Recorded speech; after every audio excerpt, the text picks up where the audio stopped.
Hello everyone and welcome to SQL Full Course by Simplilearn. Have you ever wondered how apps manage data or how businesses handle massive data sets? The answer lies in SQL.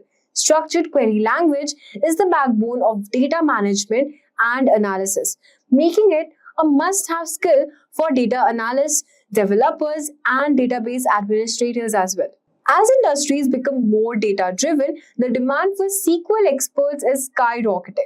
And by 2025, job opportunities in fields like SQL development and data analysis will surge, with starting salaries reaching around $50,000 in the US and around 4 to 8 lakh per annum in India. And even experienced professionals earn around $100,000 or 20 lakh per annum in India.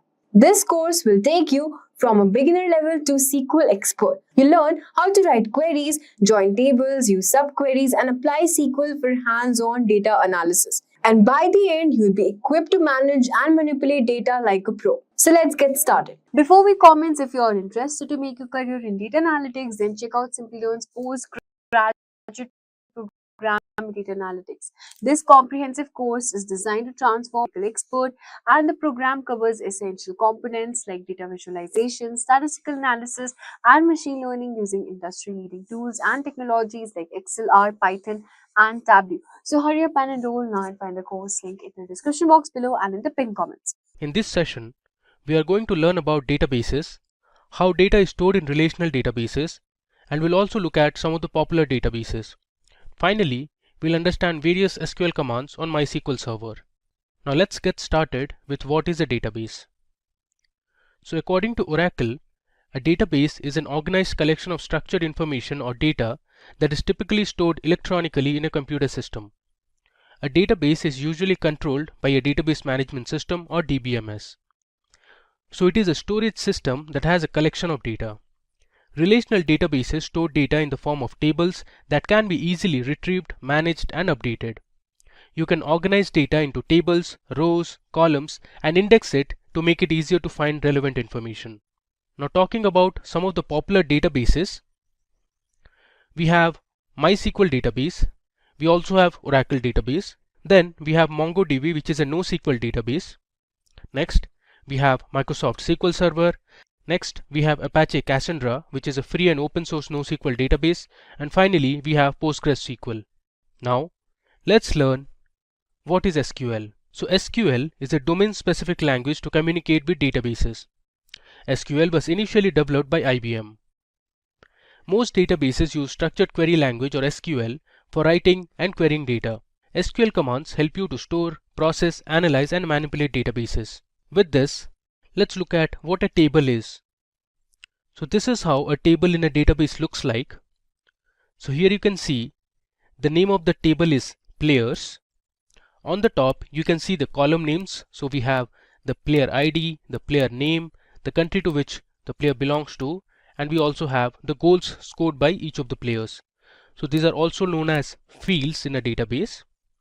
Here each row represents a record or a tuple. So you have the player ID, which is 103 here, the name of the player is Daniel, he is from England, and the number of goals he has scored is 7. So you can use SQL commands to query, update, insert records, and do a lot of other tasks. Now we'll see what the features of SQL are. SQL lets you access any information stored in a relational database. With SQL queries, data is extracted from the database in a very efficient way.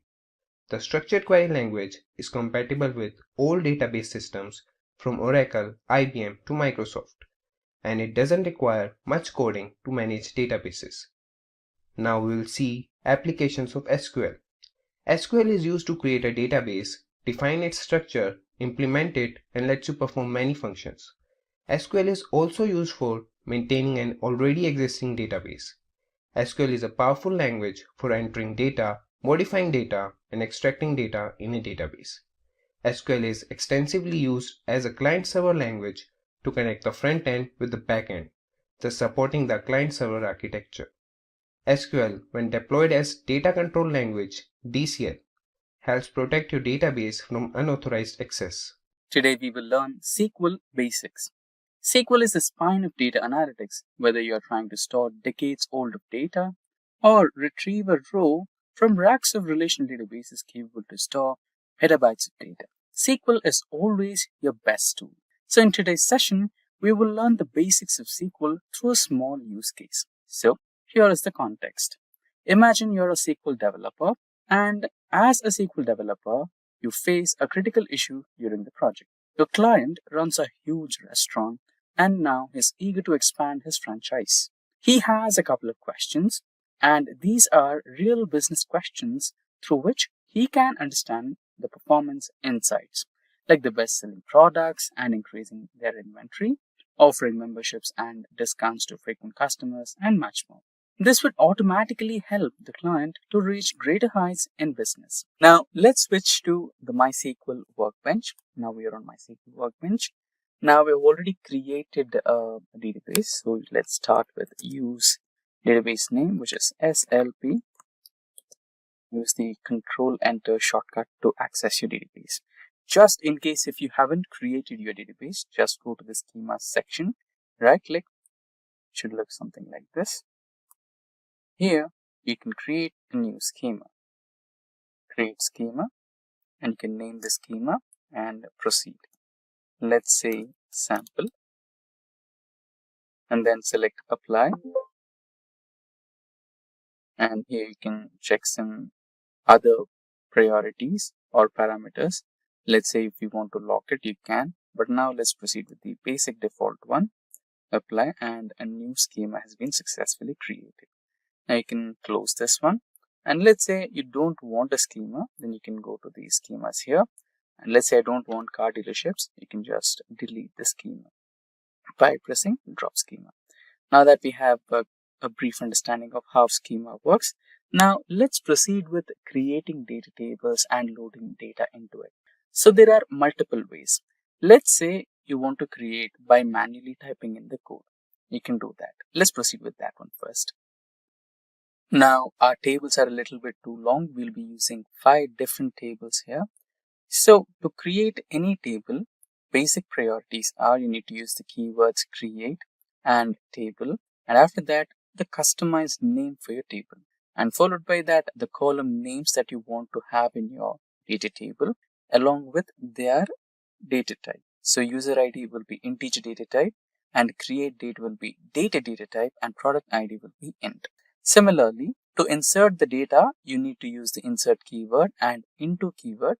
Now you need to provide the specific table that you have created here. So you have created sales table. So you have already added the sales table name here and the columns user ID, created date, and product date, which are over here.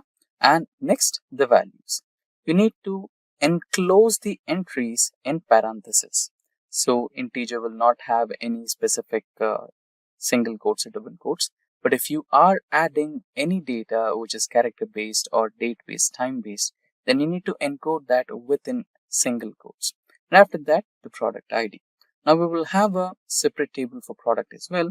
Remember, by the end of all your entries, provide a semicolon which indicates that is the end of all the entries for your data table. Similarly, we have also provided a semicolon here, which is telling SQL Workbench that it is the end of creation of a data table. And these entries or these column names are enclosed within parentheses. Now here we have a product table with similar entries or columns and also similar entries following the priority or parameters, which will include insert into and values keywords, and also the column names which you created, and so on. So these will be our data tables. Now let's quickly run all these commands and create the data table. There you go. The table has been successfully created and the entries are also inserted. There's a small mistake at row 1. If you go to row 1, let's check what might be the issue. So the problem is with the date value. So SQL Workbench follows the date value, which is year, month, and date. So here, while I was writing the dates, I entered date, month, and year. So we just need to correct it. So now that I have corrected, let's try to run it once again and see if it works or not. There you go, it works. Now let's proceed with creating the product table. It's created. and also the product menu. Followed by that, we have user data. And when it comes to users data, we have two different users data. So one is regular users, so including all the users from day one. So out of all the users, a couple of users, if let's say if we have about 10 users, a couple of 5 or 6 users preferred to take golden membership, or let's say in our perspective, the customer or the owner identified these customers to be most valued customers, or they are the ones which frequently visit the restaurant and order good bills and etc., right? So he kind of sells them premium golden users sign up. So here it is. So they buy the golden user sign up. So now let's proceed with that. And here you can see I've got the data corrected for this one as well. So we have created the table users. Now let's enter the data for users. There you go. The data has been entered to users. And now we will also create users names data table, which will have the details of users and enter the details. And lastly, a few of those users who chose to buy the golden users sign up or being offered by the client or the restaurant owner, right? Enter. And last table, the entries for these data table. Now these were the data tables. Now let's also validate or fetch the data. So we have about 5 data tables, right? So let's mention them here. 1, 2, the rest. So these are the data tables. For fetching the data, you need to use the select command and star for selecting all the columns. But let's say if you had a specific column to extract, then you can mention that specific column name from data table, right? Now I want all the data columns. So select star from table name and semicolon to make sure that the SQL Workbench understands that is the end of your command. Let me provide the same command for all the tables. There you go. Let us run. So these are the entries. Similarly, next one, these are the entries. There you go. 4th table. And lastly, the 5th table. Now, you understood how long it is. But let's say you already have all these data tables existing as a SQL, or let's not consider SQL database. Let's say we have this information in Excel table. Then what you can do is you can just directly extract that data, right? So what you can do is just recently we created a sample database, right? Let's try here itself. So we have, let's say we'll go with car dealership data as well. And here you have the tables. Just right click and here you got the option import data wizard, table data import wizard. And now you need to just provide the location of the data. So I'll have some Excel sheets somewhere. Let's go with Excel datasets. And I have some customer data here and I'll open it. And now you go to next and next. There you go. It will give you the information. It will let you decide the data type as well.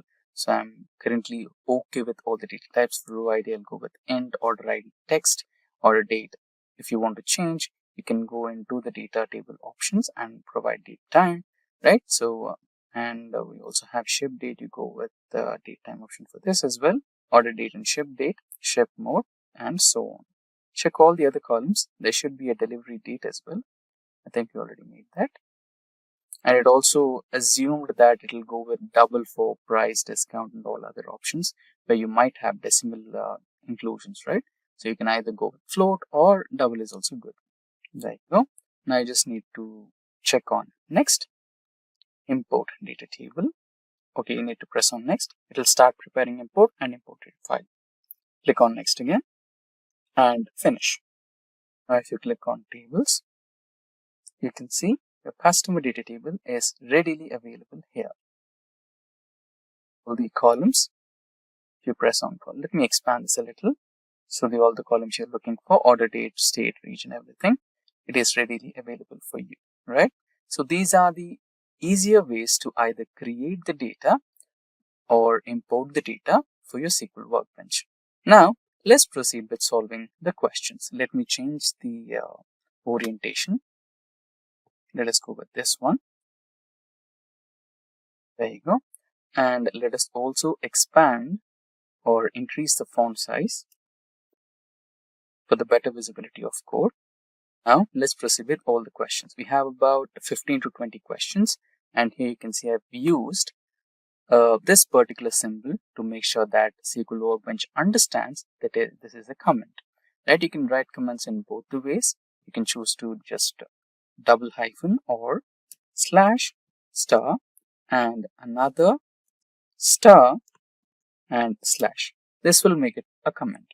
Now let's proceed with answering the questions. What is the total sales revenue generated by each product? Now the question was, what is the total sales revenue generated by each product? Now he wants to identify the total number of products available in his inventory, and he wants to sum up the total number of orders received and sum the price according to the orders received. Let's say he have about 5 items in the menu, and each item got about 2 to 3 orders and into the price, and he wants to know the profit. So for that, we might have to join 2 different tables. So the product details are in the product table, and the sales details or the price details are available in the sales table.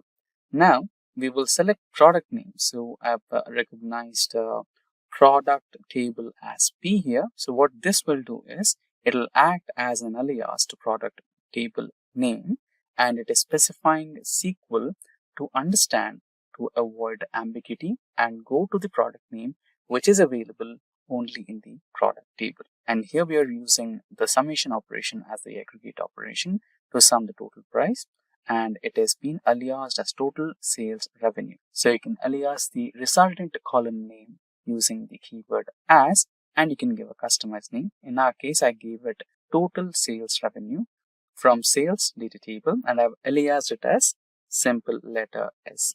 And coming into join operations, we are performing a simple join operation here to product table and the sales table based on the common column between both the tables, which is the product ID, and we are grouping by product name. Now let's run this and see the output. There you go.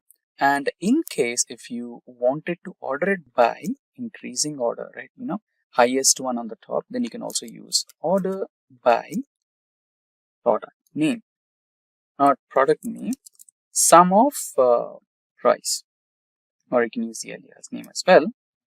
Rerun it. So by default, it will take ascending order. So we need to provide descending.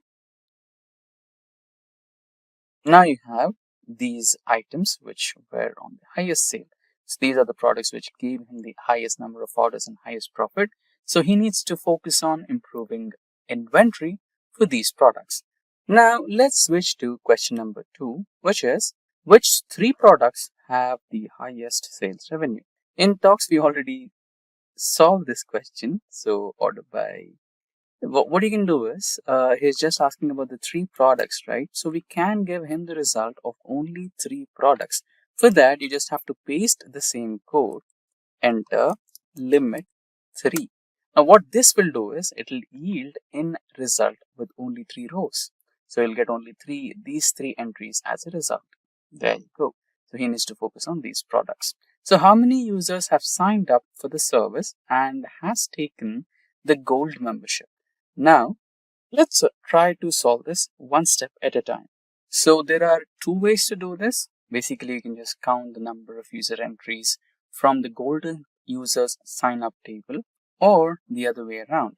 Now he wants to understand out of the total number of customers, maybe around 10 to 15, he wants to know the ones which have taken the subscription. So let's go with the second approach, where we'll try to combine both users table as well as golden users table, and we will specifically match the user IDs which are in both golden users table and users table.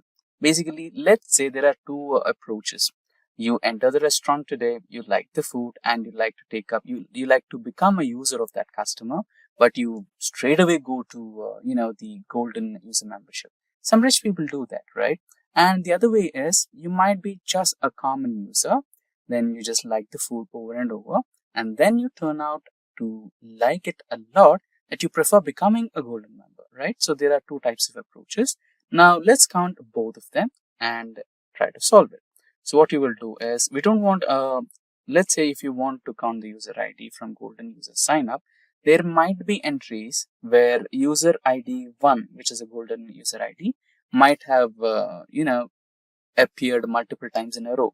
So you don't want to count that multiple times. You just want to count the distinct ones. So once if you counted the number 1 or user ID 1, you'll leave it if it is repeated. So we will be using the distinct keyword here and count aggregate function, and you will alias the name of the column as gold members from golden user sign up, and you will join users table and you will alias users table with an alphabet U on golden users ID is equals to users ID. Now let's run this command. There you go. And the count tells us 5 entries are there in the golden numbers. Now let's proceed with the next question, which says what is the revenue generated from gold users.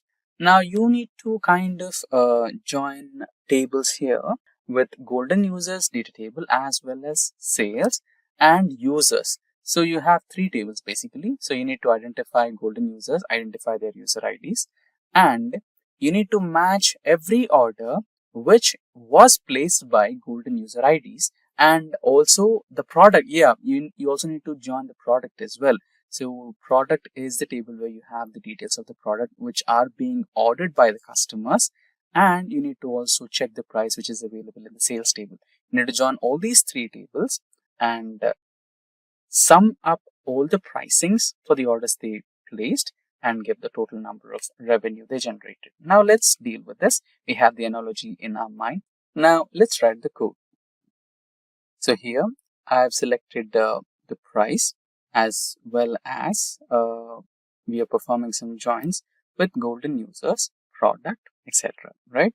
So using the aggregation function, which is sum, to calculate the total pricings these particular users prepared or bought from the restaurant, and we are aliasing this particular column as gold users revenue from sales table. Now we are performing a simple join on golden users sign up as well as users table, and also the product table which has the product details.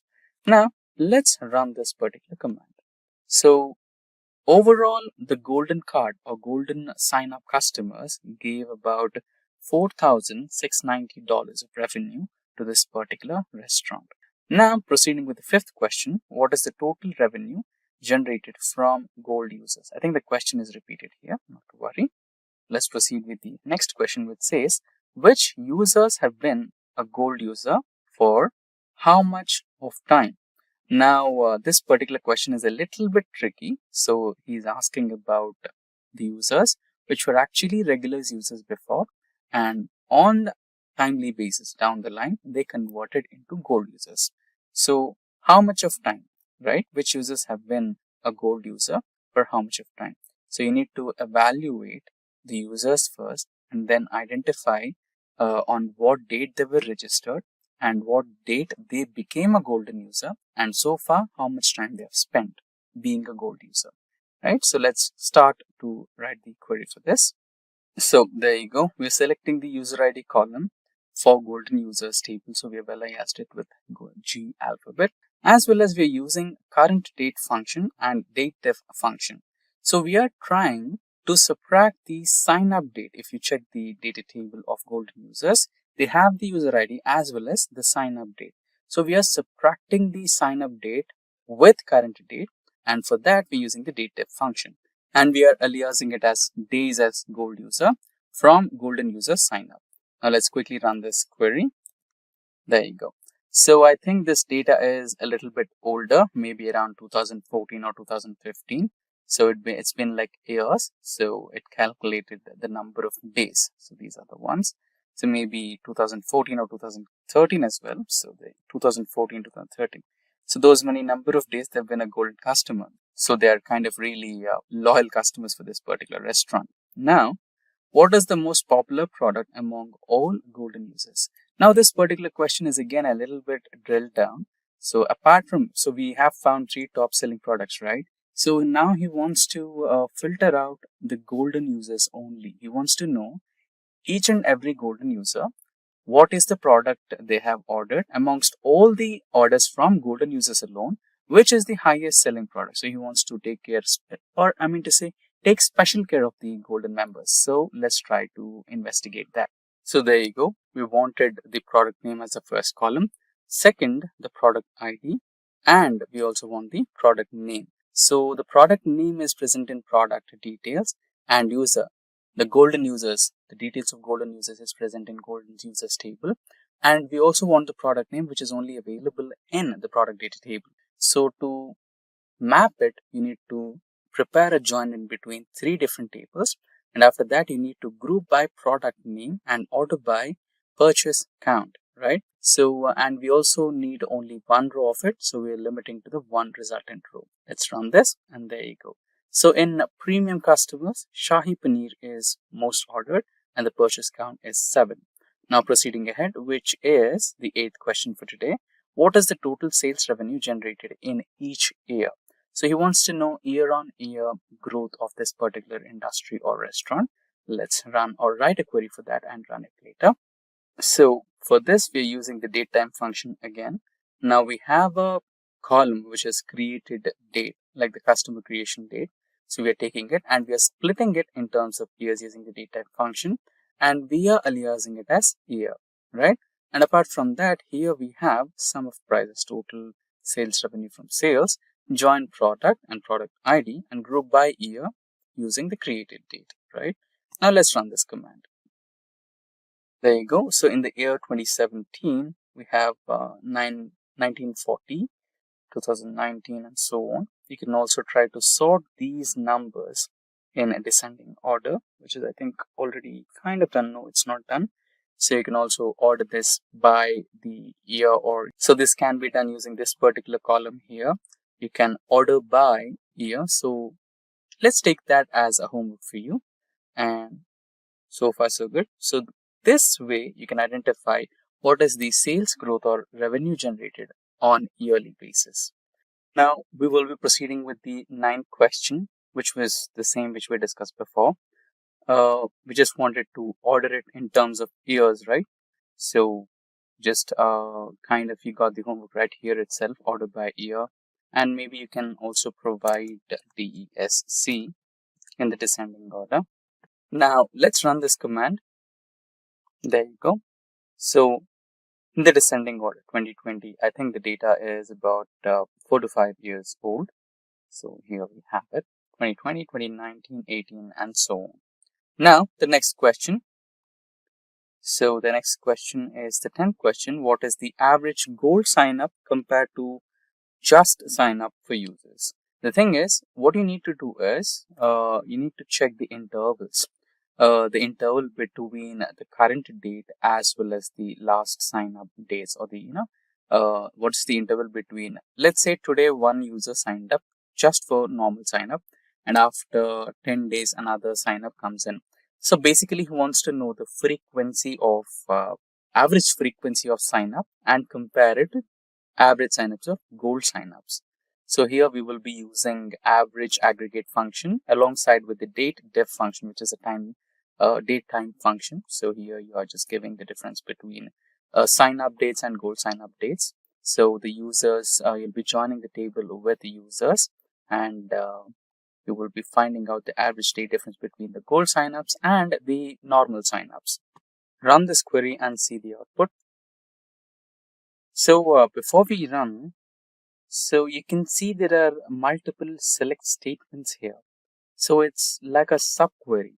So what we are doing is we are trying to select already filtered columns in this particular part, and we are aliasing this as average gold sign up time. So whatever the extracted part of this query is aliased as average gold sign up time, and inside that you also see another subquery which selects the date difference between the regular sign up time, and it is all combined and encapsulated inside the external select statement. So this is a brief introduction to subqueries in SQL. So now let's execute this. So there you go. For the average gold sign up, the average days is 1021, and the average normal signups is like 3071. Because we are comparing this to the current year, current date, and the data is about 4 to 5 years old, we can see a huge gap or interval between the signups. But say we are in the same 2020, or say the restaurant is still running current date, then it might be a little the frequency would have been reduced a little. The number here, the frequency seems to be a large number, and you might almost think there are no signups happening these days, but it's not like that. If ever we had the latest data, let's say we add the new data into the database, then we will have new updates here as well. So I think we got this sample data from the client. So he just wants the sample codes, and whenever he updates the data, I think he will have a complete overview of what he's looking at. Now, the next question, which is question number 11. So, how many gold member users have ordered how many number of times? So, let's imagine today someone from the users group decided to upgrade to gold member, and now the client wants to know how many number of orders that person has placed from today, or let's say a week before somebody got upgraded to gold member. Since that day to the current date, how many number of orders did that person have ordered? So in the previous questions, we found it like we have about 5 gold members in the restaurant. So he wants to know how many number of orders did gold members pay. Now let's write the query for that. I think we might have to club sales data, and we might have to club with gold users data and the product data as well. Now, maybe product we will see down the line. I think sales and the gold users should do. Let's try to write the query. So the query seems a little easier. You just need to make sure you consider the user ID column and count the number of product, or product ID, the number of products he ordered as order counted from sales. So we have a product ID column in sales, and you can just, or in place of product ID, you can just place a star. You basically have to count the number of rows which are belonging by the gold users, and then group by the golden user ID, right? So let's run this and see the output. There you go. And in case you wanted to find out the best or the highest orders candidate, then you can give it by this particular one, or you can just copy the alias and paste it here, and descending DESC, find out order user ID 1, the guy from the premium got so many orders. This is the highest number, right? So let's check here. There you go. Now let's move ahead with the 12th question. What is the total amount each customer spend on online food delivery? So now I think we have about 10 users, 10 customers, and now the client wants to know what is the total amount they spent on his restaurant from day one. So this is quite simple. Let's try to answer this query. So basically we have user ID and some sales data in sales table. But to get the exact price of each product, we might have to link up with the product table as well. So we want to know how much amount they spent, right? They, in the sense, the customers. So we want to know customer number 1 paid how many number of dollars, customer 2 spent how many number of dollars. So we also have added the user ID column here, and the next column would be the total price they paid till date. So we will be using a sum aggregate function on price, which we will be getting from the product table. So we have placed a join there, and we will also group by user ID, and I think we can also order by, so that we can find out the most loyal customer, and we will write it down as order by. And now let's run the query. There you go. So the person, okay, let me do it as DESC and run this again. So the person user ID 1 has paid the highest total amount, so he paid highest bills, $1,350. There you go. Now proceeding ahead, we have the 13th question. What is the frequency of customers visits to online platform? So it is a little similar to this particular one that we preferred or solved here using time date functions in the question number 10. Now it could be a little similar here. Let's try to solve this question. Find out the frequency of customers to online platform. And he did not mention if we are focusing on normal users or if we are focusing on golden card users, right? So we will be dealing with the sales table as well as the customers table. So you can see we have two different customers table. One is users and another is golden users. So far after executing so many queries, we found out that the group of people who are in normal users are the ones who prefer to upgrade to golden users, right? So I think if we just match up with users table, we will be good enough. So we will join along users table as well as sales table, and we will find out what's the frequency of online orders using the time date functions. Let's proceed with that. So there we have it. We will select the user ID column and we will count the order created date, and it will be renamed as visit frequency from sales data table. So I think we don't have to go through the customer specific data. I think we will be happy with the sales data alone. So now let's group it by user ID and run the query to see the output. So on a regular basis, the frequency of customer ID 1 is 7 and remaining all is so along. 3 is 6, 2 is 3, 4 is 2, 5 is 2, and so on. Now let's proceed with the next question. What is the first order purchased by each customer? Again, it is kind of date and time function related. So when they got registered, the day they got registered and after the registration, what was the first product they ordered from the restaurant? So this is what we have to find out here. Now let's proceed with answering the query. So here we go. So we will be selecting the user ID column. Along with that, we will be selecting the created date, the date when the registration or the customer was created, signed up. So that is the column we are selecting. And we will be using an aggregate function where the date is minimum. And that day will be the first order date from the product name and from sales, yes, right? So we will be joining with product table to identify the product name. If you check the sales data, we just have the product ID there, not the product name. For that reason, we will also join with product data so that we can match the product ID from sales table with the product ID from product table. And where they match, we will check the created date should be equals to the minimum of the date when they got registered from sales data table, and user ID is equals to sales user ID grouped by sales user ID plus product name. Now let's run this query. Control enter, and there you go. So the first order date for user 1 was 2016 May 20th, and he ordered Shahi Paneer and so on for all the individual customers. Right, now let's proceed with the 15th question. What is the most purchased item on the menu and how many times was it purchased by all customers? So it might be a little ambiguous. So you might have vegetarian customers as well as non-vegetarian customers.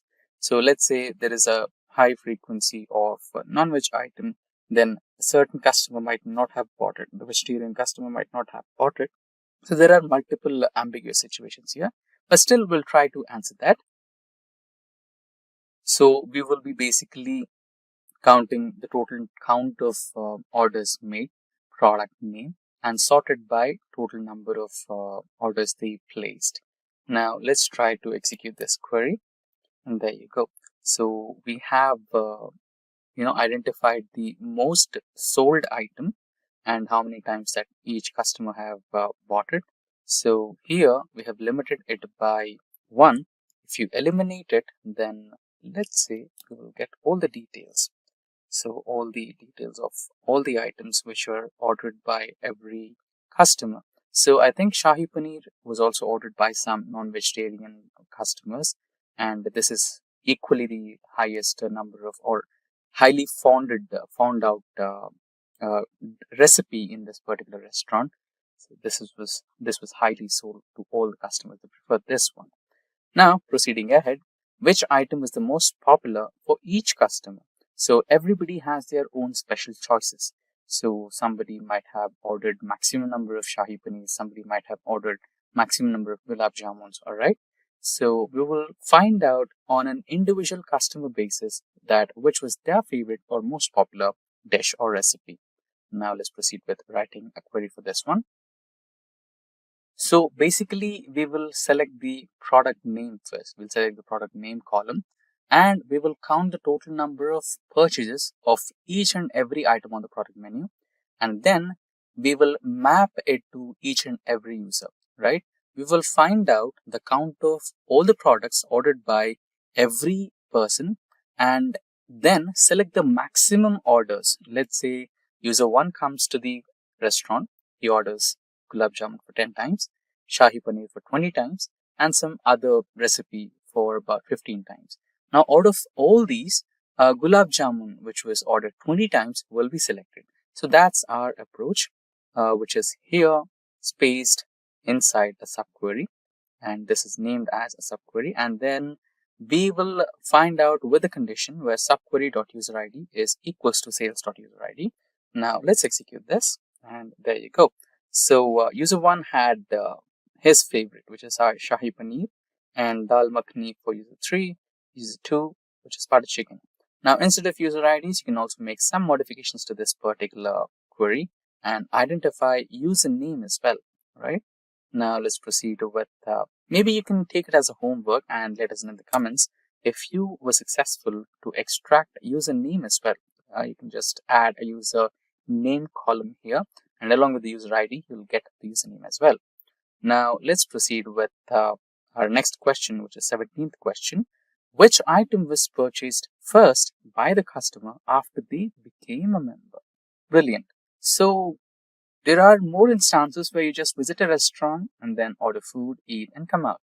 If and only if you preferred, like the taste, that's when you try to become a member, right? So before they actually became a member, just visited the restaurant and just ordered something.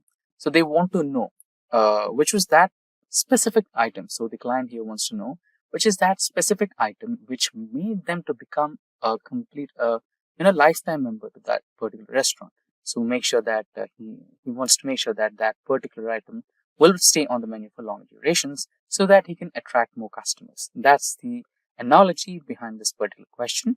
Now, let's try to answer that. So, there you go. We will pull out the order ID, customer user ID, and product name. And we will make sure that the created date is minimum, which is the first order. This approach is similar to the previous one. And even we are calculating the gold user sign up as well and the product name. And we will just try to extract the result out of it. Now, let's try to run this. Shortcut key, which is Control Enter. There you go. So user ID 3, before they became a customer, ordered Dal Makhani on the date, on the specific date, whether they became a customer or, on the date he ordered this one and it made him like the restaurant and then he became a member, right? So this was the information which the client wanted to know. Proceeding ahead, we have which item was purchased before the customer became a member. I think which is a little relevant to the previous question. Maybe it is a repeated question. Or let's identify which item was purchased before the customer became a member. Yeah, this is similar to the previous one. Now, proceeding ahead, we can just eliminate this question as repeated. And proceeding ahead, we have the 19th question, which is about what is the total orders and amount spent for each member before they became a member. Okay, this is a little similar to the previous question, but here they want to know what is the total number of orders they placed as well as the total amount they spent before they became the customer. So we will have to use the same time and date functions and use the aggregate function minimum where the membership was created along with adding up 2 more columns. So those 2 more columns will be the total orders, count of orders, and sum of price. Now let's proceed with answering this question. So we just copy pasted the same query. All we did is adding 2 more columns, which is counting the total orders and summing up the price they paid. Now let's run this query, Control Enter, and there you go. So you can also order it by the total amount spent, which is I think we already did. So here you have the user ID, total number of orders placed, and the amount. So user ID 1, seriously like the restaurant here. Now proceeding ahead with the last question for today's session, rank all the transactions for each customer whenever they are an XYZ gold member for every non-gold member transaction mark as NA. I think it should be NA. Okay. So he wants to rank all the transactions only of the gold members, and every time a non-gold member is involved in the table, in that particular row, we need to just add it as no, not applicable, something like that. So NA. So let's try and solve this. I think it might take a little effort to identify the solution for this. Let's try it out anyways. So this calls for a conditional statement, right? Maybe like in programming terms, like a switch statement.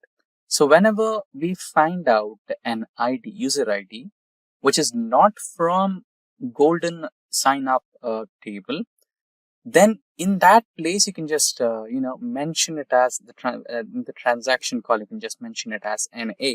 If user ID matches or if user ID is equals to or matches with the golden user sign up table, place yes or the transaction details. If not, just type down the text in single quotes as NA. Let's try it out. There you go. Now let's run this query, and there you go. So for customer 1 and a couple of others, we have just termed it as NA. And after he became a gold member, I think we have a transaction here. So yeah, there is a possibility that the customer would have been a normal customer before and he turned out into a gold user. And if ever he had ordered something, then we have his order transactions here. Transaction rank. So in terms of transaction ranks, as the ones we got results before, user 1, he was a normal customer before, but he turned out to be a golden customer, and he was the one with the highest rank and highest number of orders. So there you go, right? And if you wanted to extract this table, you can just copy row, or you can download the data table. You can export this particular data table and then add a filter to it and filter out all the NA values, and you'll get the golden customers and their ranks. And so far so good. We have answered all the possible questions that we received, and we will be also saving this workbook as a Google document, and it will be accessible for all the learners. And if you want in-depth learning experiences on all the SQL fundamentals like CTEs, join statements, how to load data from different data sources onto a SQL workbench, and case, etc., then we will have those tutorials attached as well. And we have a complete playlist on SQL tutorials. And apart from that, this calls for an end of this session. So let's understand what an ER diagram is. An entity relationship diagram describes the relationship of entities that needs to be stored in a database. ER diagram is mainly a structural design for the database. It is a framework made using specialized symbols to define the relationship between entities. ER diagrams are created based on the 3 main components: entities, attributes, and relationships. Let's understand the use of ER diagram with the help of a real-world example. Here, a school needs all its student records to be stored digitally, so they approach an IT company to do so. A person from the company will meet the school authorities, note all their requirements, describe them in the form of ER diagram, and get it cross-checked by the school authorities. As the school authorities approve the ER diagram, the database engineers would carry further implementation. Let's have a view of an ER diagram. The following diagram showcases two entities, student and course, and the relationship. The relationship described between student and course is many-to-many, as a course can be opted by several students and a student can opt for more than one course. Here, student is the entity and it possesses the attributes, that is, student ID, student name, and student age. And the course entity has attributes such as course ID and course name. Now we have an understanding of ER diagram. Let us see why it has been so popular. The logical structure of the database provided by ER diagram communicates the landscape of business to different teams in the company, which is eventually needed to support the business. ER diagram is a GUI representation of the logical structure of a database, which gives a better understanding of the information to be stored in a database. Database designers can use ER diagrams as a blueprint, which reduces complexity and helps them save time to build databases quickly. ER diagrams helps you identify the entities that exist in a system and the relationships between those entities. After knowing its uses, now we should get familiar with the symbols used in ER diagram. The rectangle symbol represents the entities, oval symbol represents attributes, a rectangle embedded in a rectangle represents a weak entity, a dashed oval represents a derived attribute, a diamond symbol represents a relationship among entities, double oval symbol represents multi-valued attributes. Now we should dive in and learn about the components of ER diagram. There are three main components of ER diagram: entity, attribute, and relationship. Entities have weak entity. Attributes are further classified into key attribute, composite attribute, multi-valued attribute, and derived attribute. Relationships are also classified into one-to-one relationships, one-to-many relationships, many-to-one relationships, and many-to-many relationships. Let's understand these components of ER diagram. Starting with entities. An entity can be either a living or a non-living component. An entity is showcased as a rectangle in an ER diagram. Let's understand this with the help of an ER diagram. Here, both student and course are in rectangular shape and are called entities, and they represent their relationship study in a diamond shape. Let's transition to weak entity. An entity that makes reliance over another entity is called a weak entity. The weak entity is showcased as a double rectangle in ER diagram. In the example below, the school is a strong entity because it has a primary key attribute, school number. Unlike the school, the classroom is a weak entity because it does not have any primary key, and the room number attribute here acts only as a discriminator and not a primary key. Now, let us know about attributes. Attribute. An attribute exhibits the properties of an entity. An attribute is illustrated with an oval shape in an ER diagram. In the example below, student is an entity and the properties of student such as address, age, name, and roll number are called its attributes. Let's see our first classification under attribute, that is key attribute. The key attribute uniquely identifies an entity from an entity set. The text of a key attribute is underlined. In the example below, we have a student entity and it has attributes name, address, roll number, and age. But here, roll number can uniquely identify a student from a set of students. That's why it is termed as a key attribute. Now, we will see composite attribute. An attribute that is composed of several other attributes is known as a composite attribute. An oval showcases the composite attribute, and the composite attribute oval is further connected with other ovals. In the example below, we can see an attribute name, which can have further subparts such as first name, middle name, and last name. These attributes with further classification is known as composite attribute. Now, let's have a look at multi-valued attribute. An attribute that can possess more than one value are called multi-valued attributes. These are represented as double oval shape. In the example below, The student entity has attributes phone number, roll number, name, and age.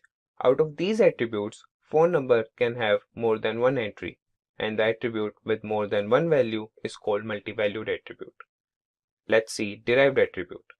An attribute that can be derived from other attributes of the entity is known as a derived attribute. In the ER diagram, the derived attribute is represented by dashed oval, and in the example below, student entity has both date of birth and age as attributes. Here, age is a derived attribute as it can be derived by subtracting current date from the student date of birth. Now, after knowing attributes, let's understand relationship in ER diagram. A relationship is showcased by the diamond shape in the ER diagram. It depicts the relationship between two entities. In the below example, student, study, course. Here, both student and course are entities and study is the relationship between them. Now, let's go through the type of relationship. First is one-to-one relationship. When a single element of an entity is associated with a single element of another entity, this is called one-to-one relationship. In the example below, we have student and identification card as entities. We can see a student has only one identification card and an identification card is given to one student. It represents a one-to-one relationship. Let's see the second one, one-to-many relationship. When a single element of an entity is associated with more than one element of another entity is called one-to-many relationship. In the below example, a customer can place many orders, but a particular order cannot be placed by many customers. Now, we will have a look at many-to-one relationship. When more than one element of an entity is related to a single element of another entity, it is called many-to-one relationship. For example, students have to opt for a single course, but a course can be opted by a number of students. Let's see many-to-many relationship. When more than one element of an entity is associated with more than one element of another entity is called many-to-many relationship. For example, an employee can be assigned to many projects, and many employees can be assigned to a particular project. Now, after having an understanding of ER diagram, let us know the points to keep in mind while creating the ER diagram. First, identify all the entities in the system, embed all the entities in a rectangular shape and label them appropriately. This could be a customer, a manager, an order, an invoice, a schedule, etc. Identify relationships between entities and connect them using a diamond in the middle illustrating the relationship. Do not connect relationships. Connect attributes with entities and label them appropriately, and the attributes should be in oval shape. Assure that each entity only appears a single time, and eradicate any redundant entities or relationships in the ER diagram. Make sure your ER diagram supports all the data provided to design the database. Make effective use of colors to highlight key areas in your diagrams. There are mainly four types of SQL commands. So first we have data definition language or DDL. So DDL commands change the structure of the table, like creating a table, deleting a table, or altering a table. All the commands of DDL are auto-committed, which means it permanently saves all the changes in the database. We have create, alter, drop, and truncate as DDL commands. Next, we have data manipulation language or DML. So DML commands are used to modify a database. It is responsible for all forms of changes in the database. DML commands are not auto-committed, which means it can't permanently save all the changes in the database. We have select, update, delete, and insert as DML commands. Now select command is also referred to as DQL or data query language. Third, we have data control language or DCL. So DCL commands allow you to control access to data within the database. These DCL commands are normally used to create objects related to user access and also control the distribution of privileges among users. So we have grant and revoke, which are the examples of data control language. Finally, we have something called as transaction control language or TCL. So TCL commands allow the user to manage database transactions. Commit and rollback are example of TCL. Now let's see the basic SQL command structure. So first, we have the select statement. So here you specify the various column names that you want to fetch from the table. we write the table name using the from statement. Next, we have the where clause to filter out our table based on some conditions. So you can see here where condition 1, condition 2 and so on. Then we have the group by clause that takes various column names. So you can write group by column 1, column 2 and so on. Next, we have the having clause to filter out tables based on groups. Finally, we have the order by clause to filter out the result in ascending or descending order. Now talking about the various data types in SQL. So we have exact numeric, which has integer, small int, bit and decimal. Then we have approximate numeric, which are float and real. Then we have some date and time data types such as date, time, timestamp and others. Then we have string data type, which includes char, this varchar and text. Finally, we have binary data types, and binary data types have binary, var binary and image. Now let's see some of the various operators that are present in SQL. So first we have our basic arithmetic operators. So you have addition, the subtraction, multiplication, division and modulus. Then we have some logical operators like all, and, any, or, between, exists and so on. Finally, we have some comparison operators such as equal to, not equal to, this greater than, less than, greater than equal to or less than equal to, not less than or not greater than. Now let me take you to my MySQL workbench where we will learn to write some of the important SQL commands, use different statements, functions, data types and operators that we just learned. In this session, we will learn how to install MySQL Workbench and then we will run some commands. Firstly, we will visit the official Oracle website, that is mysql.com, and now we will move to the downloads page. Now scroll down and click on MySQL GPL downloads. Now under community downloads, click on MySQL installer for Windows. The current versions are available to download. I will choose this installer and click the download button. Now here just click on no thanks, just start my download. Once the installer has downloaded, open it.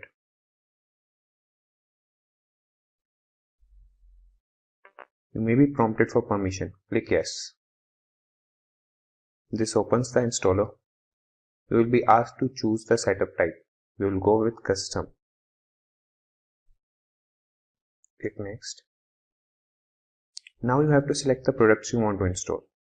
We will install only the MySQL Server, MySQL Shell and the MySQL Workbench. Expand MySQL Servers by double clicking on it and choose the version you want to install and click on this arrow. Now you have to do the same thing for applications. Expand applications and choose the MySQL Workbench version you want to install and click on the arrow. And we'll do the same thing for MySQL Shell. We'll choose the latest version, click on the arrow. So these are the products that have to be installed in a system. Now we'll click next. I'll click execute to download and install the server. This may take a while depending on your internet speed. As the download is completed, click next. Now you'll see the product configuration. Click next. Now we'll configure our SQL Server instance. Here we'll go with the default settings and click next.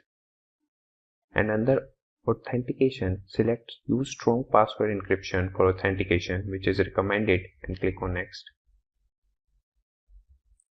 Now here set the password for your root user. By the way, root is the default user. This user will have access to everything.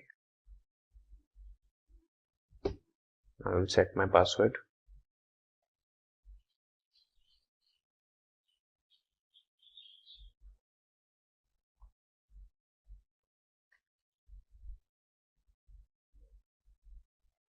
Now I will click on next. And here also we'll keep the default settings and click on next. Now to apply configuration, we will execute the process. Once all the configuration steps are complete, click finish. Now you will see the installation is complete. It will launch MySQL Workbench and MySQL Shell after clicking on Finish.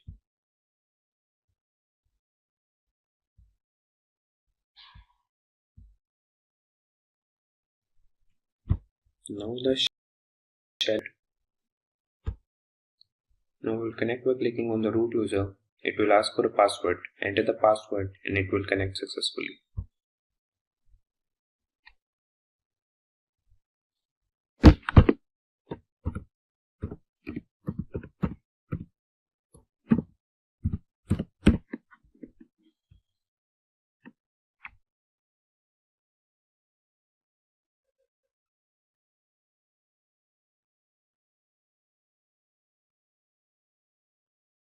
The workbench has started.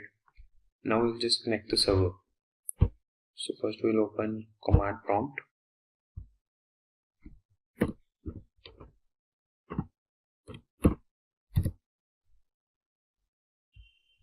Now we'll reach the path where MySQL files are present. We'll go into this PC, local disk C, program files, MySQL, MySQL Server 8.0, bin.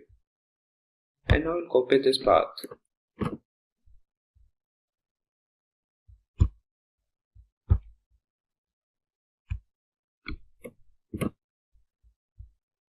Now we'll open the command prompt and write a command cd space and paste the link and press enter. Now we'll write another command that will be MySQL -u space root -p and press enter. Now it will ask for your password. Just enter the password and press enter. Now the server has started and now we'll see some commands in MySQL Workbench. First we will open MySQL Workbench.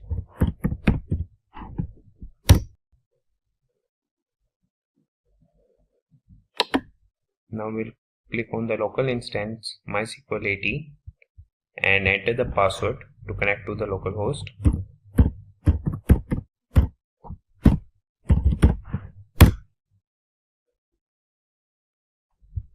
Now, the MySQL Workbench has started. Now we will see some commands. The first command we will see is show databases. Show databases semicolon, and now we will select the whole command and click on this execute button, and here we will see the result in the result grid. These are the databases that are stored already in the database. Now there are 4 databases, that is Information Schema, MySQL, Performance Schema and SYS. Now we will select one of the database. We will use MySQL.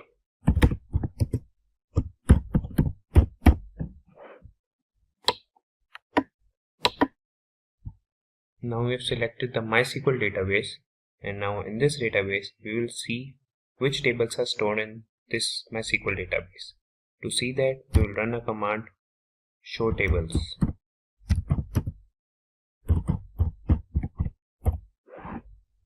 We'll select the command and click on the execute button. These are the tables that are stored in this MySQL database, that is columns underscore prive, component, DB and much more. Now let me go ahead and open my MySQL Workbench. So in the search bar I'll search for MySQL Workbench. You can see I'm using the 8.0 version. I'll click on it and here it says welcome to MySQL Workbench, and below under connections you can see I have already created a connection which says local instance. Then you have the root, the local host and the port number. Let me click on it. You can see the service, the username is root, and I'll enter my password and hit OK. Now this will open the SQL editor. So this is how the MySQL Workbench looks like. Here we learn some of the basic SQL commands. So first let me show you the databases that are already present. So the command is show databases. You can hit tab to autocomplete. I'll use a semicolon I'll select this, and here on the top you can see the execute button. So if I run this, below you can see the output.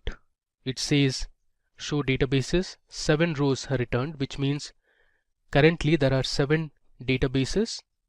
You can see the names.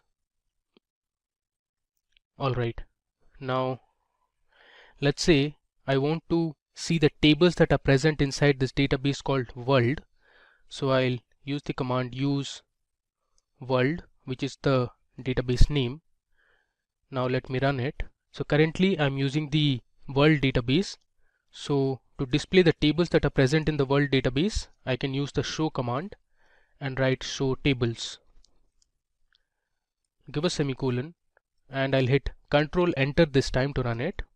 Alright, so you can see the tables that are present inside this world database. So we have 3 tables in total: city, country, and country language.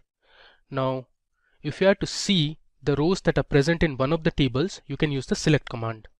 So I'll write select star, which basically means I want to display all the columns. So star here means to display all the columns. Then I'll write my from the table name, that is city.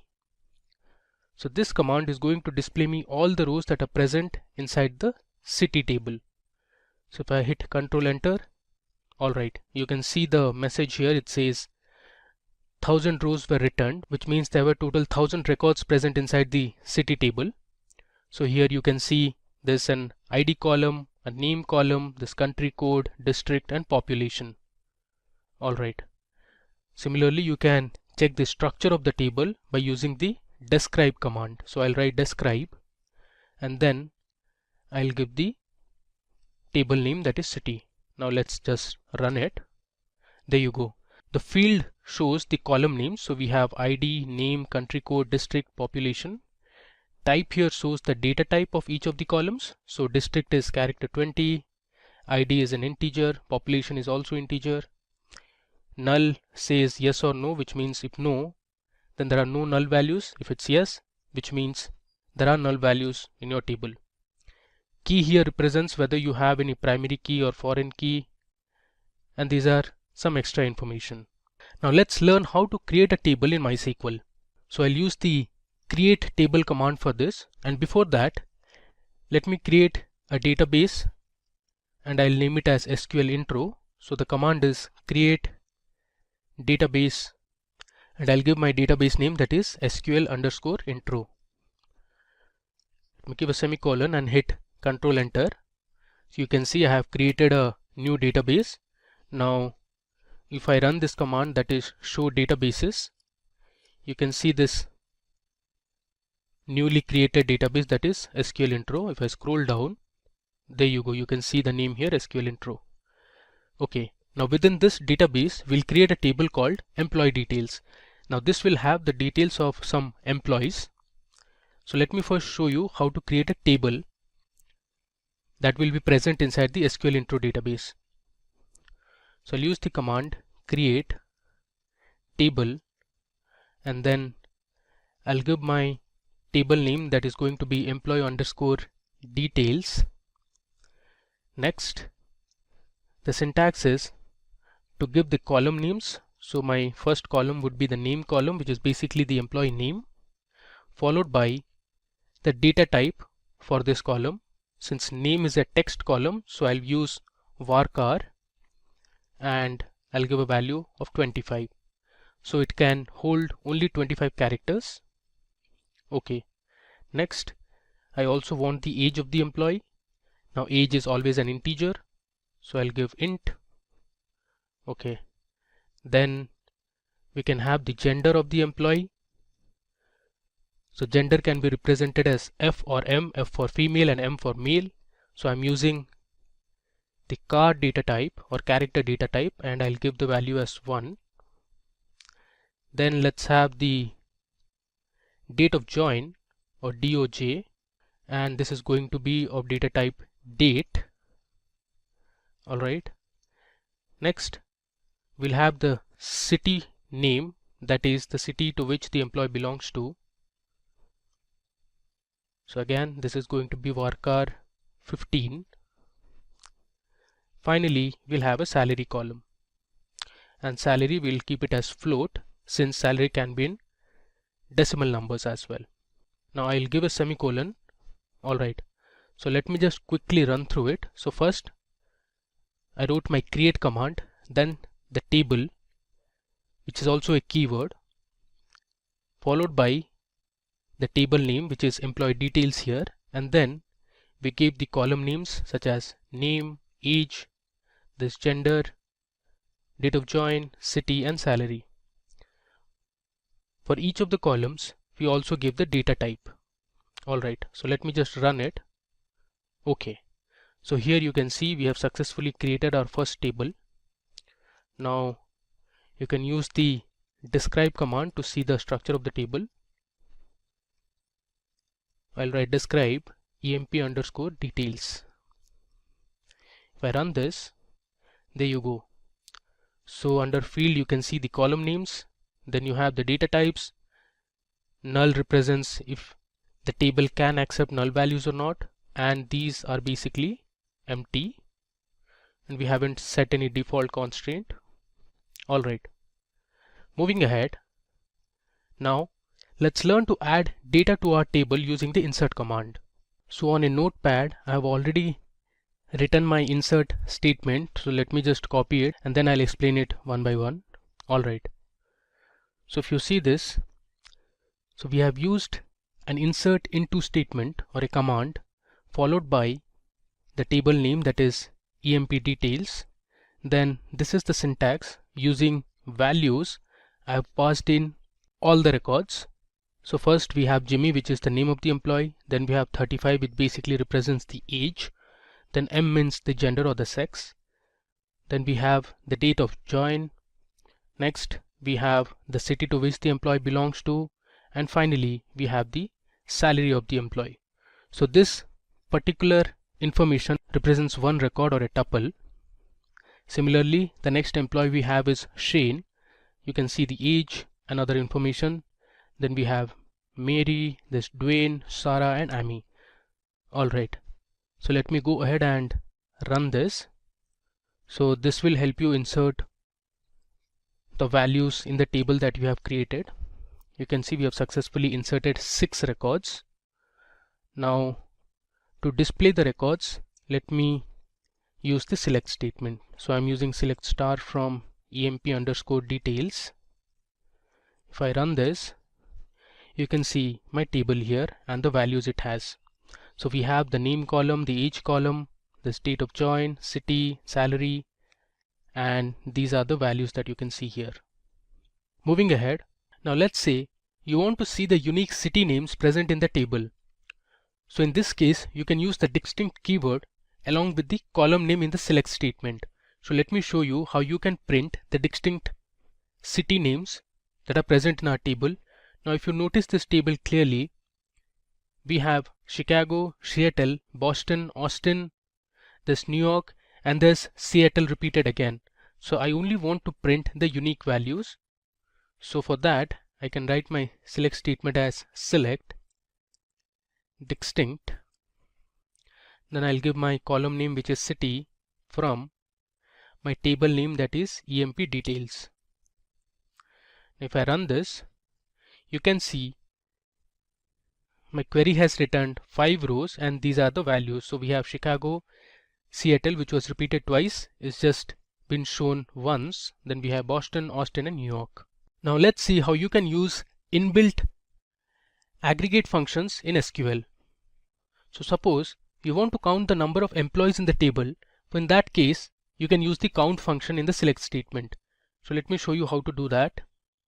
So I'll write select, I'll use my function name, that is count. Now since I want to know the total number of employees, I'm going to use their name inside the brackets from employee underscore details. Now if I run this, this will return the total number of employees that are present in the table. So we have 6 employees in total. Now if you see here in the result, it says count name. Now this column is actually not readable at all. So what SQL provides is something called as an alias name. So you can give an alias to the resultant output. So here I can write select count of name and use an alias as I can give an alias as count underscore name and run this statement again. There you go. You can see here in the resultant output we have the column name as count name, which was our alias name. Now suppose you want to get the total sum of salaries, you can use another aggregate function called sum. So I'll write my select statement, and this time instead of count I'm going to write sum, and since I want to find the sum of salaries, so inside the bracket I'll give my salary column from my table name, that is employee details. If I run this will result in the total sum of salaries. So basically it adds up all the salaries that were present in the salary column. Now let's say you want to find the average salary. So instead of sum, you can write the average function, which is avg. So this will give you the average salary from the column salary. So you can see it here. This says average salary. Now if you want, you can give an alias name to this as well. Now you can select specific columns from the table by using the column names in the select statement. So initially we were selecting all the columns. For example, like you saw here, the star represents that we want to see all the columns from the employee details table. Now suppose you want to see only specific columns, you can mention those column names in the select statement. So let's say I want to select just the name, age and the city column from my table, that is employee details. So this will result in displaying only the name, age and city column from the table. If I run it, there you go. It has given only 3 columns to me. Now SQL has a where clause to filter rows based on a particular condition. So if you want to filter your table based on specific conditions, you can use where clause. Now where clause comes after you give your table name. So suppose you want to find the employees with age greater than 30. In this case you can use a where clause. So let me show you how to do it. I'll write select star from my table name, that is employee details, and after this I'll use my where clause. So I'll write where age greater than 30. If I run this, it will give me the output where the age is only greater than 30. So it excluded everything that is less than 30. So we have 4 employees whose age is greater than 30 here. Now suppose you want to find only female employees from the table, you can also use a where clause here. So I'll write select, let's say I want only the name, the gender, which is sex here, comma city from my table, that is employee details, where I'll give my column name, that is sex, is equal to, since I want only the female employees, I'll give F and run this statement. Okay, you can see here our employee table has 3 female employees. Now suppose you want to find the details of the employees who belong to Chicago or Austin. In this case you can use the OR operator. Now the OR operator in SQL displays a record if any of the conditions separated by OR is true. So let me show you what I mean. So since I want the employees who are from Chicago and Austin, I can use an OR operator. So I'll write select star from emp details, which is my table name. Then I'll give my where clause, where city equal to, I'll give my city name as Chicago, and then I'm going to use the OR operator, or city equal to, I'll write Austin. I'll give a semicolon and let me run it. There you go. So in the output you can see all the employees who belong to the city Chicago and Austin. Now there is another way to write the same SQL query. So you can use an in operator to specify multiple conditions. So Let me just copy this, and instead of using the OR operator, this time I'm going to use the IN operator. So I'll delete this. After the where clause, I'm going to write where city and use the IN operator. Inside bracket, I'll give my city names as Chicago and I want Austin. So I'll give a comma and write my next city name, that is Austin. So this query is exactly the same that we wrote on top. Let me run this. You will get the same output. There you go. So we have Jimmy and Dwayne, who are from Chicago and Austin respectively. Now SQL provides the between operator that selects values within a given range. The values can be numbers, text or dates. Now suppose you want to find the employees whose date of join was between 1st of Jan 2000 and 31st of December 2010. So let me show you how to do it. I'll write select star from EMP details where my date of join, that is DOJ,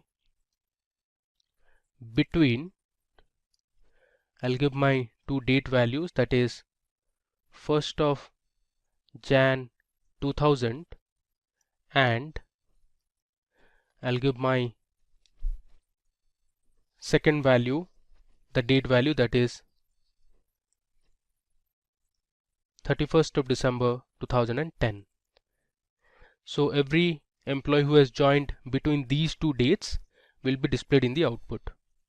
If I run it, we have two employees who had joined between 2000 and 2010. So we have Jimmy and Mary here, who had joined in 2005 and 2009 respectively. Alright. Now in where clause, you can use the AND operator to specify multiple conditions. Now the AND operator displays a record if all the conditions separated by AND are true. So let me show you an example. I'll write select star from employee details table where I want the age to be greater than 30 and I want sex to be male. Alright, so here you can see I have specified two conditions. So if both the conditions are true, only then it will result in an output. If I run it, you can see there are two employees who are male and their age is greater than 30. Now let's talk about the group by statement in SQL. So the group by statement groups rows that have the same values into summary rows. Like for example, you want to find the average salary of customers in each department. Now the group by statement is often used with aggregate functions such as count, sum and average to group the result set into one or more columns. Let's say we want to find the total salary of employees based on the gender. So in this case you can use the group by clause. So I'll write select, let's say sex, comma, I want to find the total sum of salary as I'll give an alias name, let's say total salary, from my table name, that is employee details. Next I'm going to group it by sex. Okay, let me run it. There you go. So we have two genders, male and female, and here you can see the total salary.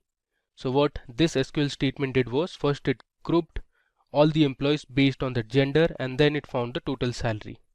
Now SQL provides the order by keyword to sort the result set in ascending or descending order. Now the order by keyword sorts the records in ascending order by default. To sort the records in descending order, you can use the DESC keyword. So let's say I want to sort my employee details table in terms of salary.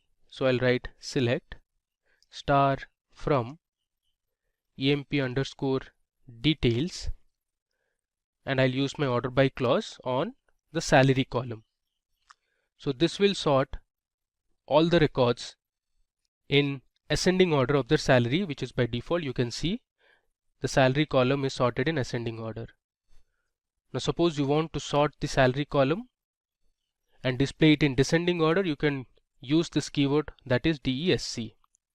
Let me run it. You can see the output. Now this time the salary is sorted in descending order and you have the other values as well. Now let me show you some basic operations that you can do using the select statement. So suppose I write select and do an addition operation, let's say 10 plus 20, and I'll give an alias name as addition. If I run this, it will give me the sum of 10 and 20, that is 30. Similarly, you can use the subtraction operator and you can change the alias name as, let's say, subtract. Let's run it. You get minus 10. Now there are some basic inbuilt functions. There are a lot of inbuilt functions in SQL, but here I'll show you a few. Suppose you want to find the length of a text or a string, you can use the length function. So I'll write select and then use the length function. I'll hit tab to autocomplete. Let's say I want to find the length of country India and I'll give an alias as total length. If I run it, you see here it returns 5 because there are 5 letters in India. There's another function called repeat. So let me show you how repeat works. So I'll write select repeat. Let's say I want to repeat the symbol that is at the rate. I'll put it in single quotes because it is a text character, and I want to repeat this character for 10 times. Close the bracket and let's run it. You can see here in the output it has printed at the rate 10 times. You can count it. Alright. Now let's say you want to convert a text or a string to uppercase or lowercase. You can do that as well. So I'll write select and use the function called upper. Let's say I want to convert my string, that is India, to uppercase. I'm not giving in any alias name. If I run this, see, my input was capital I and everything else was in small letter. In the output you can see it is converted my input to all caps. Similarly, you can change this. Let's say you want to print something in lowercase, you can use the lower function. Let's say this time everything is in uppercase. If I run it, it converts India to lowercase. Now let's explore a few date and time functions. Let's say you want to find the current date. There's a function called CUR, which stands for current, and this is the function I'm talking about, which is current date. If I run this, you will get the current date, that is 28th of Jan 2021. And let's say you want to extract the day from a date value, so you can use the day function. Let's say I'll use day and I want to find the day from my current date. If I run this, you get 28, which is today's day. Now similarly, you can also display the current date and time. So for that you can use a function that is called now. So this will return the current date and time. You can see this is the date value and then we have the current time. Alright, and this brings us to the end of our demo session. So let me just scroll through whatever we have learned. So first I showed you how you can see the databases present in MySQL. Then we used one of the databases and checked the tables in it. Then we created another database called SQL Intro for our demo purpose. We used that database and then we created this table called employee details with column names like name, integer, the sex, date of join, city and salary. I showed you the structure of the database. Let me run this again so you get an idea. You can see this was the structure of our table. Then we went ahead and inserted a few records. So we inserted records for 6 employees. So you have the employee name, the age, the gender, the date of join, the city to which the employee belongs to, and the salary of the employee. Then we saw how you can use the select statement and display all the columns present in the table. We learned how you can display the unique city names. We learned how to use different aggregate functions like count, average and sum. Then we learned how you could display specific columns from the table. We learned how to use where clause. Then we used an or operator. We learned about in operator, the between operator. Then we used an and operator to select multiple conditions. Finally, we learned about group by, order by, and some basic SQL operations. Now it's time to explore some string functions in MySQL. So I've given a comment, string functions. First, let's say you want to convert a certain string into uppercase. So I can write select.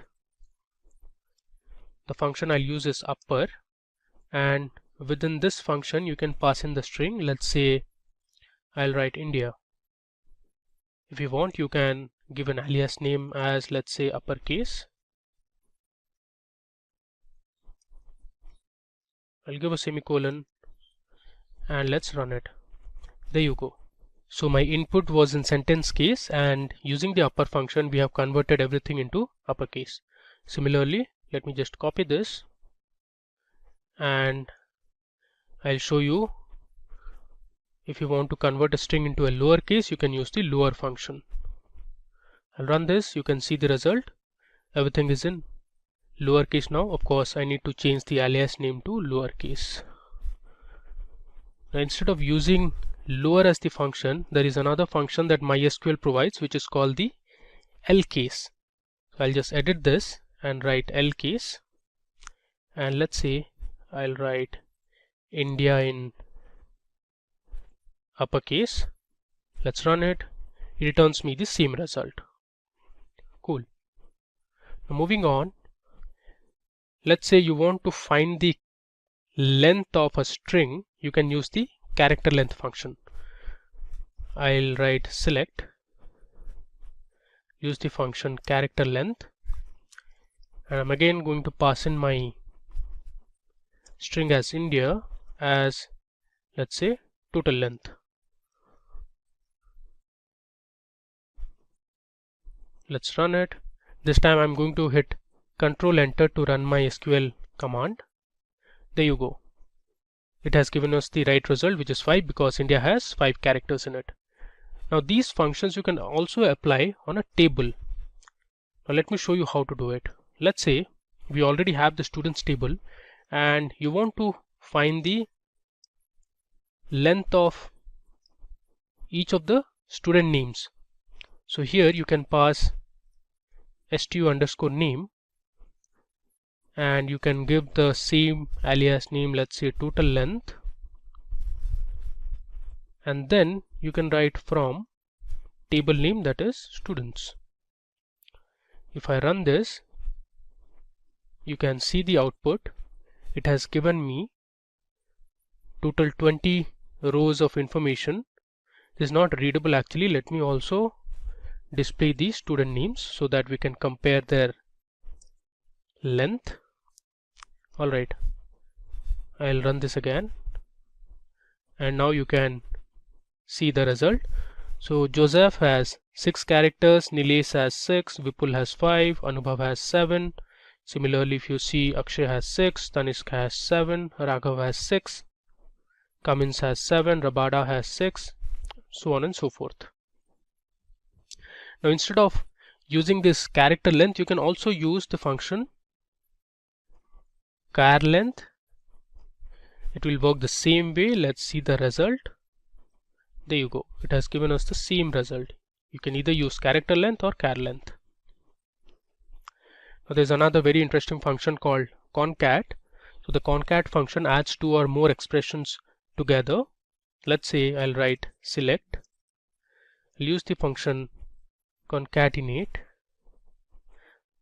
The function is actually concat, and I'm going to pass in my string values. Let's say India is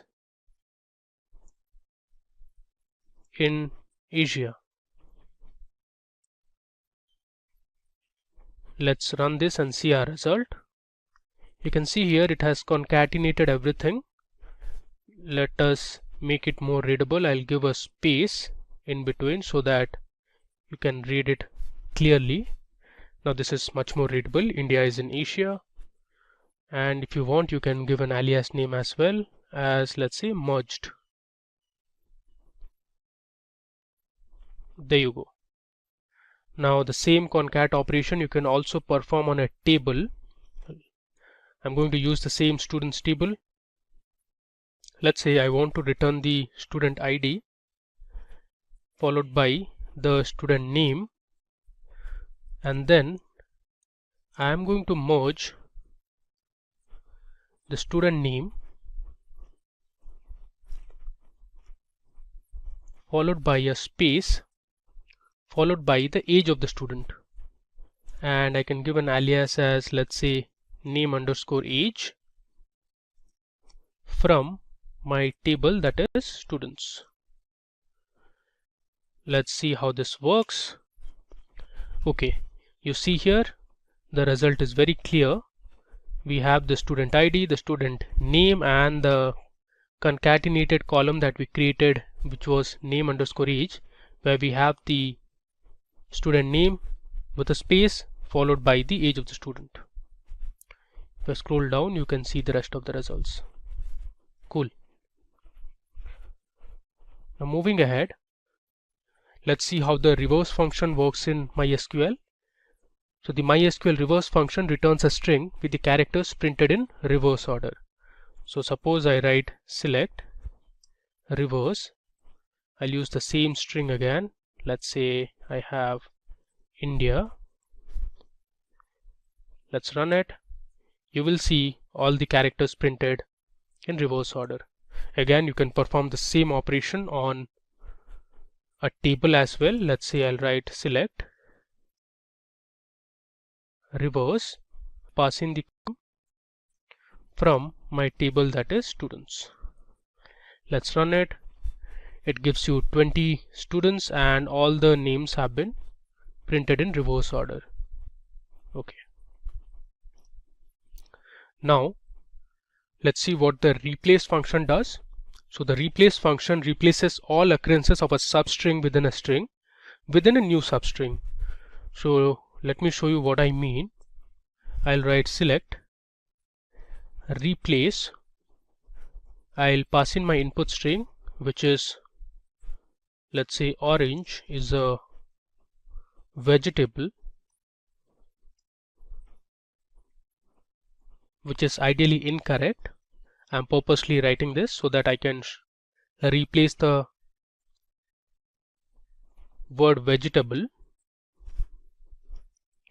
with fruit.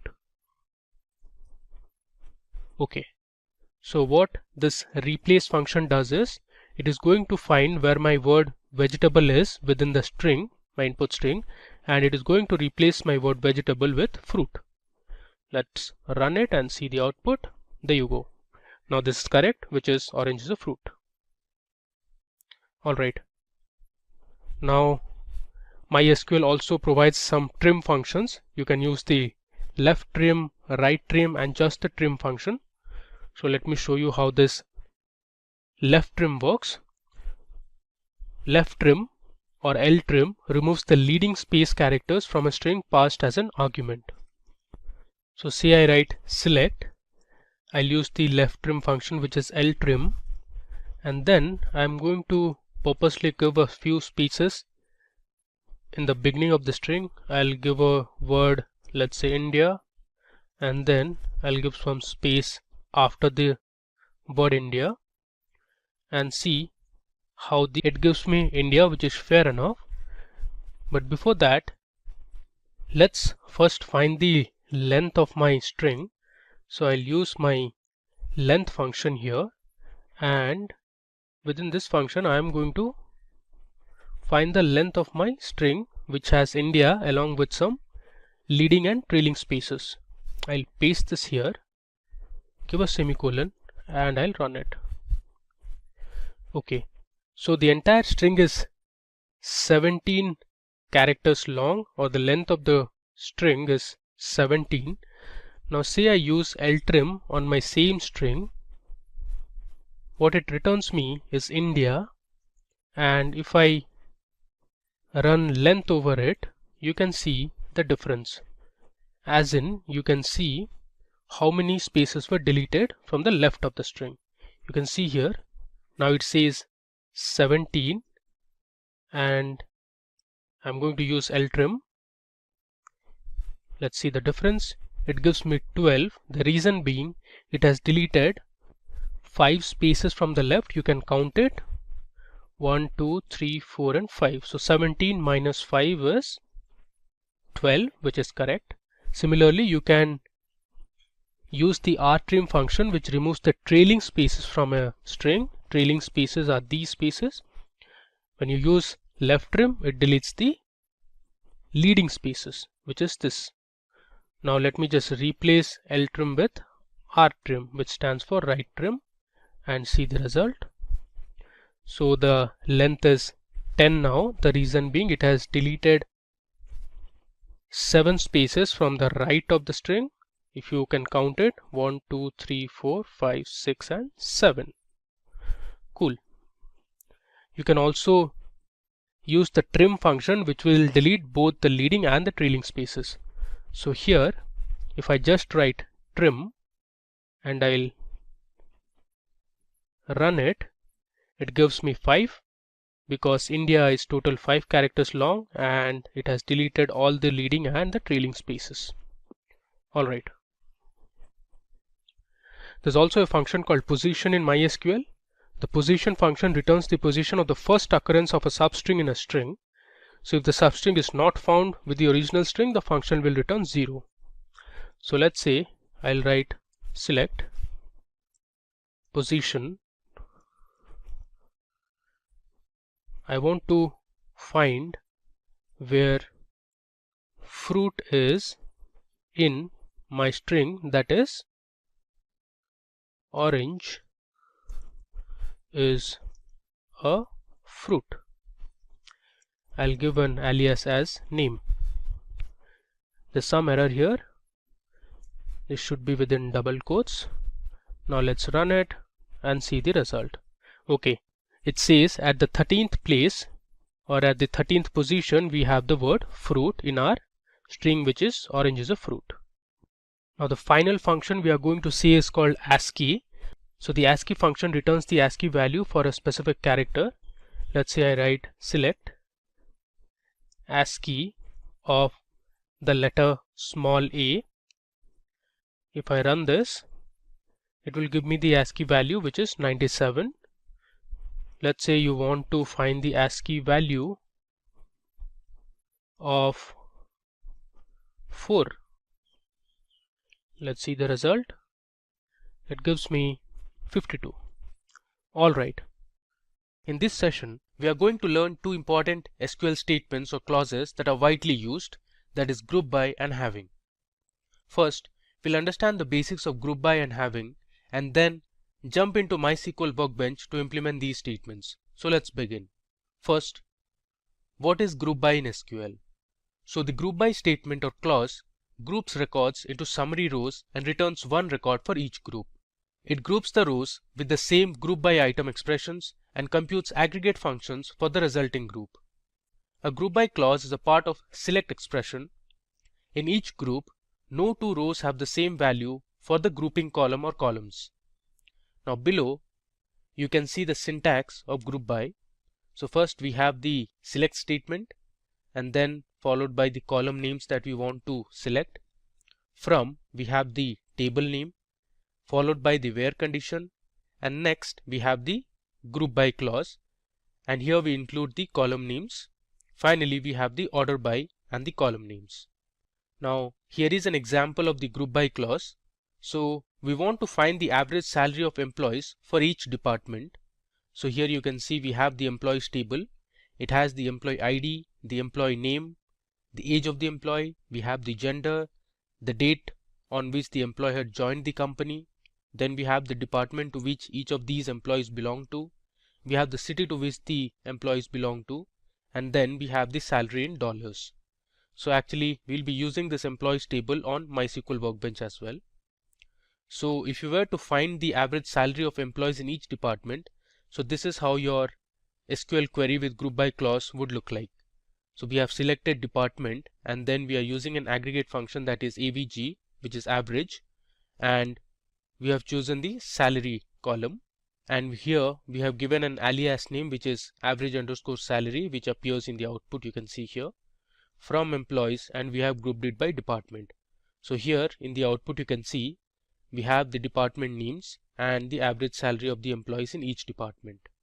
Now let me take you to my MySQL workbench, where we will implement group by and solve specific problems. Okay, so I am on my MySQL workbench. So let me make my connection first. I'll enter the password. So this will open my SQL editor. So first of all, let me check the databases that I have. So I'll use my query, that is show databases. Let's run it. Okay, you can see we have a list of databases here. I'm going to use my SQL underscore intro database. So I'll write use SQL underscore intro. So this will take us inside this database. I'll run it. Alright, now you can check the tables that are present in SQL underscore intro database. If I write show tables, you can see the list of tables that are already present in this database. To do our demo and understand group by as well as having, let me first create an employee table. So I'll write create table employees. Next, I'll give my column name as employee underscore ID, which is the ID for each employee. I'll give my data type as integer, and I'll assign employee ID as my primary key.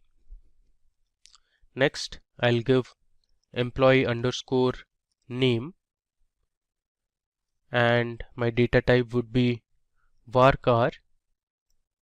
I'll give the size as 25. My third column would be the age column. Age would obviously be an integer. Then I have my gender column. I'll use character data type and assign a value of 1 or size of 1. Next, we have the date of join, and the data type will be date.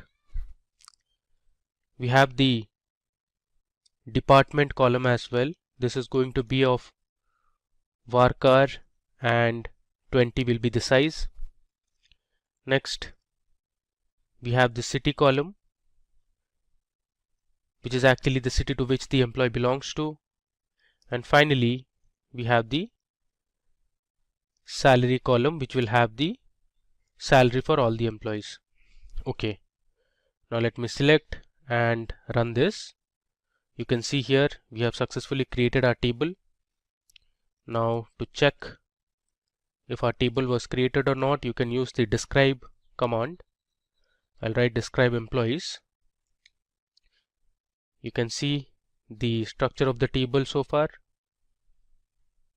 Alright, now it's time for us to insert a few records into this employees table. So I'll write insert into employees, and I'll copy paste the records which I have already written on a notepad. So let me show you.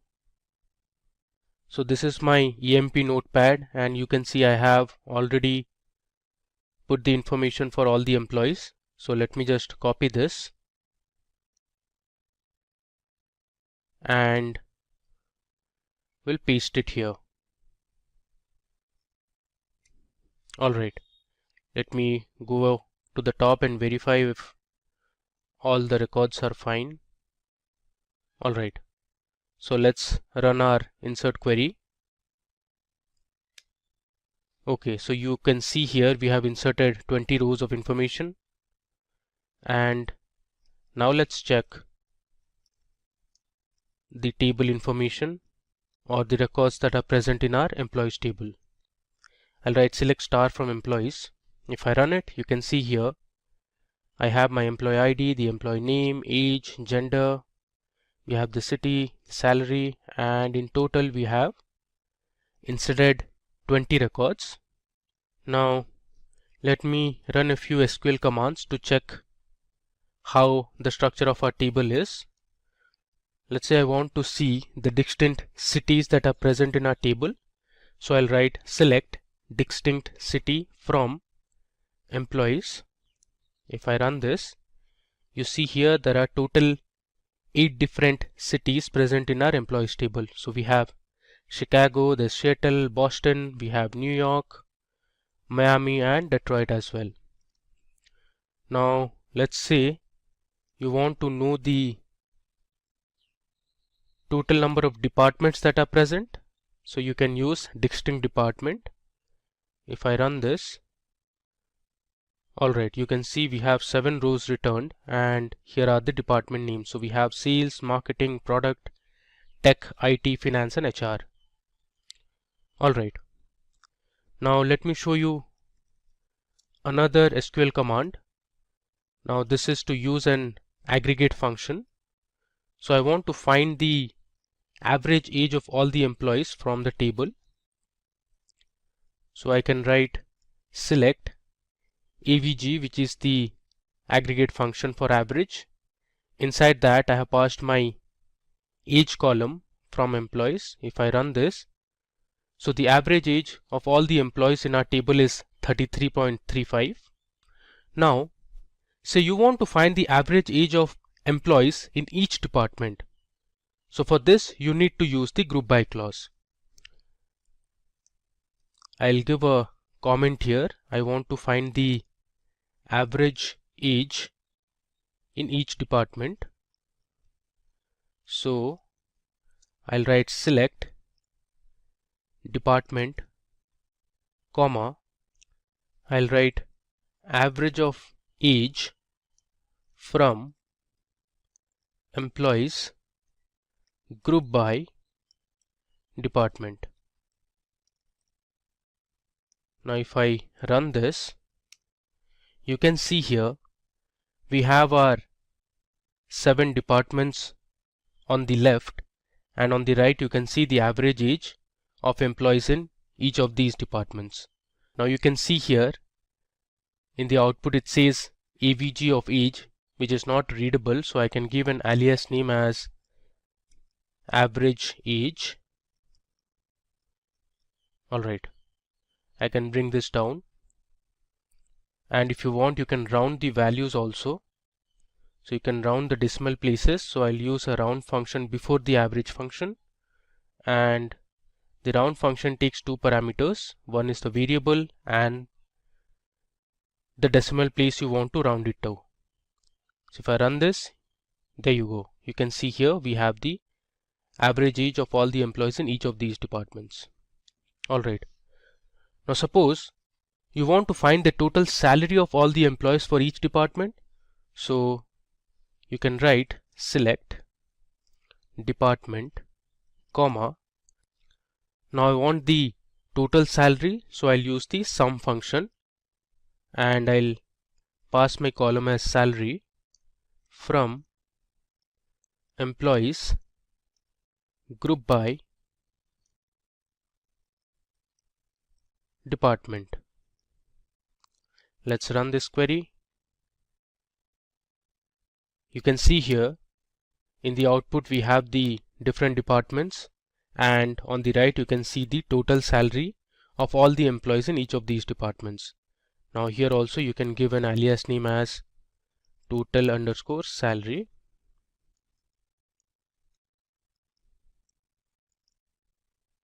Let's run it again, and you can see the output here. Alright, now moving ahead, you can also use the order by clause along with the group by clause.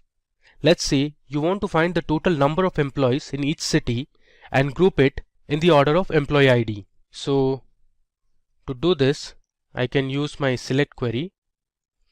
I'll write select count of, let's say, employee ID, and I want to know the city as well, from employees group by city and next you can use the order by clause. I'll write order by count of employee ID, and I'll write DESC, which stands for descending. If I run this query, you can see here on the left you have the count of employees, and on the right you can see the city names. So in Chicago we had the highest number of employees working, that was 4. Then we had Seattle, Houston, Boston, Austin, and the remaining also had 2 employees. So in this case we have ordered our result based on the count of employee ID in descending order. So we have the highest number appearing at the top and then followed by the lowest. Okay, now let's explore another example. Suppose we want to find the number of employees that joined the company each year. We can use the year function on the date of joining column. Then we can count the employee IDs and group the result by each year. So let me show you how to do it. So I'll write select. I'm going to extract year from the date of join column. I'll give an alias as year. Next, I'll count the employee ID from my table name, that is employees, and I'm going to group it by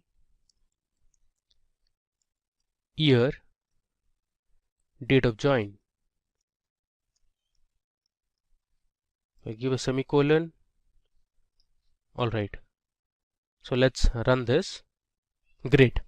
You see here in the result we have the year that we have extracted from the date of join column, and on the right you can see the total number of employees that joined the company each year. So we have in 2005 there was 1 employee.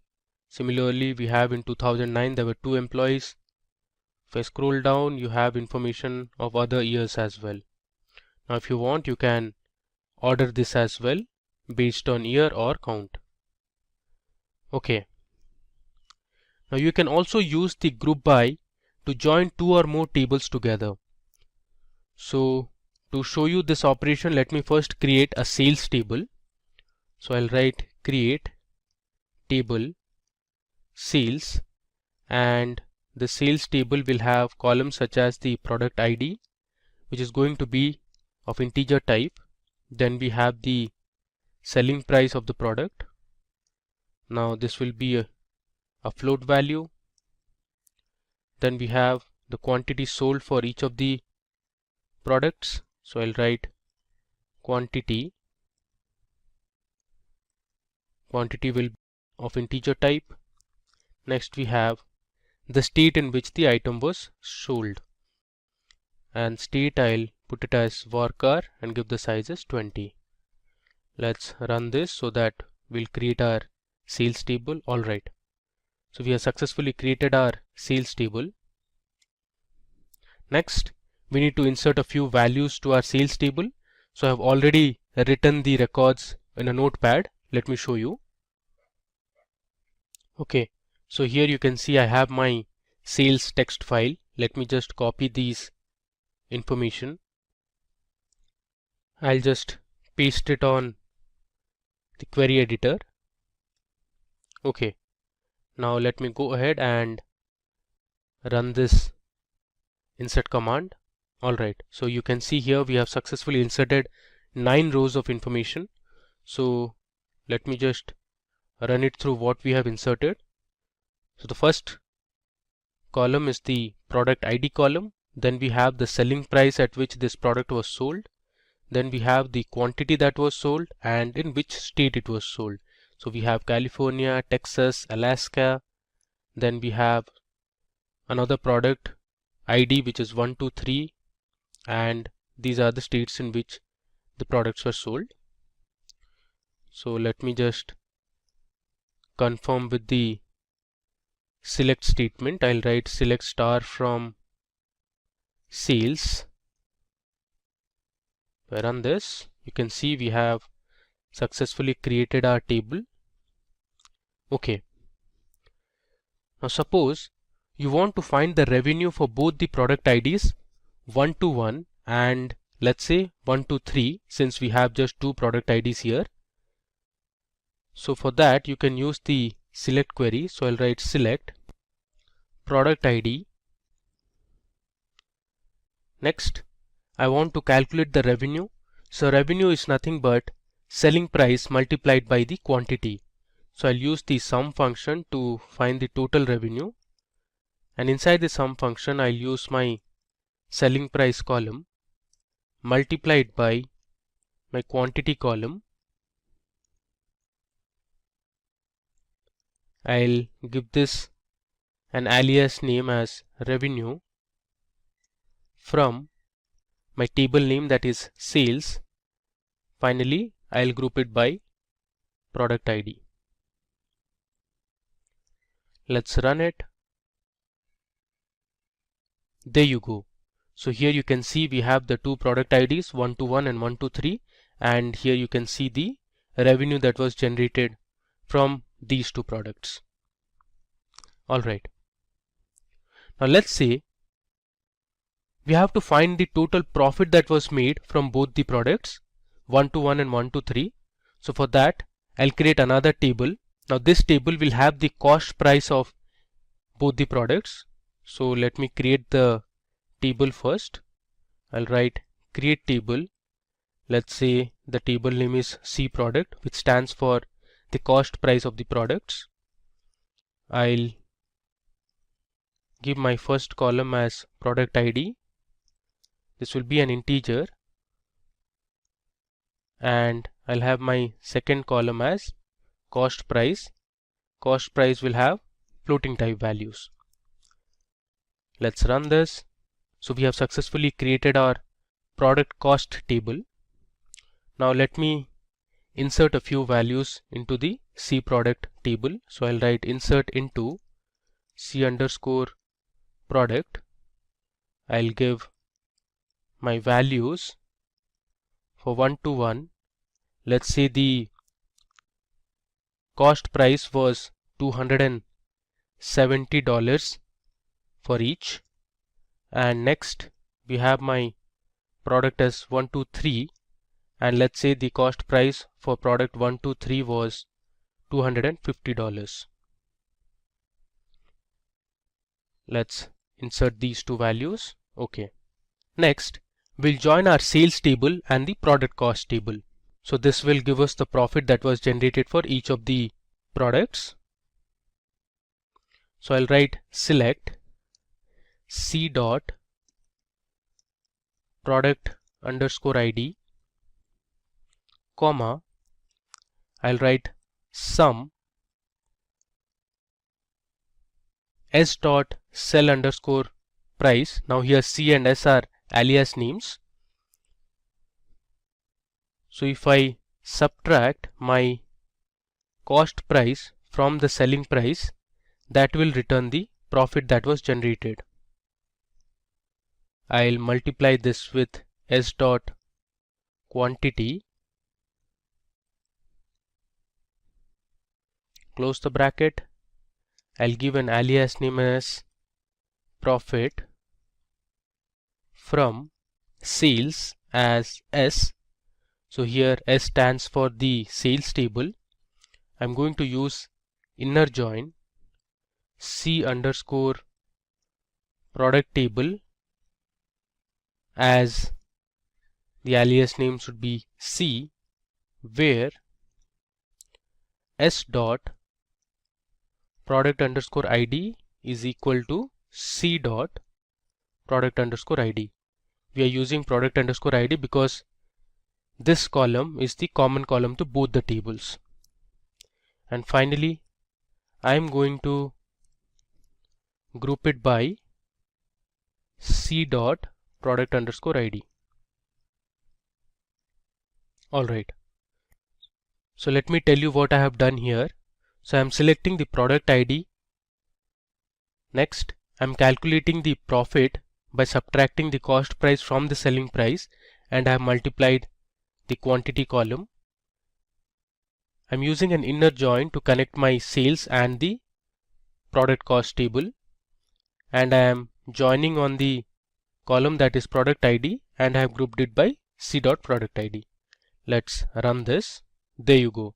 So here you can see for product ID 121 we made a profit of $1,100, and for product ID 123 we made a profit of $840. So now that we have learnt group by in detail, let's learn about the having clause in SQL. The having clause in SQL operates on grouped records and returns rows where aggregate function results matched with given conditions only. So now having and where clause are kind of similar, but where clause can't be used with an aggregate function. So here you can see the syntax of having clause. You have the select statement followed by the column names from the table name, then we have the where conditions, next we have the group by, finally we have having, and at last we have order by column names. So you can see here we have a question at hand. We want to find the cities where there are more than 2 employees. So you can see the employee table that we had used in our group by clause as well.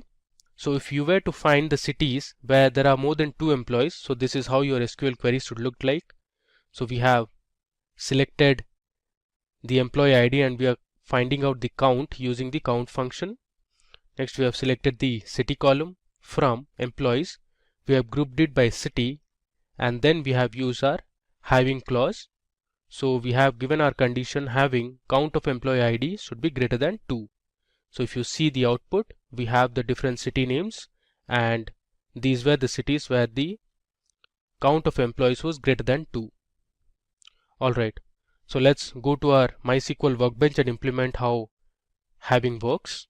So suppose you want to find those departments where the average salary is greater than $75,000.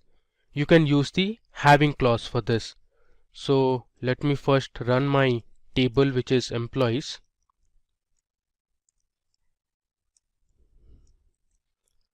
If I run this, you can see we had inserted 20 rows of information, and the last column we had was salary. So the question we have is, we want to find those departments where the average salary is greater than $75,000. So let me show you how to do it. So I'll write select department, comma, I'll use the aggregate function that is average salary. I'll give an alias name as avg underscore salary from employees. Next we'll use the group by clause, and I want to group it by each department, and then I'm going to write my having clause. So in having clause I'll use my condition that is having average of salary greater than $75,000. Let's run it and see the output. There you go. So here you can see there were total 3 departments in the company, that is sales, finance and HR, where the average salary is greater than $75,000. Okay. Next, let's say you want to find the cities where the total salary is greater than $200,000. So this will again be a simple SQL query. So I'll write select city, comma, I want to find the total salary, so I'll use the sum function, and I'll pass my column as salary, as I'll give a alias name as total from employees group by city, and then I am going to use my having clause. I'll pass in my condition as having sum of salary greater than $200,000. Alright, so let's run this query. There you go. So the different cities are Chicago, Seattle and Houston, where the total salary was greater than $200,000. Now suppose you want to find the departments that have more than 2 employees. So let's see how to do it. I'll write select department, comma, this time Since I want to find the number of employees, I'm going to use the count function. I'll write count star as employee underscore count or emp underscore count, which is my alias name, from employees. Next, I'll group it by department, having, I'll give my condition count star greater than 2. Let's run this. Okay, so you have departments such as sales, product, tech and IT where there are more than 2 employees. Okay, now you can also use a where clause along with the having clause in an SQL statement. So suppose I want to find the cities that have more than 2 employees apart from Houston. So I can write my query as select city, comma, count star as emp count from employees, where I'll give my condition city not equal to Houston. I'll put it in double quotes since I don't want to see the information regarding Houston. I'll group it by city, having count of employees greater than 2. So if I run this query, you see we have information for Chicago and Seattle only, and we have excluded the information for Houston. Now you may also use aggregate functions in the having clause that does not appear in the select clause. So if I want to find the total number of employees for each department that have an average salary greater than $75,000, I can write it something like this. So select department, comma, count star as emp count from employees, group by department, and in the having clause I'm going to provide the column name that is not present in the select expression. So I'll write having average salary greater than 75,000. This is another way to use the having clause. Let's run this. Alright, you can see we have department sales, finance and HR, and you can see the employee count where the average salary was greater than 75,000. Okay, so let me run you from the beginning what we did in our demo. So first we created a table called employee, then we inserted 20 records to this table. Next we explored a few SQL commands like distinct, then we used average, and finally we started with our group by clause, followed by looking at how group by can be used along with another table, and we joined two tables, that was sales and product cost table, to find out the profit. Then you learned how to use the having clause. So we explored several different questions and learned how to use having in SQL. In this session we will learn about joins in SQL. Joins are really important when you have to deal with data that is present on multiple tables. I'll help you understand the basics of joins and make you learn the different types of joins with hands-on demonstrations on my SQL workbench. So let's get started with what are joins in SQL. SQL join statement or command is often used to fetch data present in multiple tables. SQL joins are used to combine rows of data from two or more tables based on a common field or column between them. Now consider this example where we have two tables, an orders table and a customers table. Now the order table has information about the order ID.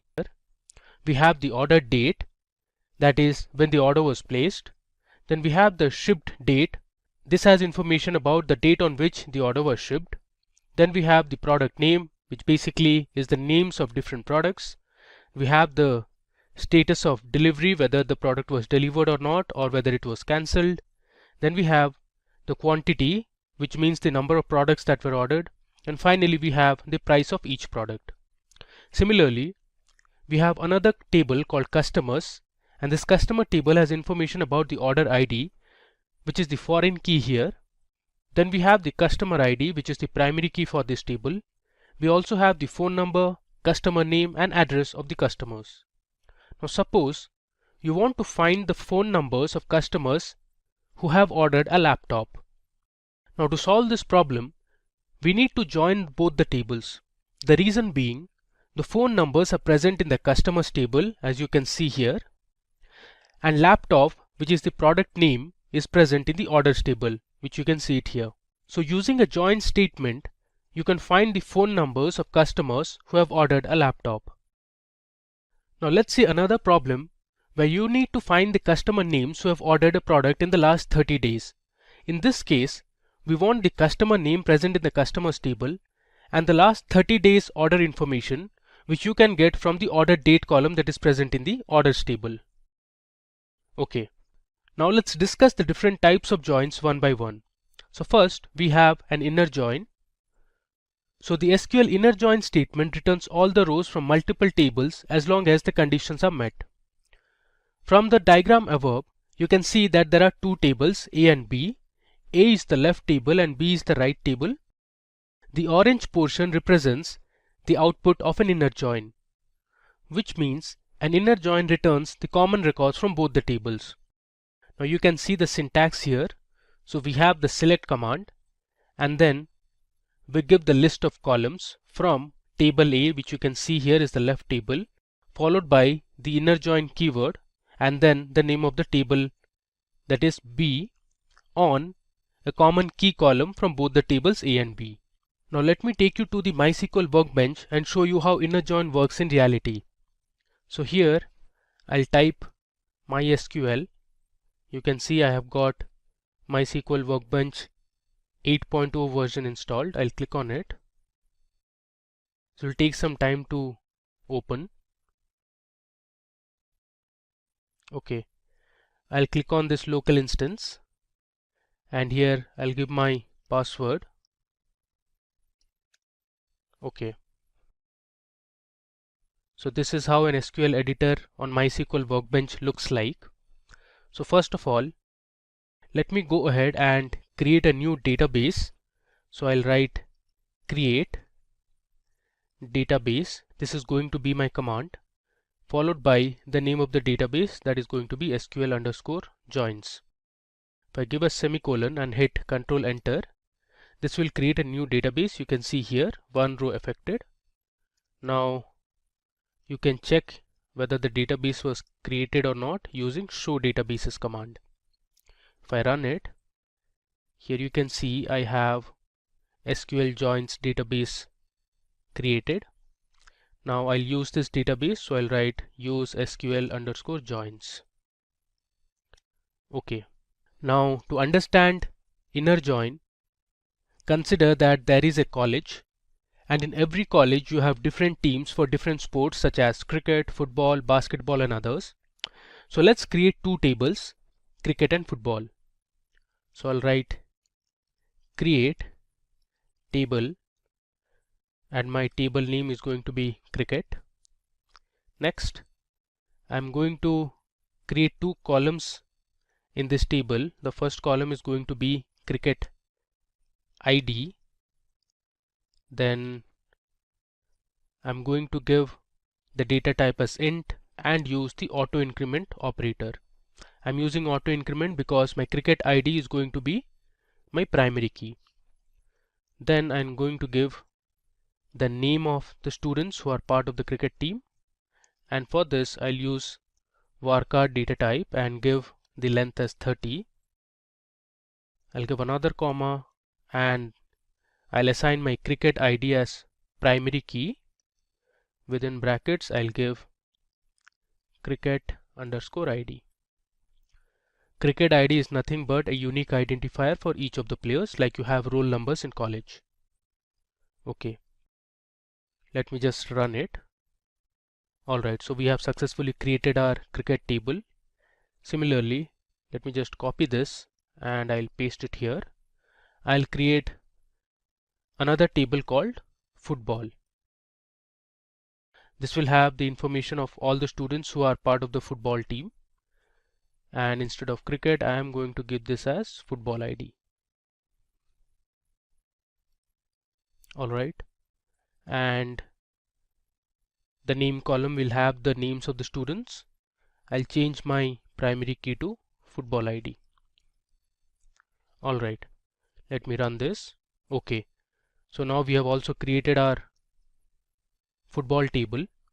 The next step is to insert a few player names into both the tables. So I'll write my insert into command. First, let's load some data to our cricket table. So I'll write cricket and I'll give my name column followed by values, and here I'll give some names such as, let's say, Stuart. I'll give another comma. The next player I'll choose is, let's say, Michael. Similarly, I'll add a few more. Let's say we have Johnson. The fourth player I'll take is, let's say, Hayden. And finally we have, let's say, Fleming. Okay. Now I'll give a semicolon and run this. Okay, so let me just check if all the values were inserted properly. For this, I'll use select star from table, that is cricket. If I run it, you can see I have created a table and have successfully inserted 5 rows of information. Now similarly, let's insert a few student names for our football table. So I'll change this to football, and obviously there would be students who will be part of both cricket and football team. So I'll keep a few repeated names. Let's say Stuart, Johnson, and let's say Hayden are part of both cricket and football team.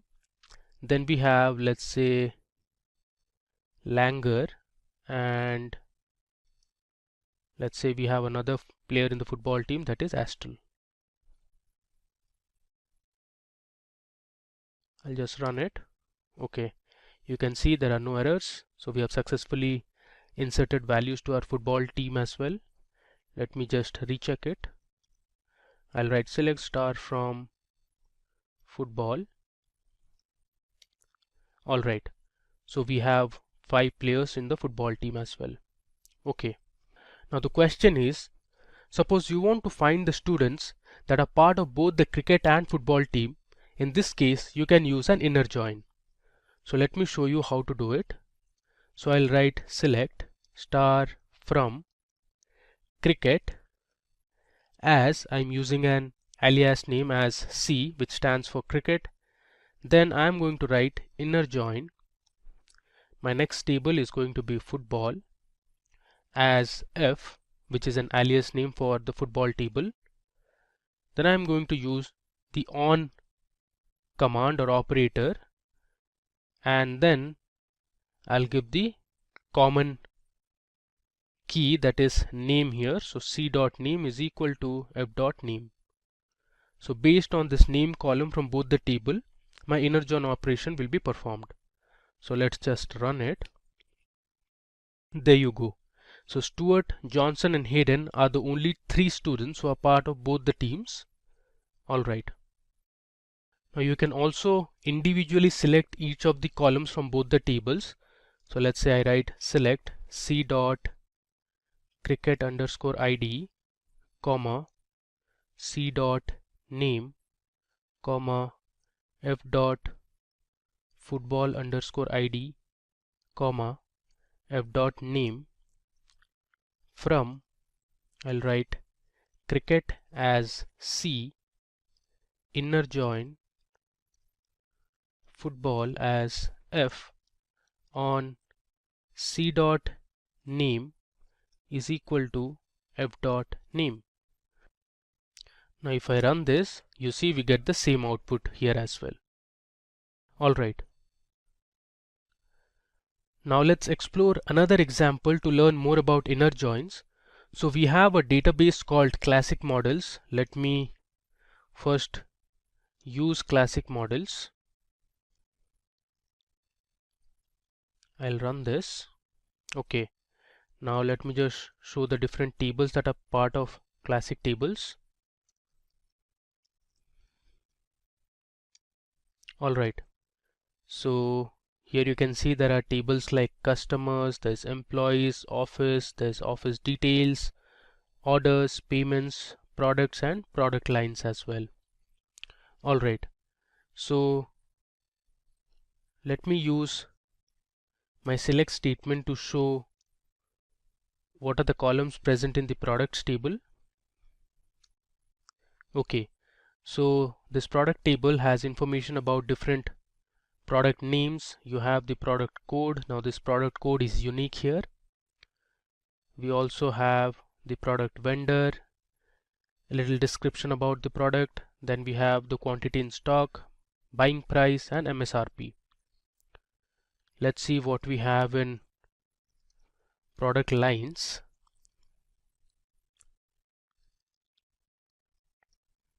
If I run it, you see here we have the product line, which is the primary key for this table. Then we have the textual description for each of the products. This is basically some sort of an advertisement. Alright, now suppose you want to find the product code, the product name and the text description for each of the products. You can join the products and product lines table. So let me show you how to do it. I'll write my select statement and choose my columns as product code. Then we have product name, and let's say I want the text description. So I'll write this column name. Okay. Then I'll use from my first table, that is products, inner join product lines.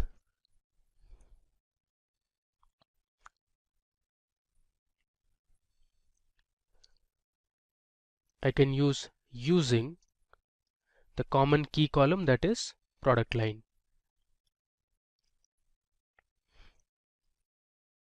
Close the bracket, I'll give a semicolon, and if I run it, there you go. So you can see the different product codes, then we have the different product names and the textual description for each of the products.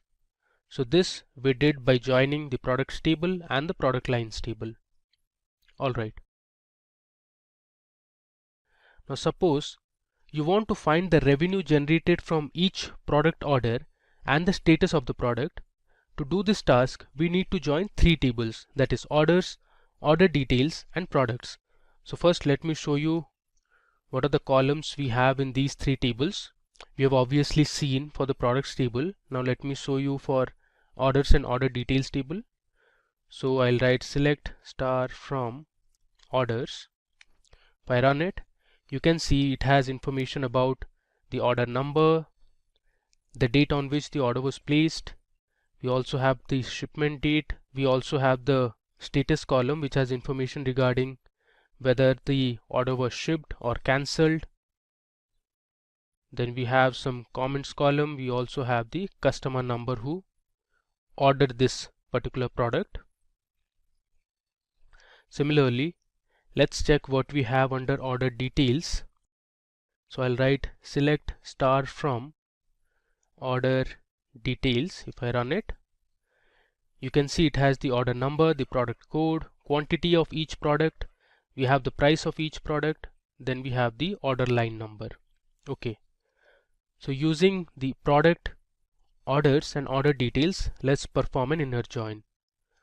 So I'll write select O dot order number comma O dot status comma I need the product name, which I'll take from the products table. So I'll write p dot product name.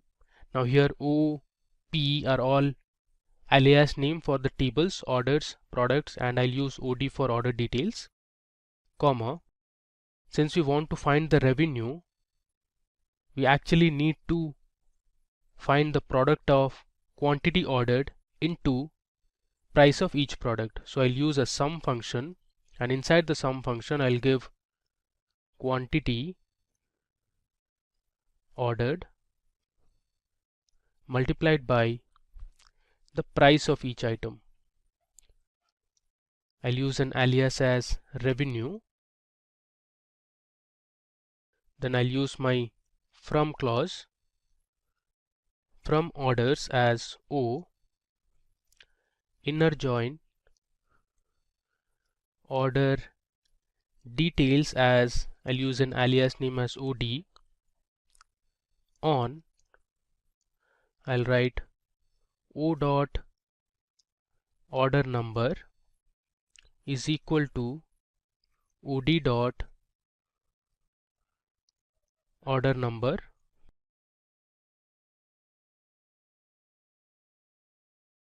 I'll use another inner join, and this time we'll join the products table. So I'll write inner join products as P on P dot product code is equal to OD dot product code.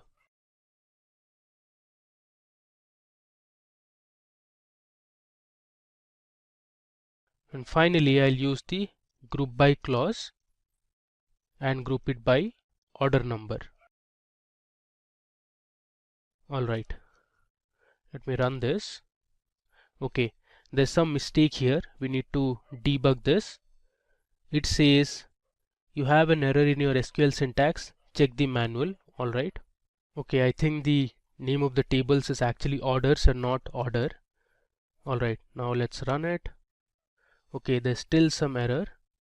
It says classic models dot product doesn't exist. So again, the product name is, the table name is products and not product. So let's run it again. Alright, there you go. So we have the order number, the status, the product name, and the revenue. This we got it using inner join from 3 different tables. Now talking about left joins, the SQL left join statement returns all the rows from the left table and the matching rows from the right table. So if you see this diagram, you can see we have all the rows from the left table, that is A, and only the matching rows from the right table, that is B. So you can see this overlapped region, and the syntax for SQL left join is something like this. So you have the select statement, and then you give the list of columns from table A, which is your left table. Then you use the left join keyword followed by the next table, that is table B, on the common key column. So you write A dot key is equal to B dot key. Okay, now in our classic models database we have 2 tables, customers and orders. So if you want to find the customer name and their order ID, you can use these 2 tables. So first let me show you the columns that are present in customers and orders. I think orders we have already seen. Let me first show you what's there in the customers table. Okay, so you can see we have the customer number, the name of the customer, then we have the contact last name, the contact first name, we have the phone number, then there's an address column. There are 2 address columns actually. We have the city name, the state, and we have other information as well. And similarly we have our orders table. So I'll write select start from orders. So I'll write select star from orders. If I run this, you can see these are the information available in the orders table. Okay, so let's perform a left join where we want to find the customer name and their order IDs. So I'll write select c dot customer name, or let's say first we'll choose the customer number, comma, then I want the customer name, so I'll write C dot customer name. Then we have the order number column which is present in the orders table, and let's say I also want to see the status. Then I'll give my left table, that is customers as C, left join, orders as O on C dot customer number equal to O dot customer number. Let's run it. Okay, again there is some problem. Alright, so the table name is customers. Let's run it. So there's another mistake here. This is customer number, so B is missing. Cool. Let me run it. Alright, so here you can see we have the information regarding the customer number, then the respective customer names, we have the order number and the status of the shipment. So if I scroll down, you'll notice one thing, there are a few rows you can see which have null values. This means for customer number 125 and for this particular customer name there were no orders. And similarly, if I scroll down, you will find a few more null values. You can see here there are two null values here. For customer number 168 and 169, there were no orders available. Alright, now to check those customers who haven't placed any orders, you can use the null operator. So what I'll do is, here I'll just continue with this. I'll use a where clause and write where order number is null. Now let me run this. Okay, so here you can see there are 24 customers from the table that don't have any orders in their names. Okay, now talking about right joins. So SQL right join statement returns all the rows from the right table and only matching rows from the left table. So here you can see we have our left table as A and the right table as B. So the right join will return all the rows from the right table and only the matching rows from the left table. Now talking about the syntax. So here you can see we have the select statement. Followed by the select statement, you will have the list of columns that you want to choose. From table A, right join table B on the common key column from both the tables. Alright. Now to show how right join works, I'll be using two tables, that is customers and employees. So let's see the rows of data that are present in the customer table first. So I'll write select star from customers. Let's run it. So here you have the customer number, the customer name, then we have the phone number, the address of the customers. You also have the country to which the customer belongs to, the postal code, and the credit limit as well. Similarly, let's see for the employees table. Here I'll change customers to employees. Let's run it. Okay, so we have the employee number, the last name, the first name, we have the extension, the email ID, the job title, and also reports to here means the manager. Okay, so based on these two tables, we'll find the customer name, the phone number of the customer, and the email address of the employee, and join both the tables, that is customers and employees. So let me show you the command. So I'll write select C dot customer name, comma, then we have C dot phone. I'll give a space here. Next, I want the employee number from the employee table, so I'll write E dot employee number, comma, E dot email from customers as C, right join employees as E on E dot, my common key column is employee number here, so I'll write E dot employee number is equal to C dot, we have sales representatives employee number, and I'm also going to order it by the employee number column. Okay, so you can see I have my customer name selected from the customers table, the phone number of the customer, then we have the employee number and the email address. So let me run it. Okay, there's some problem. Alright, so the table name is customers actually. Let's run it once again. There you go. So you can see here we have all the values selected from our right table, which is the employees table. You can see right join employees, which means your employees table is to the right, and then we have the customer name and phone numbers of the customers from the customer table, which is actually your left table.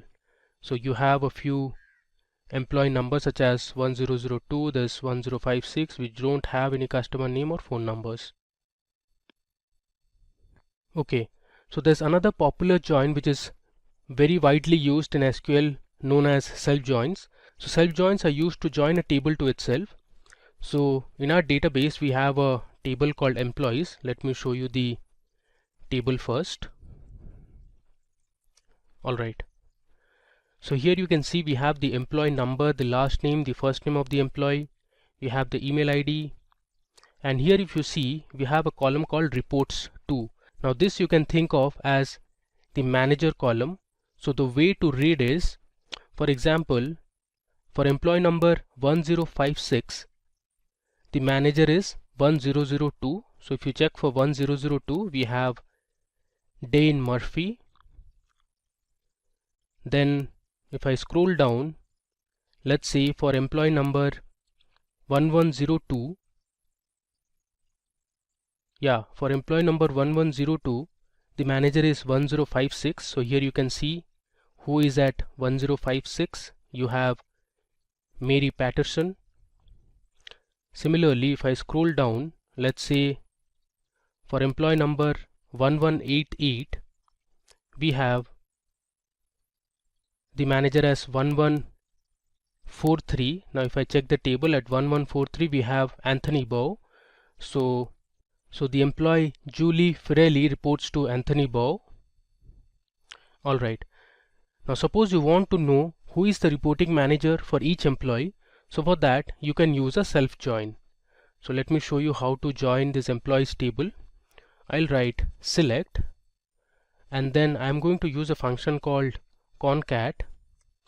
Within brackets I'll start with my alias name, that is m dot, then I'll write last name. I'm going to concat last name followed by a comma, then I'll have my first name.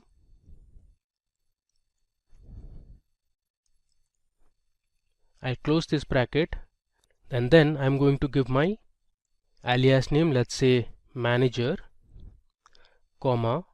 Next I'm going to concat the same last name and first name, and this time I'm going to use a separate alias, let's say E, which stands for employee. So I'll write E dot last name, comma, and within single quotes I'll give my comma, and then I'll write E dot first name. I'll close this bracket. I'll give an alias as, let's say, employee.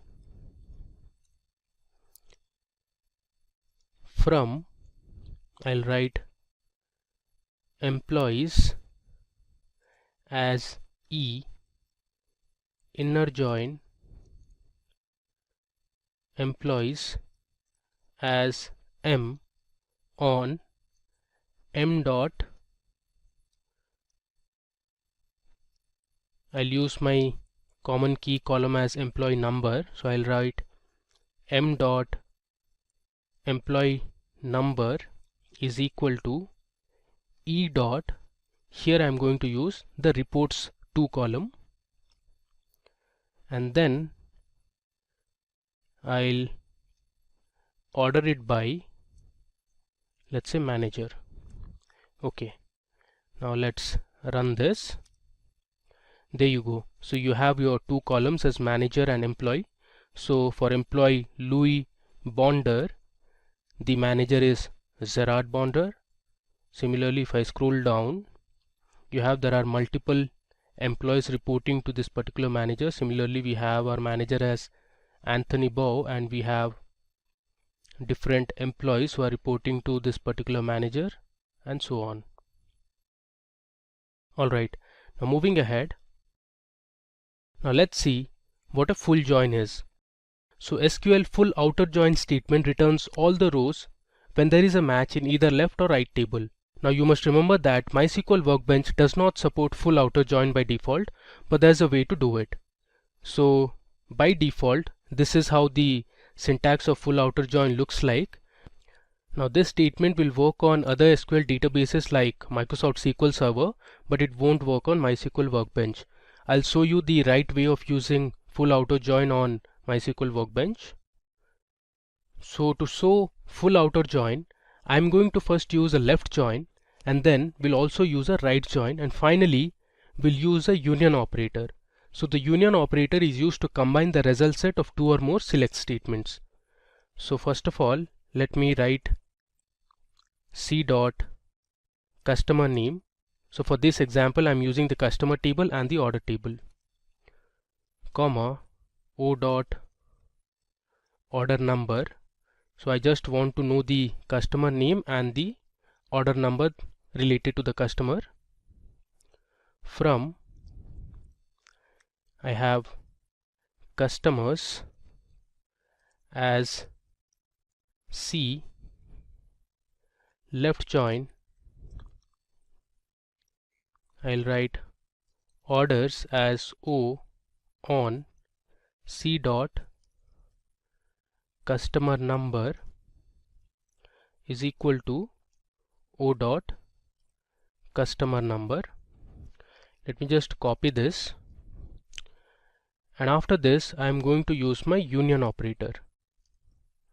So union operator is used to merge results from two or more tables. So basically this performs a vertical join. And next I am going to use my right join operation. So here instead of left join, I'll write right. Rest all looks fine.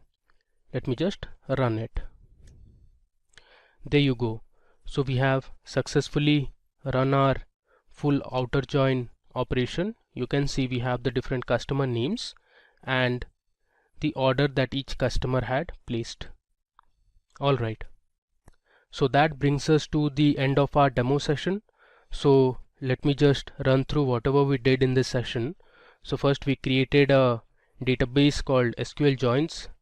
Then we created two tables like cricket and football. Then we had inserted a few rows to each of these tables. Then we used this table to learn about inner join. Next, we used a database called Classic Models. It had multiple tables, so we explored all of these tables like products, there was product lines, orders, customers and employees, and learned how to use inner join, left join, self join, right join, as well as full outer join. In this video, we will learn what is a subquery and look at the different types of subqueries. Then we'll learn subqueries with select statement followed by subqueries with insert statement. Moving further, we will learn subqueries with the update statement, and finally we look at subqueries with delete statement. All this we will be doing on our MySQL Workbench. So before I begin, make sure to subscribe to the Simplilearn channel and hit the bell icon to never miss an update. So let's start with what is a subquery. So a subquery is a select query that is enclosed inside another query.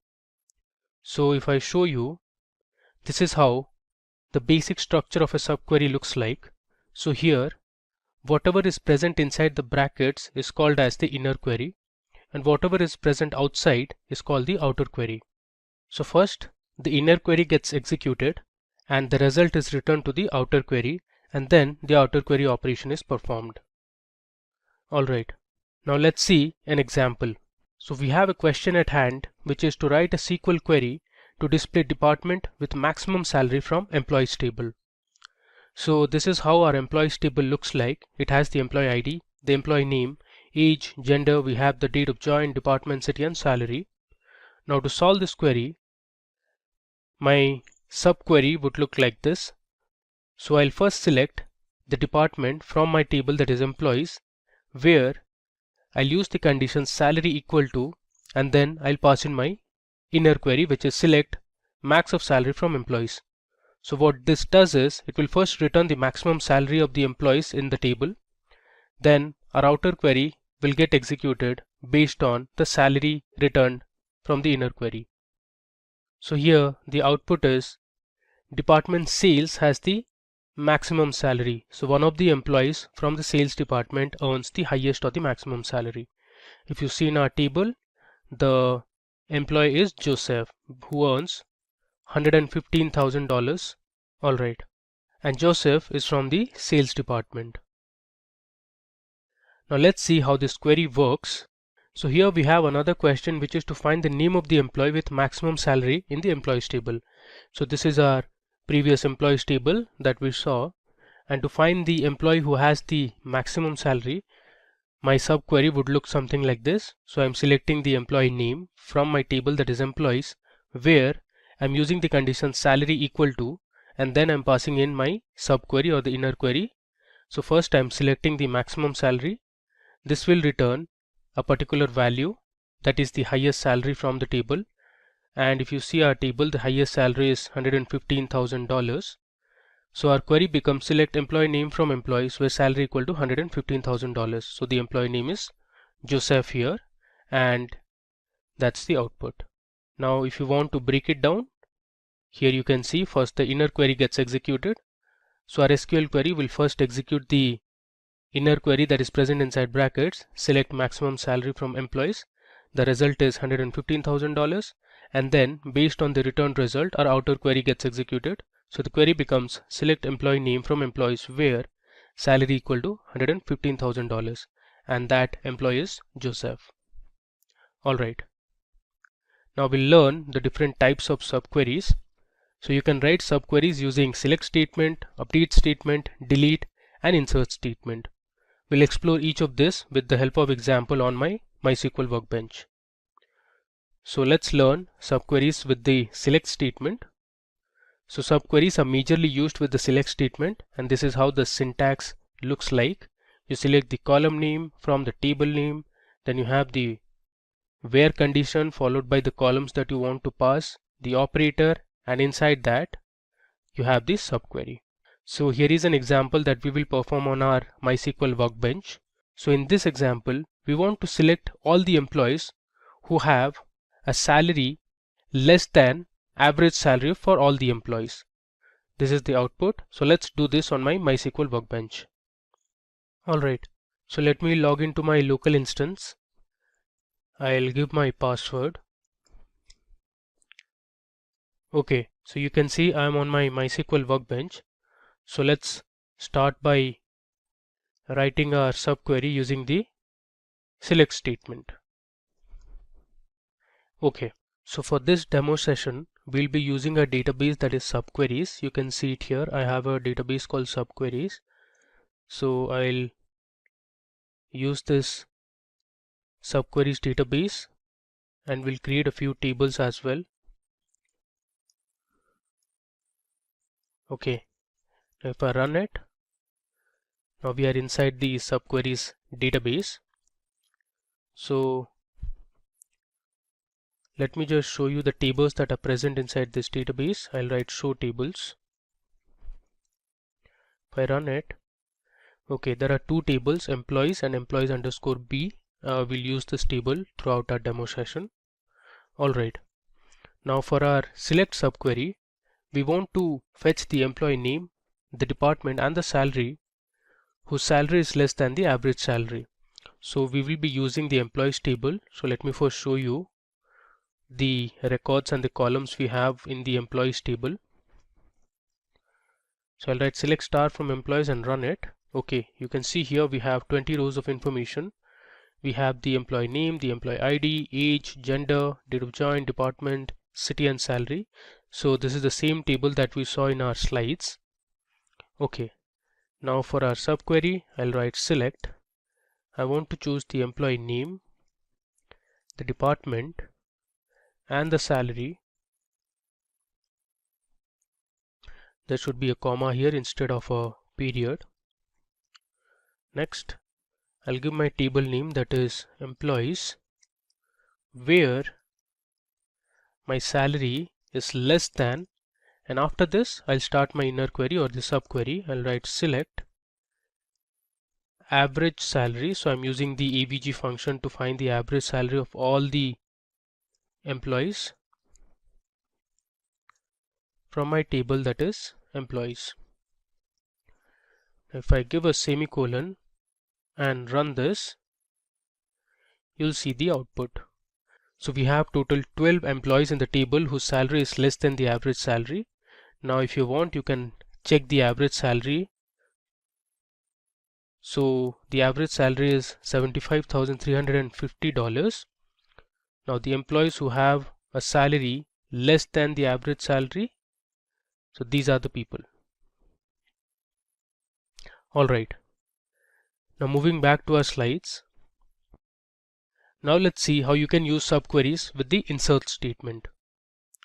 Now the insert statement uses the data written from the subquery to insert into another table.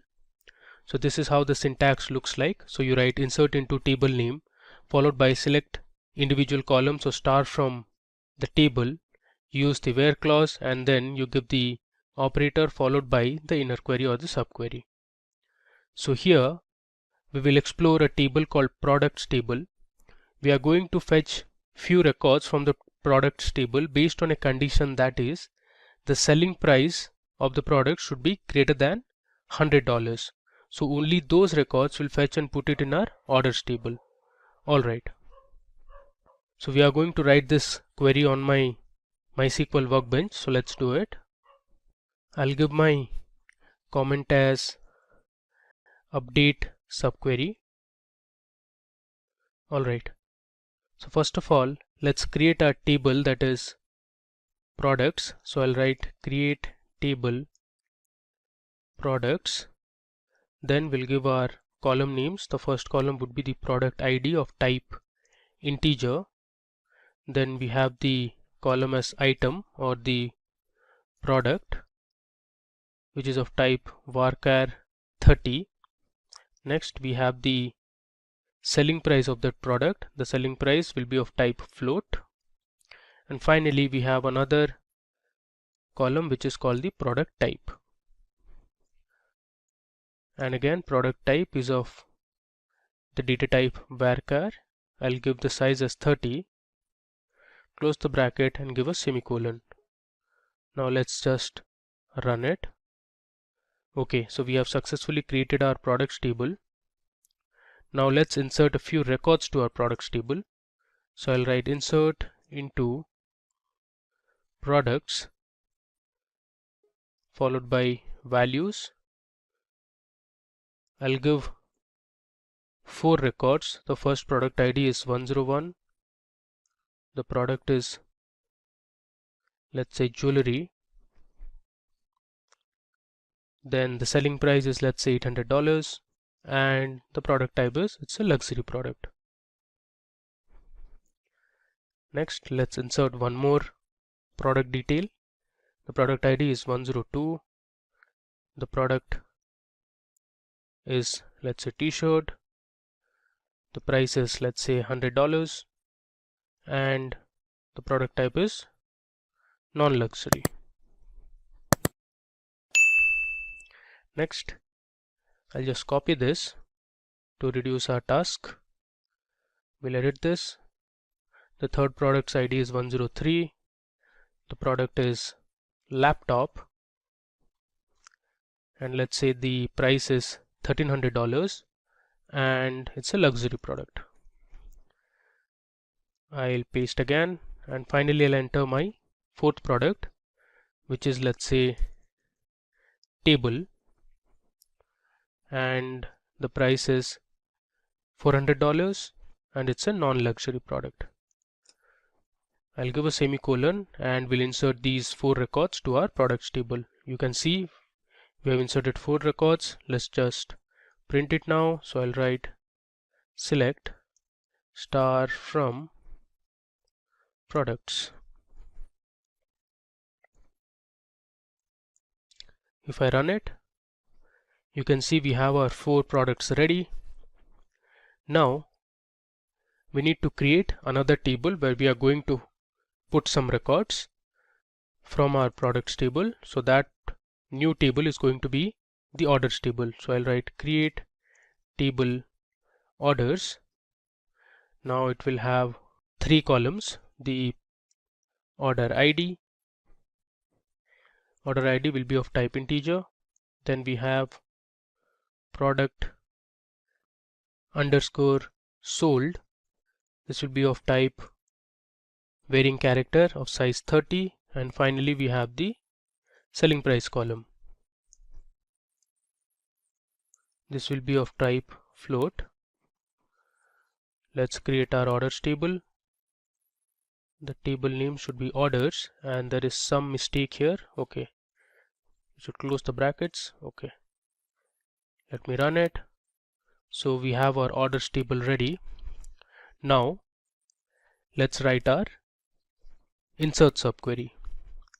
So I am going to insert into my table, that is orders, and I'll select the product ID, comma, the item and the selling price or the sell price from my table, that is products, where I'll write product ID in, I'll write my inner query select prod ID or the product ID from products. Next I'll give a where clause where the selling price is greater than $1,000. So let me tell you what I am going to do here. I am going to insert into my orders table the product ID, the item name and the selling price from my products table, where the product ID has this condition. So let me first run this condition for you, which is select prod ID from products where the selling price is greater than 1000. If I run this, okay, there is some issue here. The column name is actually prod ID. Now let's run it again so that we can see the product IDs of the products which have a selling price greater than 1000. So it is 101 and 103. Now let's run the entire query. There is another mistake here. Let's debug the mistake. Now this should be product ID instead of product underscore in. Let's insert again. Alright, so we have successfully inserted 2 records to our table, that is orders. Now let's see the orders table. I'll write select star from orders. If I run it, there you go. So there were 2 products from our product table that were jewelry and laptop, which have a selling price greater than $1,000. So the selling price for jewelry was $1,800 and for laptop it was $1,300. So this is how you can use a subquery using the insert statement. Alright, now going back to our slides again. Alright, now let's see how you can use subqueries with the update statement. Now the subqueries can be used in conjunction with the update statement.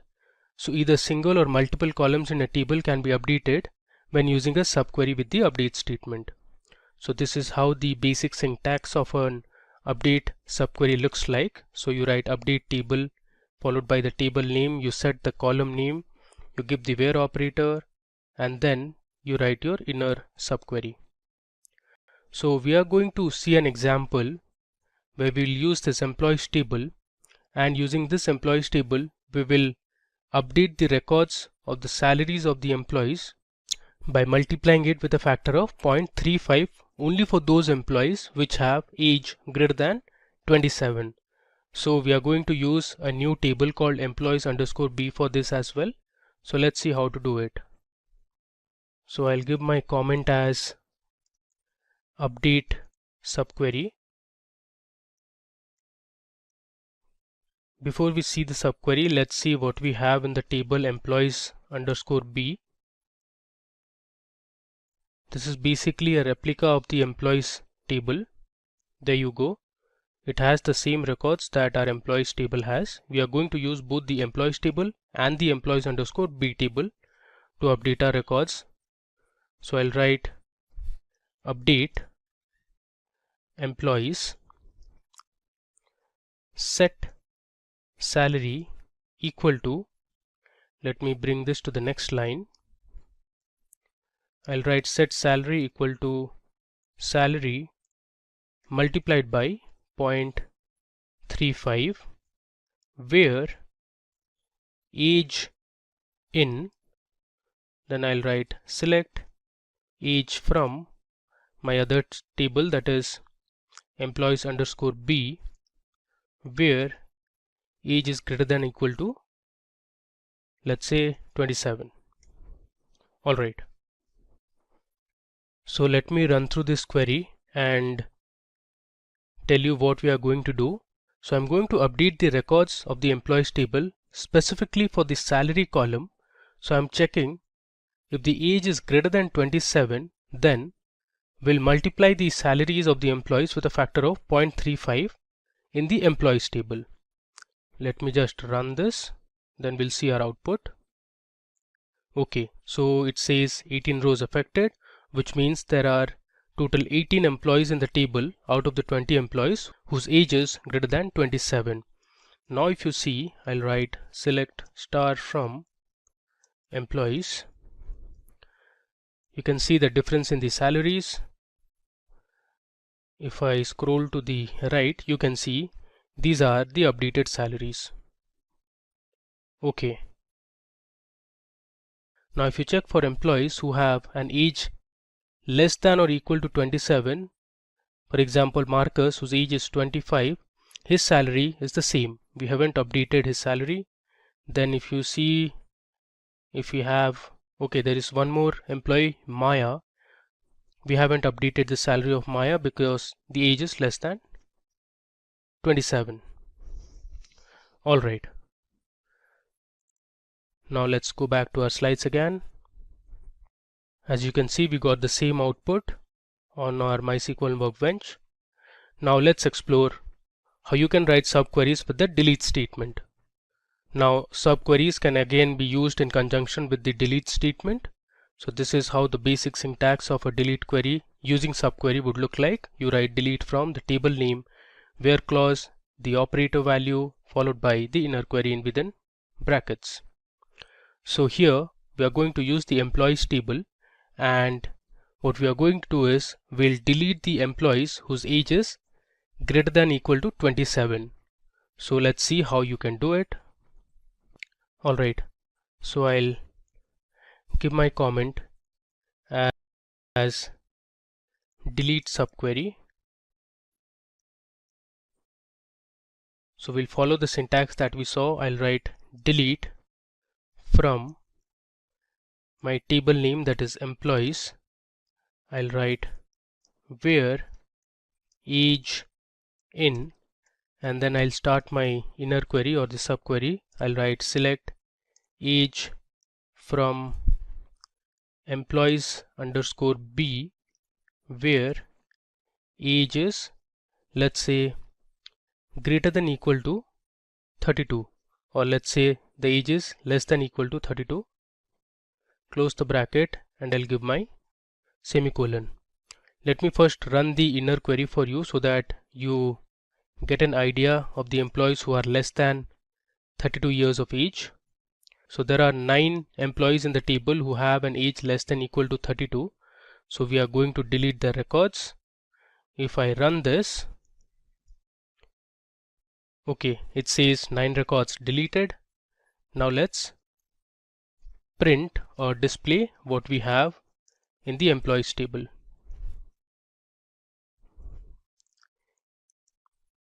If I run this, there you go.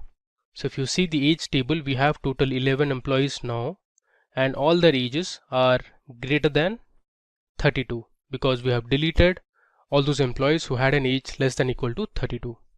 Okay. So let me show you from the beginning what we did. So first we used our subqueries database, then we used our employees table. So we started by looking at how you can use the subquery with a select statement. This should be insert instead of update. So we learned how to write an insert subquery. We use two tables, products and our orders table. Moving ahead, we saw how to write subqueries using the update command. So we updated the salaries of the employee by a factor of 0.35 for those who had an age greater than or equal to 27. And finally, we saw how to use the subquery using the delete statement. So we deleted all those records for the employees whose age was less than or equal to 32. So let's start with what is normalization. Normalization in DBMS is a method used to organize data within database to reduce repetition. By breaking down large data sets into smaller, more manageable tables and ensuring these tables are properly related, normalization helps prevent issues like data redundancy. Data redundancy means the unnecessary repetition or duplication of data within a database. For example, when a same piece of data is stored in multiple places, it can lead to inconsistencies and take up more storage space than needed. For example, data redundancy before normalization. You can see the table mentioned above where we have order ID, customer name, customer address, product and quantity. You might see some of them being repeated again and again. In the above table, the customer address for John Doe is repeated 3 times. Let's suppose if John Doe moves to a new address, every occurrence of his address in the table must be updated. If any instance is missed during the update, it leads to inconsistencies and errors can occur in the database. The solution is reducing the redundancy through normalization. Let's check it out how.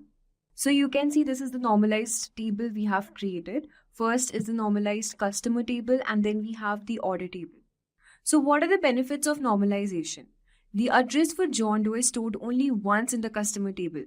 If John Doe's address changes, it needs to be updated in one place, ensuring consistency through the database. This reduces the risk of errors and maintains data integrity. The process involves multiple steps that transform data into a tabular format, removing duplicates and establishing clear connections between different tables, making the database more efficient and reducing problems like errors during data insertion, updates, or deletion. Let's now discuss the types of DBMS normal forms. Normalization rules are categorized into different normal forms. The first one is 1NF.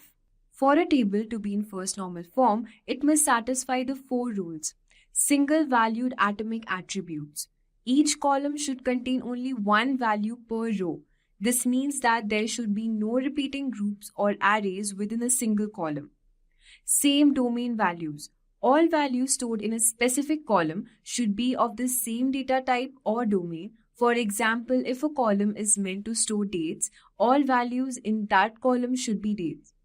Then we have unique column names. Each column in the table should have a unique name. This ensures clarity and avoids confusion when referring to a specific column. Then we have order of data, which doesn't matter. The order in which rows are stored in the table should not affect the data or its integrity. Let's check the example of the first normal form. Consider the following unnormalized table: customer ID, customer name, and the phone numbers. As you can see, the phone numbers are repeated twice. The problems with the original table is the non-atomic values. The phone numbers column contains multiple phone numbers separated by commas, which violates the atomicity rule of 1NF. Converting to first normal form, to bring this table into 1NF, we must ensure that each column contains only atomic value. This involves splitting the rows where there are multiple phone numbers. As you can see, we have splitted the data. Each row now has a single phone number, ensuring that the phone number column contains atomic value. Same domain names, all the values in the phone number column are consistent in format and type. All are phone numbers. Then we can see that the unique column names, the columns customer ID, customer name, phone number, which has unique name satisfying the requirement. Order of data. The order in which the rows appear does not matter, as the data's meaning and integrity are preserved. By applying these rules, the table now conforms to the first normal form, eliminating any redundancy related to the phone numbers and ensuring data is stored in a more organized and efficient manner. Let's go through each of these database normal forms step by step with simple examples to help you grasp the concepts more easily. Let's talk about the second normal form. For a table to be in second normal form, it must satisfy the following condition. Number 1, it must be in 1NF. Number 2, no partial dependency. Every non-key attribute should be fully dependent on the entire primary key, not just part of it. This rule applies primarily to tables with composite primary keys. Example of second normal form is, consider the following table that is in 1NF. The order ID, product name, quantity, and the supplier name.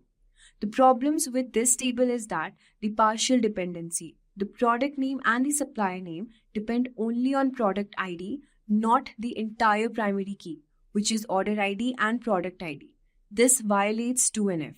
Converting to second normal form, to bring the table into 2NF, we separate the data into two tables to remove partial dependencies.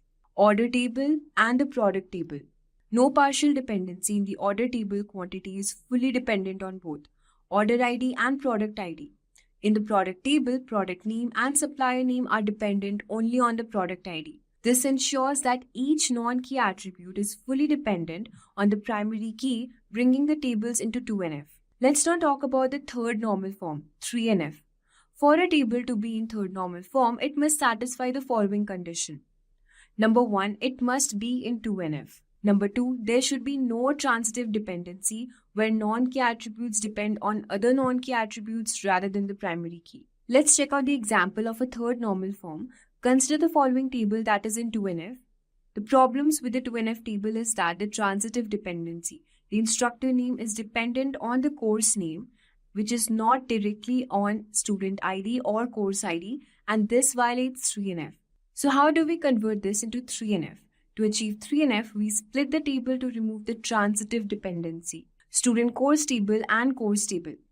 No transitive dependency. Now, the student course table, there are no non-key attributes depending on other non-key attributes. The course table stores the course and instructor information separately. This structure eliminates transitive dependency, ensuring the tables conform to 3NF. Let's now talk about the Boyce Codd normal form, which is BCNF. BCNF is an extension of the third normal form, 3NF. A table is in BCNF if it is in 3NF, and for every functional dependency, A implies to B, A should be a super key. Let's check out the example of a Boyce Codd normal form BCNF. So you can see this table here consisting of employee ID, department, and the manager. The problem with this table is that the BCNF violation. In this table, department determines manager, but department is not a super key, since employee ID is the primary key. This violates BCNF. So how do we convert this to BCNF? To achieve BCNF, we split the table to ensure that every determinant is a super key. As you can see, the employee table and the department table. The super key requirement in the employee table, employee ID is the primary key, and in the department table, department is now the primary key. The decomposition ensures that every functional dependency is satisfied by a super key, meeting the requirements of BCNF. Let's now talk about the fourth normal form, which is 4NF. A table is said to be in 4NF if it is in BCNF and has no multi-value dependencies.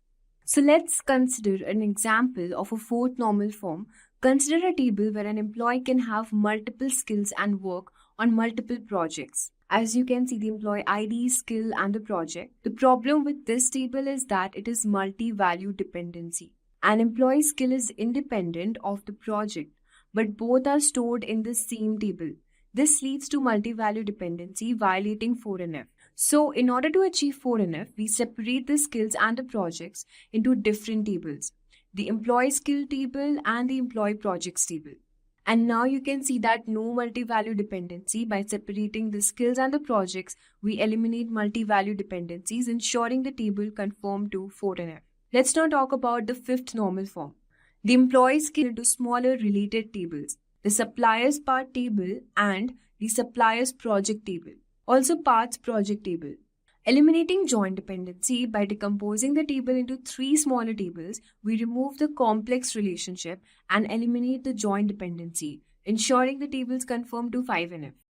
So currently I am on my MySQL workbench. Let me connect to the local instance. So I'll give my password. I'll click on OK. Alright. So this is my MySQL workbench query editor. So first we are going to learn subqueries. Let me give a comment and write subqueries. Alright. So first of all, let's understand what a subquery is. So a subquery is a query within another SQL query that is embedded within the where clause, from clause or having clause. So we'll explore a few scenarios where we can use subqueries. So for that, I'll be using my database, that is SQL_intro. So I'll write my command use SQL_intro. Now this database has a lot of tables. I'll be using the employees table that is present inside SQL_intro. Let me just expand this and you can see. So let me first show you the contents within this table. I'll write select star from employees. Let me execute it. Okay, you can see here we have the employee ID, employee name, age, gender, there's date of join, department, city and salary, and we have information for 20 employees. If I scroll down, you can see there are 20 employees present in our table. So let's say you want to find the employees whose salary is greater than the average salary. In such a scenario, you can use a subquery. So let me show you how to write a subquery. I'll write the select statement. In the select statement, I'll pass my column names that I want to display. So the column names I want are the employee name. Then I want the department of the employee and the salary of the employee from my table name, that is employees. Next, I'll use a where condition where my salary should be greater than the average salary of all the employees. So I'll write salary greater than. After this, I'm going to write my subquery. So I'll give select average of salary from my table name, that is employees, and I'll close the bracket and give a semicolon. So what it does is, first it is going to find the average salary of all the employees that are present in our table. Once we get the average salary number, we'll use this where condition where salary is greater than the average salary number. So the inside subquery, let me run it first. If I run this, this gives you the average salary of all the employees, which is $75,350. Now I want to display all the employees who have salary greater than $75,350. So let's run our subquery. There you go. So there are 8 employees in our table who have a salary greater than the average salary of all the employees. Alright. Next, let's see another example. Suppose this time you want to find the employees whose salary is greater than John's salary. So we have one employee whose name is John. Let me run the table once again. Okay, if I scroll down, you see we have an employee as John. You see this? Our employee ID 116 is John and his salary is $67,000. I want to display all the employees whose salary is greater than John's salary. So basically all the employees who are earning more than $65,000, I want to print them. So let's see how to do it. I'll write select. I want the employee name, comma, the gender of the employee. I also want the department and salary from my table name, that is employees. I'll write where salary is greater than. I'll start my opening bracket. Inside the bracket, I'm going to give my inner query, that is select salary from employees where the employee name is John. So within single quotations, I'll give John as my employee. I'll end with a semicolon. So let me first run my inner query. So this will give us the salary that John has, which is $67,000. Now I want the employees who are earning more than $67,000. So let's run our subquery. Okay, so you can see 12 rows returned, which means there are 12 employees in our table who are earning more than $67,000. You see here, all these employees have a salary greater than $67,000. Okay.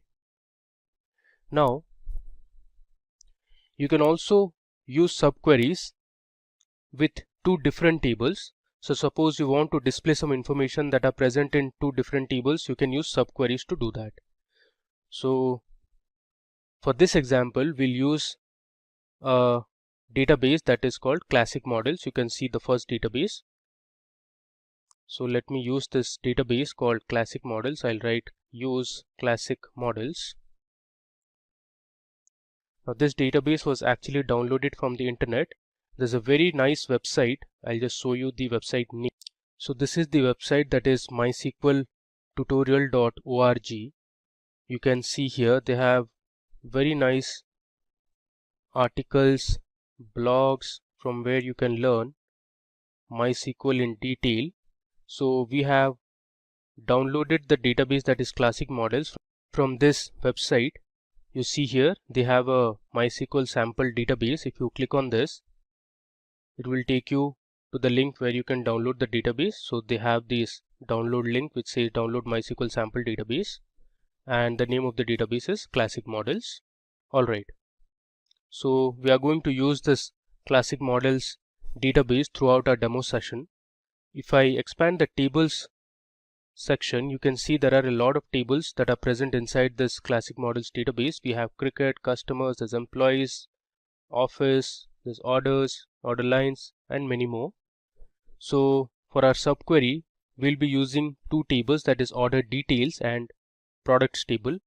First, let me show you the content that is present inside the products table first.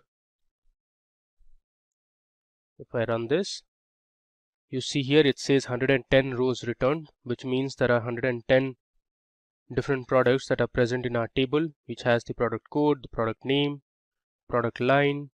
We have the product vendor, description, quantity in stock, buy price, MSRP. The other table we are going to use is order details, which has the details of all the orders. Let me show you the records order details tables has. Okay, so there are 1000 records present in this table. You have the order number, the product code, quantity ordered, price of each item. You have the order line number as well. Okay, now we want to know the product code, the product name, and the MSRP of the products whose price of each product is less than $100. For this scenario, we are going to use two different tables and we are going to write a subquery. Okay, so if you see here in the order details table, we have a column called price each. I want to display the product code, the product name, and the MSRP of the products which have a price of each product less than $100. So the way I'm going to do is, I'll write select product code, comma, product name. Now one thing to remember, that this product name is actually present inside our products table, and product code is present in both the tables, that is products and order details. Here you can see this is the product code column, comma, MSRP, which is present inside the products table again, from my table, that is products, where I'll write product code. I'm going to use the in operator. Next, I'll write my inner query, that is select product code from my table order details,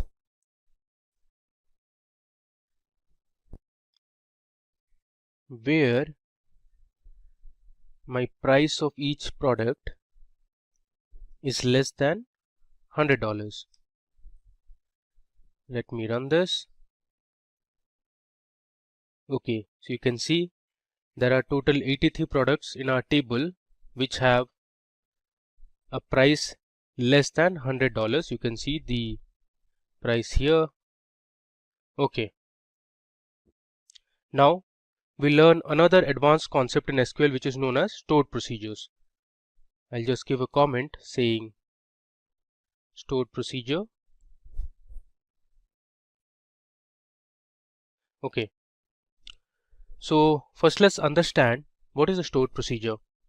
A stored procedure is an SQL code that you can save so that the code can be reused over and over again. So if you want to write a query over and over again, save it as a stored procedure and then call it to execute it. So in this example, I want to create a stored procedure that will return the list of players who have scored more than 6 goals in a tournament. So I have a database called SQL_IQ. These are a few databases that I have already created. So this database has a table called players. If I expand the tables option, you see we have a table called players, and you can see the columns player ID, the name of the player, the country to which the player belongs to, and the number of goals each player has scored in a particular tournament. So I'll write a stored procedure that will return the list of top players who have scored more than 6 goals in a tournament. So first of all, let me begin by using my SQL_IQ database. We'll run it. So now we are inside the SQL_IQ database. Let me select star from players to show the values that we have in the players table. You can see there are 6 players in our table.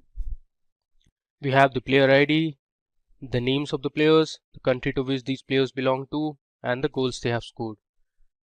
So I'll write a stored procedure. So the stored procedure syntax is something like this. It should start with a delimiter. Okay. In the delimiter, I'll write &&. Next, I'll write create procedure followed by the procedure name. Let's say I want to name my procedure as top_players. Next statement is begin. After begin, I'll write my select statement. I want to select the name of the player, the country, and the goals each player has scored from my table, that is players, where I'll write goals is greater than 6. I'll give a semicolon. Then I'll end my procedure with a delimiter that was $. Next, I'll write delimiter and give a semicolon. Now the semicolon suggests this is a default delimiter. And there should be a space. Okay. Now let's run our stored procedure. There you go. So you have successfully created our stored procedure. Now the way to run a stored procedure is you need to use the call method and give the procedure name, that is top_players in our case, with brackets and a semicolon. Let's execute it. Okay, there is some problem here. So we made a mistake while creating a procedure. The name of the column is goals and not goal. Let me create that procedure again. Okay, it says the procedure top_player already exists. Let's just edit the procedure name. Instead of top player, we'll write it as top players, and similarly we'll edit here as well. Now let's create it again. Okay, now to call my procedure, I'll write call space followed by the procedure name, which is top underscore players. If I run this, you can see we have 2 players in our table who have scored more than 6 goals. So we consider them as the top players in a particular tournament. Alright. Now, there are other methods that you can use while creating a stored procedure. One of the methods is by using an in parameter. So when you define an in parameter inside a stored procedure, the calling program has to pass an argument to the stored procedure. So I'll give a comment, stored procedure using in parameter. Alright. So for this example, I'll create a procedure that will fetch or display the top records of employees based on their salaries. So we have a table in our SQL_IQ database which is called employee details. I'm going to use this table. You can see we have the name of the employee, the age, sex, then we have the date of join, city and salary. Using this table, I'll create a procedure that will fetch or display the top records of employees based on their salaries, and we'll use the in parameter. So let me show you how to do it. I'll write delimiter. This time I'm going to use /. I'll write create procedure followed by the procedure name. Let's say SP for stored procedure, sort by salary is the name of my procedure, and inside this procedure I'll give my parameter in. I'll create a variable var and assign a data type integer. Then I'll write begin followed by my select statement where I'll select the name, age, salary from my table name, that is EMP details or employee details. I'm going to order this by salary descending, and I want to display limited number of records, so I'm using this limit keyword and my variable var which I created here. I'll end my select statement. I'll end my stored procedure with /, and I'll go back to my default delimiter, that is semicolon. Alright, so let me run this. There should be a space here. Alright, so let's run this. Okay, you can see we have successfully created our second stored procedure, which is SP_sort by salary. Now you can also check whether the stored procedure was created or not. Here you have an option to see the stored procedures. Let me just refresh this, and you can see we have 3 stored procedures that we have created so far. One is SP_sort by salary, the other 2 were top_player and top_players. Okay, now let's call our stored procedure. I'll write call space followed by the stored procedure name, which is SP_sort by salary, and inside this I'll give my parameter, which was actually var, and this var we have used in limit. Let's say I want to display only the top 3 records of the employees who have the top 3 highest salaries. Okay, so let me run it. There you go. So Amy, Sarah and Jimmy were the top 3 employees who have the highest salary. So you saw how you could use the in parameter in a stored procedure. We created a variable, and that variable we used in our select statement, and we called our stored procedure and passed in that variable. Okay. Now, instead of a select statement inside a stored procedure, you can also use other statements, let's say update. So I'll create a stored procedure to update the salary of a particular employee. So in this procedure, instead of select statement, we'll use the update command. In this example, we'll use the in operator twice. So let me show you how to do it. I'll write my delimiter first, which is going to be /, then I'll write create procedure. My name of the procedure is going to be update salary, and inside the update salary name I'll write in, and then temp underscore name, which will be a temporary name variable, and the type I'll assign is varchar 20. I'll again use my in parameter. I'll write in. Next, my other variable would be new underscore salary, and the data type would be float. I'll write begin and write my update command or update statement. I'll write update table name, that is employee details, set salary equal to new underscore salary, where name is equal to my temporary variable, that is temp underscore name.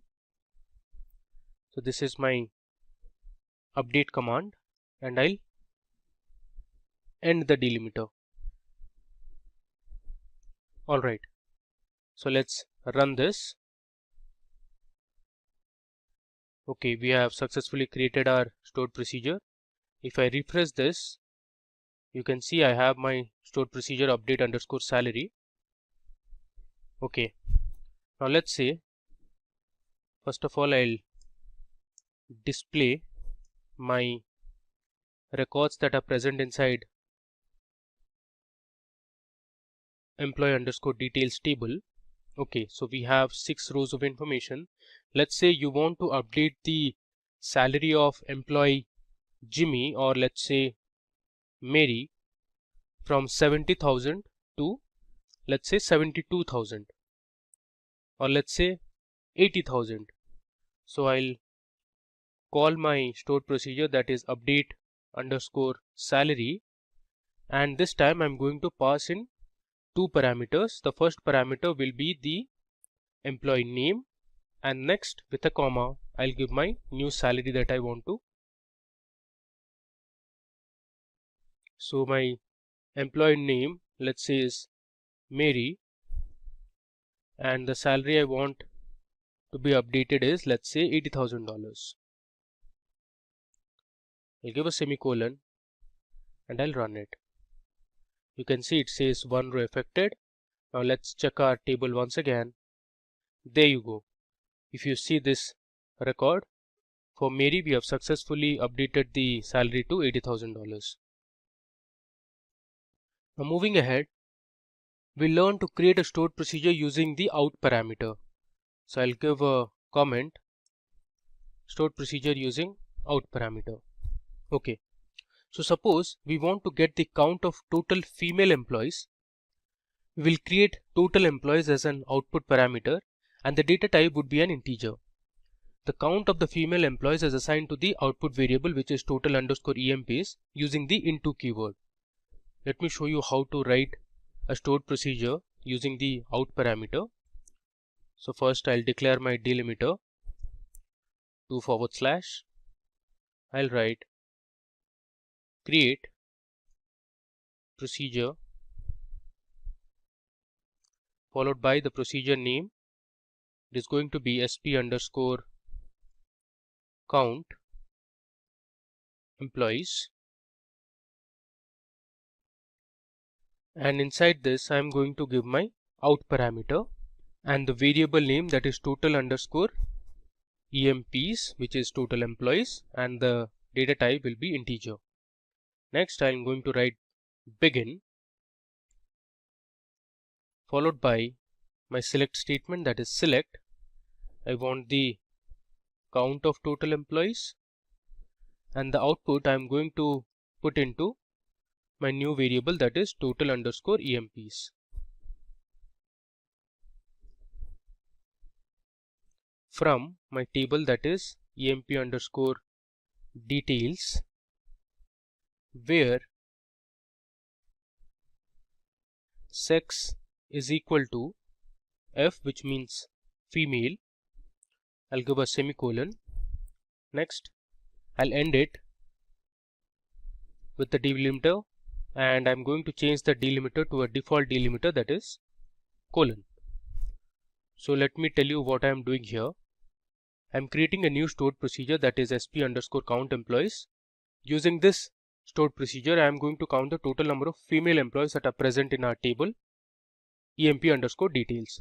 So I've used my out parameter and I'm creating a new variable called total underscore EMPs. The data type is integer. Here in the select statement, I'm counting the names of the employees, and the result I'm storing it in total underscore EMPs. I have used my where condition where the gender or the sex is female. So let's run this. Okay, so we have created our stored procedure. Let's refresh this. Okay, you can see we have our new stored procedure sp underscore count employees. Now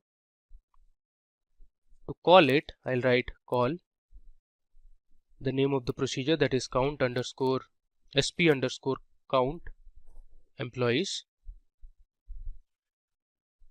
Within brackets, I'll pass in the parameter as @ f underscore emp. I'll give a semicolon. Then I'll write select @ f underscore emp as female employees. Okay, so as is an alias name. Let's run this one by one. First I'll call my procedure, and then we'll display the total number of female employees. You can see in our table we have 3 female employees. Alright, now with this understanding, let's move on to our next topic in this tutorial on advanced SQL. Now we are going to learn about triggers in SQL. So I'll give a comment here, triggers in SQL. So first let's understand what is a trigger. So a trigger is a special type of stored procedure that runs automatically when an event occurs in the database server. Now there are mainly 3 types of triggers in SQL. We have the data manipulation trigger, we have the data definition trigger, and login triggers. In this example, we will learn how to use a before insert trigger. So we will create a simple students table that will have the student's roll number, the age, the name, and the student's marks. So before inserting the records to our table, we'll check if the marks are less than 0. So in case the marks are less than 0, our trigger will automatically set the marks to a random value, let's say 50. So let's go ahead and create our table, that is students. Alright. So I'll write create table student .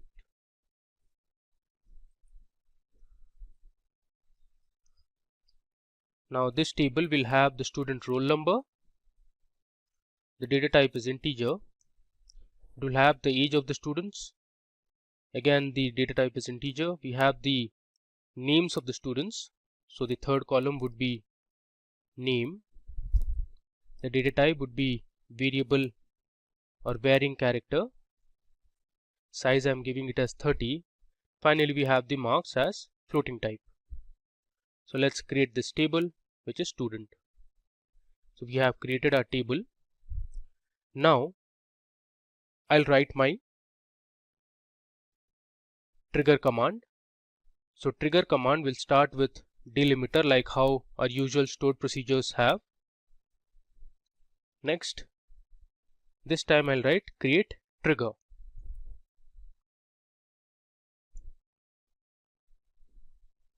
Then you need to give the name of the trigger, that is mark underscore, let's say verify.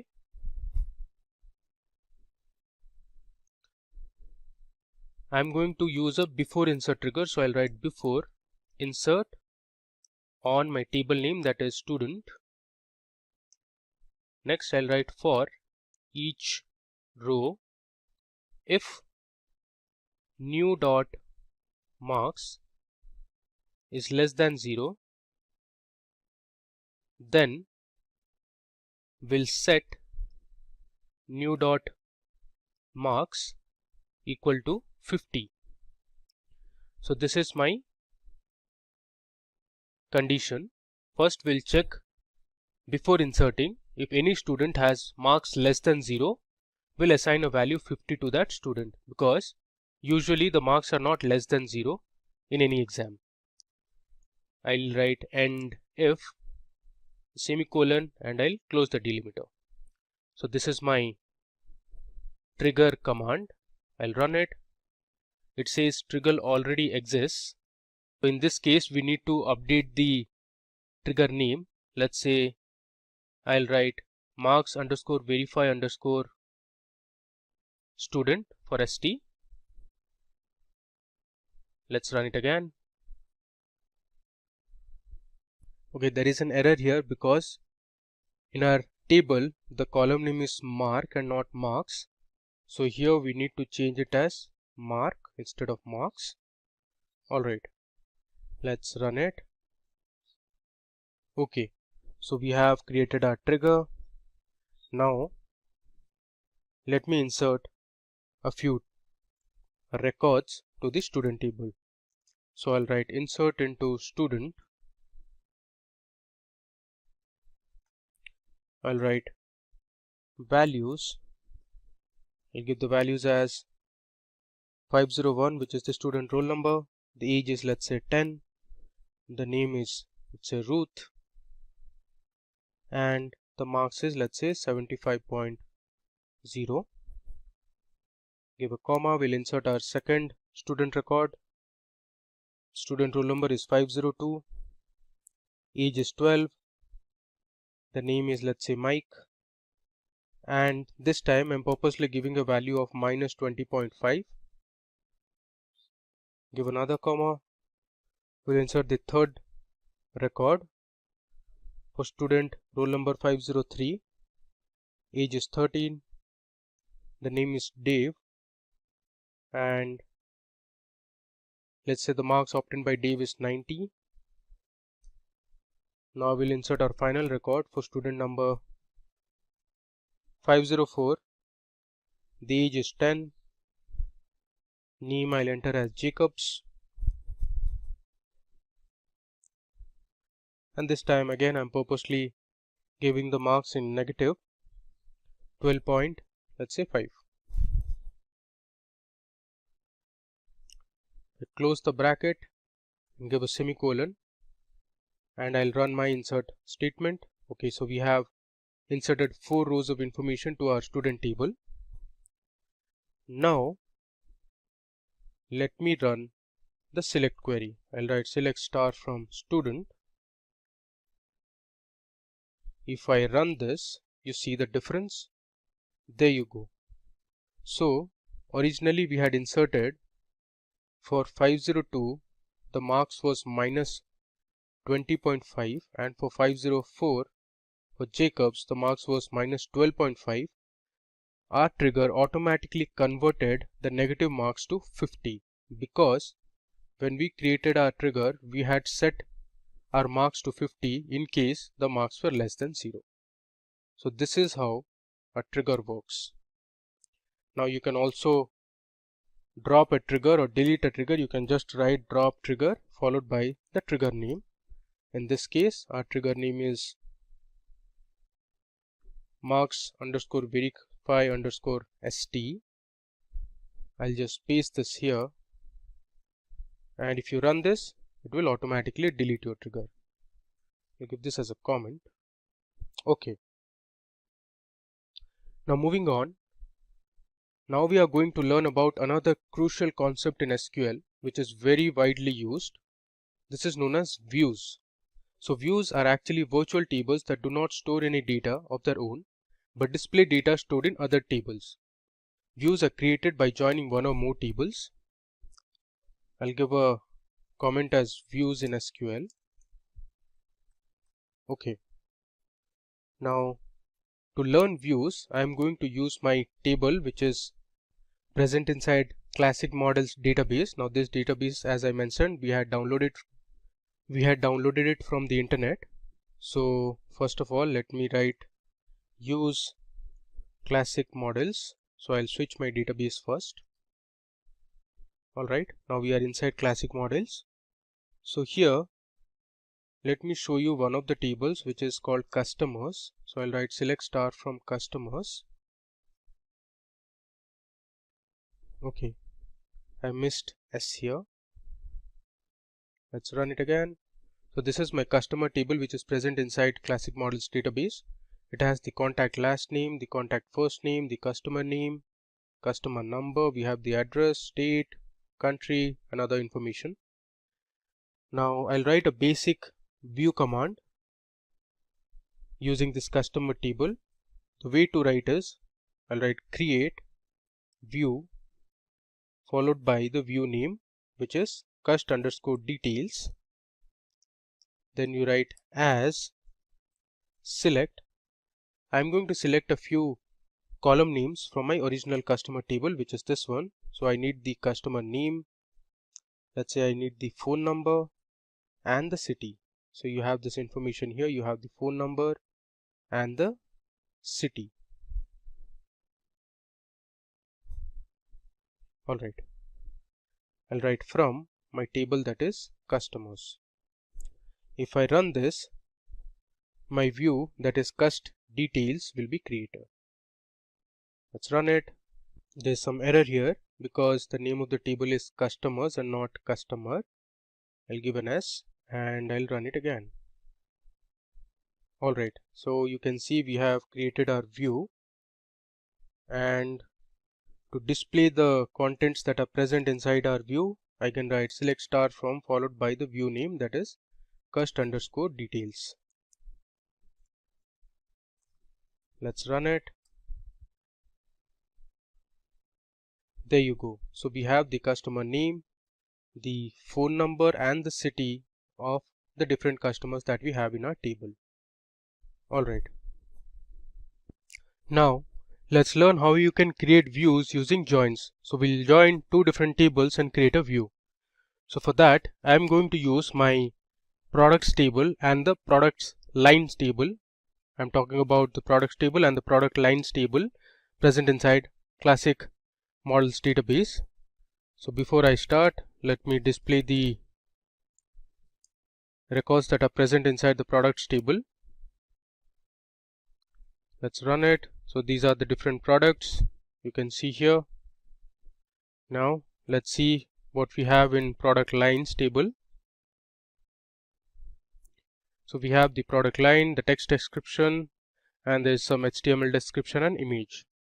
So I'll create a view by joining these two tables and will fetch specific records that are present in both the tables. So let me first start by writing create view followed by the view name that is product_description as I'll write select product name, comma, then I'll write quantity in stock. I also want the MSRP. Now these three columns are present inside the products table, and next from the product lines table I want the text description of the products. So I'll write from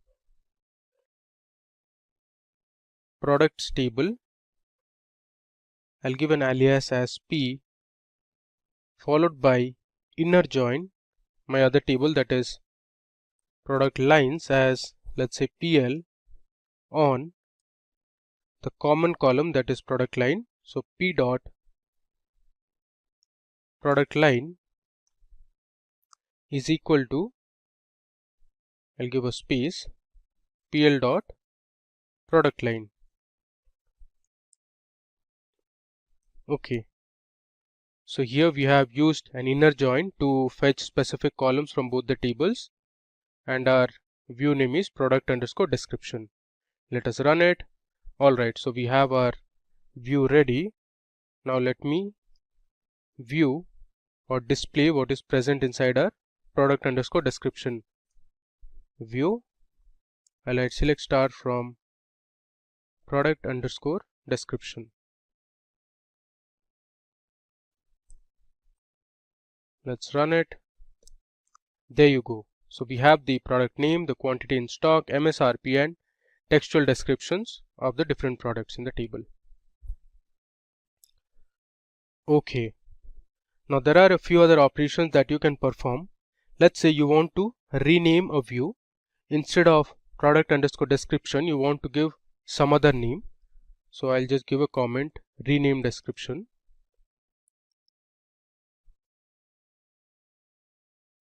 So to rename a description, you can use the rename statement. I'll write rename table product underscore description, which is my old name. I want to change this name to, let's say, I'll give vehicle description, since all our products are related to some of the other vehicle. So I'll write vehicle description. Okay, let us run it. Alright, so here you can see I have renamed my view. So here if I just refresh it and I'll expand this, you can see we have the cost details view and we have the vehicle underscore description view. Okay, now either you can view all the views from this panel or you can use a command. Let's say I'll write display views is the comment.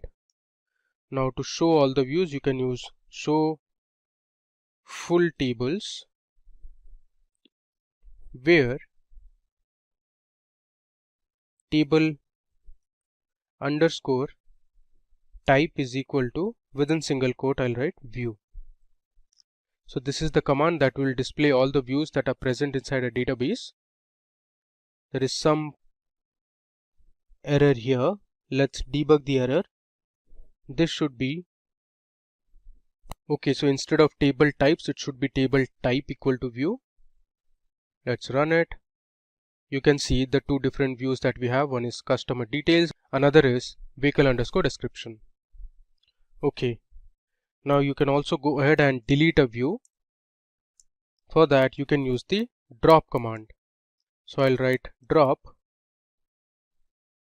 view followed by the view name. Let's say I want to delete customer underscore details or cust underscore details view. I'll write drop view cust underscore details. Let's run it. You can see here we don't have the cust underscore details view anymore. Alright, now moving to our final section in this demo. Here we will learn about Windows functions. Now, Windows functions were incorporated in MySQL in the 8.0 version. So Windows function in MySQL are useful applications in solving analytical problems. So using the employees table present inside my SQL underscore intro database, so we'll find the total combined salary of the employees for each department. So first let me switch my database to SQL underscore intro database. I'll run it. Okay, I'll display my table, that is employee.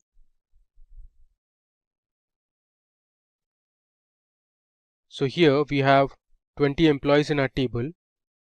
Using this table, we are going to find the combined salary of the employees for each department. So we'll partition our table by department and print the total salary. And this we are going to do using some Windows functions in MySQL. So I'll write select. I want the employee name, the age of the employee, and the department of the employee, comma. Next I'll write the sum of salary over, I want to partition it by department. So I'll write partition by department, which is DEPT, and I'll give an alias as total salary, so that it will create a new column with the name total salary from my table, that is employees. The output will be a little different this time. Let's execute it and see the result. There you go. So here we have created another column in our result, that is total salary, and for each of the employees and the respective departments we have the highest salary. So in finance, the highest salary of one of the employees was $155,000. Similarly, if I come down, we have the highest salary from HR. If I scroll further, we have the highest salary from IT, marketing, product, sales, and the tech team. Alright, now we'll explore a function which is called row number. Now the row number function gives a sequential integer to every row within its partition. So let me show you how to use the row number function. I'll write select row underscore number function over my column would be salary. So I'll write order by salary. I'll give the alias as row num, give a comma, and I want to display the employee name and the salary of the employee from my table, that is employees, and I'll order by salary. So let's see how our row number function will create sequential integers. Okay, you can see here we have a row num column and we have successfully given row numbers to each of the records. You can see it starts from 1 and goes up till 20. Okay. Now this row number function can be used to find duplicate values in a table. To show that, first I'll create a table. I'll write create table. Let's say I'll give a random name, that is demo. And let's say we have in this table the student ID, which is of type integer, and we have the student name, which is of type varchar. The size is 20. I'll create the small table with a few records. Let's create this table first. Now we are going to insert a few records to our demo table. So I'll write insert into demo values. I'll give 101. The name is Shane. Give a comma. I'll insert the second student name 102. The name is Bradley. I'll give a comma.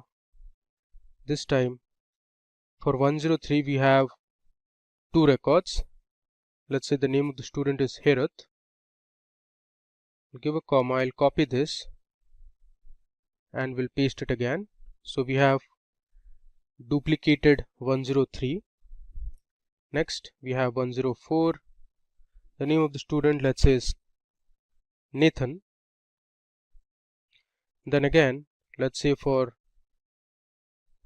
the fifth student, which is Kevin, we have two records.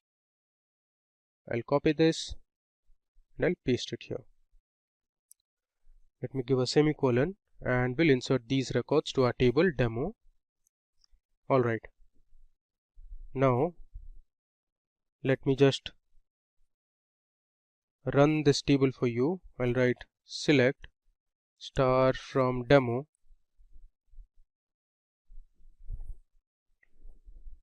If you see this, we have a few information that are duplicated in our table, that is for student ID 103 and student ID 105. Now I am going to use my row number function to find the duplicate records present in my table. I'll write select student underscore ID comma student underscore name. I'll give another comma and write row underscore number over within brackets I'll write partition by st underscore id comma st underscore name. Okay, then I'll write order by st underscore id, close the bracket. I'll give an alias as row num from my table, that is demo. Let's just run it. You can see here, okay, let me just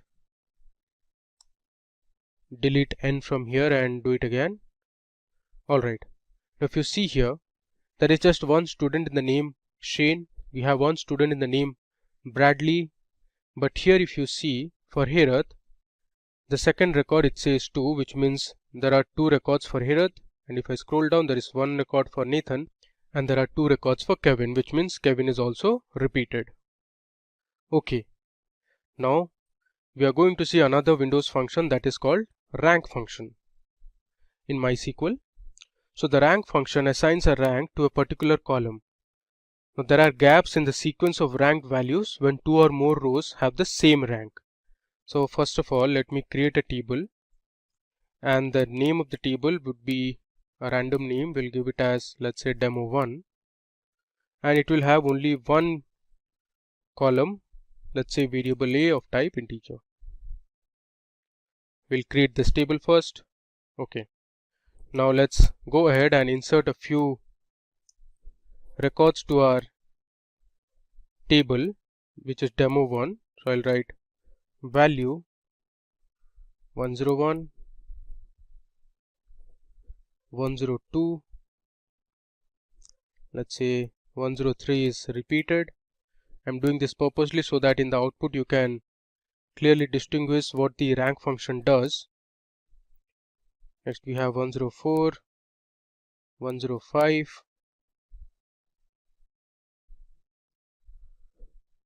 we have 106, and let's say 106 is also repeated. Finally we have 107. Okay, let me insert these values to my table, that is demo1. Okay, this is done. Now if I write select var underscore a and use my rank function, I'll write rank over, then I'll order by my variable, that is var underscore a, as an alias name, let's say test rank, from my table, that is demo1. Let me execute this and show you how the rank function works. Now if I run this, there you go. So here if you mark, so for variable a101 the test rank is 1, for 102 the test rank is 2, but for this value which is 103 the test rank is repeated because there was a repetition for 103. So we have skipped the rank 4 here. For 104 the rank is 5 now, for 105 the rank is 6 now. For 106 again, since the record was repeated twice, we have skipped the 8th rank and our rank function has assigned the same value, which is 7 for 106, and for the last value 107 the rank is 9. Alright. Now moving ahead, we'll see our final Windows function, which is called first value. So first value is another important function in MySQL. So this function returns the value of the specified expression with respect to the first row in the window frame. Alright. So what I'm going to do is, I'm going to select the employee name, the age and salary, and I'll write first underscore value, which is my function, and pass in my employee name, and then I'll write over order by my column that is salary descending, I'll give an alias as highest underscore salary from my table that is employees. So let me run this and see how the first underscore value function works. Alright, so in our table, Joseph was the employee who had the highest salary, which was $115,000. So the first value function populated the same employee name throughout the table. You can see it here. Now you can also use the first underscore value function over the partition. So let's say you want to display the employee name who has the highest salary in each department. So for that you can use the partition. I'll write select emp underscore name, comma, I want the department and the salary, comma, I'll use my function that is first underscore value followed by the name of the employee inside my first value parameter. I'll write over. Here I'm going to use partition. I'm going to partition it by department, since I want to know the employee name who has the highest salary in each department. And I'm going to order by salary descending, and I'll give my alias again as highest salary from my table that is employees. So let's run this and see the difference in the output. Okay, so as you can see here, we have the employee who had the highest salary from each department. So for finance, Jack had the highest salary. From HR it was Marcus. Similarly in IT it was William. If I scroll down, for marketing it was John. For product it was Alice who had the highest salary. Similarly in sales we had Joseph, and in tech we had Angela. So this is how you can use the first underscore value function using partition. Alright, so that brings us to the end of this demo session on our tutorial. So let me just scroll through and show you what we did from the beginning. First we learnt about subqueries in SQL. So we initially wrote a simple subquery, and then we used our classic models database which was downloaded from the internet. I'd also shown you the link from where you can download this database. Here we used two different tables and we performed a subquery operation. We learned how to create stored procedures. So we learned how you can use the in operator or the in parameter as well as the out parameter in stored procedure. After stored procedure, we learned another crucial concept in SQL which is called triggers. Now triggers are also a special kind of stored procedures. So we saw how to write a before insert trigger. You can see it here. Next, we learned how to delete a trigger. We also saw how to work with views in SQL. So views are basically virtual tables that you can create from existing tables. We also saw how you can use views using two different tables and an inner join. And we learned how to display views, how to rename view names, how to delete a view, and finally we explored a few Windows functions. In this tutorial, we will learn how to work with databases and tables using SQL with Python. To do this demo, we will be using our Jupyter Notebook and the MySQL Workbench. You can see it here. So we will write our SQL queries in the Jupyter Notebook with Python-like syntax. If you don't have MySQL or Jupyter Notebook installed, so please go ahead and install them first. While installing the MySQL Workbench, you will be asked to give the username and password. Let me show you. So I am on my MySQL Workbench. So once you connect, it will ask for the username and the password. So I have given my username as root, and password you can give while installing it. We will be using the same user ID or the username and the password to make our connection. So let's get started with our hands-on demonstration part. First and foremost, let me go ahead and import the necessary libraries. I'll give a comment as import libraries. Alright, So first I'll import mysql.connector. Next, from mysql.connector I'm going to import my error method or the error module. Next, I want to import pandas as PD. So let's run this. Okay, there is some error here. This should be capital E and not small e. Alright, you can see I have imported my important libraries. Now I'm going to create a function that will help us create a server connection. So I'll write my user defined function by using the def keyword. I'll write create underscore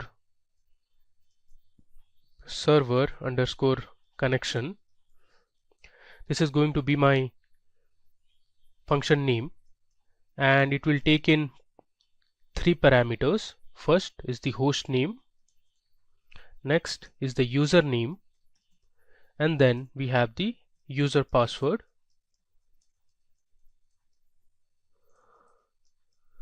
Alright, I'll give a colon, and then in the next line I'm going to define a variable which is going to be connection, and I'll assign it to a value called none.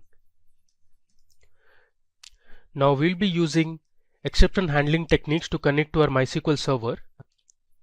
The try block lets you test a block of code for errors, and the except block will handle the errors.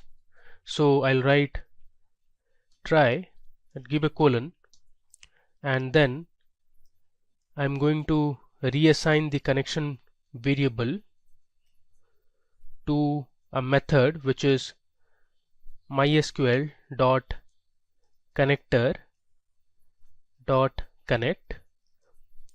Now this mysql.connector.connect method sets up a connection, so it establishes a session with the MySQL server. If no arguments are passed, it uses the already configured or default values.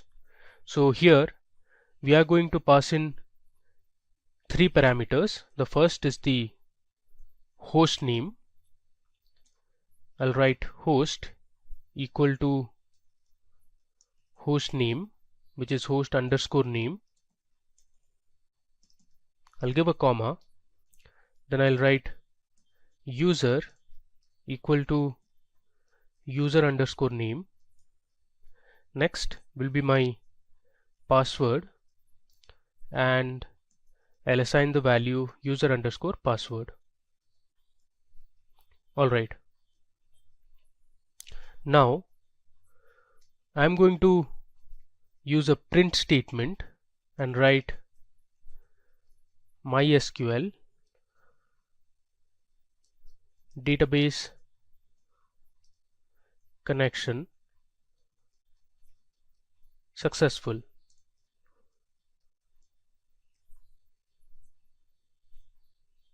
After this, I'll give my except block. So I'll use the keyword except. Here I'll write error as ERR, give a colon, and then I'm going to use the print statement. Here I'm going to use some print formatting techniques using the F letter. I'll write error colon, and I'll use curly braces, give ERR, and then I'll close the double quotes. After this, I'm going to return my connection. Alright, let me give a comment here. We are going to assign our password, so we need to put our MySQL terminal password. So this password you assign it while installing MySQL Workbench. I'll write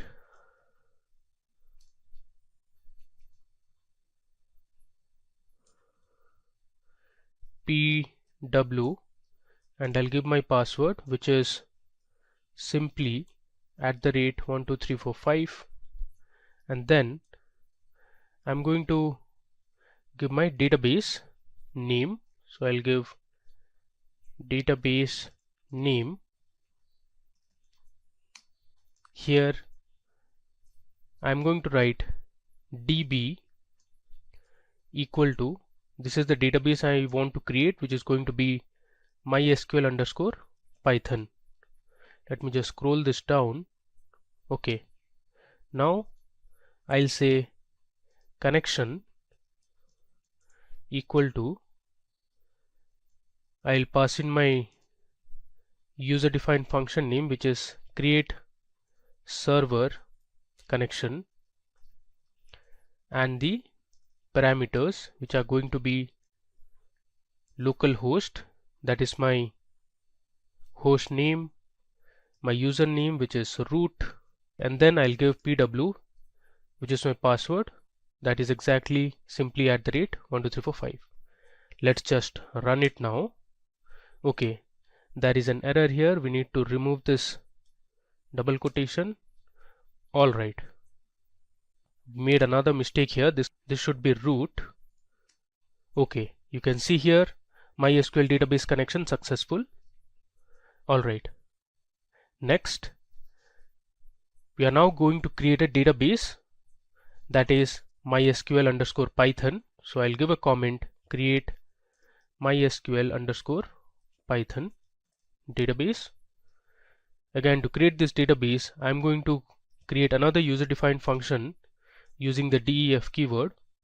I'll write the function name as create database, pass in the parameters as connection, query, give a semicolon, and in the next line I'll write cursor equal to, I'm going to make the connection, so I'll write connection dot cursor, and I'll give the parenthesis. So this MySQL's cursor of MySQL connector Python is used to execute statements to communicate with the MySQL database. The MySQL cursor class initiates objects that can execute operations such as the MySQL statements. Okay, next I'm going to again use my try and except block. So I'll write try, give a colon, and here I'm going to use cursor dot execute. Within that I'm going to pass in my query. Next I'll use a print statement, and the message I'm going to display is database created successfully.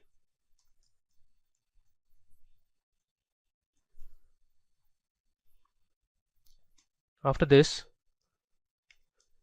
I'm going to write my except block. I'll write except error as ERR, give a colon, and then I'll use a print statement. I'll write print, I'll use the formatting again, error colon, then I'll write within single quotes, I'll give curly braces ERR, and then I'll close the double quotes. Next let's use the variable create underscore database underscore query, and here I'm going to write my SQL query to create the database. So I'll write create database,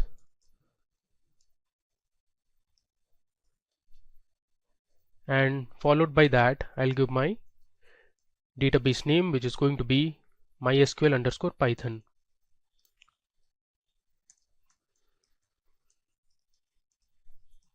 Okay, after this I'll call my function, which is create database, and I'll pass in the parameters. The first one is connection, and next the query is create underscore database underscore query. Let me just copy it and I'm going to paste it here. Alright, so what I am doing here is I am creating a new function, that is to create a new database with the name MySQL underscore Python, which you can see it here. Now this function takes in two parameters, connection and query. I'm using the connection.cursor function, which is often used to execute SQL statements using Python language. And then I have created my try and exit blocks. So this try block statements will try to create my new database, which is MySQL underscore Python. In case it fails to create the new database, the exit block will work. So here I am writing my SQL query to create a new database, which is create database followed by the database name, and I am assigning it to a variable which is create database query, and then I'm calling my function create database and passing in the two parameters, connection and the query. Alright, so let's just run it. Alright, you can see here it has created my database successfully. Now you can verify this by checking the MySQL workbench or the MySQL shell. You can see on the MySQL workbench here on the left panel under schemas, there is a database called MySQL underscore Python. Let me just expand it. Now we haven't created any table, so it's not showing it now. The next step, we are going to connect to this database. So let's go ahead and connect to our database that we have just created. I'll write the comment as connect to database. Now to connect to our database, I'm again going to create a user defined function using the def keyword. I'll write create underscore db, which is for database underscore connection, and the parameters it will take is the host name followed by the username, then we have the user password, and finally we have the database name. I'll give a colon. In the next line I'm going to create my variable which is connection, and then I'll assign it to a value none. After this I'm going to use my exception handling techniques. So I'll write my try block first. I'm going to reassign my connection variable using the MySQL connector method. So I'll write MySQL dot connector dot connect. So this method will take in the parameters. So first it will take the host name. I'll write host equal to host underscore name. I'll give a comma. Next it will take the username, so user equal to user underscore name, give another comma. Next it will take the user password. I'll use passwd equal to user underscore password. I'll give another comma, and this time it is going to be the database name. So I'll write database equal to db underscore name. Now let's use the print statement, and the message we are going to print is MySQL database connection successful. Alright, finally we'll write my except block. I'll write except error as ERR, give a colon, and then I'll use the print statement. F within double quotes I'll write error colon, within single quotes curly braces I'll write ERR, and will close the double quotes. Finally this function will return the connection value. Alright, let's run it, and there you go. It has run successfully, so we have connected to our database. Now it's time for us to execute SQL queries. I'll give another comment saying execute SQL queries. Alright. Now to execute our SQL queries, I'll use another user-defined function, which is execute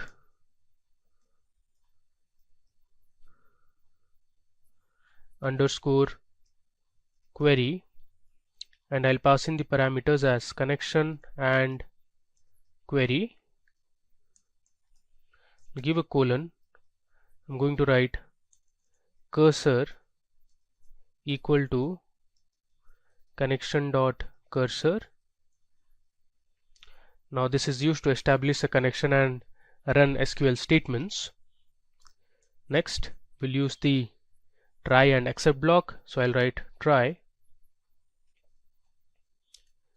cursor dot execute. This will take in one parameter, which is going to be my query, and then I'll write connection dot commit, which is another method. Now let's use the print statement. So I'll write print. Let's say the message would be query was successful.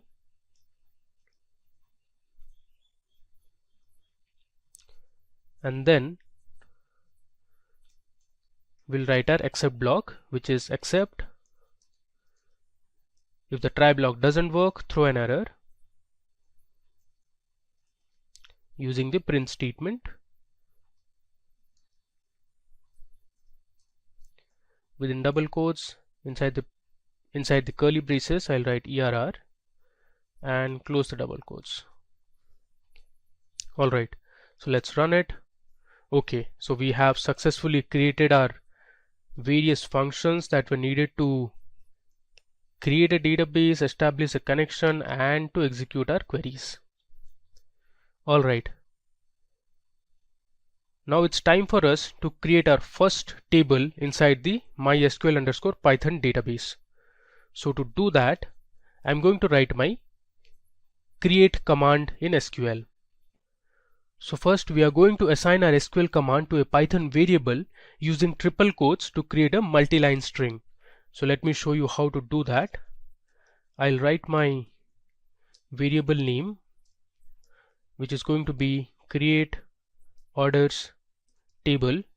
It is always recommended to use relevant variable names to make it more readable. And now I'm going to use triple quotes.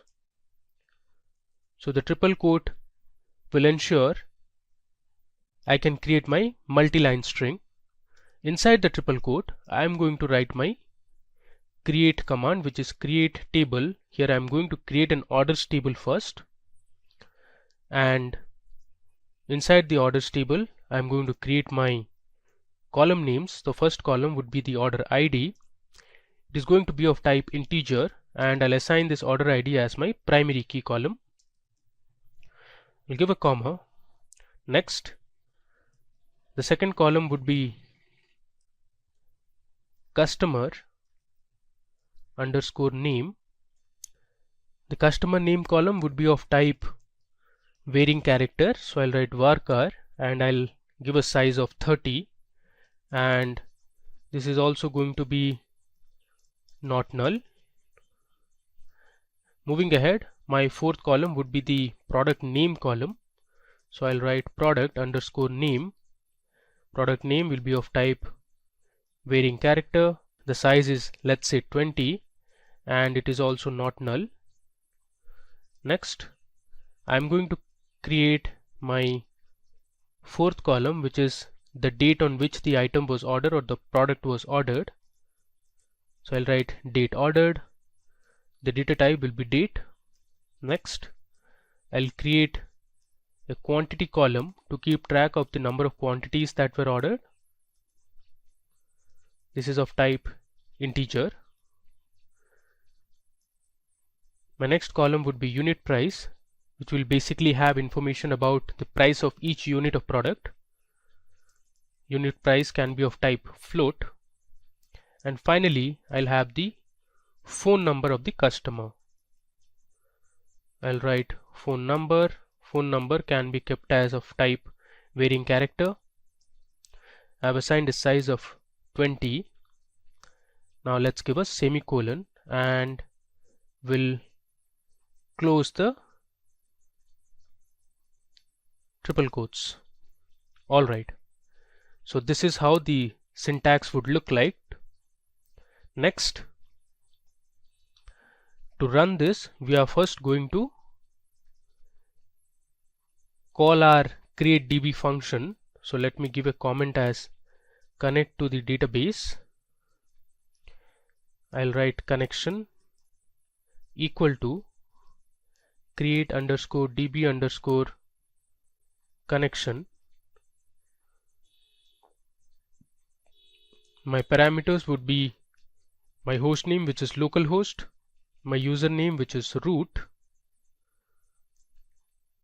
comma, my password, and then my database name, which is mysql underscore python. So I'll write just db. Alright. Finally, let's execute this query using the execute underscore query function that we had created earlier. This takes in two parameters. The first one is connection, followed by the variable name, which is create orders underscore table. Let us run it. Okay, there is some error here. Let's see what's the error. Okay, so here we have put 4 double quotes. This should be triple quotes. Now let's run it. Okay, there is another here. Let's debug it. It says name cursor not defined.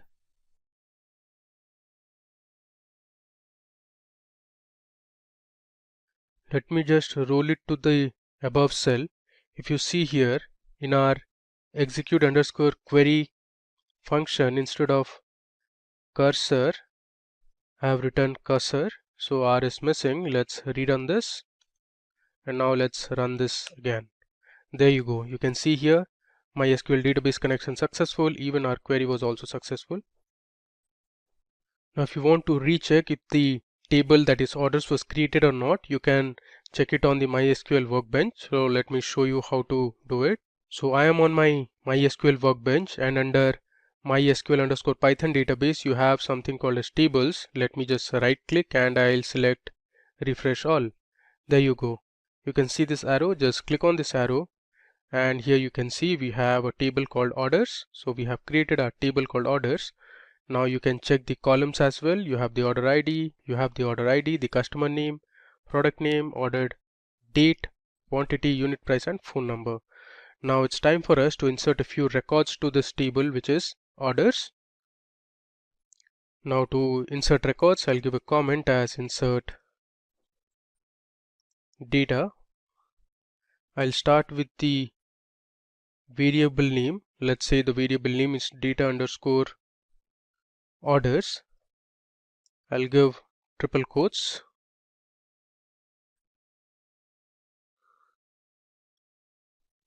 Next, I'll write my insert into command. So I'll write insert into my table name, that is orders, followed by values, and now I'll start entering my records for each of the rows. So first I'll give 101, which is the order ID. Then I'll give the customer's name, let's say Steve, and the product he had ordered is, let's say, laptop. Then I'll give my date in which the item was ordered. Let's say it is 2018. I'll choose 06 as the month and the date is, let's say, 12. I'll give another comma. This time we'll pass in the quantity, which is 2. Let's say the price of each laptop was $800, and will give a phone number. This is random, let's say 6293730, let's say 802. Alright, similarly I am going to insert 5 more records of different customers and their items that they have purchased to this table orders. So here on my notepad I have my rest of the 5 records. Let me just copy it and will paste it in the cell here. This will save us some time. Okay, let me recheck if everything is fine. I'll give a comma here. Alright, so we have 6 customers in our table which have their customer IDs from 101 to 106. We have Steve, Jaws, Stacy, Nancy, Maria and Danny. You have the different items they have purchased: laptop, books, trousers, t-shirts, headphones and smart TV. This is the date on which they had ordered this item, the number of quantities they had ordered, and then we have the unit price and some random phone numbers. So let's create the connection now. I'll write connection equal to, I'll write create underscore db underscore connection. Then I'll going to give my same parameters. Let me just copy it from the top, which is localhost, the host name, root is my username, then we have password and the database name, and then I'll use the same query as above, which is execute query. I'll copy this, paste it here, and instead of create orders table variable, I'll put as data underscore orders. So this will store my insert into command. You can see the variable I've used here is data underscore orders. Now it's time, let's just run it. Alright, there was some mistake here. Let's debug it. Again, this should be triple quotes and not 4. Now let me rerun it again. There you go. You can see here my SQL database connection successful and my query was also successful. Now we'll create another user-defined function which will help us read query and display the results. So I'll write my function name as def read underscore query. This will take in 2 parameters, connection and query. Then I'll write cursor equal to connection dot cursor. I'll put my result as none, and then I'll use my try and accept block. I'll write try cursor dot execute. This will take in 1 parameter, which is query, and then I'll give another variable which is result equal to cursor dot fetch all. Now this fetch all method will return all the results in the table. I'll write return result. Next we'll use the accept block. So I'll write accept error as ERR, give a colon, and I'll use my print statement. Scroll this down. I'll use my formatting F error, give a colon followed by a space, within single quotes inside curly braces I'll give ERR and close my double quotes. Let's run it. Alright, so now we are all set. Now we are going to use our select clause, having, whereby, then we'll see how to use order by clause, some inbuilt functions, we'll update some records, delete some records, and do a lot of other stuff. So let's start with our first query. So our first query is going to be using the select statement. Alright, so suppose I want to display all the records that we have inserted into our orders table. So the way to do is I'll assign my query to a variable, let's say q1. I'll give triple quotes. Within triple quotes I'll write select star from orders, I'll give a semicolon followed by the triple quotes. Now we'll establish the connection. So let me just go to the top and I'll copy this line which is to connect to our database. I'll paste it here. Now we'll create a variable called results that will store the result of this query, and we are going to assign this variable to our function, that is read query, and this read query will have two parameters, the connection and the variable name, which is q1 for the query. Next, to display I'm going to use a for loop. I'll write for results for result in results print, I'll say result. Now we are done. Let's just run this query. There you go. You can see here we have successfully printed all the rows in our table, which is orders. You can see we have 6 records in total. Now we are going to explore a few more queries. So let me just copy this and we are going to edit in the same query. I'll paste it here. Next, let's say you want to display individual columns from the table and not all the columns. So let me create the variable q2. Now instead of star, I'm going to display only the customer name and let's say the phone numbers of the customer. So I'll write phone underscore number. Alright, the rest all remains the same. Let me just recheck it, and here instead of q1 we'll put q2, and let's run this cell. Alright, you can see here now we have displayed only two columns. The first column is the customer name and then we have their respective phone numbers. Okay, now let me just paste that query again. Now we are going to see how you can use an inbuilt function, that is, in our table we have the order date, and from the order date we are only going to display the different years that are present in the order date. So to do that I am going to use the year function. I'll edit this query. Instead of q1 I'll make it q3, and here I am going to write select year, which is my function name, from my column which is date ordered, from orders, and here I'll change this to q3. q1, q2, q3 are basically query 1, query 2 and query 3. Let's run it. There you go. So we have successfully extracted the different years present in the order date column. Now if you want to display the distinct or the unique dates present in the column, you can use the distinct keyword in the select statement.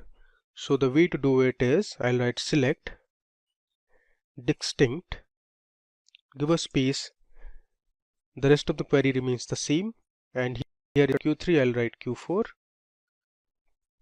I'll make this as q4. Let's run it. You can see 2018 and 2019 are the unique year values that are present in the order date column. Okay, now moving ahead, let's write our fifth query, and this time we are going to explore how you can use the where clause. So I'll change this to q5 before I write my query. So let's say you want to display all the orders that were ordered before 31st of December 2018. So to filter this we are going to use the where clause.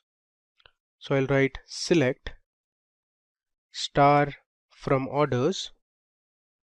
Next I'll write where my date underscore ordered is less than, within quotes I'll give my date value, which is 2018 December 31st. So all the items or the products that were ordered before 31st of December 2018 will be displayed. So let's run it. Alright, you can see here there are 3 orders in our table which have been ordered before 31st of December. Now moving ahead, we want to display all the orders that were made after 31st of December. So here what you can do is, I'll just copy the above query again. I'll copy this line. So instead of less than 31st of December 2018, I'll make it as greater than. So every order that was placed after 31st of December will be displayed. If you run it, so you can see here there are 3 orders in our table which were ordered after 31st of December 2018. Now moving ahead, let's write a 7th query. Now let's see how the order by clause works in SQL. So you can filter your results based on a particular column or sort it based on a particular column. So this is going to be my query 7. I'll write it from scratch again. Let's say you want to display all the columns from the table. So I'll write select star from orders. Then I'm going to use order by unit price. I'll give a semicolon. Let's run this query and see the output. Now if you see the result here and you mark the unit price column, the result has been ordered in ascending order of unit price. You see here it starts with the lowest price and then goes on with the highest price towards the end. Now if you want to order it in descending order, you can use the keyword DESC. So this will ensure your top or the most expensive products appear at the top and the least expensive products appear at the bottom. Alright. Next. Now let's see how you can create a data frame from the given table. So as you know, using Jupyter Notebook and Pandas, you can create data frames and work on it very easily. So with this table also we can create our own data frame. So for that, let me create an empty list first. I'll write from db equal to, I'll assign this as an empty list. So we are going to return a list of lists and then create a Pandas data frame. Next, I'll write my for loop. I'll write for result in results. I'll assign result to list of results. So I'm converting the result into a list and then I'm going to append it to the empty variable or the empty list, which is from underscore db dot append. I'll append the result to my empty list. Next, we need to pass in the columns now that will be part of our data frame. So I'll write columns equal to this column. I'll pass it within a list. So I'll give my first column as order ID. Then we have the customer name. Next, I have my product name. Then I have the date on which it was ordered. Give a comma. Then we'll have the quantity column. Let me write it in the next line. Next, we have the unit price column. And finally, we have the phone number column.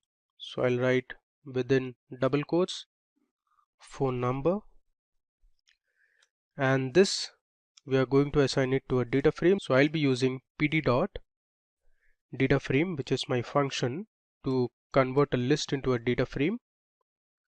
My variable I'm going to pass is from underscore db, and I'll write my next argument is columns equal to my variable name, that is columns.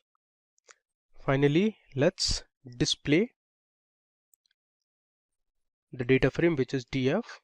Alright, so here I'm creating a empty list first, and then I'm creating a for loop and I'm appending the results to my empty list.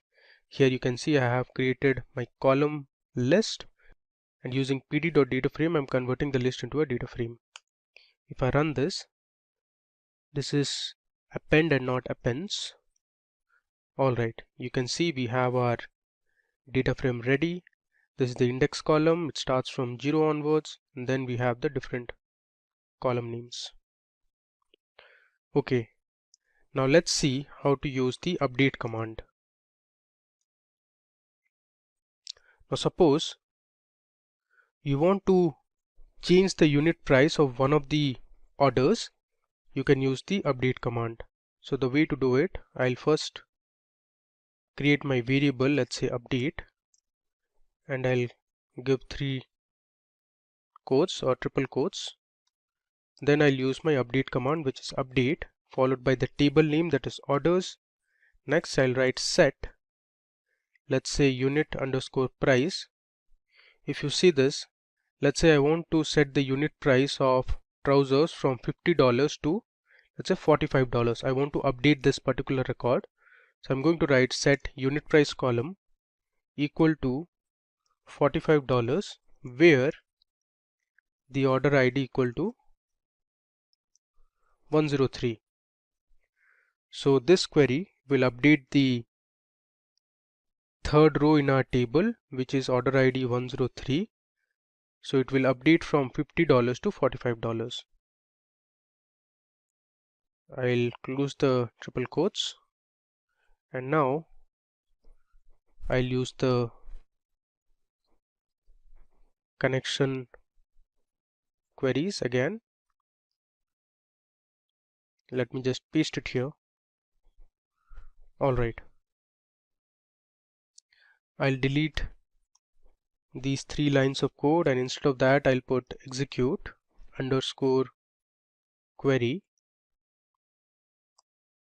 and this will take in 2 parameters as always, which is going to be connection followed by the variable name, that is update. Let's run it. You see here it says MySQL database connection successful, query was successful. Now you can recheck that. To do it, let me just go to the top and we'll just copy our first query, which is Q1. I'll copy this and I'll paste it here. Let me just rename this now. This will be Q8, and I'll change this as well. I'll write select star from orders, where my order ID equal to 103. Let's see the unit price of 103 now. You can see here instead of 50, now we have updated it to $45. Alright, now the last command we are going to say is how you can delete a record from the table. I'll write delete command as my comment.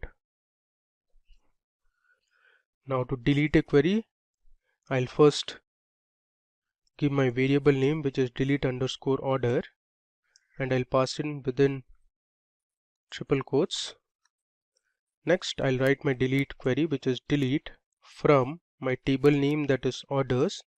Then I'll give my where clause, where let's say I want to delete my order ID 105. Let me just go to the top and explain you again. So if you say this, we want to delete the order ID 105, which was for customer name Maria and she had ordered headphones. We want to completely remove this particular record. So I have my delete query ready.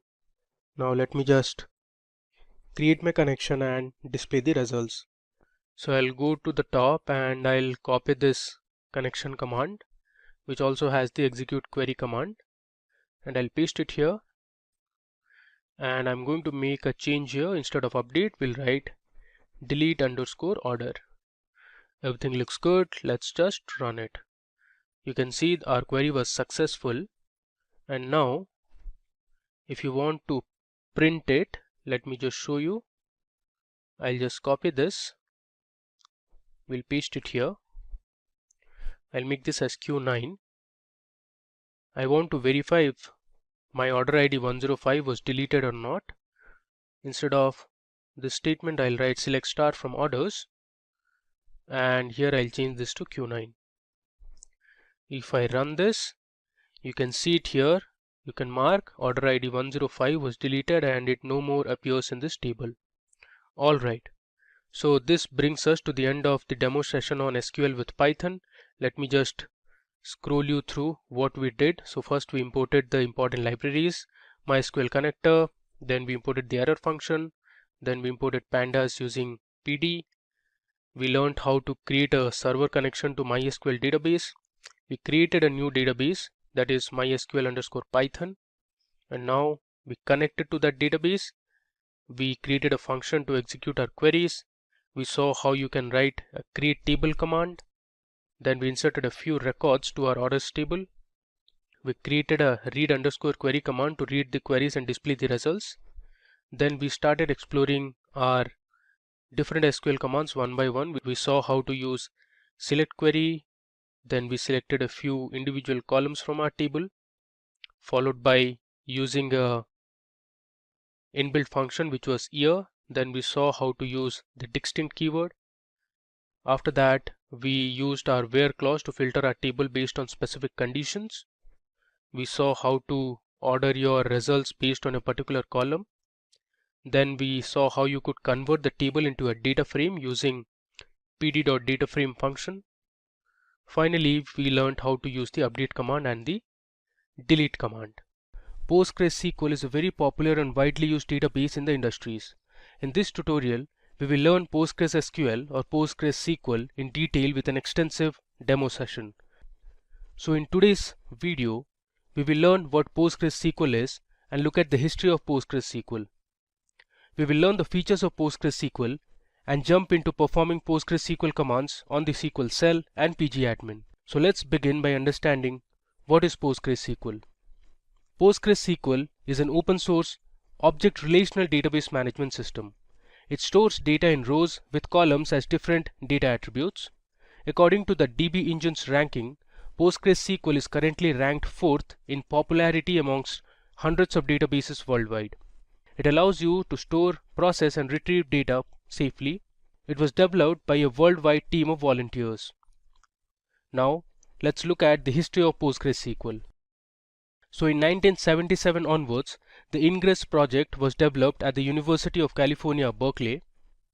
In 1986, the Postgres project was led by Professor Michael Stonebraker.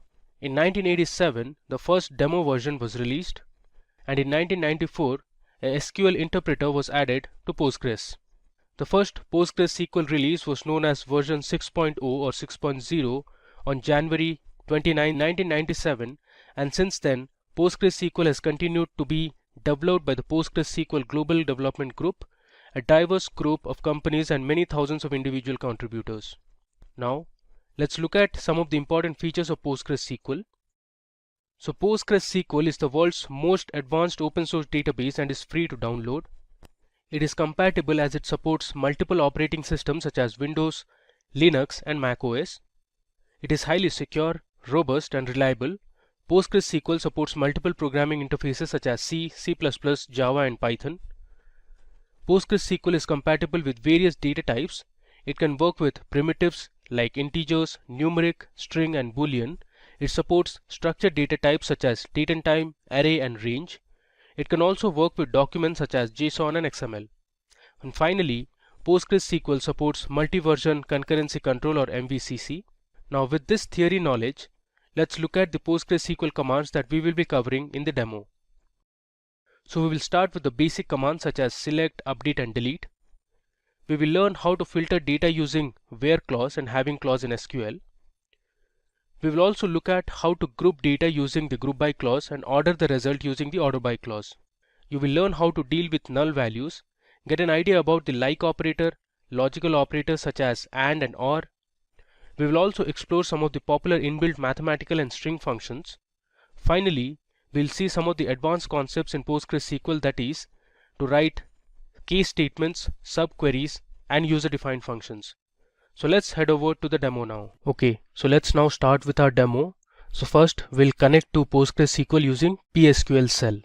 So here under type here to search, I'll search for PSQL.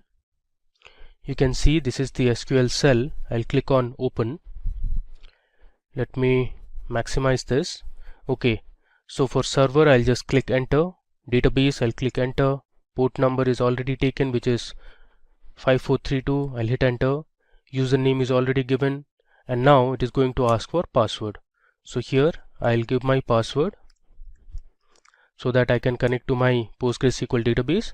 So it has given us a warning, but we have successfully connected to PostgreSQL. Alright, so now to check if everything is fine, you can just run a simple command to check the version of PostgreSQL that we have loaded. So the command is select version with 2 brackets and a semicolon. I'll hit enter. Okay, you can see the version PostgreSQL 13.2. Okay, now let me show you the command that will help you display all the databases that are already there. So if I hit /L and hit enter, it will give me the list of databases that are already there. So we have PostgreSQL, there's something called template 0, template 1, and we have a test database as well. Okay, now for our demo, I'll create a new database. So first I'll write create space database, and I'll give my database name as SQL_demo. I'll give a semicolon and hit enter.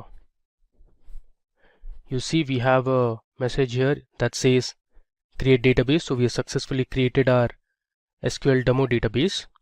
Now if you want to connect to that database, you can use \c space SQL_demo. There you go. It says you are now connected to database SQL_demo. So here we can now create tables, we can perform insert operation, select operation, update, delete, alter, and much more. Now I'll show you how to connect to PostgreSQL using pgadmin. So when you install the PostgreSQL database, you will get the SQL cell, and along with that you also have the pgadmin. So I'll just search for pg. You can see here it has prompted pgadmin. I'll click on open. This will open on a web browser. You can see it has opened on Chrome, and this is how the interface of pgadmin looks like. It is a very basic interface. So on the top you can see the files, we have object, there's tools, and we have the help section as well. And here you have dashboard, properties, SQL, statistics, dependencies, dependence, and here on the left panel you have servers. Let me just expand this so it will connect to one of the databases. Alright, so if I go back, you see when I had run \L to display the databases, it had shown me PostgreSQL and test. Now you can see here we have the PostgreSQL database and the test database. Alright, now we also created one more database, which was SQL demo. So let me show you how to work on this pgadmin and the query tool.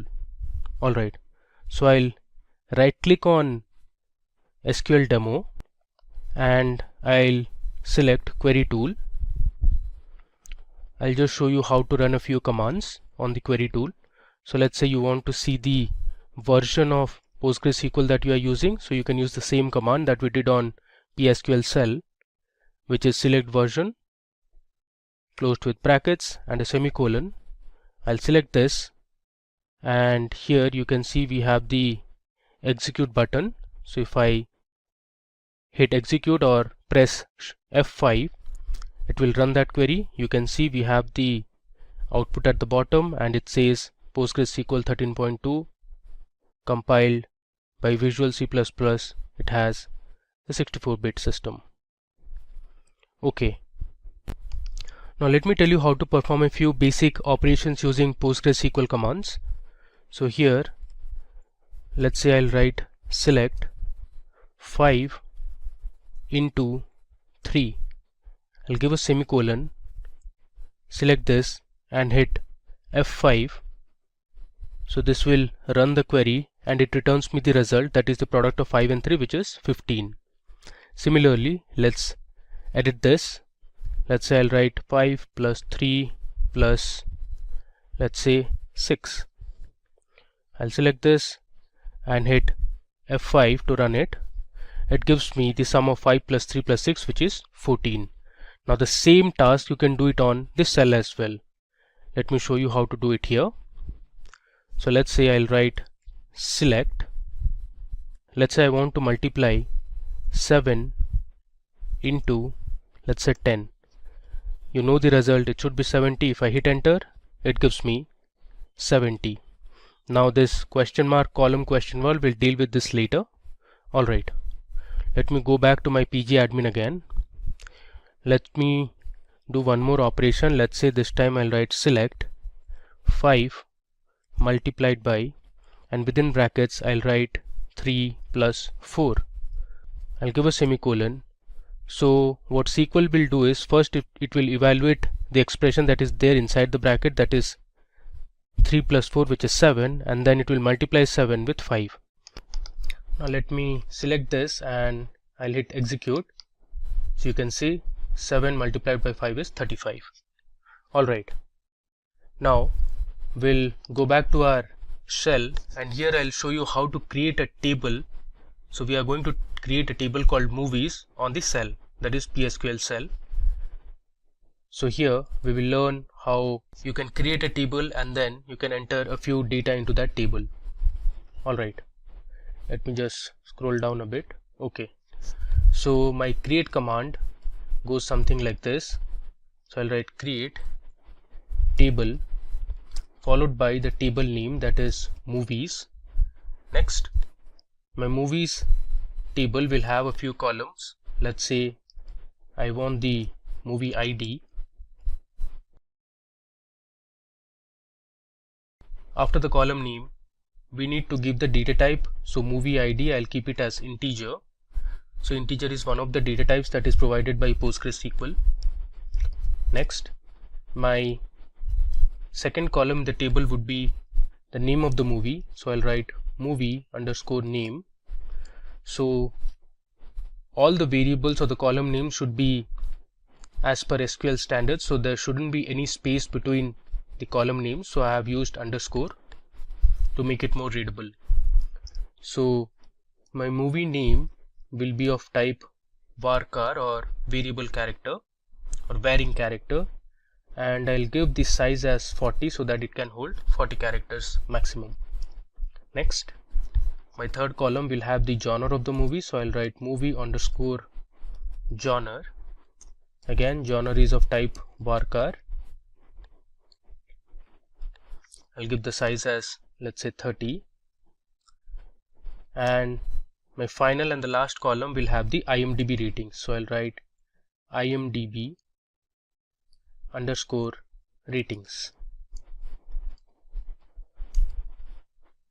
Now the ratings will be of type real, since it can have floating or decimal point values. If I close the bracket, I'll give a semicolon and I'll hit enter. There you go. So we have successfully created a table called movies. Now let me go back to my PG admin. Alright, so here I have my database, that is SQL demo. I'll just right click on this and click on refresh. Now let me go to schemas. I'll just scroll down a bit. Here under schemas we have something called as tables. Let me expand this. Okay, so you can see we have a table called movies in the SQL demo database now, and here you can check the columns that we have just added. So our movies table has movie ID, movie name, genre and ratings. Alright, now there is another way to create a table. The previous time we created using the SQL cell. Now I'll tell you how to create a table using the PG admin. So here under tables, I'll right click and I have the option to create a table. So I'll select table. Okay, so it's asking me to give the name of the table. So this time we are going to create a table called students. So I'll write my table name as students. Alright, these will be default as it is. Now I'll go to the columns tab. So here you can create the number of columns that you want.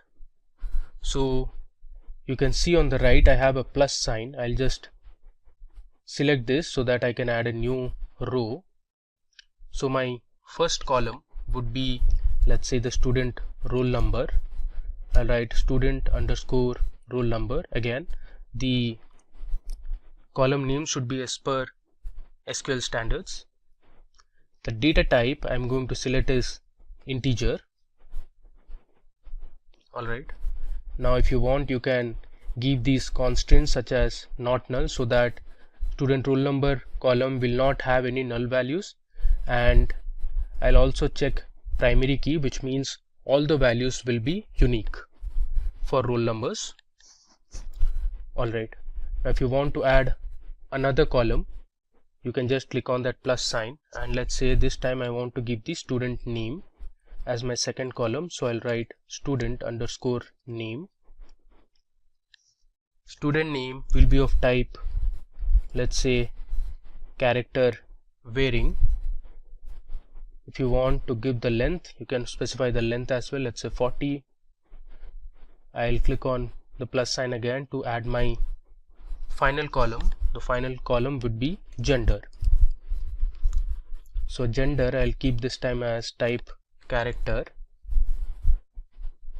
Okay, now you can click on save, so that will successfully create your students table. There you go. So here on the left panel you can see earlier we had only one table, that was movies, and now we have two tables. So one would be added, that was students. So if I expand this under columns, you can see we have the three columns here: student roll number, student name, and gender. You can also check the constraints. It will tell you if you have any constraints. So you can see it says students roll number, there's one primary key. Alright, now let me run a select statement to show the columns that we have in the movies table. So I'll write select star from movies, give a semicolon, and let me execute this.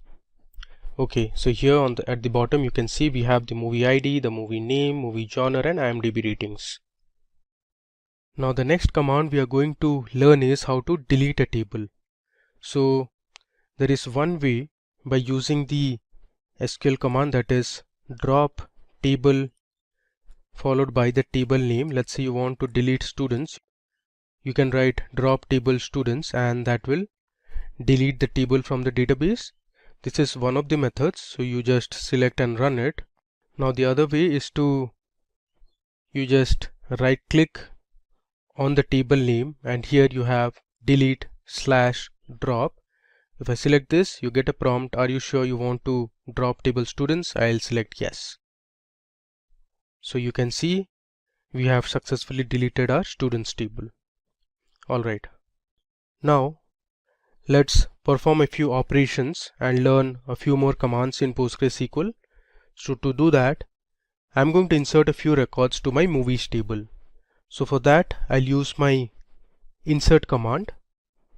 So I have my insert query written on a notepad. I'll just copy this and I'll paste it on my query editor.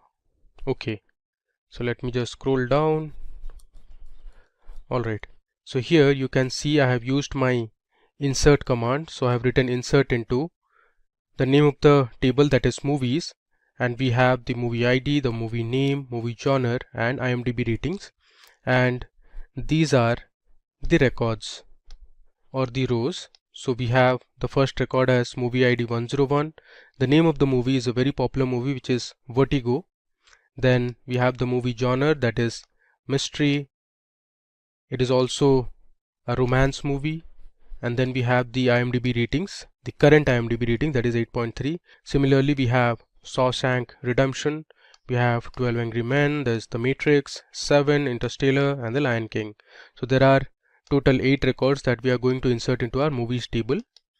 So let me just select this and hit execute. Okay, you can see it has returned successfully 8 records. Now if I run select star from movies, you can see the records that are present in the table. So I'll write select star from movies, I'll select this and I'll execute it. There you go. At the bottom you can see 8 rows affected. If I scroll this down, you have the 8 records of information in the movies table. Alright, now if you want to describe the table, you can go to the SQL cell, and here if you write \D and the name of the table, that is movies, this will describe the table. So here you have the column names, this has the data type, and here you can specify if there are any null values or any constraints like default constraint or primary key or foreign key and others. Let me go back to my PG admin. Okay, now first and foremost, let me tell you how to update records in a table. So suppose you have an existing table and by mistake you have entered some wrong values and you want to update those records later. You can use the update query for that. So I'm going to update my movies table and I'll set the genre of movie ID 103, which is 12 Angry Men, from drama to drama and crime. So in our current table we only have genre as drama for 12 Angry Men. I am going to update this column, which is the movie genre, to drama and crime. Okay, so let me show you how to do it. I'll write update followed by the name of the table, that is movies. Go to the next line. I'll write set, then I'll give the column name, which is movie underscore genre, equal to, I'm going to set it as drama, comma, crime. Earlier it was only drama, and I'll give my condition using the where clause. We'll learn where clause in a bit. So I'll write where movie underscore ID is equal to 103. So here our movie ID is the unique identifier. So it will first look for movie ID 103. It will locate that movie and it'll change the genre to drama and crime. So now you can see the difference. Earlier we had 12 Angry Men as drama as the movie genre. Now if I run this update statement, okay, you can see we have successfully updated one record. Now let me run the select statement again. Okay, so here you can see if I scroll down, there you go. So movie ID 103, movie name 12 Angry Men, we have successfully updated the genre as drama, comma, crime.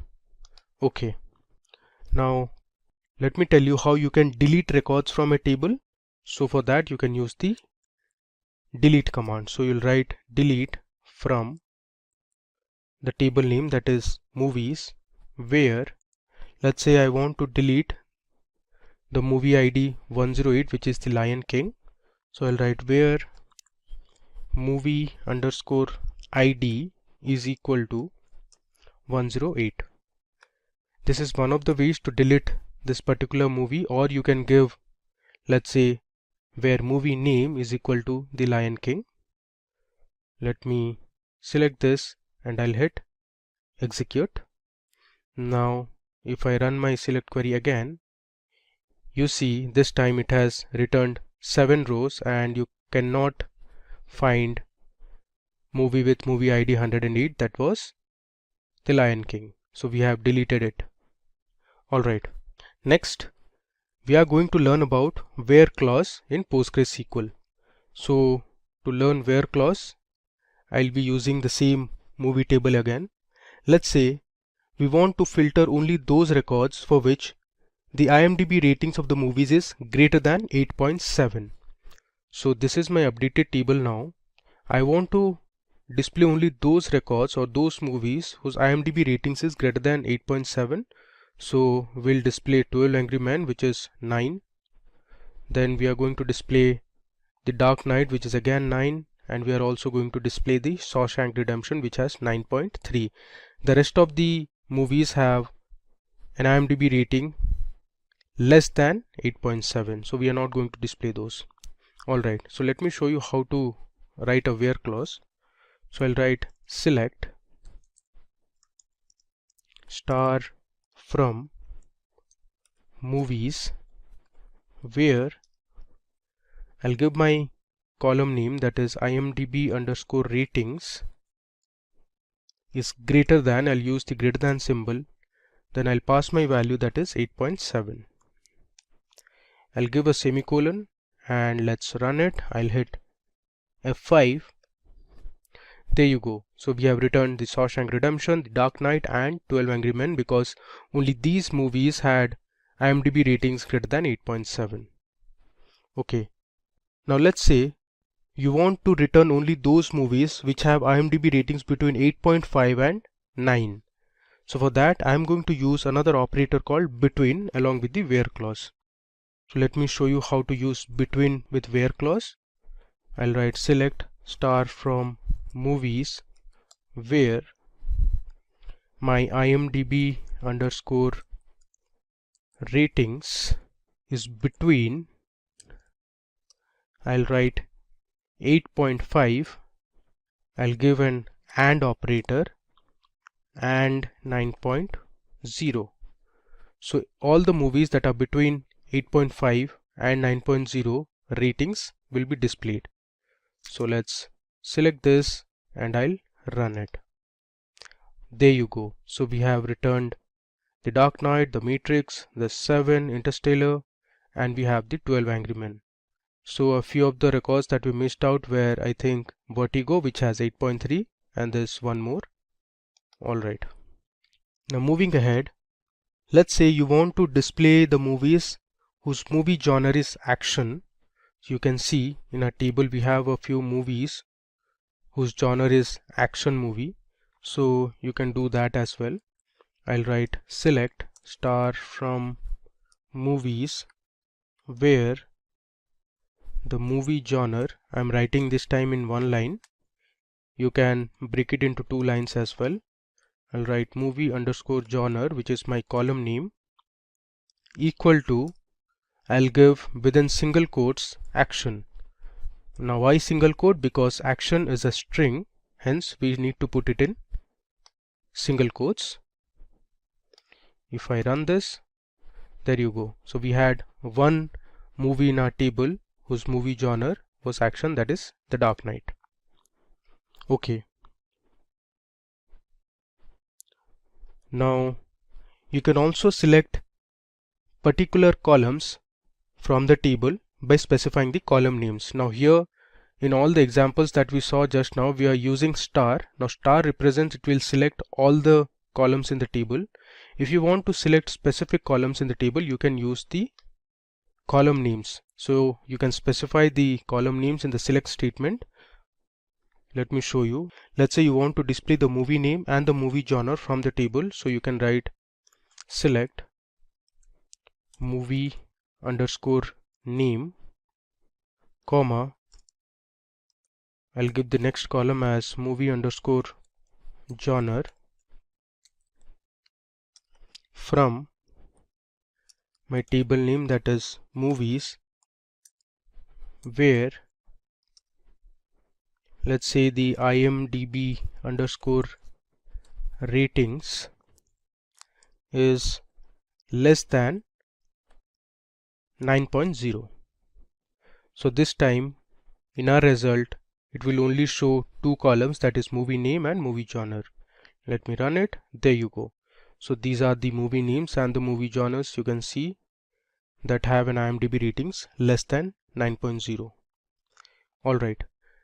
Like how you saw the between operator, there is one more operator that you can use with the where clause, that is the in operator. So the in operator works like a OR clause or an OR operator.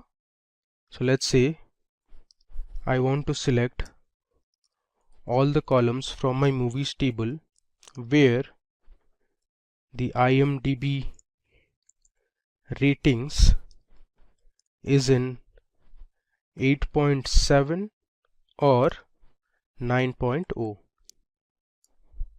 If I run this, it will display only those records whose IMDb ratings is 8.7 or 9.0. Alright, so up to now we have looked at how you can work on basic operations in SQL like your mathematical operations. You saw how a select statement works. We created a few tables, then we inserted a few records to our tables. We saw how you can delete a table from your database, and we have performed a few operations like update, delete, and we saw how a where clause works. Now it's time to load a employee CSV file or a CSV dataset to PostgreSQL. So I'll tell you how you can do that. But first of all, before loading or inserting the records, we need to create an employee table. So let me first go ahead and create a new table called employees in our SQL_demo database. So I'll write create table. My name of the table would be employees. Next, I'm going to give my column names. So my first column would be employee ID. So the employee ID will be of type integer. It is not going to contain any null values, so I'll write not null, and I'll give my constraint as primary key. So the employee ID, as you know, is unique for all the employees in a company. So once I write primary key, it will ensure that there are no repetition in the employee IDs. Okay. Next, I'll have my employee name. So my employee name is going to be of type varchar, and I'll give my size as 40. Okay. Next, we'll have the email address of the employee. Again, email address would be of type varchar and the size is 40 again. I'll give another comma. This time we'll have the gender of the employee. Gender is again varchar of size, let's say 10. Okay. Now let's include a few more columns. We'll have the department column. So I'll write department varchar. Let's say the size is 40.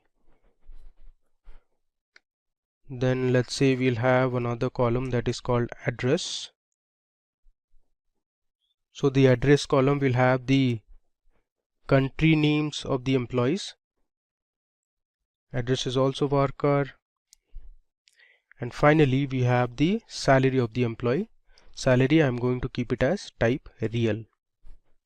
So real will ensure it will have decimal or floating point values. Okay, so now let me select this create table statement and execute it. Alright, so we have successfully created our table. If you want, you can check by using select star from employees. Let me select this and I'll hit execute. Alright, you can see we have our employee ID as primary key. There's employee name, email, gender, there's department, address and salary. But we don't have any records for each of these columns. Now it's time for us to insert a few records to our employees table. Now to do that, I'm going to use a CSV file. So let me show you how the CSV file looks like. Okay, so now I am on my Microsoft Excel sheet, and on the top you can see this is my employee data.csv file. Here we have the employee ID, the employee name, email, gender, there's department, address and salary.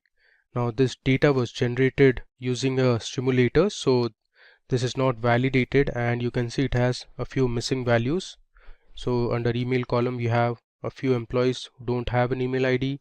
Then you can see under department also there are some missing values here as well. Alright, so we'll be importing this table or the records present in this CSV file onto PostgreSQL. Alright, so here in the left panel under tables, let me right click and first refresh this. There you go. So initially we had only movies table and now we also have the employees table. Now what we need to do is I'll right click again, and here you see we have the option to import or export. Let me click on this, and I don't want to export, I need to import, so I'll switch on import. Alright, now it is asking me to give the file location. So let me show you how to get the file location. So this is my file location actually. So my Excel file, which was this, is present In my E drive, under the data analytics folder, I have another folder called PostgreSQL, and within the PostgreSQL folder I have my CSV file, that is employee data.csv. So I'll just select this. You can either do it like this or you can browse and do. Okay, now my format is CSV. Next, I'm going to select my headers as yes, and then let me go to columns and check if everything is fine. Alright, so I have all my columns here. Let's click on OK. You can see I have a message here which says import underscore export. Alright, so here you can see successfully completed. We can verify this by using select star from employees again. If I run this, alright, let me close this. There you go, it says 150 rows affected, which means we have inserted 150 rows of information to our employees table. You can see we have the employee ID, these are all unique. We have the employee name, the email, we have the address and the salary. Let me scroll down so that, okay, you can see we have 150 rows of information. That means we have 150 employees in our table. Okay, now we are going to use this employees table and explore some advanced SQL commands. Now there is an operator called distinct. So say if I write select address from employees, this is going to give me 150 address of all the employees. There's some problem here, I did a spelling mistake. There should be another D. If I run this again, our query will return 150 rows. You can see we have the different country names under address, that is Russia, we have France, there's United States, we have Germany, okay, and I think we have Israel as well. Yeah. Now suppose you want to display only the unique address or the country names, you can use the distinct keyword before the column name. So if I write select distinct address from employee, it will only display the unique country names present in the address column. If I run this, see, it has returned us 6 rows of information. So we have Israel, Russia, Australia, United States, France and Germany. Alright, now as I said, there are a few null values which don't have any information. So you can use the isNull operator in SQL to display all the null values that are there. Suppose I want to display all the employee names where the email ID has a null value. So I'll write select star from employees where email is null. So this is another way to use your where clause. If I select and run this, there you go. So you see here for all these employee names there was no email ID present in the table. So it has returned us 16 rows of information. So around 10% of employees do not have an email ID, and if you see, a few of them do not have an email ID and also they don't have a department. So if you want to know for those employees which do not have a department, you can just replace where department is null instead of where email is null. Now if I select this, okay, it has returned us 9 rows of information, which means around 5% of employees do not have a department. Moving ahead, now let me show you how the order by clause works in SQL. Now the order by is used to order your result in a particular format, let's say in ascending or descending order. So the way to use is, let's say I want to select all the employees from my table, so I'll write select star from employees order by. I want to order the employees based on their salary, so I'll write order by salary. Let me select and run it. Okay, there is some problem, I made a spelling mistake, this should be employees. Let me run it again. Okay, now if you mark the output, our result has been ordered in ascending order. So all the employees which have salary greater than $45,000 appear at the top, and the employees with the highest salaries appear at the bottom. So this has been ordered in ascending order, which means your SQL or PostgreSQL orders it in ascending order by default.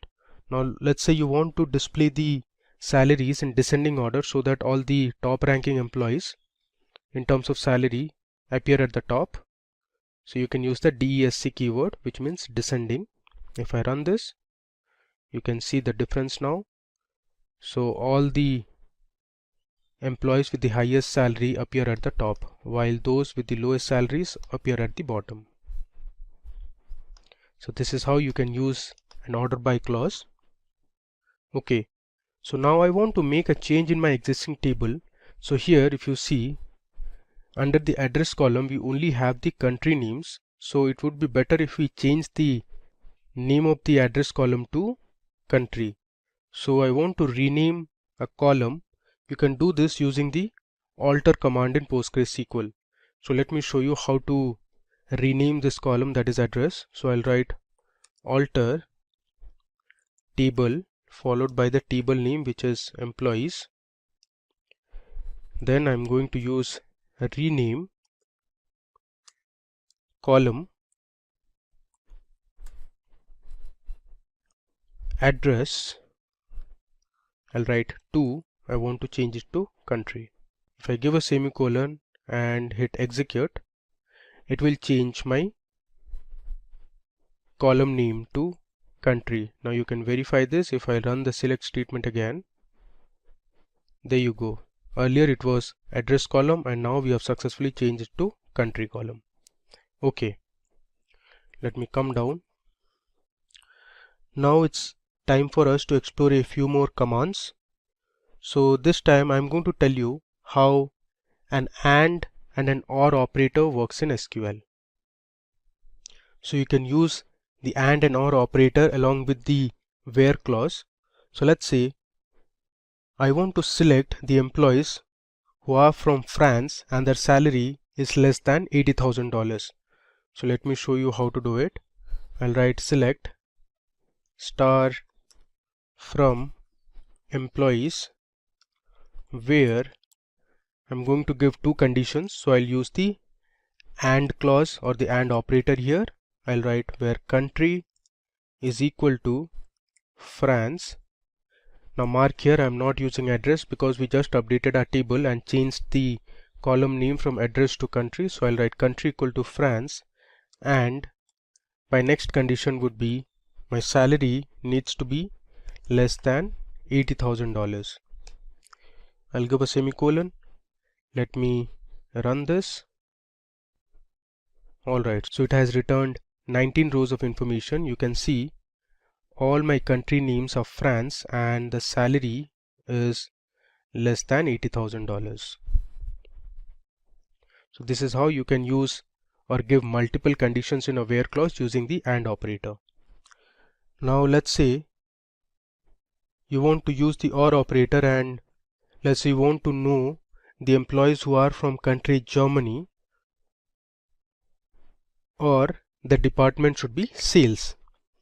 So I'll write select star from employees where country is equal to Germany, and instead of and I'm going to use or, their department should be sales. Okay, now let's see the output. I'll hit F5 this time to run it. Alright, so we have 23 rows of information now. Let me scroll to the right. You can see either the country is Germany or the department is sales. You see one of them in the table. So here for the first record the country was Germany, the second record the department was sales, again for the fourth record the country is Germany. So this is how the OR condition works. So if one of the conditions are true, it will return the result. It need not be that both the conditions should satisfy. Now in PostgreSQL there is another feature that is called limit. So PostgreSQL limit is an optional clause on the select statement. Now this is used as a constraint which will restrict the number of rows returned by the query. Suppose you want to display the top 5 rows in a table, you can use the limit operator. Suppose you want to skip the first 5 rows of information and then you want to display the next 5, you can do that using limit and offset. So let's explore how limit and offset works. I'll write select star from employees. Let's say I'll use my order by clause. I'll write order by salary, let's say in descending, and limit it to 5. This is going to display the top 5 employees which have the highest salary. If I run this, there you go. You see it has given us 5 rows of information and these are the top 5 employees that have the highest salary. Okay, so this is one method of, or one way of using the limit clause. Now in case you want to skip a number of rows before returning the result, you can use offset clause placed before the limit clause.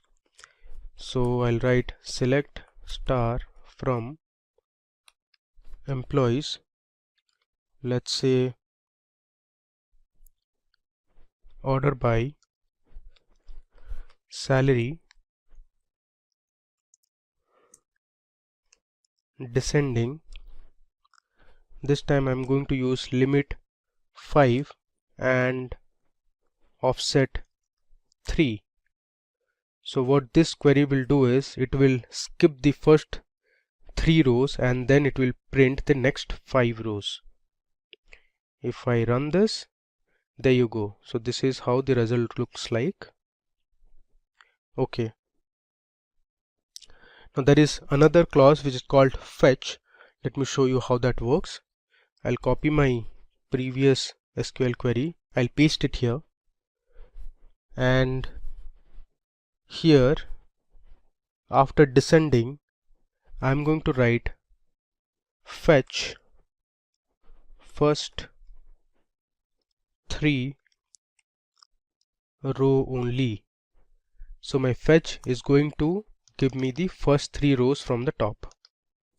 There you go. It has given us the first 3 rows and you can see the top 3 employees that have the highest salary since we ordered it in descending order of salary. Alright. You can also use the offset along with the fetch clause. I'll copy this again and let me paste it here. Now after descending I am going to write offset, let's say 3 rows, and fetch first 5 rows only. So what this SQL query is going to do is it will skip the first 3 rows of information and then it is going to display the next 5 rows. It is going to work exactly the same as we saw for this query. Let me run it. There you go. So these are the first 5 rows of information after excluding the top 3 rows. Alright. We have another operator that is called as like in PostgreSQL. So like is used to do pattern matching. So suppose you have a table that has the employee names. You forgot the full name of an employee but you remember the few initials, so you can use the like operator to get an idea as to which employee name it is. Now let's explore some examples to learn how the like operator works in PostgreSQL. So suppose you want to know the employees whose name starts with A, so for that you can use the like operator. Let me show you how to do it.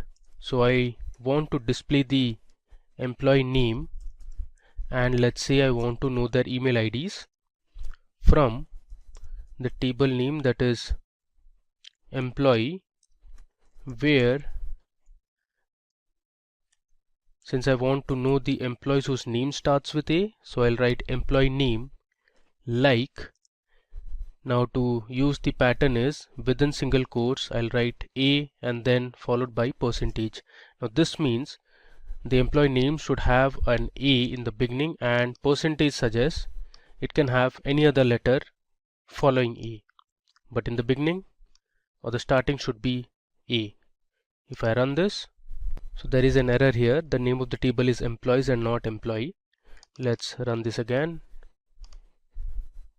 There you go. You can see there are 16 employees in our table whose name starts with A. You can see this column employee name, all of them have a letter A in the beginning. Okay, now let me just copy this command or the query. I'll paste it here. Let's say this time you want to know the employees whose name starts with S. So instead of A, I'll write S. So this means the starting letter should be S and followed by it can have any other letter. If I run this, so there are 10 employees in the table whose name starts with S. Okay, let's copy the query again, and this time I want to know the employees whose name ends with D. Now the way to do it is instead of a percentage, I'll write this time percentage D, which means at the beginning it can have any letter, but the last letter in the string or in the name should be ending with D. Now let me copy and run this. So there are 13 employees in the table whose name ends with a D. You can see it here. Alright, now let's say you want to find the employees whose name contains ISH or have ISH in their names. So the way to do is something like this. So I'll copy this. Now here instead of a percentage, I'll replace this with percentage ISH percentage. Now this means that in the beginning it can have any letter and towards the end also it can have any letter, but this ISH should appear within the name. Let me run and show it to you.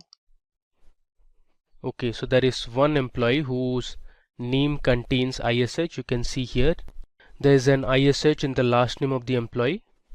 Alright, now suppose you want to find the employee name which has U as the second letter.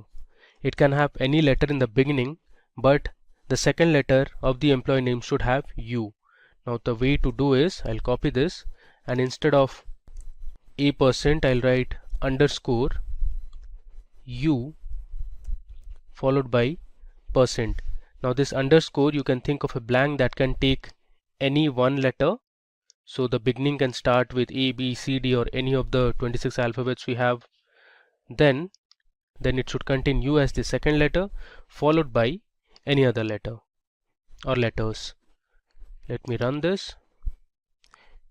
Okay, so there are 10 employees in the table whose name has a U as the second letter. You can see these. Okay, now moving ahead, let me show you how you can use basic SQL functions or inbuilt functions. So we'll explore a few mathematical functions now. So let's say you want to find the total sum of salary for all the employees. So for that you can use the sum function that is available in SQL. So I'll write sum, and inside the sum function I'll give my column name that is salary from my table name that is employees. Let's see the result. This will return one unique value. There you go. Now this is the total salary. Since the value is very large, it has given in terms of E. Now one thing to note here is, if you see the output, the column says sum real. So this output column is not really readable. So SQL has a method which can fix this, that is called an alias. So since we are doing an operation of summing the salary column, we can give an alias to this operation by using the as keyword. So if I write sum of salary as, let's say total salary, then this becomes my output column. you can see the difference if I run this. Okay, you can see now in the output we have the total salary. Now this is much more readable than the previous one. So this is a feature in Excel where you can use or give alias names to your columns or your results. Now similarly, let's say you want to find the average of salary for all the employees. Now SQL has a function called AVG which calculates the mean or the average salary. If I write AVG and I can edit my alias name as well, let's see, I'll write mean salary. Let's run it. You can see the average salary for all the employees. It's around $81,000. Okay, now there are two more important functions that SQL provides us, which is max and minimum. So if I write select maximum or max, which is the function name of salary, as let's say instead of total I'll write maximum. So this will return me the maximum salary of the employee. Let's run it and see what is the maximum salary that is present in the salary column. Alright, so we have $1,19,616 as highest salary of one of the employees. Similarly, you can use the min function as well. I'll just write minimum and this will return me the minimum salary of one of the employees in the table. I'll replace the alias name as minimum. Okay, now run it. This will give me the minimum salary that is present in our table. So it is $45,685. Okay, now let's say you want to find the count of department in the employees table. You can use the count function.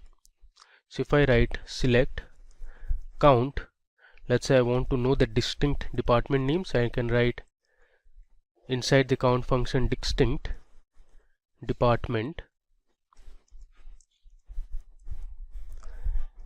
as total departments from employees.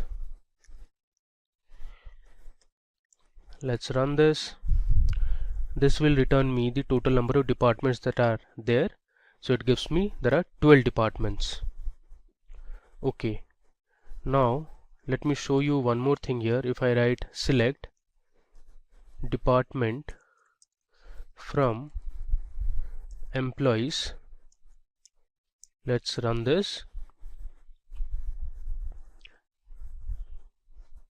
Okay, so it has returned me 150 rows of information, but what I'm going to do is I'll place my distinct keyword here just before the column name so that I can verify how many departments are there in total.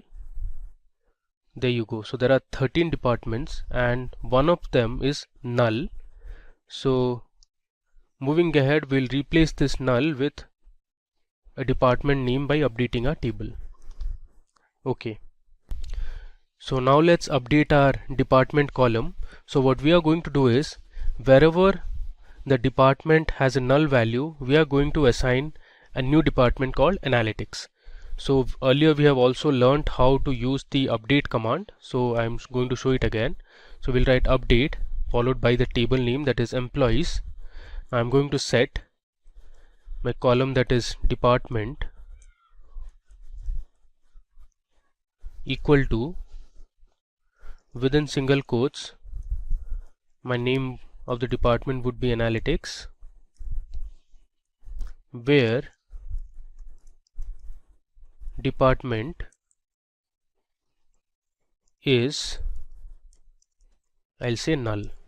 So wherever the department has a null value, we'll replace those information with department, that is analytics. Let's run this. You can see query returned successfully. Now let's say I'll run this command again, and this time you can see the difference. There you go. So we have 13 rows of information and there is no null department now. We have added and new department, that is analytics. Okay, now we are going to explore two more crucial commands or clauses in SQL, that is group by and having. So let's learn how group by clause works in PostgreSQL. So the group by statement groups rows that have the same values into summary rows. For example, you can find the average salary of employees in each country or city or department. So the group by clause is used in collaboration with the select statement to arrange identical data into groups.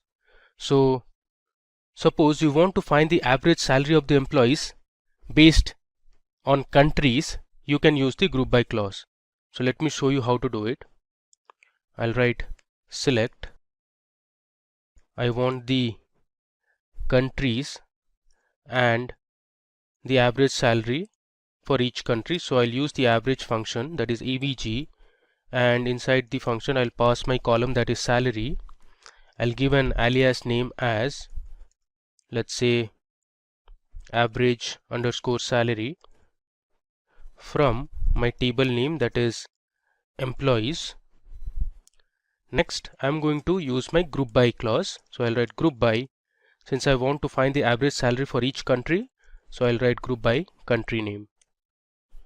Let's give a semicolon and let me run it. I'll use F5. There you go. So here on the left you can see the country names. We have Israel, Russia, Australia, United States, France and Germany, and on the right, the second column, you can see the average salary for each of these countries. Now you can also order the result in whichever way you want. Suppose you want to arrange the results based on the average salary, so you can use the order by clause after the group by clause. So I'll write order by. Here you can use the alias name, that is average salary. This is actually average underscore salary, and let's say I want to arrange it in descending order, so I'll write DESC. Now let's run this. You can mark the difference in the average salary column. There you go. So as per our result, in United States the average salary is the highest, and if I scroll down, the average salary is the lowest in Germany. Now let's see one more example using group by. Suppose this time you want to find the maximum salary of male and female employees. You can do that too. So let me show you how to do it. So I'll write select. This time we want to find the maximum salary based on gender. So I'll select my gender column, comma, and this time I'll use my max function. Since I want to find the maximum salary for male and female employees, I'll give an alias name as maximum underscore salary from my table, that is employees, group by, I'll write gender. Okay, so let's run this. There you go. You can see, so one of the female employees had a highest salary of $1,19,616, while of that of a male was $1,17,654. Alright, now suppose you want to find the count of employees based on each country. You can use the count function along with the group by clause. So I'll write the select statement, select. Since I want to count the employees based on each country, so I'll first select my country column and then I'm going to use the count function. I'll write count emp underscore id from my table name, that is employees. I'm going to group it by country. So this query will give me the total number of employees from each country. You can see here Israel there are 4 employees, in Australia there are 4 employees, in Russia we have 80 employees, in France there were 31, in United States we have 27, so on and so forth. Now let me scroll down. Okay, now it's time to explore one more clause, a very important clause that is used in PostgreSQL, that is having. So the having clause works like the where clause. The difference is that where clause cannot be used with aggregate functions. The having clause is used with the group by clause to return those rows that meet a condition. So suppose you want to find the countries in which the average salary is greater than $80,000. So you can use the group by clause and the having clause to get the result. So I'll write my select statement as select country, comma, I want the average salary. So I'll write AVG of salary. I can give an alias name as average salary from employees. Now I'm going to group it by each country. So group by country column. Since I want to find the countries in which the average salary is greater than 80,000, so I'll use having clause after the group by clause. I'll write having average of salary is greater than 80,000. Now this condition cannot be specified in the where clause, so we need a having clause. You cannot use aggregate functions along with where clause. Let me just run it now. There you go. So we have Russia and United States where the average salary is greater than $80,000. Alright. Now let's say you want to find the count of employees in each country where there are less than 30 employees. So for this I am going to use the count function. First let me select the country column. Then I'm going to use the count function, and in the count function I'm going to pass my employee ID so that we can count the number of employees from my table, that is employees. Now if you want you can use an alias name for this as well, but I am just skipping it for the time being. I'll write group by country. Next I'll write having count of employee ID less than 30. So this will return me the countries in which there are less than 30 employees. Let's run it. You can see here Israel, Australia, United States and Germany are the countries in which there are less than 30 employees. Okay. Now if you want you can use the order by clause as well. So suppose I'll write here order by count of employee ID. So what this will do is it will arrange my result in ascending order of employee ID count. There you can see we have successfully arranged our result in ascending order of employee IDs. Okay. Next, we are going to explore one more feature of PostgreSQL, that is of using a case statement. Now in PostgreSQL, the case expression is same as if-else statement in any other programming language. It allows you to add if-else logic to the query to form a powerful query. Now let me just scroll down and I'll show you how to use a case statement. This is very similar to your if-else statement that you use on Excel, in C++, in Python or any other programming language. So what I'm going to do is I'm going to write a SQL query that will create a new column, and the name of the column would be, let's say, salary range. So I'm going to divide my salary. Suppose if the salary is greater than $45,000 and if it's less than $55,000, in the new column, that is salary range, we are going to assign a value low salary. Now if the salary is greater than $55,000 and if it is less than $80,000, we are going to assign a value that is medium salary.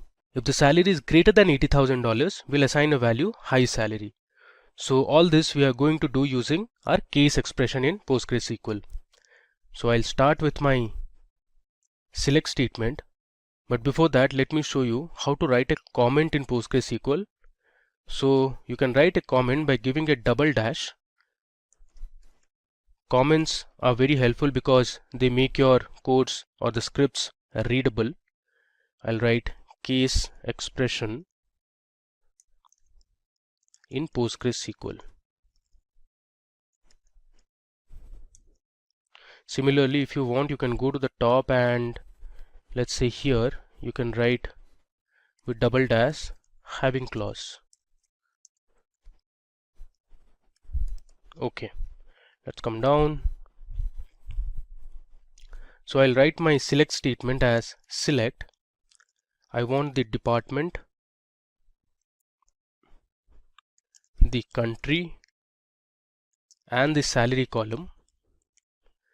I'll give a comma and I'll start with my case statement. I'll write case when my salary is greater than 45,000 and my salary is less than 55,000, then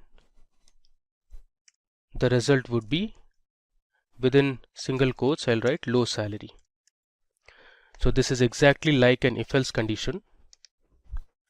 Next, I'll write another case when salary is greater than 55,000 and salary is less than, let's say, 80,000, then the result would be medium salary. And finally, I'll give my last condition, that is when salary is greater than 80,000, then the result will be high salary. Let me write this in a single line, then high salary. Now one thing to remember, in PostgreSQL the quotes are insensitive, so you can write your select statement in capital, in lowercase or in sentence case. Similarly, I can write case as small c or you can write as capital C. Alright, now moving ahead, after this I am going to write end. I'll give an alias name as salary range. Now this is going to be my new column in the output. Let me just come down. After this we need to give our table name from employees. I'll order it by salary descending. Okay, so what I'm going to do here is I'll first select department, country and salary column from my employees table, and then I'm creating a new column that is salary range, and I'm specifying the range. So I have three conditions here, for low salary, for medium salary and high salary. So let's run this and see the output. There you go. Here you can see we have added a new column known as salary range, and we have order our salary in descending order, so all the highest salaries appear at the top. If I just scroll down, you can see we have medium salaries here, and if I scroll down further you can see these low salaries.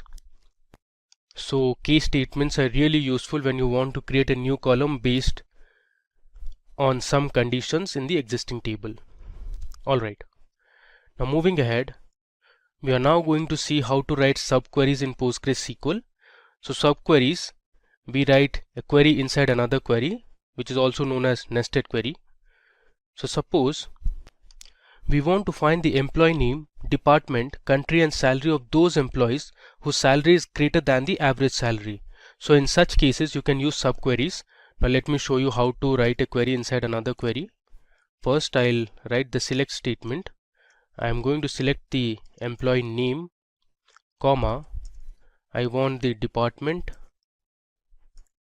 comma, I also want to display the country name and the salary from the employees table, where my salary should be greater than the average salary. So after this where salary greater than, I am going to use brackets and write my subquery, that is select average salary from employees. Now let me break it down for you. So first, we are going to select the average salary from the employees. So this particular SQL statement will find the average salary from the table. We'll compare this average salary with salaries of all the employees. So whichever employee has the salary greater than the average salary will display their names, the department, country, and their original salary. So if you want, you can run this statement as well. Let me select this statement and run it for you. You can see we have written the average salary of all the employees, which is nearly $81,466. So we want the salaries of the employees to be greater than this average value. So let me run this and see how many employees have a salary greater than the average salary. There you go. So we have around 75 employees whose average salary or whose salary is greater than the average salary. Alright. Now moving ahead, this time I'm going to tell you how to use some inbuilt functions. We'll learn some inbuilt mathematical functions and string functions that are available in PostgreSQL. So I'll just give a comment. There's another way to write a comment. Instead of a double dash, you can use the forward slash, an asterisk, and inside the asterisk you can write, let's say, SQL functions, and you need to close this. So I'll give another asterisk and a forward slash. So this is also a comment in PostgreSQL. Alright. So first of all, we'll explore a few math functions. So there is a function called ABS which is used to find the absolute of a value. So if I write select ABS of, let's say, -100, it is going to return me positive 100 or just 100, because as you know, the absolute of any value will remove the negative sign involved in that value. There you go. So our original input was -100, the absolute of -100 is +100. Next, let's see another function that is called greatest. So the greatest function in PostgreSQL will return the greatest number in a range of numbers. So suppose I write select greatest. Inside the greatest function, I'll pass in a few numbers, let's say 2. I'm just randomly passing a few numbers, let's say 490, let's say 56.5, and let's say 70. I'll give a semicolon. Let me run this. You will see the greatest function will return the greatest integer value or greatest number that is present in the range of numbers that we have provided. So in this case, 90 was the largest number or the greatest number, so we got the result as 90. Again, you can use an alias for each of these statements. Now, like greatest, we also have a function called least, which is going to return the least number present in a range of numbers. If I run this, so the result is 2, because 2 is the least number that is present in this selection. Alright. Now there's a function called mod which is going to return the remainder of a division. So suppose I write select mod, and this takes two parameters, let's say 54 divided by 10. As you can guess, the remainder is 4, and so is our result. You can see it has returned the remainder 54 divided by 10, the remainder is 4. Alright, if I scroll down, now let's see how to use the power function. So I'll write select power, let's say I want to know power 2, 3, which is 2 cube, that is 8. Let me just run this. There you go. So the result is 8. You can also check, let's say, power of 5, 3, it should be 125. Alright. Next, you can use the sqrt function that is available in PostgreSQL to find the square root of a number. I'll write sqrt, and let's say I want to find the square root of 100. You can guess the result. The output should be 10. If I run this, You can see the output here 10. Let's say I want to find the square root of, let's say 144. You can again guess the result. It should be 12. Let's verify it. Okay, there is some error. Let me verify it again. There you go. It is 12. Now there are a few trigonometric functions as well. You can use the sine function, the cos function, and the tan function. Let's say I want to know the sine of 0. If you have studied high school mathematics, you would know the sine of 0 is 0. You can see the result, it is 0. Let's say you want to know sine 90. If I run it, you can see the output here, 0.89. Alright. Now there are other functions like ceiling and floor that you can use. So let me show you what the ceiling and floor function does. I'll write ceiling. Let's say I'll pass my floating value as 6.45 and let me run it. You can see the ceiling function returns the next highest integer, that is 7 in this case, since the next highest integer after 6.45 is 7. Let's see what the floor function does, and let me run it. As you can see, the floor function returns the next lowest integer, that is 6 in this case, or the nearest lowest integer to any provided decimal value. Okay. Now that we saw how to use mathematical functions, there are a few string functions available in PostgreSQL. So let's explore them as well. I'll write string functions. Okay. We'll scroll down. Cool. There's a function called character length that gives you the length of a text string. Suppose I write select, give the function as character length, and inside this function I am going to pass in a text. Let's say India is a democracy. This is my text. Let me run this. Okay, you can see the result here, which is 20, since there are 20 characters in my string that I have provided. Alright. Now there's another function called concat in PostgreSQL. So concat is basically used to merge or combine multiple strings. So I'll write select concat, within brackets I'll give the text string now. Let's say I want to combine PostgreSQL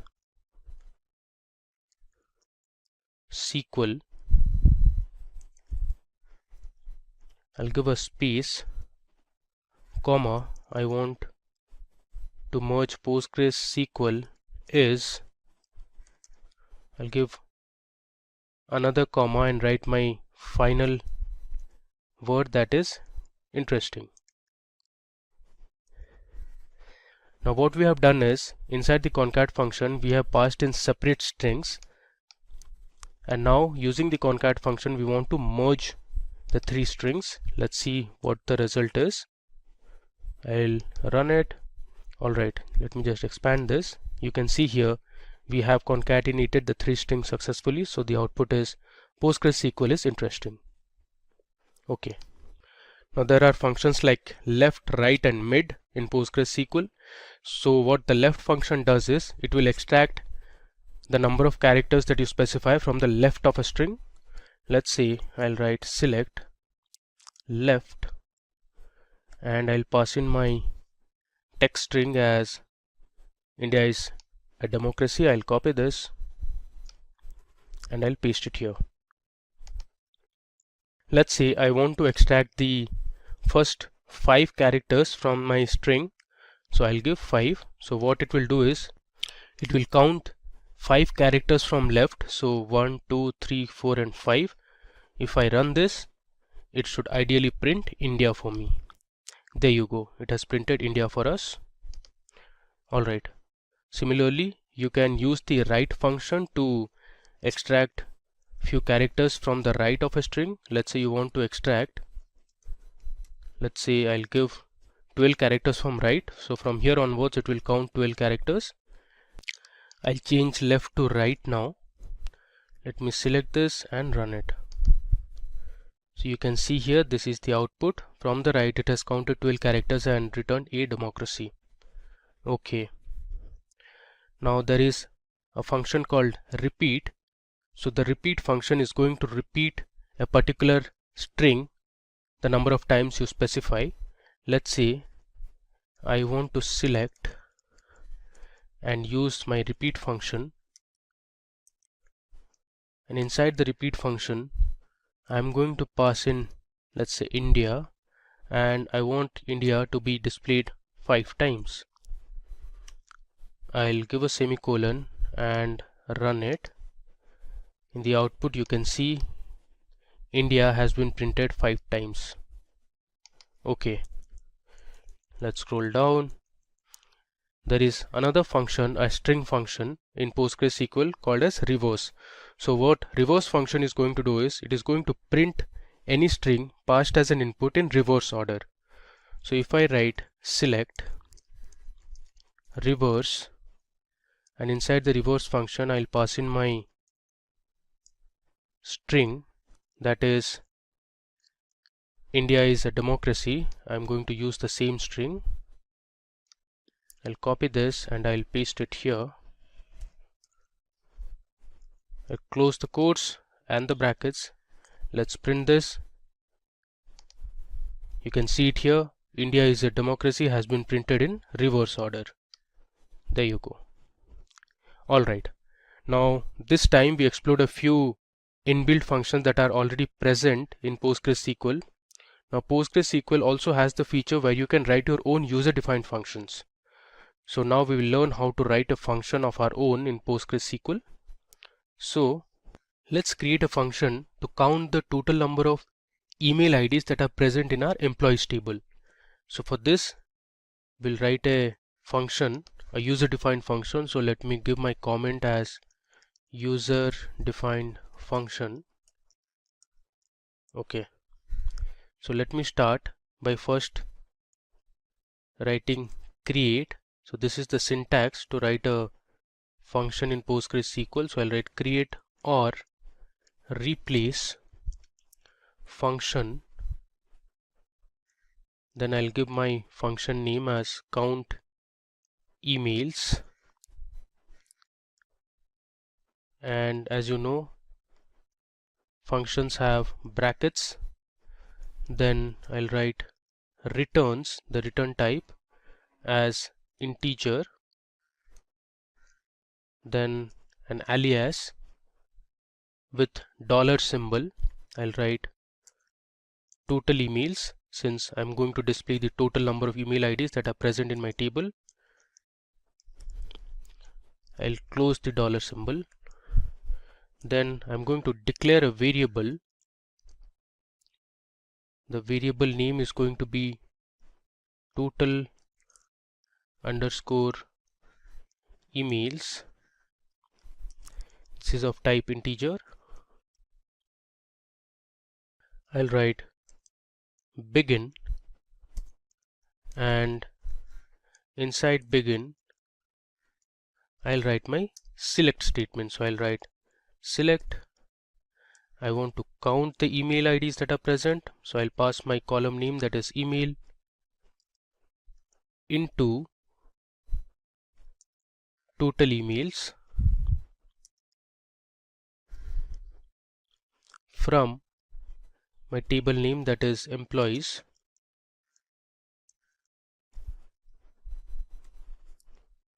I'll give a semicolon and then we'll write return total emails. As you know, user-defined functions often return a value, so hence we have mentioned the return statement as well. And now I'm going to end my function. Then the next syntax would be, let me just scroll down. Okay, so here I'll give my dollar symbol again, followed by total underscore emails. Next I'll write my language PostgreSQL. So the way to mention is PL PGSQL. Let's give a semicolon and end it. So this is my user defined function that I have written. So I created a function with the function name count underscore emails, and this would return integer as an alias which is total underscore emails. We declared that variable as an integer. Then we started with a begin statement that has my select statement where I am selecting the count of email IDs that are present in the employees table, and I am putting the value into total underscore email. So I have used the into keyword, and this returns the result as total underscore emails, and I have ended. Let's run this. Okay, there is some problem. There is an typo, so this should be integer. Okay, let me run it once again. There you go. So you've successfully created a user defined function. Now the final step is to call that function. Now to call this function, I'm going to use my select statement and the function name, that is count underscore emails. I'll give a semicolon. Let's execute this. There you go. So here you can see there are 134 email IDs present in our employees table. Now one thing to mark is there are total 150 employees in the table, but out of them 134 employees have email IDs, the rest of them don't have, so they would ideally have null values. Alright, so that brings us to the end of this demo session on PostgreSQL tutorial. Let me go to the top. We have explored a lot. So we started with checking the version of PostgreSQL. Then we saw how to perform basic mathematical operation, that is to add, subtract, multiply. Then we saw how to create a table that was movies. We inserted a few records to our movies table. Then we used our select clause. We updated a few values. Then we deleted one row of information. Then we learned how to use the where clause. We learned how to use the between operator. We also learned how to use the in operator. Let me scroll down. We created a table called employees, and then we learned how the distinct keyword works. We also learned how to use isNull with where clause. We learned about the order by clause. We saw how to alter or rename a column. Then we explored a few more examples on where clause, where we learned about and OR operator. Then we learned how to use limit and offset, as well as the fetch operator or the fetch keyword in PostgreSQL. Moving further, we learned about the like operator in SQL, which was used to perform pattern recognition or pattern matching, you can say. Here we saw how to use basic inbuilt PostgreSQL functions like sum, average, minimum, count, maximum. Next, we saw how to update a value in a column using PostgreSQL update command. We learned how to use group by. Then we learned how to use having clause.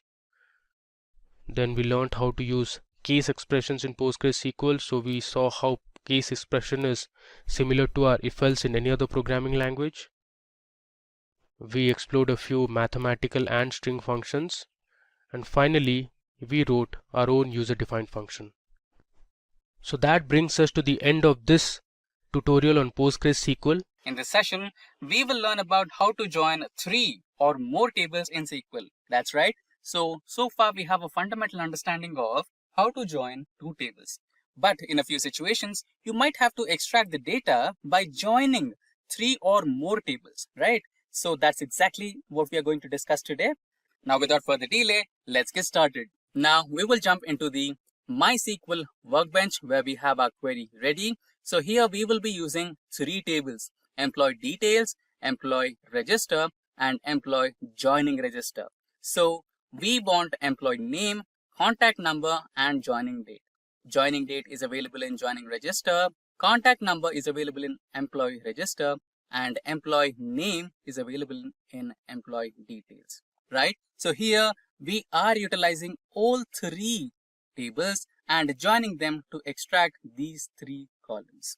So here I'm providing the table name and the column name to make sure that the SQL workbench will not get confused which employee name, which employee name column should I access, which table should I use. So to clear that confusion, I'm providing the table name. So MySQL will use employee details table, and from there it will extract the employee name column. And contact number, to be sure it is present in only one table, so it will go to employee register. And joining date, it is also present in only one table, so no need to specify the table name.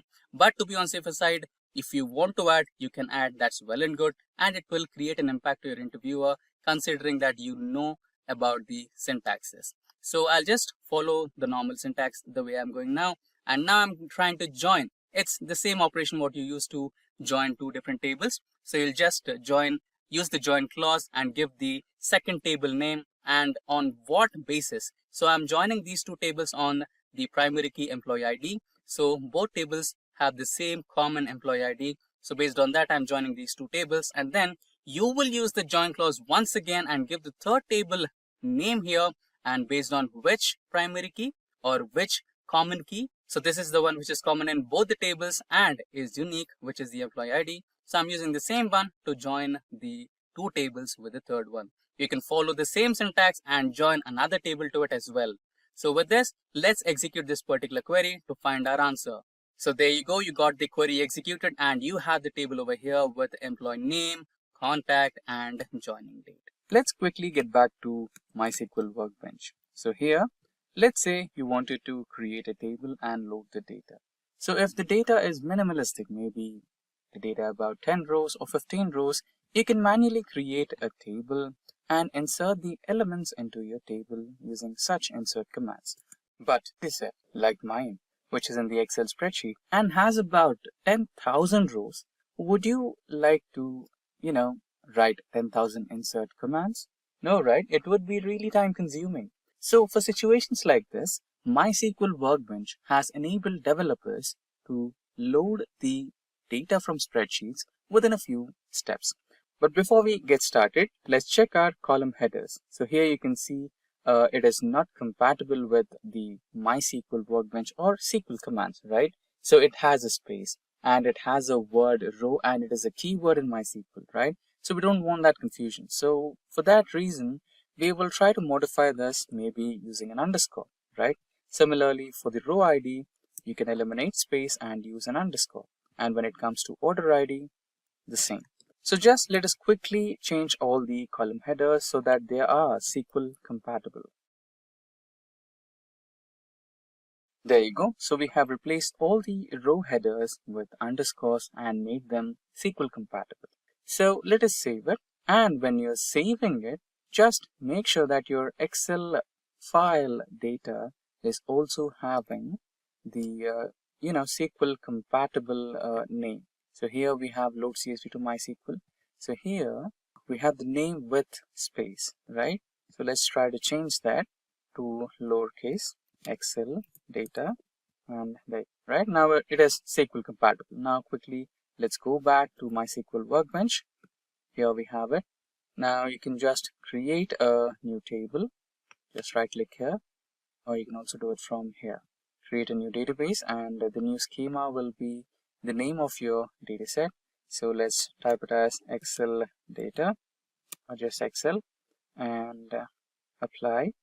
Now this is the schema. Apply. Now you have Excel right here.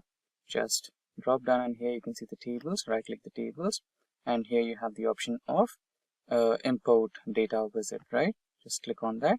Now browse your folders and have it. So yeah, another notification for you guys. So you need to save your Excel spreadsheet in the form of comma separated file, right? Let's quickly go back and do that. Open your spreadsheet, go to file, save as comma separated file, save. There you go. Now let's get back to Workbench, and now I think you will be able to find it. Just open, next, drop table if exists. Make sure you do that to be on the safer side, and check all the names here. So we have a problem with row ID, but that is something which you can fix down the line. And before you go to the next step, check all the other names as well. Every other name on the column header is fine. Just the first one we can just alter the table, not a big deal. And next, it should start importing. There you go. The data file got imported. Of course, it took a little while because it's 10,000 rows. That's normal. Now let's quickly go to the next step, and here you can see 9,987 records imported successfully. Just click on finish, and I think it should be shortly done. Let's close the schema, go to the query table, and yeah, so you can quickly refresh so that you will have the Excel data over here. Now let's use the database, that is Excel. Now we are in Excel database.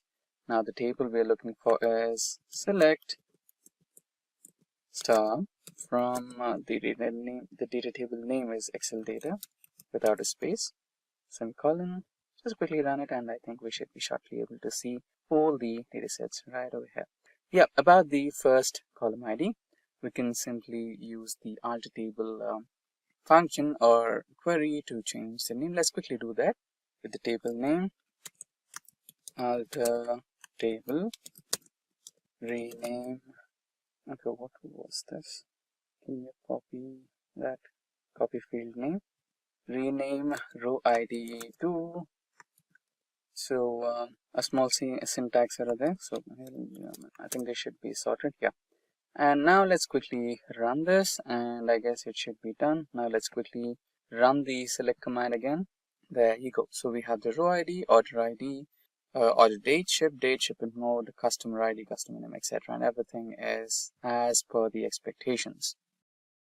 And that's how you can load Excel data to MySQL Workbench. We will learn about the top 5 interview questions in SQL that you must know to crack your business analytics interviews. Now, without further ado, let's get started. So, speaking about the top 5 interview questions, let's quickly jump to the workbench of SQL. So, I'm using MySQL Workbench, and here we have a database called Use Simplilearn. So, SLP is the database name. So, we'll be using the use command to get access to that particular database. So, we are in access to it. And now, let's quickly check our tables. Show tables. There you go. We have a few tables here: book collection, book order, employee details, joining register, and employee register. So let's go with the employee details. So I'll just simply shoot a command, select star from emp details.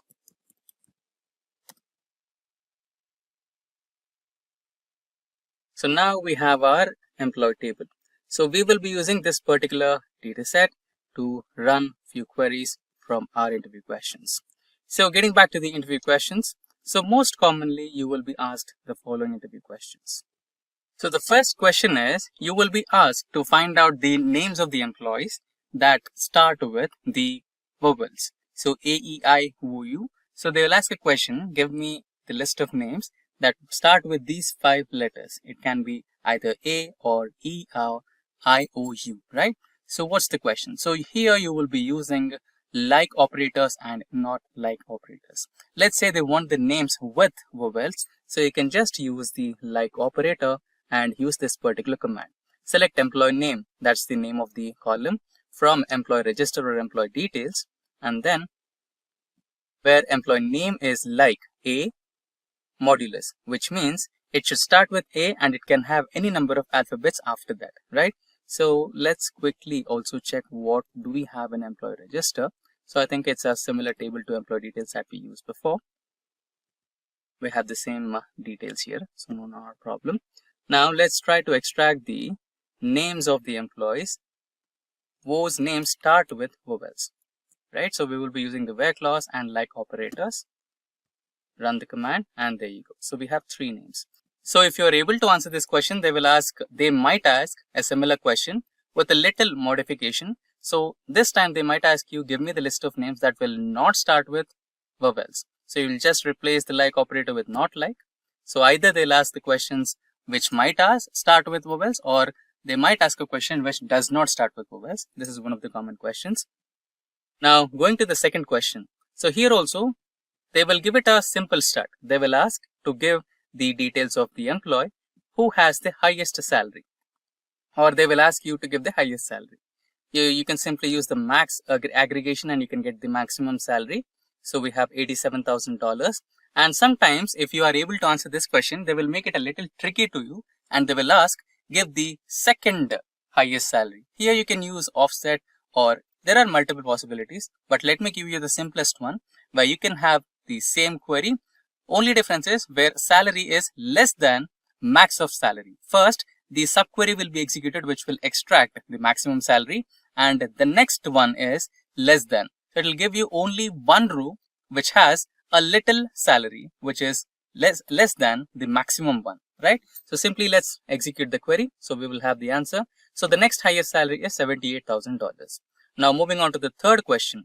So sometimes they will ask you to use the update commands as well. So here we have some salary details of our employees in the employee register. What I'm going to do here is, let's say this is the appraisal period and they're giving you 15% hike to all the employees. So you need to update the salary column. So what you do is simply update table name salary plus salary into the percentage of hike, which is 15%.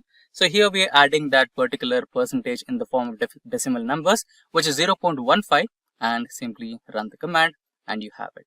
Now you can just simply query the same detail, which is select star from employee details. So you will have the updated salary list here.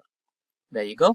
Now let's proceed with the next question that we have in our list, which is about select the employee name and salary from a given range, right? If they ask you, give me only the range of employees whose salary lies between 50,000 to 70,000. So you can use the between operator here and range of numbers, that is 50,000 and 70,000. Just run this particular code and there you go. You have the details. So there are two employees whose salary lies between 50,000 and 70,000. Now the last question is, they might ask you to extract the details from a certain department. So basically, this might also turn up to find a difference between having and group by clause. Sorry, having and where clause. Yeah. So this is one of the common interview questions where they will ask the difference between having and where clause. So when you are implementing group by in your query and you're also implementing some aggregate functions like count, sum, etc., minimum, maximum, in those situations when a group by clause is involved, then you can use having. When there is no group by function, then you can simply go with the where clause. So here I'm trying to extract the number of people present in finance department. So I'm not grouping by department, so I can just use where clause and run this. And now in situations where I have to group by, when I have to implement group by, in those scenarios, you can include having clause in place of where. So that is the fundamental difference between having and group by. And also you got the understanding of group by command here. Imagine you're building a system like an app or a website. How do you figure out what the users need and how they will use it? This is where use case diagrams come in hand. They act like a simple drawing that shows how different people or system interact with your app to get things done. For example, if you're designing an online shopping app, a use case diagram can show you how a customer can browse products, add them in the cart, and make a payment. It's just like creating a story of how users interact with your system step by step. In simple terms, a use case diagram is a way to who will use your system. We call them what they will do. These are known as use cases. It gives you a clear picture of what your system should do and helps you plan how everything will work together. These diagrams are super helpful because they picture without going into confusing technical details. They also help teams, including non-technical people, understand the system, and they also ensure that you're building something that meets the user needs. So in this video, we'll cover everything you need to know to get started with use case diagrams.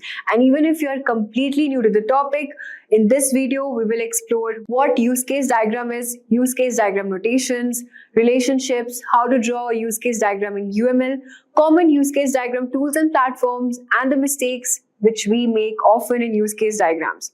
We'll also see some of the best practices, and by the end, you'll not only understand use case diagrams, but also feel confident in creating one for your own projects too. So let's get started. So what exactly is a use case diagram in UML?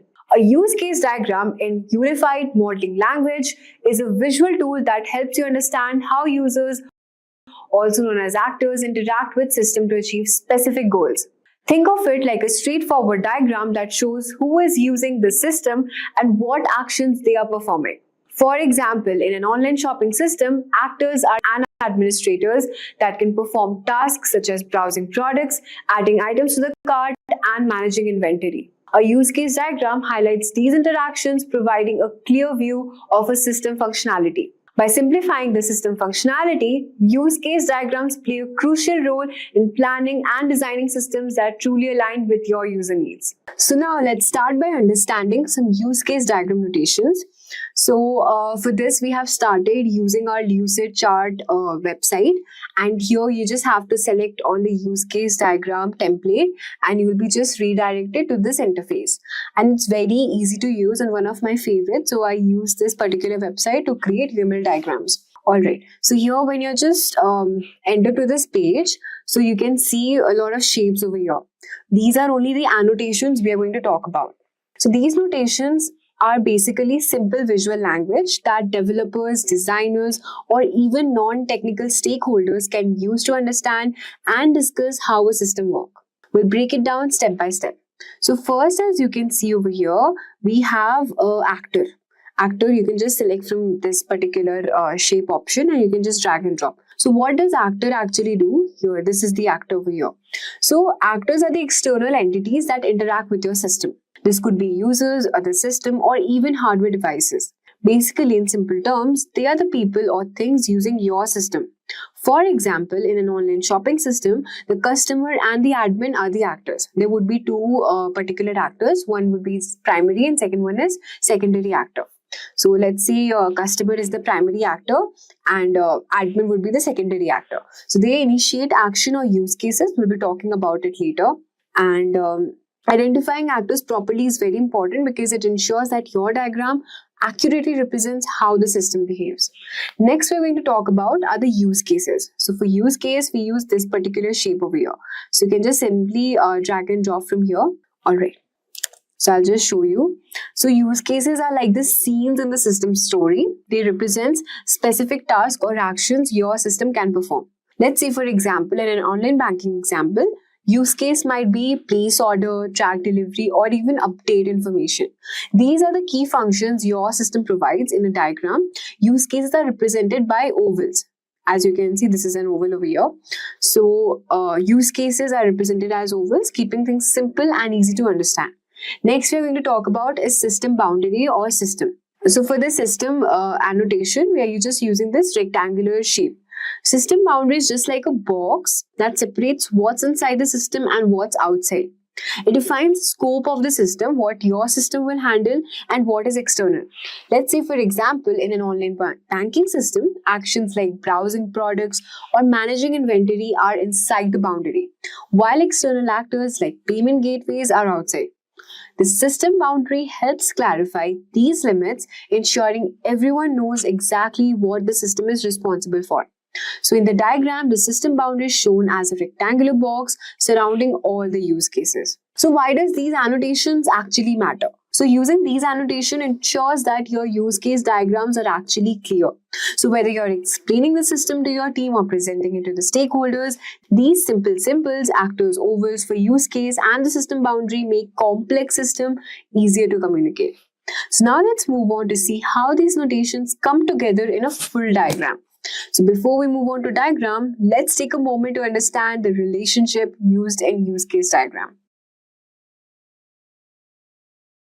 So now let's understand the relationships. Why relationship is important? Because they show how actors and use cases interact and connect, giving us a complete view of the system functionality. At first, we have association relationship.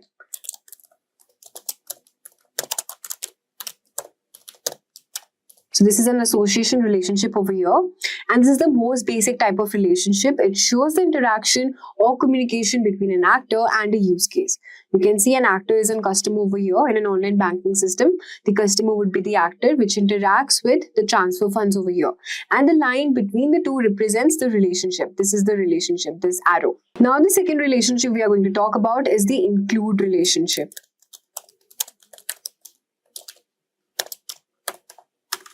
So include relationship means that one use case relies on another to complete the functionality.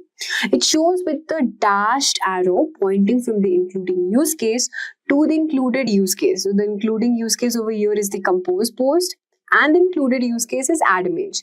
In social media, the compose post use case might include the functionality of add image. So this means whenever you're composing a post, the option to add an image is automatically part of this process. Let's talk about the third type of relationship, which is the extend relationship. The extend relationship is all about optional or additional functionality that occurs under specific conditions. It's represented by a dashed arrow within the keyword extend. So we're using this keyword extend. For example, let's say the flight booking system, the book flight use case might be extended by select seat. So these are the extension points over here, and select seat might be the extended one. So if the user chooses to pick a specific seat, this step isn't mandatory, but it adds extra functionality whenever needed. So as you can see, this select seat might add some extra functionality, and that is why we are pointing an arrow towards this. Now let's talk about the fourth type of relationship, which is the generalization relationship. This relationship is also known as is a connection between the use cases. These are the use cases over here. And so where one use case is a specialized version of the another one. So it's represented by an arrow pointing from the specialized use case to the general use case. For example, let's suppose in a vehicle rental system, the rent car and the rent bike are the two specialized use cases of the more general rent vehicle use case. So this shows that renting a car or a bike shares some common functionality with renting any vehicle. That is why we have pointed towards this generalized use case, and here the generalized use case is the rent vehicle. So why does these relationship matter? When we draw a use case diagram, you'll just know about it more. So these relationships help us to see how different parts of a system work together and make the diagram more meaningful. Before we get too far into this tutorial, let's talk about how we are going to make a use case diagram. You could also use a pen, paper to draw them out, but a diagramming application is going to be way more easier. And today we are using this Lucid chart, and you can also use it because it's free to use. You just have to click the link to access Lucid chart website, enter your email, and then you can just follow along. So now we're just making our system a banking app system over here. So we have just used this rectangle and we call our system. This is the system over here, and we just name our system as banking app. You can also increase the size if you want to. Okay, this is a banking app system over here. And anything within this rectangle happens inside the banking app, and anything outside this rectangle doesn't happen in the banking app. The next element we are going to choose is the actors. So we'll just select an actor over here. Okay, so we'll just place the actor over here, anywhere over here. So an actor is going to be someone or something that uses our system to achieve a goal. That could be a person, as we have already discussed. So for this banking app system, just guess what would be the most obvious actor. Obviously a customer. So we just name our actor over here as customer, okay? Now let's talk about the another actor we want in our diagram. In the bank, that would be obviously the bank. So we'll just place, let's say, a bank over here. Alright, so in this case, the customer are our primary actor and the bank would be the secondary actor. So we'll just place our secondary actor right over here. Alright, so couple of things are important to keep in mind. First, it's important to note that these actors are external objects. They always need to be placed outside the system. Second, actors need to be thought as types or categories. For our banking app, the actor isn't going to be a specific individual. We wouldn't label our actor as John, Chase, or some bank name. We can keep it categorical, and this brings us to the topic of primary and secondary actors, which I already told you before. So the primary actor here is the customer. The customer is going to initiate the user system. They're going to pull out their phone from here and open up the banking app and do something with it. Bank, on the other hand, is the secondary actor. So bank is only going to act once the customer does something.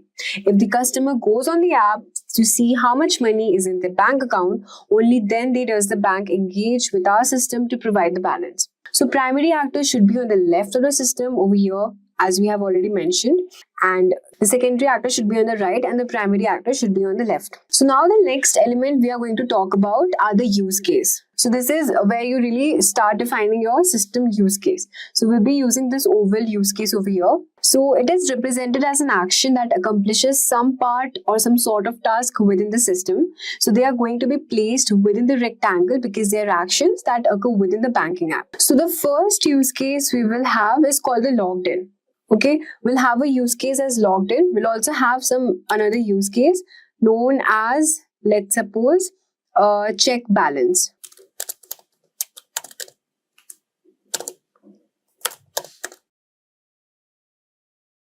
Another called transfer funds also we can use for making our final payments. So let's suppose this is final payments.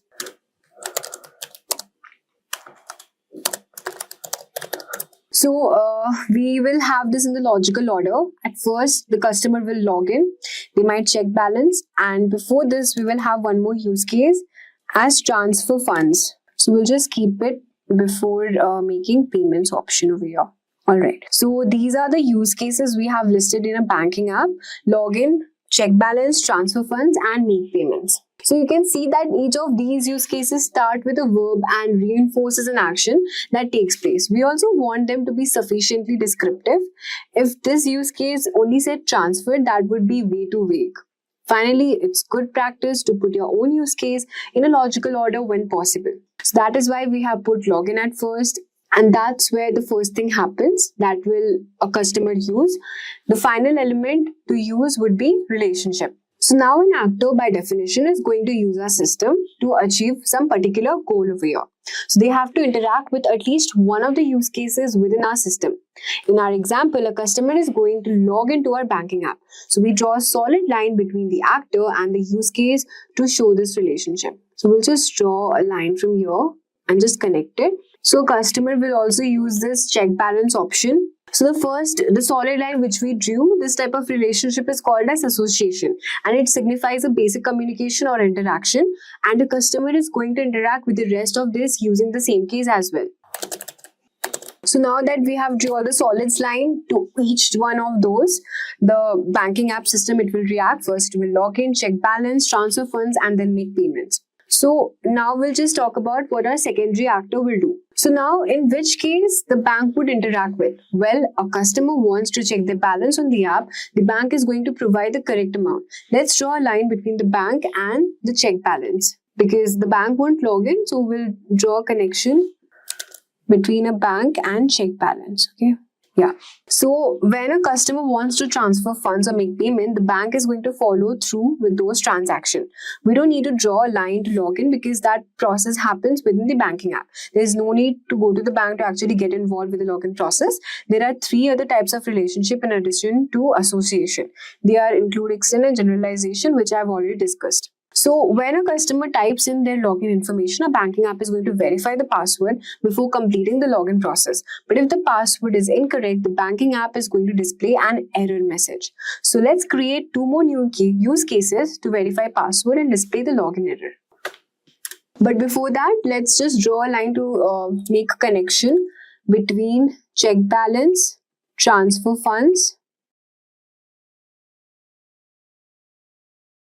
So now we will have one more use case as verify sufficient funds. Finally, when a customer would want to make a payment, our banking app is going to give them the option of paying from either bank or checking account, from the savings account. So we'll have to create two more use cases. Before this, we'll just put it over here. So before making a payment, you have this use case of verify sufficient funds. So we'll create two more use cases as pay from savings and pay from checkings over here, and we'll just place it over here inside this box. So now let's circle back to the verify password and use case, and let's talk about the relationships again. So how to verify password? It relates to the rest of the diagram. Neither of our actors are directly initiating this action. It's just immediately going to happen within our banking app every time there's an attempt to log in. So this is known as the include relationship. So basically, include relationship will show dependency between the base case user and an included use case. So every time the base case is executed, the included use case is executed as well. So when you have include relationship, you draw down a line with an arrow that points toward the included use case, which I have already told you before. So here the include relationship, which I have already mentioned, would be the login. Login as the base case and the verify password would be the included use case. So every time a customer logs in, our banking app will automatically verify password. This login use case won't be complete. So we draw a dash line with the arrow pointing towards the included use case, and we write included in double include over here. Next type of relationship over here would be the extend relationship. So when the base case is executed, the extend will happen sometime, but not every time. So when you have an extend relationship, you draw a dashed line with an arrow that points towards the base use case. So in our example, login is the base use case over here, and the display login error over here, which we have written as use case, is our extended use case. So our banking app won't display a login error message every time a customer logs in. This will only happen once in a while when a customer accidentally enters an incorrect password. Since this is an extend relationship, we draw a dashed line with an arrow that points to the base use case and write extend double between double chevrons. So with this, we have completed our UML diagram over here. As you can see, we have used all the relationship also, and we have described how we can connect, have annotations, and then just make a simple UML diagram. So let's also discuss the common use case diagram tools and platforms. So for this, we are using Lucidcharge because it's a collaborative platform, real-time collaboration and commenting templates for various diagram types. We also have different websites also. Suppose we have draw.io. So you can also use this website to draw your UML diagrams.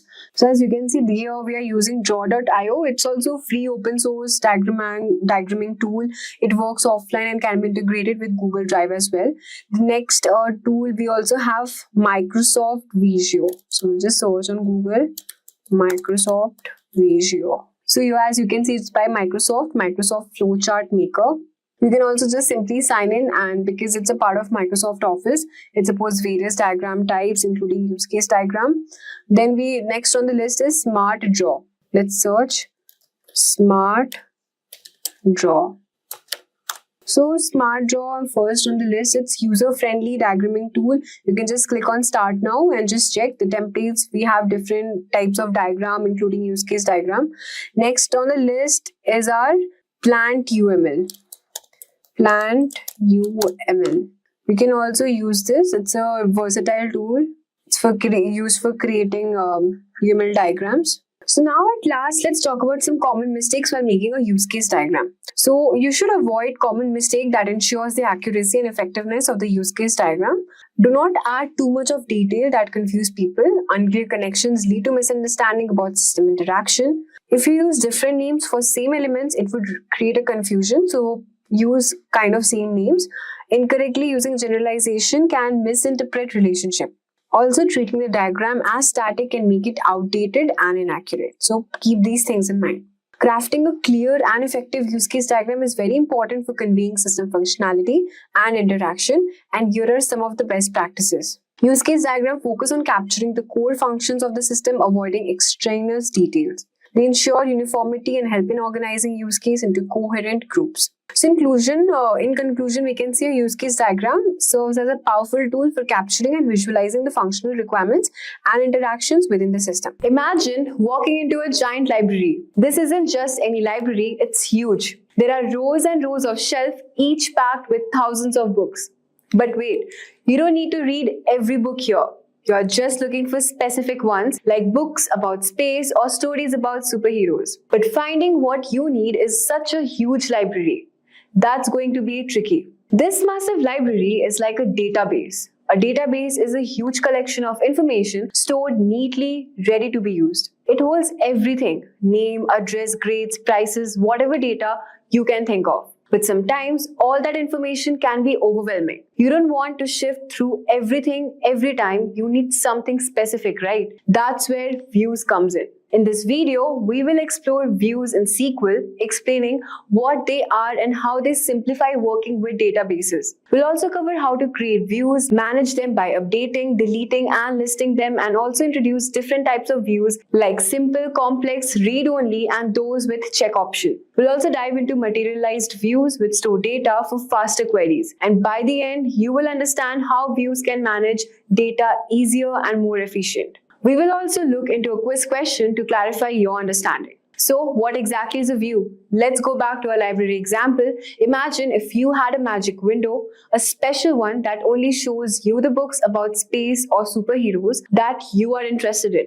You don't have to wander through the entire library anymore. You just look through your magic window and it gives you exactly what you need. That magic window is what a view is in the world of databases. A view is a special virtual window into a data that shows you only what you need to see. And the best part is, it's not actually storing any new data. It's giving you a filtered look into a huge database. Think of view as a shortcut, making your life a whole lot easier. So let us get into the demo part about how to creating a view and the types of views in SQL. So let's start with the demo part, that is how do we create a table in MySQL.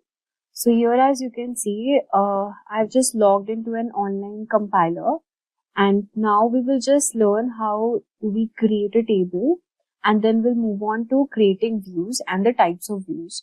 So first, to create a table, just enter this command, just write over here, create table,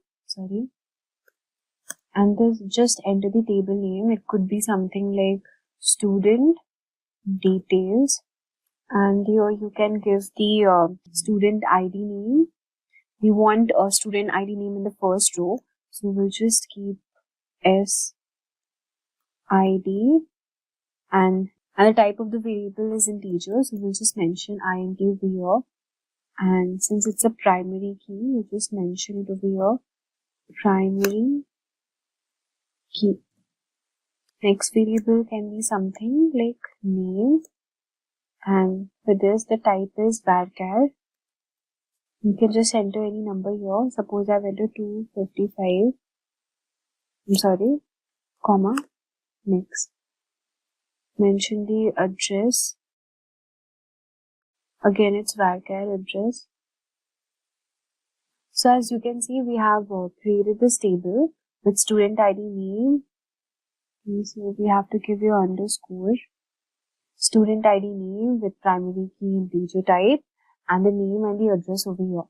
So after we have created this table, we want to insert data into the table. This is our next step. So to insert data, what could be the basic command which you can write?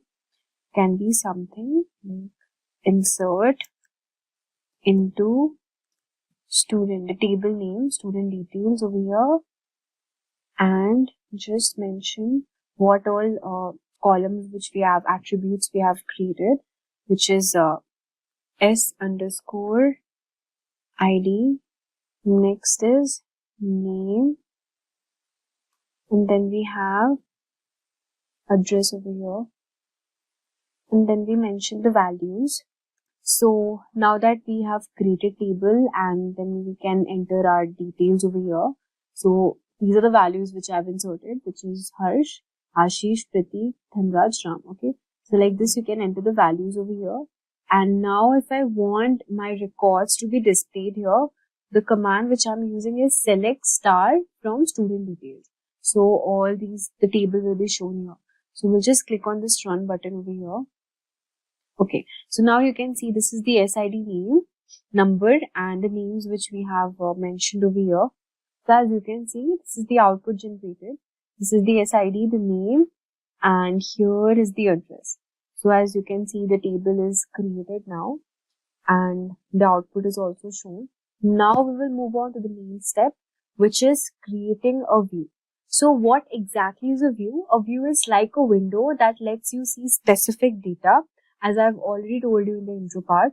So now let's say we only care about students with SID less than 5. Okay.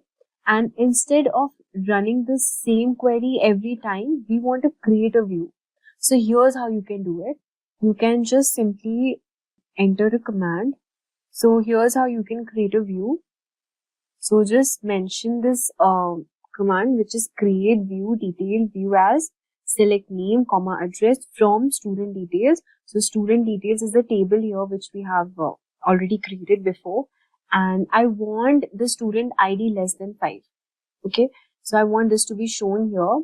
So we'll just simply click on run over here. So as you can see, this is the error it's showing. Why is it showing? Because line number 20, create view, must be the first statement in a query batch. So to resolve this, we have to ensure that the SQL batch is properly separated by go command and the view creation is syntactically correct. Alright, so we haven't used the go command here. To do that, we just simply, after we have inserted our records in the table, here you just type go, okay, and so this is the end of the first batch. And now since we have created a view in a new batch, we'll just mention this whatever command we have already given, and at the end of the second batch we'll again write go. Okay, and now next I want my query to be shown here, so I'll just write this command for generating my output, which is select star from and the table name. Okay, not that student details table name. I want the view table name to be shown, which is detail view, right? This is the table name. So here, just copy it from here. Just paste it. Just give this semicolon. So now you can see our view is created. So why have we used go? Because go ensures that the create view command is executed in a new batch, and this will help the SQL Server properly separate commands and avoid conflict. Alright, and we have also used the select star from details view, which will fetch the data from the view and includes only student with student ID less than 5, which is Dhanraj, Pratik, Ashish and Harsh. Okay, name and the address is displayed over here. So this is our output generated. Now let's talk about managing views and updating the view. Let's say later on you want to update the view to also include the student's age. Instead of deleting or recreating the view, you can use create or replace view to update it. So let's add the age column to the table now. So we have to just insert the data for the students here. So to add a new column age to the student's detail table, we need to use this command, which is alter table, and then provide the name of the table, which is student details, add age, and the type is integer, and give the semicolon over here. Alright, and now we have to insert the age data for the student. So to do this, we will use the update command, and here we will just write this update, okay, name of the table, which is student, and here we use set age is equal to 19, where SID is equal to 2. No, sorry, with SID is equal to 1. So in a similar way, you have to just update all the table over here. So after updating it, you can just simply search run here. So like this, you will just update the student details and set the age accordingly. And now the next step is, after updating it, we have, as you can see, we have just entered all the age number which we want to be displayed here. And we have used the insert to command to insert records into the table with the age values.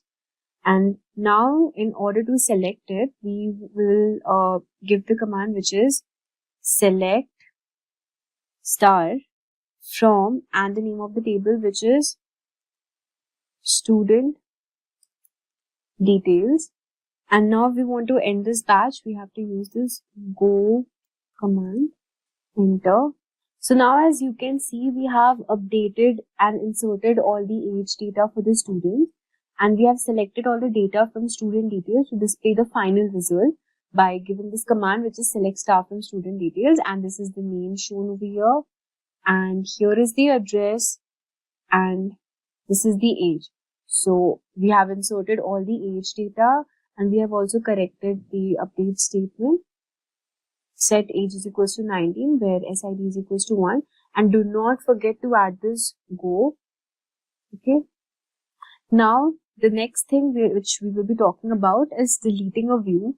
In order to delete a view, you just simply have to give this command, which is drop view if exists, and then give the name and the table name, which is detail view, right? And just simply you can go to this, just run, and you can see that our table has been dropped. Okay, so now we have deleted our table just by giving this command now. So, and do not forget that this command will delete the view, but don't worry, the data in the original student details table will not be affected. Only the view table which we have created is deleted. And now next we will be talking about listing all the views. Okay, so now in order to list all the views, just you have to simply write this command, which is show full tables where table type is equals to VIEW, view. So by doing this thing, this output will give you all the views which we have created in this table, the name, student ID, okay, and the addresses, and also the age. Okay. So it will give you all the view table which we have created. Now let's move on to the main part, which is the types of views in SQL. Now let us first understand what is a simple view. So a simple view is created from a single table. It's straightforward and it doesn't involve complex logics like joins or subqueries. For example, to create a simple table, you just simply have to write this command, which is create view student names as, and then select name from student details. Okay, so if you query this view and then write select star from student names. Okay, so after doing this thing, you just simply click on run. So after we have written this view, simple view, which is create view student name as, select name from student details, and do not forget again to mention this go, and then select query the simple view to display student names and select star from student names. Alright, and at last again add this go, and here this is the output generated, the names. Alright, so by using simple query you can do this thing. Now let's move on to the second part, which is creating a complex view. A complex view involves multiple tables or complex logic. Let's say we have another table known as student marks that stores student marks. So let's say we have created this table student marks, and we have given the details here, and again we have inserted the data values, student ID, marks 193. These are the values which we have inserted. This is the student ID and these are the marks which we have given. Alright, so now let's create a view that pulls data from both student details and student marks. So now as you can see, we have created a complex view by providing all these details, and this is the student ID and the marks shown over here. Alright, so now let's move on to the third part, which is read-only view. So a read-only view ensures that no one can modify the data through the view. This is useful when you want users to able to see the data but not change it. To make the view read-only, you can use permissions in your SQL databases, and this feature depends on your database engine. To create a read-only view in SQL Server, we cannot directly enforce read-only behavior with the create view statement. However, you can control access to the view using permissions. So here's how you can do it. So first you can create the view normally You can use revoke, insert, update, and also delete permissions from users for that particular view, ensuring that they can only read the data. So now, this was all for the read-only view. Let's move on to the fourth type of the view which we are discussing today, which is the check option. So with the check option is SQL, which is with the check option. I'll just type here with check option. Okay, this is the fourth type of view which we are talking about with check option in SQL. It ensures that any insert or update operation performed through a view complies with the conditions specified in the where clause of the view. This means that you cannot insert or update records through the view that violate the condition of the view itself. So let's go through the creation of a view with the with check option and provide an example with an explanation and expected output. So now as you can see, we have the expected output for the valid insertion using this command, which is with check option.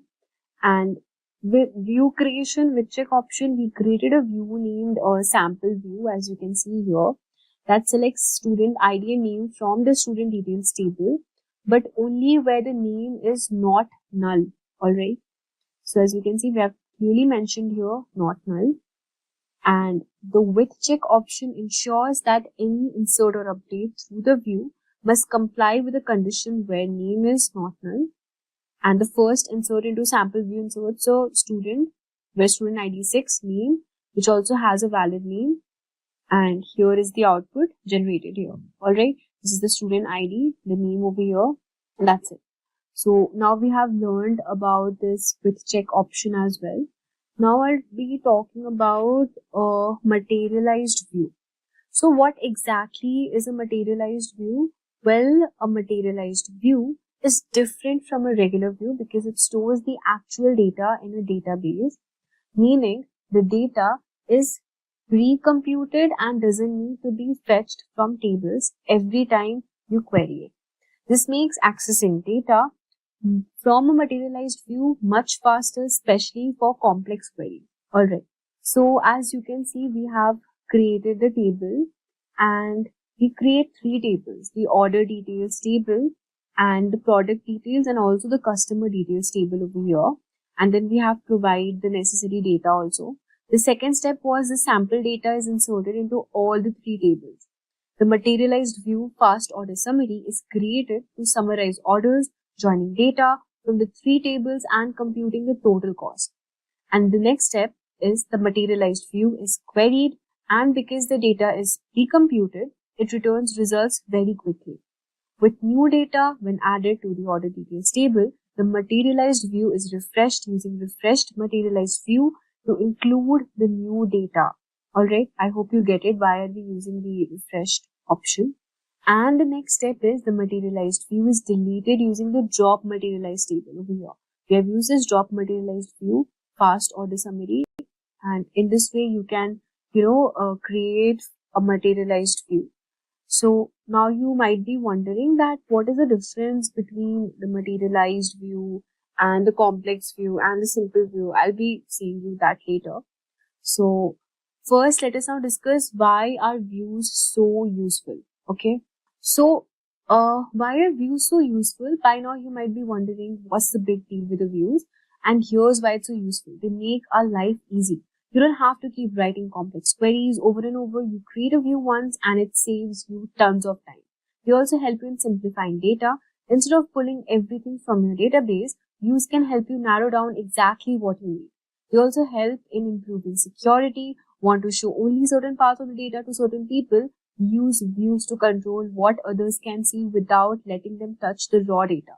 You can also rename columns for clarity. You can rename confusing columns in the view without changing the original table, making it easier for users to understand the data. So let us now discuss the differences between the simple, complex and the materialized view. So here's a quick summary of the differences. So simple view pulls data from a single table, no complex logic or joins involved, and it doesn't store data. It also, the performance is it executes every query every time. Whereas the complex view, it combines data from multiple tables using joins, aggregates, or other complex logic. and it doesn't store data, executes query every time. And talking about the materialized view, it stores the result of a query, making it faster to retrieve data without running the query again. It also stores data and it is much faster as it uses pre-computed data. So now it's time for the quiz. Here's a quiz question for you. What is the key difference between a regular view and a materialized view in SQL? The first option is regular views store data, but materialized views don't. Second option is materialized view stores data, but regular views don't. C, both regular and materialized view stores data. And number D is neither of them store data. So if you want to answer them, you can just write them in the comment section below. And that's it. Views are an incredible tool in SQL that can simplify your queries, improve security, and make your life easier. So, SQL Server is a powerful relational database management system developed by the Microsoft, which is widely used for managing and storing the data. Its benefits include high scalability, robust security features, and seamless integration with other Microsoft tools and technologies. SQL Server provides efficient data management through advanced features like indexing, full text search, and in-memory processing. It also offers excellent support for large datasets, making it ideal for enterprise applications. The built-in business intelligence tools help organizations gain valuable insights from their data. SQL Server's high availability and disaster recovery features ensure continuous operations with minimal downtime. With strong data integrity and transactional support, it ensures reliable and consistent data management across all applications. That's it. If these are the type of videos you'd like to watch, then hit that like and subscribe buttons and the bell icon to get notified. So in this session for today, which is SQL Server tutorial, we will cover the SQL basics. That is how to create a table, how to insert data, how to retrieve the data from the tables, etc. And apart from that, we will also go through some of the other fundamentals of SQL basics, which include sorting in SQL Server. And followed by that, we will also go through the group by and order by sequences in SQL Server. Next ahead, we will also learn another important part, which is conditional statements, which includes case statements in SQL. Proceeding ahead, we will get into another segment of today's session, which is about joins in SQL, where we will be combining two or more tables in SQL Server. Followed by that, we have the next part of today's session, which is all about the having clause in SQL Server. Next, we will proceed with learning the next part, which is about the between operator in SQL Server. And followed by that, we will get ahead with pattern matching in SQL Server. Next, we will cover the time and date functions available in SQL Server. And after that, we will proceed with temp, which is temporary tables in SQL Server. And proceeding ahead, we have the most important part, which is about the common table expressions in SQL Server. And followed by that, we have the last part in SQL Server tutorial, which is about creating views and executing a query to extract the data present in a view in SQL. So far, so good. So these are the foundational skills in SQL Server that you need to get before becoming a pro in SQL Server. So this particular tutorial will discuss the major foundation skills, the fundamental skills, the basics of SQL Server and its operations. Now, without further delay, let's get started with one of the compilers which can help us execute the SQL Server queries. So we are on one of the SQL Server compilers available online. In case if you are facing any difficulties setting up the SQL Server Management Studio in your PC, then you can come up with this one. And we've also set a particular tutorial where you can learn how to download and install SQL Server Management Studio and how to configure your SQL Server Management Studio. And the link to that particular tutorial will be dropped in the description box below. Make sure to refer that in case if you wanted to execute these same codes in SQL Server Management Studio, right? So first, we will be dealing with two different data tables. We will be dealing with customer data and dealership data. So the first table will be about the customer data, where we will be having about the order ID, order date, delivery date, dealership pin code, product category, and car fuel type, etc. Followed by that, we will insert some rows into that particular customer table, about 15 to 20 tables. And after that, we have a dealership database, where we will be having order date, state, region, customer ID, customer name, primary key, foreign key, etc. and we will be inserting about 20 entries into that particular table. Don't worry if you have more than 20 entries. In case if you have more than 20 entries, let's say about 2000 entries or 20,000 entries, it's not at all a big deal if you're working on SQL Server Studio, right? There you can use the wizard to just ingest the data from your source into the SQL Server, right? You can use SSIS tool to import all that data and you're good to go. You don't have to manually create the data and you don't have to manually insert the data. Just for the sake of learning the basic process of how to create a data table and how to insert the data table, you're going through this particular procedure. So far so good. So we have also inserted the data in the next data table, which is our dealership data. And now let's query the data from our tables. And now let's select the execute data. There you go. We have the data table right over here. And let's copy this query and paste it to query the data from the customer table as well. So instead of dealership, we will be writing down customer. So if you observe closely, I'm using uppercase for keywords like select and from, and sentence case or lowercase for the variables, the table names, etc. So that there's a difference between the keyword as well as the regular variables.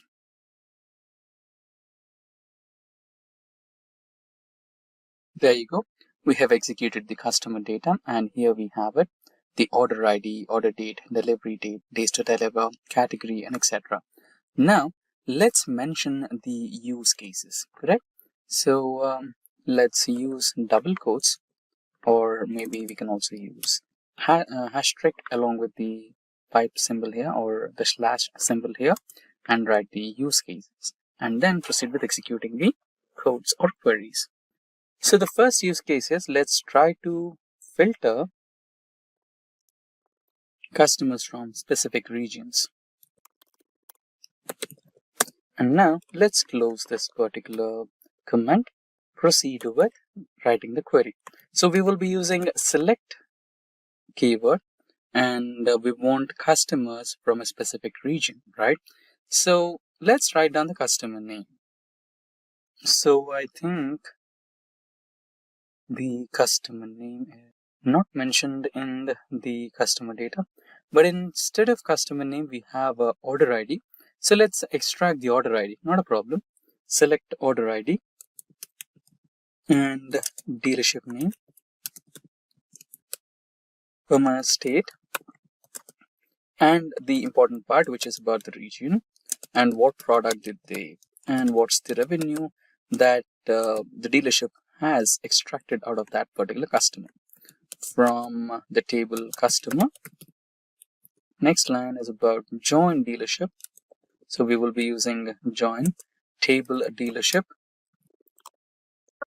the keyword. So we have one common keyword in between both the tables, which is about the order ID, which is equals to order ID. So this is not done here. Since we are clubbing both the tables, we need to specify the tables here. So dealership dot order ID and customer dot order ID, so that the SQL Server will identify we are trying to map two different tables and we are trying to combine and extract the data. Now we are trying to filter out customers from a specific region, correct? Now we will be using where clause to specify that particular region. So let's go with West region, correct? Since we are using the text format here, so it's better we choose double quotes, correct? Now let's run this query. Let's give it a next try. Ambiguous order ID. So let's do one thing. We will pull customer table name here so that it's no more ambiguous. There you go. So the thing is, we have order ID in both the tables, customer table and dealership table. So SQL Server got confused here, which particular table you want me to extract order ID from. So if you mention customer table or dealership table, it will choose a specific table and extract that particular column.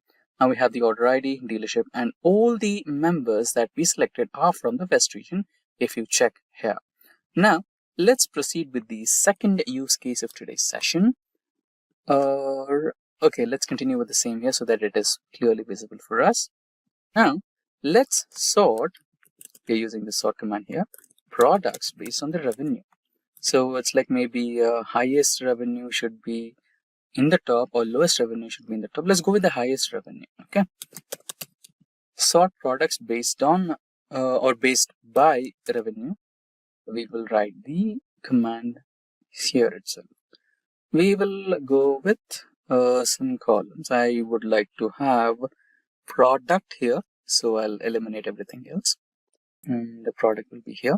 And I want the revenue as well. Now I don't want the revenue, I want the total revenue. So if you're looking for total, then you will be going with the function or aggregate function, which is sum, right? I want the sum of all the revenues that particular product has earned throughout the years or that particular financial year. From which table? So I have both product and revenue in the customer table itself. So I'll go with customer table itself. I don't want to join anything here. I'll eliminate the join command. And instead of region or instead of where command, I would use the group by command here. Group by product. And it is not done so far. We want to order it. So we want to keep it in descending order so that the highest grossing product is on the top and the lowest grossing product is on the bottom, right? So that we can also make sure that our inventory is filled with those products which are giving us high revenue. So we will be using order by total revenue, right? So we can give it an alias as total revenue. Right now we can use this particular term here, order by total revenue, descending. DESC is good enough. Now this is how you will sort the products. Now let's execute this particular query. There you go. So the car model T, okay, yeah. So the car model J is giving us the highest revenue. Next is followed by T, M, and S and G. So we are not mentioning specific, if you go back to the table, here we are not mentioning the actual car brands and actual car names so that we don't want any copyrights to be faced. So we are just mentioning some random names, not to be too specific there. Now, let's proceed with our next query for the session, where we want to group by state and calculate total revenue. Let's edit the same comment here. Don't worry, if you want this demo document, we will also link that demo document with all edit and view rights so that all the viewers can have a quick glance and try to execute these queries in their own local systems. Okay. Now let me type down group by state and calculate total revenue. There you go. Now let's try to edit the same query. Now we want state-wise revenue and we want from customer table, right? We want to join a dealership for this particular one because dealership is the one which has some details for it. So the state data, right here you can see we have inserted state data California, Texas. So we want the state data, so it is present in dealership table. So we also want to perform a join there. No worries, let's edit the same query here. So we want, instead of product, we want state. And instead of sum of revenue, we want revenue. So we will keep it as it is, total revenue as total revenue, sum of revenue as total revenue from customer table. And we want to perform a join operation. So let's create some space, join dealership. Okay, let's copy the name so that we don't make any confusions here. Dealership, sorry here. Don't worry, we'll make some edits down the line. Dealership on order ID. So let's go with the order ID, which is available here. Order ID equals to order ID. Remember the first step we did. Eliminate the confusions by mentioning the table names, dot column name and customer name. The customer table name, dot column name on. Yeah, we did it on dealership dot order ID equals to customer dot order ID. Now we will be performing the group by operation. We don't want the order by here, group by state. Of course, in case if you wanted to, order by the highest grossing state, you could have used order by there. But so far, according to the use case, we don't want that. So let's continue with the same execution here. Click execute and you will be having the answer here. So based on the states, you have their respective revenues. There you go. Now let's proceed with the next use case for today's discussion, which is about using a conditional statement like case. Using case, query or clause for custom calculations. We'll perform some customized calculations. Now let's say we wanted to find out a product which is giving revenue greater than 10,000 as high revenue. Let's say we have revenues in terms of thousands of dollars, and let's have a benchmark like $10,000. And $10,000 is the minimum revenue you wanted to extract out of that product. And if it is not yielding at least 10,000 for your dealership, then that product is not selling much. So that you can at least make some space in your dealership so that you can import some products which are giving you highest revenue, right? So we want to find out those products which are giving us revenue between 5,000 to 10,000 as medium revenue, and less than 5,000 as low revenue, and greater than 10,000 as high revenue. You understood the game, right? So we have three segments: high revenue, medium, okay type of revenue, and least revenue products, so that you can eliminate the least revenue products out of your inventory. Now we want order ID. So copy the order ID from here and paste it here. So we are looking for order ID, and we are also looking for product. So we don't want sum of revenue here. Let's eliminate this one, and instead of that, let's add product. From we'll extract this from, okay, before from, this from statement will be at the last. Here we will begin with a use case, right? Let's type case. Now, when a specific product or revenue, okay, let's revenue is greater than $10,000, then let's not use sentence case, let's use keywords in caps. Then mention it as high or high revenue. Let's copy paste the same code here. When revenue is between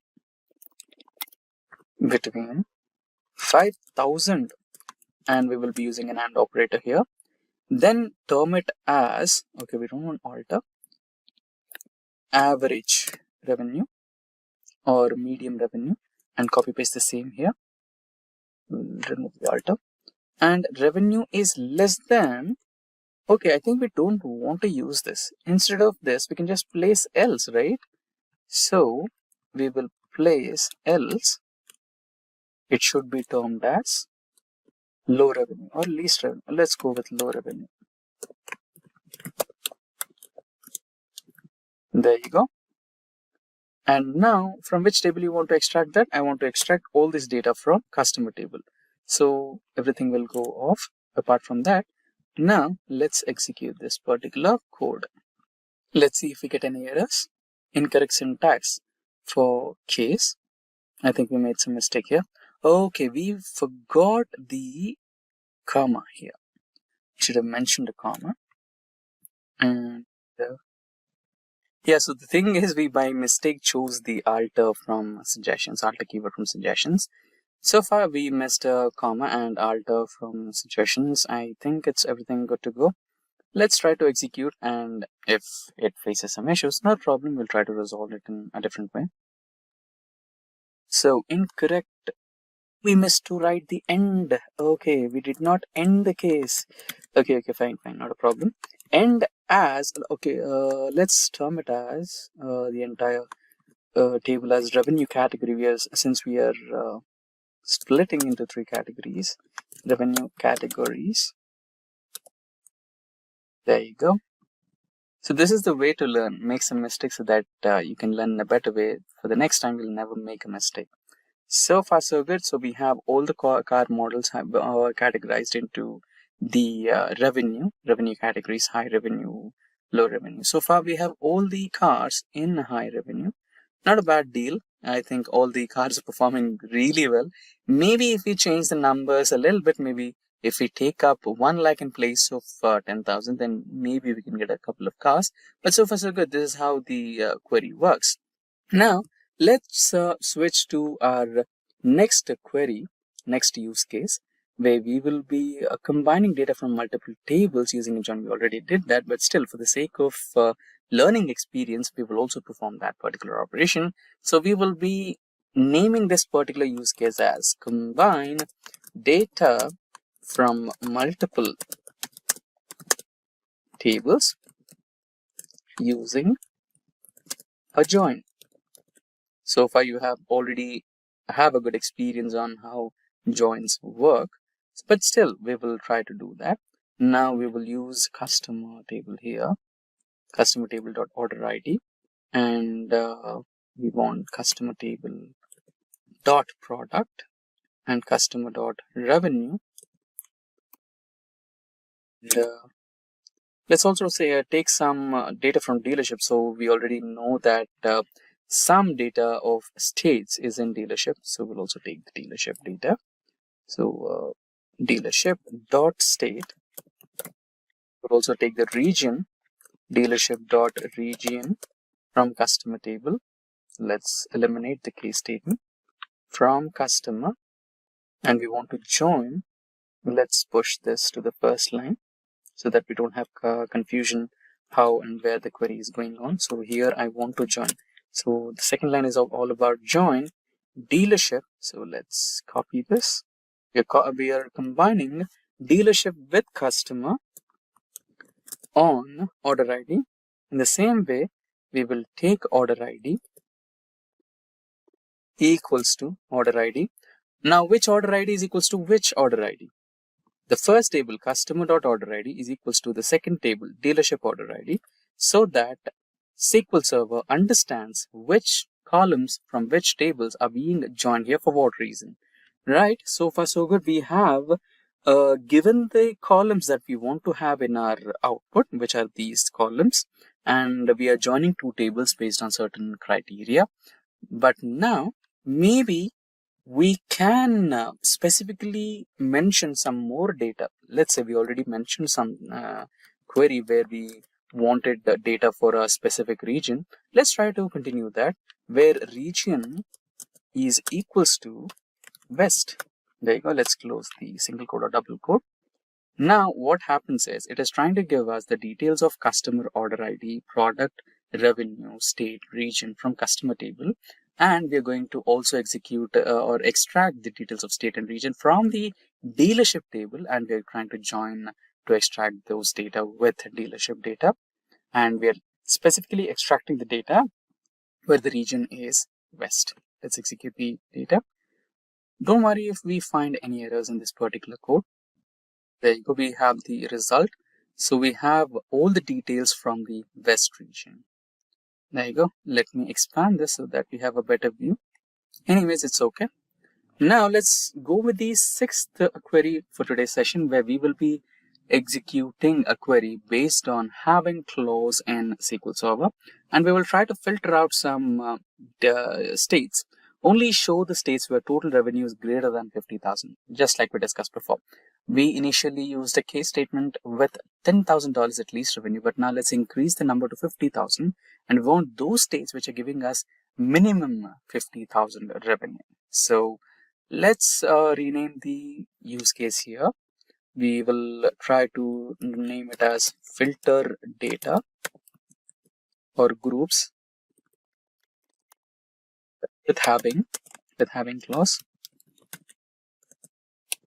Okay, so we want state. We have state here, and let's also count as total orders. So order ID. So customer.order ID will be now count of total orders. So the count will be the aggregation function here, count total order IDs, and we can name it as total orders. And Do we have revenue? Yes, we have revenue.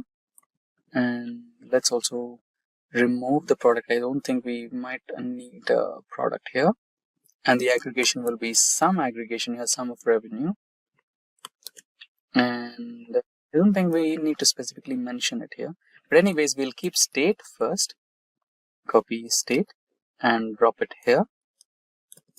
We want state count of orders as orders and sum revenue as total revenue. What this does is it will give a clarity, right? So instead of if I don't alias it, what it shows is sum of revenue. And for a generic person, it might not be as helpful as a data engineer can, right? For a data engineer or data analyst, he can totally understand by just reading the aggregation function. So we are counting the orders here, we are getting the sum of revenue here. But for a mere person who just wants to see the report, the business guy who just wants to see the report, for him, total orders or total revenue is a simplest language that he can understand, correct? Now we are extracting this data from customer, and we will join dealership again, okay, because we also want to extract the state, right? So we did not mention the state here. We can mention the state anyway. Okay, we did mention the state. So since we have the state column, for extracting state details, we'll anyway go for the dealership. So we are already joined dealership data with customer data. And let's do a group by function here.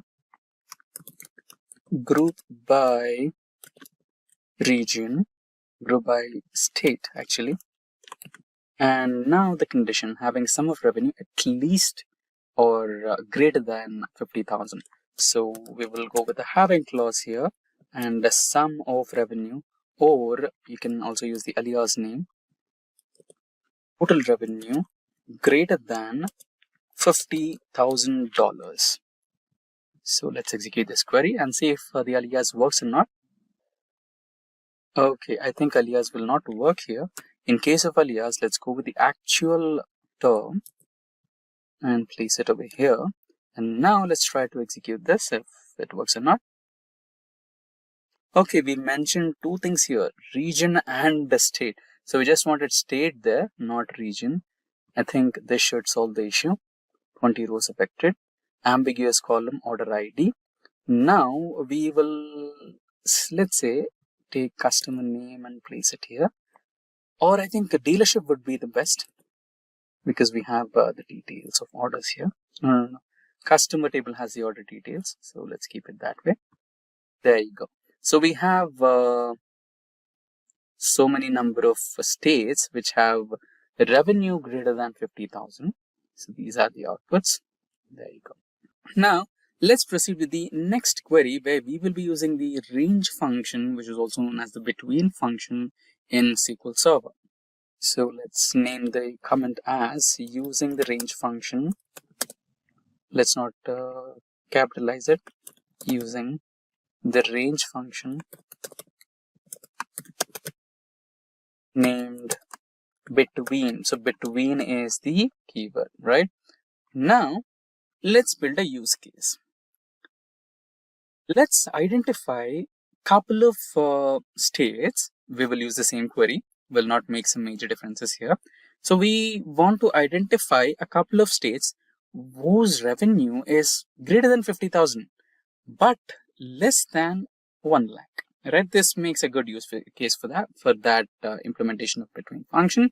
We will keep all the columns as they are, and maybe we can also include a couple of columns, maybe product as well, and we will join two tables. Now I think we don't need a group by here, but in place of group by and in place of having, we will specify where sum. So to use where clause, to use between clause, having is not the right keyword, where is the right keyword. So sum of revenue should be, in place of the symbol between, you take the suggestions, and 1 lakh. Yeah, this is 1, 2, 3, 4, 5 zeros. So this is the right way. Now let's try to execute if it works or not. If there is some error, yeah, there is some error. An aggregate may not appear where clause unless it is subsidiary. Okay, contain having clauses select. I think this is the place where we can go with the alias name. Let's try that. Or if alias does not work, then we will go with revenue.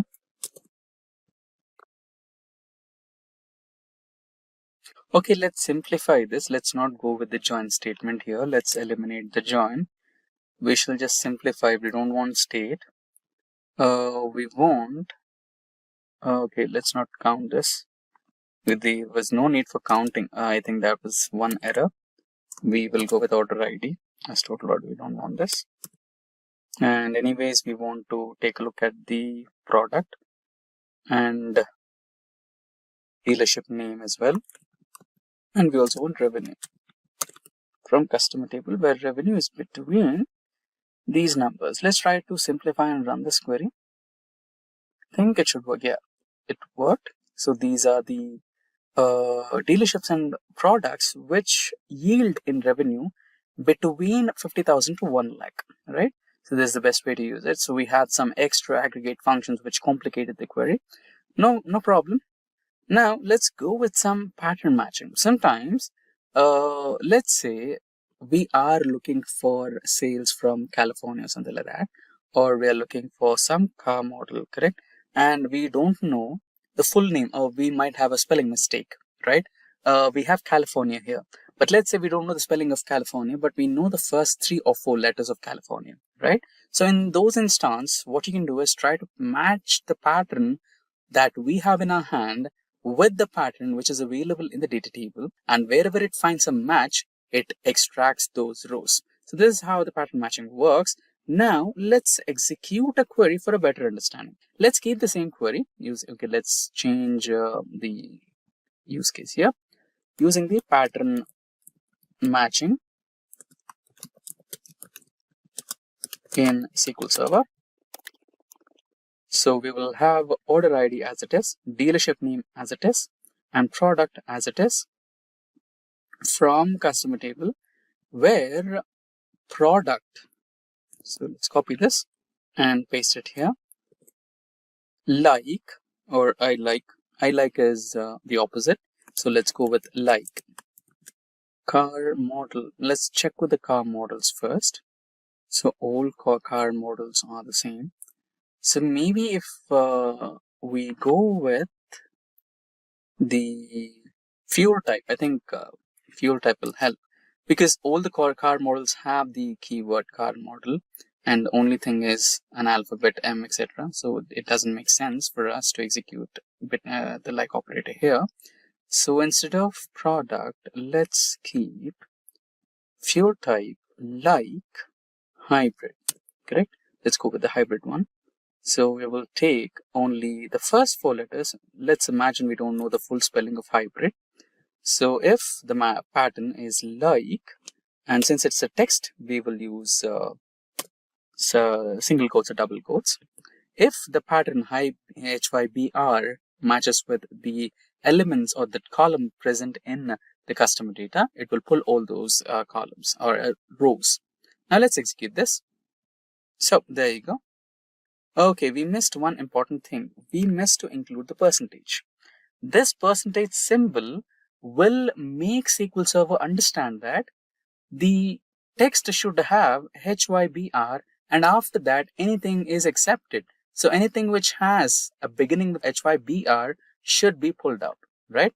Now let's execute once again and see the data. There you go. You have it, correct? So remember the symbol percentage, right? And in case if you didn't knew the hybrid, let's say, it has some YBR in its format, right? It has some YBR in the format. Anything before YBR is okay, anything after YBR is okay. Again, it will yield in the same result, hybrid. There you go. But in case if you wanted to change, let's write the name of petrol. I don't know the spelling of petrol, so let's say PEET.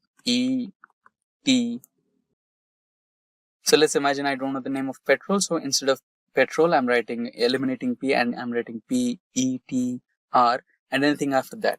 Now let's run this query and see the output. There you go. So we have all the vehicles which are of fuel type petrol. So this is how you can use pattern matching in SQL Server. Now let's perform some calculations with dates, right? So we'll perform some date and time calculations. Let's rename the comment as date and time functions.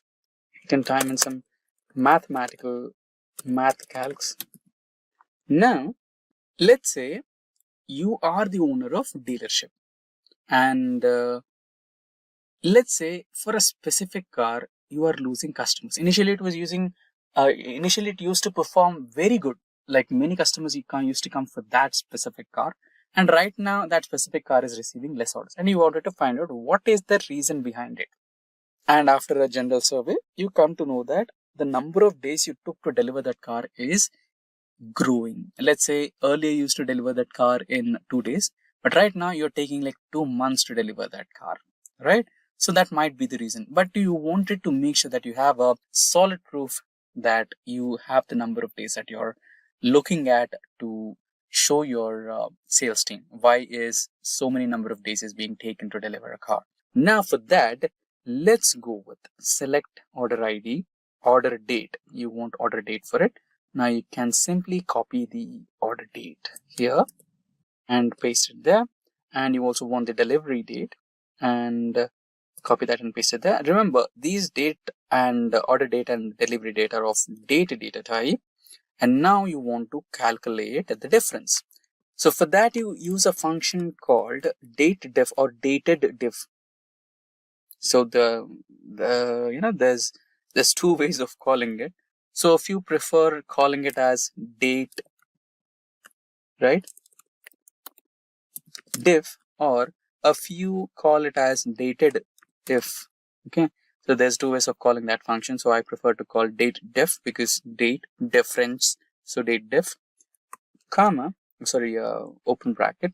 So I want to provide some details here. So I want to provide a day. I want to count the days, right? So I want the count of days. I'm mentioning day and order date. Difference between the order date and the delivery date. You can specify that using a comma. So I want the difference between these two. In case if you want to alias it, you can also do that. Days to deliver from customer, and we don't want this. Simply place a semicolon there, and now just copy this and execute. There you go. Now you have the number of days that you or your sales team is taking to deliver the vehicles. So, and on an average, you're taking about 10 days to deliver. Now you can prove this to your sales team and let them know this is not good. You want to have at least a minimum 4 to 5 days or 2 to 3 days to deliver a vehicle. If this goes on, the sales might drop and it might be a little problematic, right? Now let's proceed with the next use case of today's session about the temporary tables. Now, why temporary tables? So there comes a situation where you have to just run some numbers, run something very not too critical, but you just wanted to do that. So in such scenarios, what you can do is you don't want to harm the original table. So what you can do is you can create a temporary table or a copy of that table, which is somewhere in the intermediate memory storage. And as soon as you close the studio, it fades away and nothing happens to your original data table. So that is where the temporary tables come into picture. Now let's create a simple use case for that particular temporary tables, right? So we will be selecting order ID, and let's also take product, and let's also take revenue into temp order. Yeah, it's enough. Temp order tables. I don't want that. Temp order, and I don't want to alias it. And from which table are you taking that? I'm taking that from customers. You can either choose to keep it in a new line, or you can keep it in a same line, but I want to keep it in a new line. From customers, and where revenue is, I said you right, you wanted to just explore a few things which is not too mandatory, but you just want to take a look at it. That's why you take the option of creating temporary tables. And I want to find out which are those products which are giving us revenue greater than $1 lakh, right? Now Let's run this. It's done, but we don't know where it is. So what you can do is you just write up simple select query, select star from your temporary table. Close the query and run it. There you go. So far, there are no such products which are giving us greater than 1 lakh sales about that single product. Invalid object name, temp order.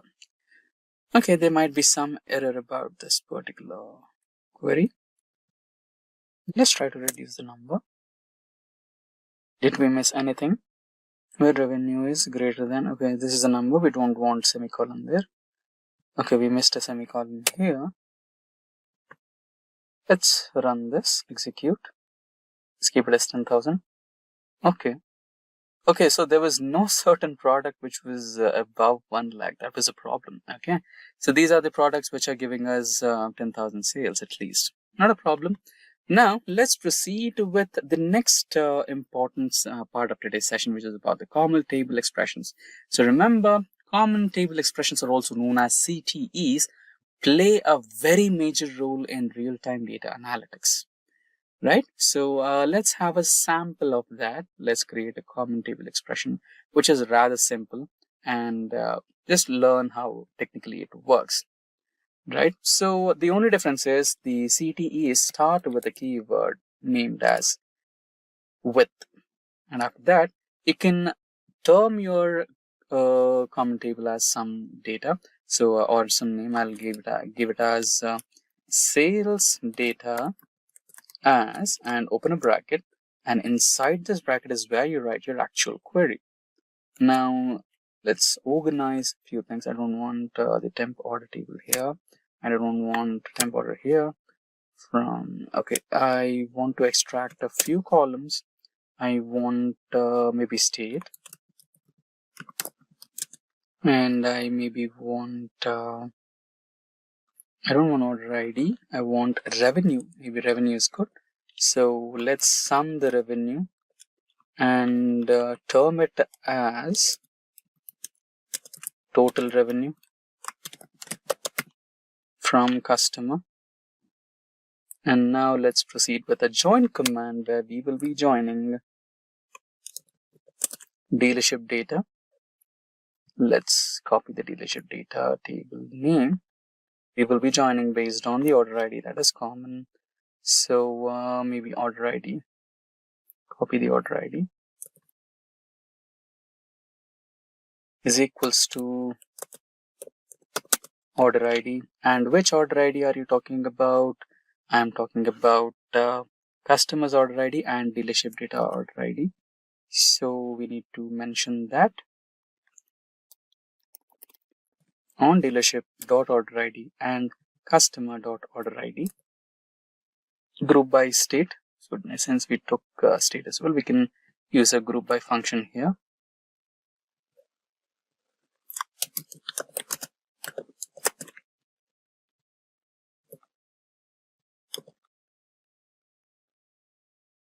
And this is not the end of everything. So semicolon may have to wait. So this is the first part. Now, using this particular CTE, this entire term is CTE.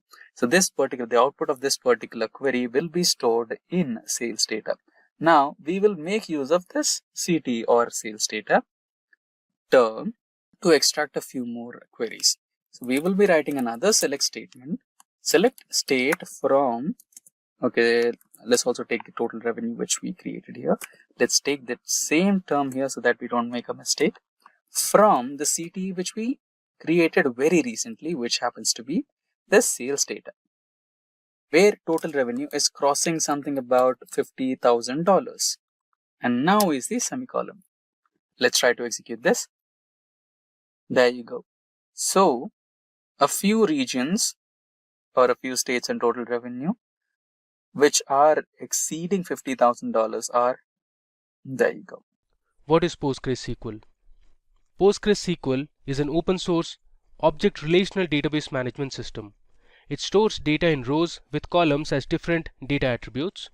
According to the DB Engine's ranking, PostgreSQL is currently ranked 4th in popularity amongst hundreds of databases worldwide. It allows you to store, process and retrieve data safely. It was developed by a worldwide team of volunteers. Now, let's look at the history of PostgreSQL. So in 1977 onwards, the Ingress project was developed at the University of California, Berkeley. In 1986, the Postgres project was led by Professor Michael Stonebreaker. In 1987, the first demo version was released, and in 1994, a SQL interpreter was added to Postgres. The first PostgreSQL release was known as version 6.0 or 6.0 on January 29, 1997, and since then, PostgreSQL has continued to be developed by the PostgreSQL Global Development Group, a diverse group of companies and many thousands of individual contributors. Now, let's look at some of the important features of PostgreSQL. So PostgreSQL is the world's most advanced open source database and is free to download. It is compatible as it supports multiple operating systems such as Windows, Linux and Mac OS. It is highly secure, robust and reliable. PostgreSQL supports multiple programming interfaces such as C, C++, Java and Python. PostgreSQL is compatible with various data types. It can work with primitives like integers, numeric, string and boolean. It supports structured data types such as date and time, array and range. It can also work with documents such as JSON and XML. And finally, PostgreSQL supports multi-version concurrency control or MVCC. Now with this theory knowledge, let's look at the PostgreSQL commands that we will be covering in the demo. So we will start with the basic commands such as select, update and delete. We will learn how to filter data using where clause and having clause in SQL. We will also look at how to group data using the group by clause and order the result using the order by clause. You will learn how to deal with null values, get an idea about the like operator, logical operators such as AND and OR.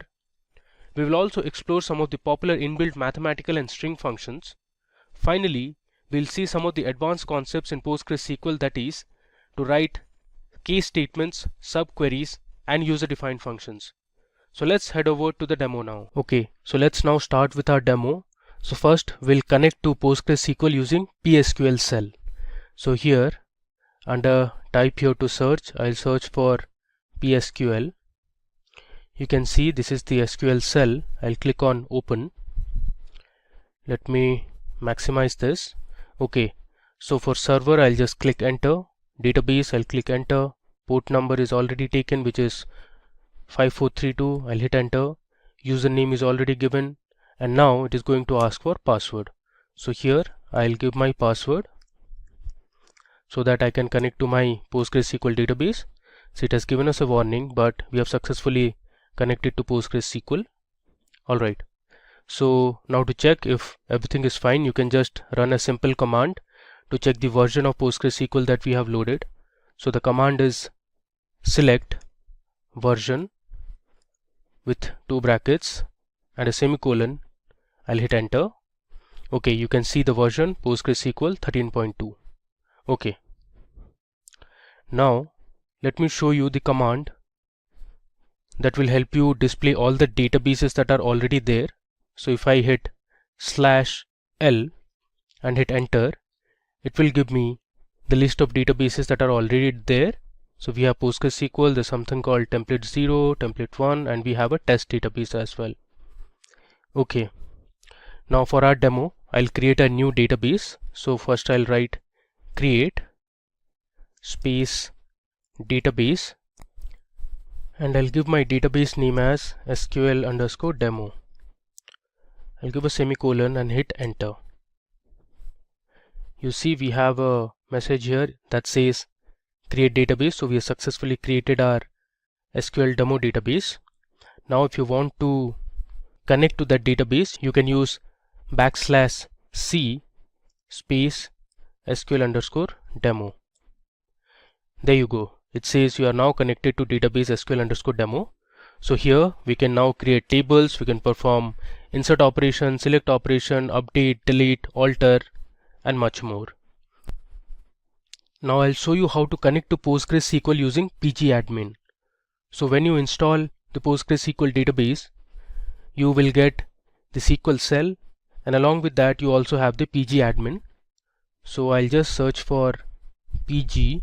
You can see here it has prompted PG admin. I'll click on open. This will open on a web browser.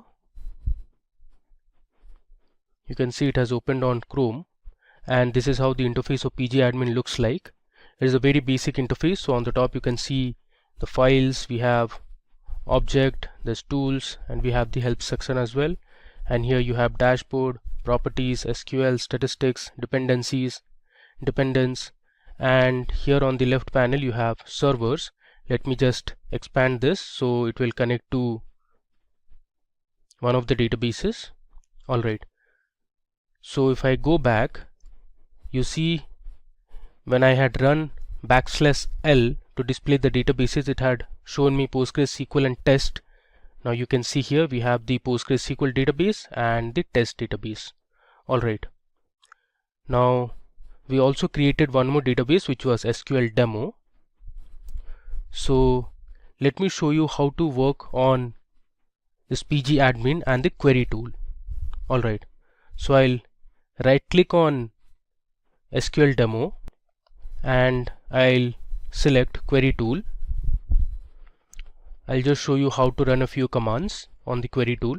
So let's say you want to see the version of PostgreSQL that you are using, so you can use the same command that we did on PSQL cell, which is select version closed with brackets and a semicolon. I'll select this, and here you can see we have the execute button. So if I hit execute or press F5, it will run that query. You can see we have the output at the bottom and it says PostgreSQL 13.2 compiled by Visual C++. It has the 64-bit system. Okay, now let me tell you how to perform a few basic operations using PostgreSQL commands. So here let's say I'll write select 5 into 3. I'll give a semicolon, select this and hit F5. So this will run the query and it returns me the result, that is the product of 5 and 3, which is 15. Similarly, let's edit this. Let's say I'll write 5 plus 3 plus, let's say, 6. I'll select this and hit F5 to run it. It gives me the sum of 5 plus 3 plus 6, which is 14. Now the same task you can do it on this cell as well. Let me show you how to do it here. So let's say I'll write select. Let's say I want to multiply 7 into, let's say, 10. You know the result, it should be 70. If I hit enter, it gives me 70. Now this question mark column question wall will deal with this later. Alright, let me go back to my PG admin again. Let me do one more operation. Let's say this time I'll write select 5 multiplied by, and within brackets I'll write 3 plus 4. I'll give a semicolon. So what SQL will do is, first it will evaluate the expression that is there inside the bracket, that is 3 plus 4, which is 7, and then it will multiply 7 with 5. Now let me select this and I'll hit execute. So you can see 7 multiplied by 5 is 35. Alright, now we'll go back to our shell, and here I'll show you how to create a table. So we are going to create a table called movies on the cell, that is PSQL cell. So here we will learn how you can create a table and then you can enter a few data into that table. Alright, let me just scroll down a bit. Okay, so my create command goes something like this. So I'll write create table followed by the table name, that is movies. Next, my movies table will have a few columns. Let's say I want the movie ID. After the column name, we need to give the data type. So movie ID, I'll keep it as integer. So integer is one of the data types that is provided by PostgreSQL. Next, my second column in the table would be the name of the movie, so I'll write movie underscore name. So all the variables or the column names should be as per SQL standards, so there shouldn't be any space between the column names, so I have used underscore to make it more readable. So my movie name will be of type varchar or variable character or varying character, and I'll give the size as 40 so that it can hold 40 characters maximum. Next, my third column will have the genre of the movie, so I'll write movie underscore genre. Again, genre is of type varchar. I'll give the size as, let's say, 30. And my final and the last column will have the IMDb rating, so I'll write IMDb underscore ratings. Now the ratings will be of type real, since it can have floating or decimal point values. If I close the bracket, I'll give a semicolon and I'll hit enter. There you go. So we have successfully created a table called movies. Now let me go back to my PG admin. Alright, so here I have my database, that is SQL demo. I'll just right click on this and click on refresh. Now let me go to schemas. I'll just scroll down a bit. Here under schemas we have something called as tables. Let me expand this. Okay, so you can see we have a table called movies in the SQL demo database now, and here you can check the columns that we have just added. So our movies table has movie ID, movie name, genre and ratings. Alright, now there is another way to create a table. The previous time we created using the SQL cell. Now I'll tell you how to create a table using the PG admin. So here under tables I'll right click and I have the option to create a table, so I'll select table. Okay, so it's asking me to give the name of the table. So this time we are going to create a table called students. So I'll write my table name as students. Alright, these will be default as it is. Now I'll go to the columns tab. So here you can create the number of columns that you want. So you can see on the right I have a plus sign. I'll just select this so that I can add a new row. So my first column would be, let's say, the student roll number. I'll write student underscore roll number. Again, the column name should be as per SQL standards. The data type I'm going to select is integer. Alright, now if you want you can give these constraints such as not null, so that student roll number column will not have any null values, and I'll also check primary key, which means all the values will be unique for roll numbers. Alright, now if you want to add another column, you can just click on that plus sign, and let's say this time I want to give the student name as my second column, so I'll write student underscore name. Student name will be of type, let's say, character varying.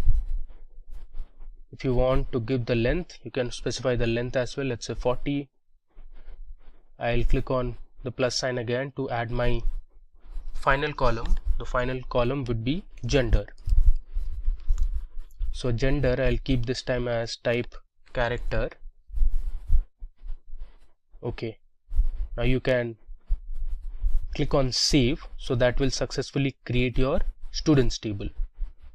There you go. So here on the left panel you can see earlier we had only one table, that was movies, and now we have two tables. So one would be added, that was students. So if I expand this under columns, you can see we have the three columns here: student roll number, student name and gender. You can also check the constraints. It will tell you if you have any constraints. So you can see it says students roll number, there's one primary key. Alright, now let me run a select statement. to show the columns that we have in the movies table. So I'll write select star from movies, give a semicolon, and let me execute this. Okay, so here at the bottom you can see we have the movie ID, the movie name, movie genre, and IMDb ratings. Now the next command we are going to learn is how to delete a table. So there is one way by using the SQL command, that is drop table followed by the table name. Let's say you want to delete students. You can write drop table students and that will delete the table from the database. This is one of the methods, so you just select and run it.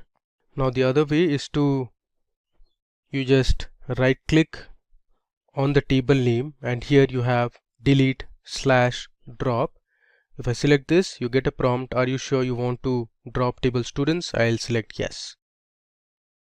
So you can see we have successfully deleted our students table. Alright, now let's perform a few operations and learn a few more commands in PostgreSQL. So to do that, I'm going to insert a few records to my movies table. So for that, I'll use my insert command. So I have my insert query written on a notepad. I'll just copy this and I'll paste it on my query editor. Okay, so let me just scroll down. Alright, so here you can see I have used my insert command. So I have written insert into the name of the table, that is movies, and we have the movie ID, the movie name, movie genre, and IMDb ratings, and these are the records or the rows. So we have the first record as movie ID 101. The name of the movie is a very popular movie which is Vertigo. Then we have the movie genre, that is mystery. It is also a romance movie. And then we have the IMDb ratings, the current IMDb rating, that is 8.3. Similarly, we have Shawshank Redemption, we have 12 Angry Men, there's The Matrix, 7, Interstellar, and The Lion King. So there are total 8 records that we are going to insert into our movies table. So let me just select this and hit execute. Okay, you can see it has returned successfully 8 records. Now if I run select star from movies, you can see the records that are present in the table. So I'll write select star from movies, I'll select this and I'll execute it. There you go. At the bottom you can see 8 rows affected. If I scroll this down, you have the 8 records of information in the movies table. Alright, now if you want to describe the table, you can go to the SQL cell and here if you write \d and the name of the table, that is movies, this will describe the table. So here you have the column names, this has the data type, and here you can specify if there are any null values or any constraints like default constraint or primary key or foreign key and others. Let me go back to my pgadmin. Okay, now first and foremost, let me tell you how to update records in a table. So suppose you have an existing table and by mistake you have entered some wrong values and you want to update those records later. You can use the update query for that. So I'm going to update my movies table and I'll set the genre of movie ID 103, which is 12 Angry Men, from drama to drama and crime. So in our current table we only have genre as drama for 12 Angry Men. I am going to update this column, which is the movie genre, to drama and crime. Okay, so let me show you how to do it. I'll write update followed by the name of the table, that is movies. I'll go to the next line. I'll write set, then I'll give the column name, which is movie underscore genre, equal to, I'm going to set it as drama, comma, crime. Earlier it was only drama.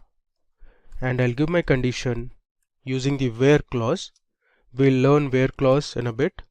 So I'll write where movie underscore ID is equal to 103. So here our movie ID is the unique identifier. So it will first look for movie ID 103. It will locate that movie and it'll change the genre to drama and crime. So now you can see the difference. Earlier we had 12 Angry Men as drama as the movie genre.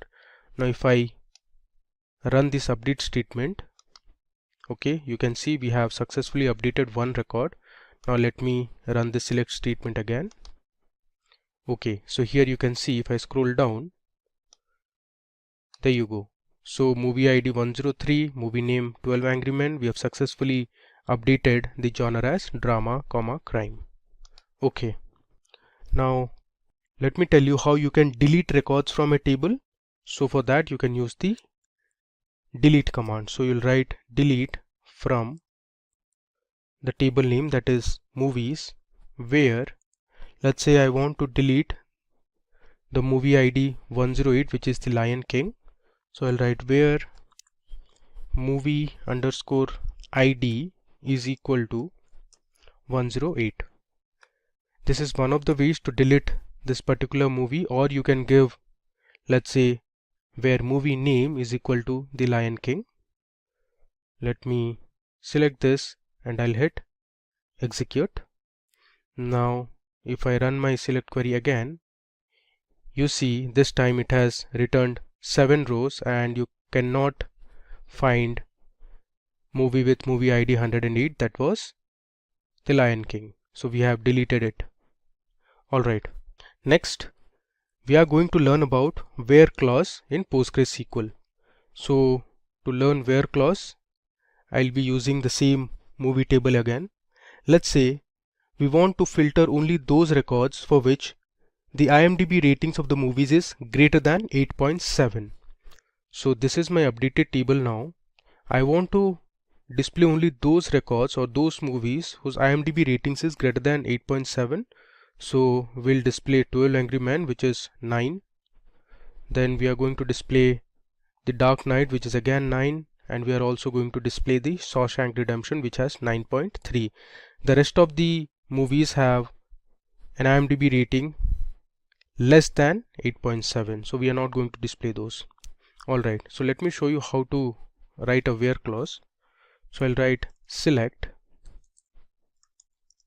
star from movies where I'll give my column name, that is IMDb underscore ratings is greater than, I'll use the greater than symbol, then I'll pass my value, that is 8.7.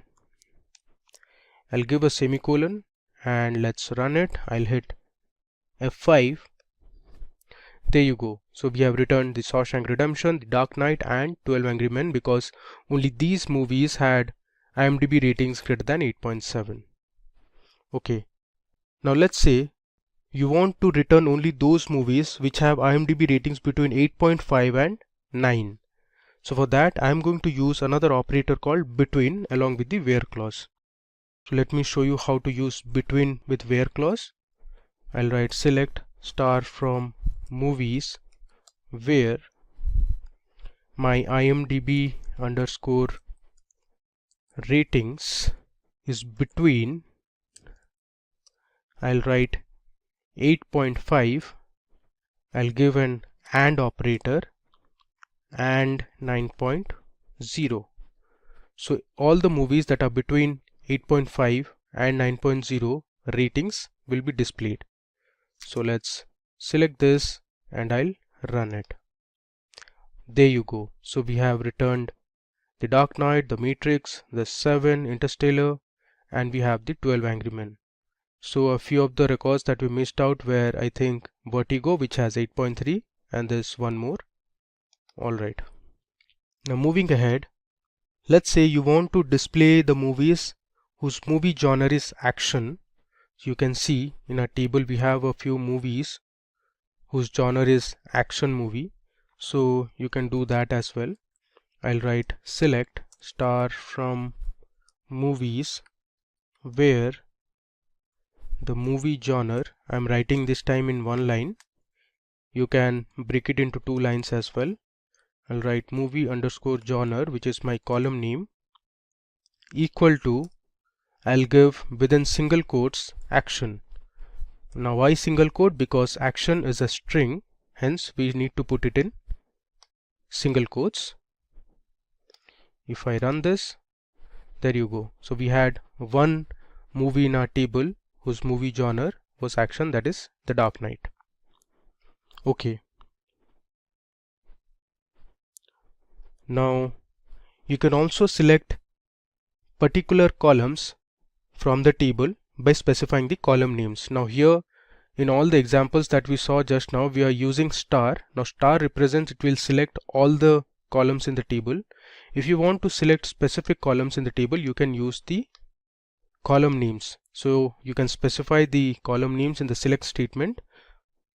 Let me show you. Let's say you want to display the movie name and the movie genre from the table. So you can write select movie underscore name, comma, I'll give the next column as movie underscore genre from my table name, that is movies, where let's say the IMDb underscore ratings is less than 9.0.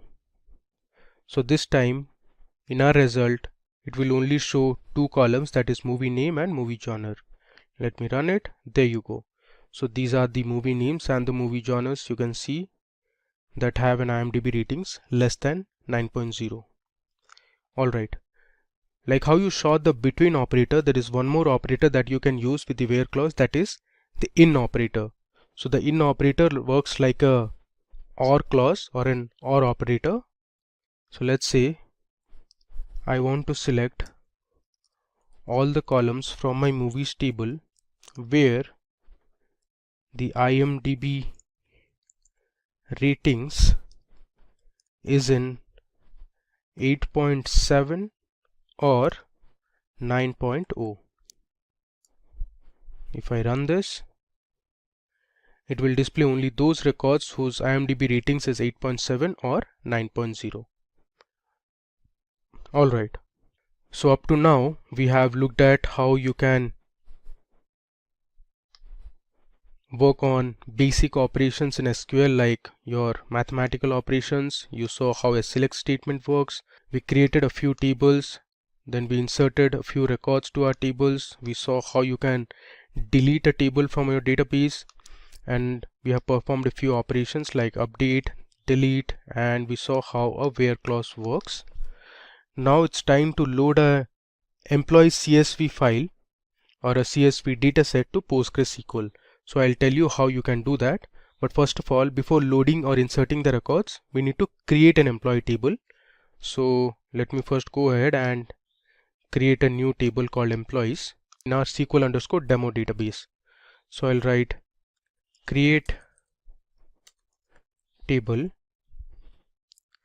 My name of the table would be employees. Next, I'm going to give my column names. So my first column would be employee ID.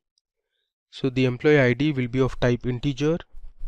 It is not going to contain any null values, so I'll write not null, and I'll give my constraint as primary key. So the employee ID, as you know, is unique for all the employees in a company.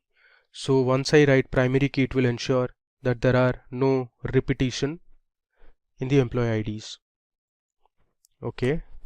Next, I'll have my employee name. So my employee name is going to be of type varchar, and I'll give my size as 40. Okay. Next, we'll have the email address of the employee. Again, email address would be of type varchar and the size is 40 again. I'll give another comma. This time we'll have the gender of the employee. Gender is again varchar of size, let's say 10. Okay. Now let's include a few more columns. We'll have the department column. So I'll write department varchar. Let's say the size is 40. Then let's say we'll have another column that is called address. So the address column will have the country names of the employees. Address is also varchar. And finally we have the salary of the employee. Salary, I'm going to keep it as type real. So real will ensure it will have decimal or floating point values. Okay, so now let me select this create table statement and execute it. Alright, so we have successfully created our table. If you want, you can check by using select star from employees. Let me select this and I'll hit execute. Alright, you can see we have our employee ID as primary key. There's employee name, email, gender, there's department, address and salary. But we don't have any records for each of these columns. Now it's time for us to insert a few records to our employees table. Now to do that, I'm going to use a CSV file. So let me show you how the CSV file looks like. Okay, so now I am on my Microsoft Excel sheet, and on the top you can see this is my employee data.csv file. Here we have the employee ID, the employee name, email, gender, there's department, address and salary. Now this data was generated using a simulator, so this is not validated, and you can see it has a few missing values. So under email column we have a few employees who don't have an email ID. Then you can see under department also there are some missing values here as well. Alright, so we'll be importing this table or the records present in this CSV file onto PostgreSQL. Alright, so here in the left panel under tables, let me right click and first refresh this. There you go. So initially we had only movies table, and now we also have the employees table. Now what we need to do is I'll right click again, and here you see we have the option to import or export. Let me click on this, and I don't want to export, I need to import, so I'll switch on import. Alright, now it is asking me to give the file location. So let me show you how to get the file location. So this is my file location actually. So my Excel file, which was this, is present in my E drive under the data analytics folder. I have another folder called PostgreSQL, and within the PostgreSQL folder I have my CSV file, that is employee data.csv. So I'll just select this. You can either do it like this or you can browse and do. Okay, now my format is CSV. Next, I'm going to select my headers as yes, and then let me go to columns and check if everything is fine. Alright, so I have all my columns here. Let's click on OK. You can see I have a message here which says import _ export. Alright, so here you can see successfully completed. We can verify this by using select star from employees again. If I run this, alright, let me close this.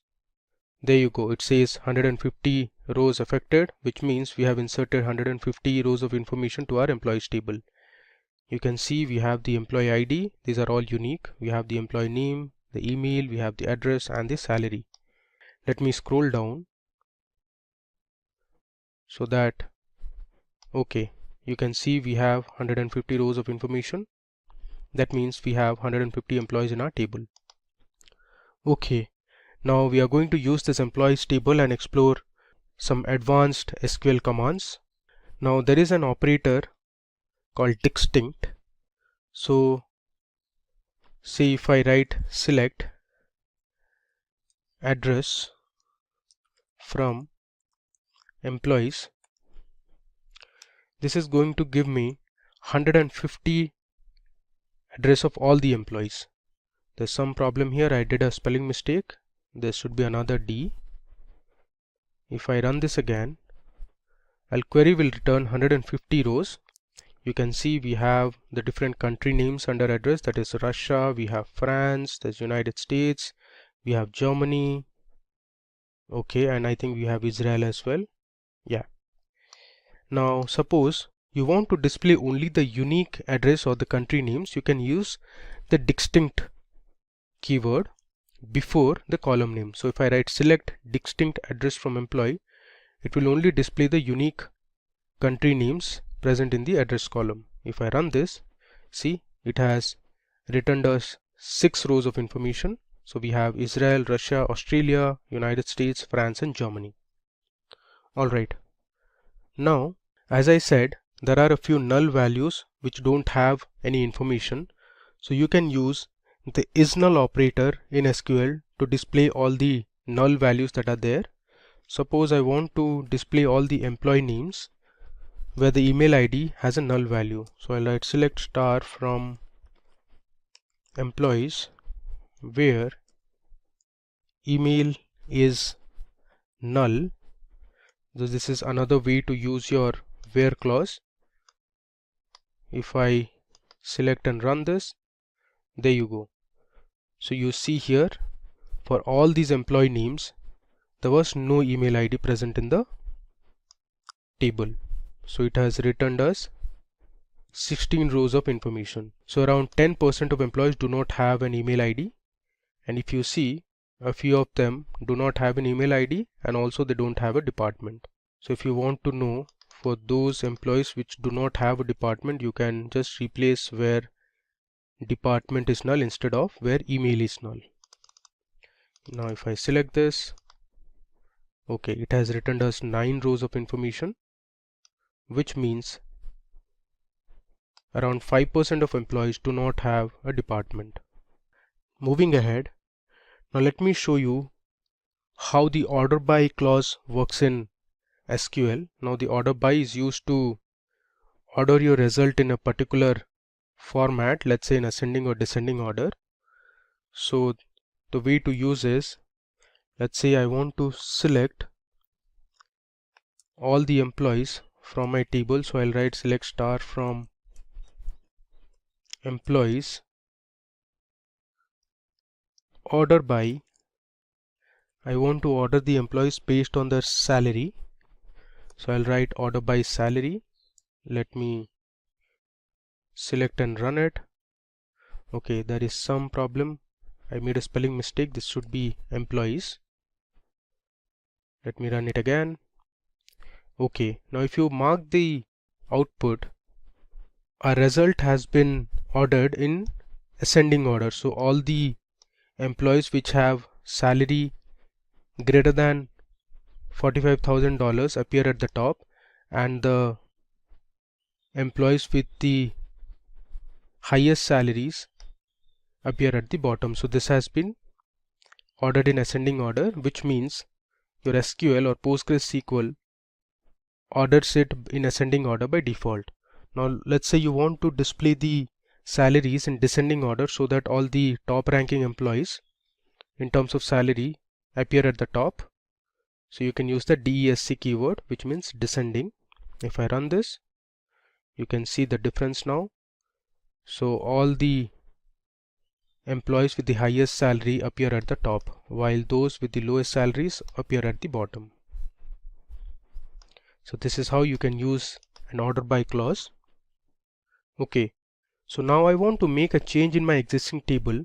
So here if you see, under the address column we only have the country names, so it would be better if we change the name of the address column to country. So I want to rename a column. You can do this using the alter command in PostgreSQL. So let me show you how to rename this column, that is address. So I'll write alter table followed by the table name, which is employees. Then I'm going to use rename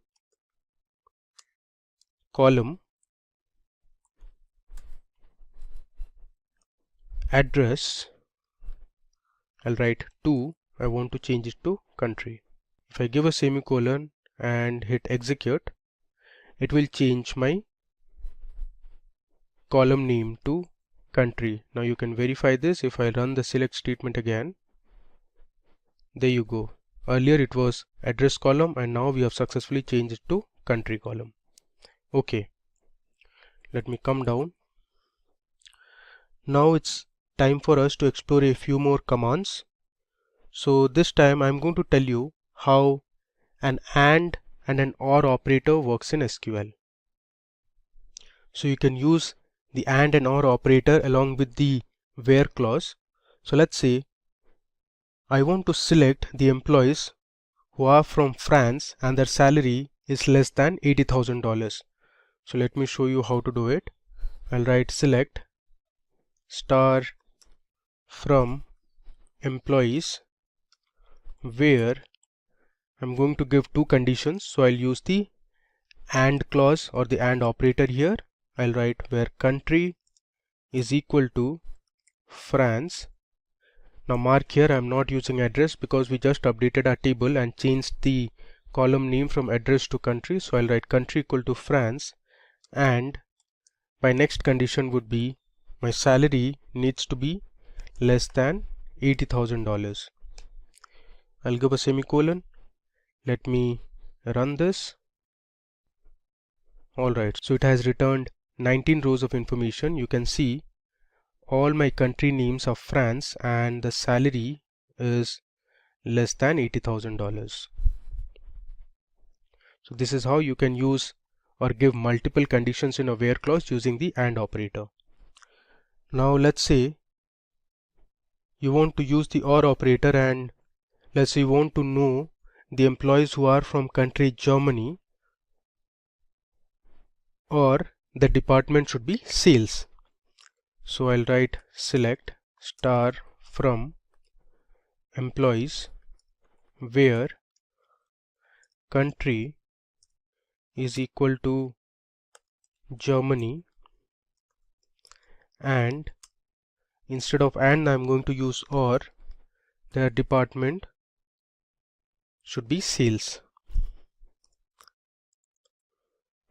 Okay, now let's see the output. I'll hit F5 this time to run it.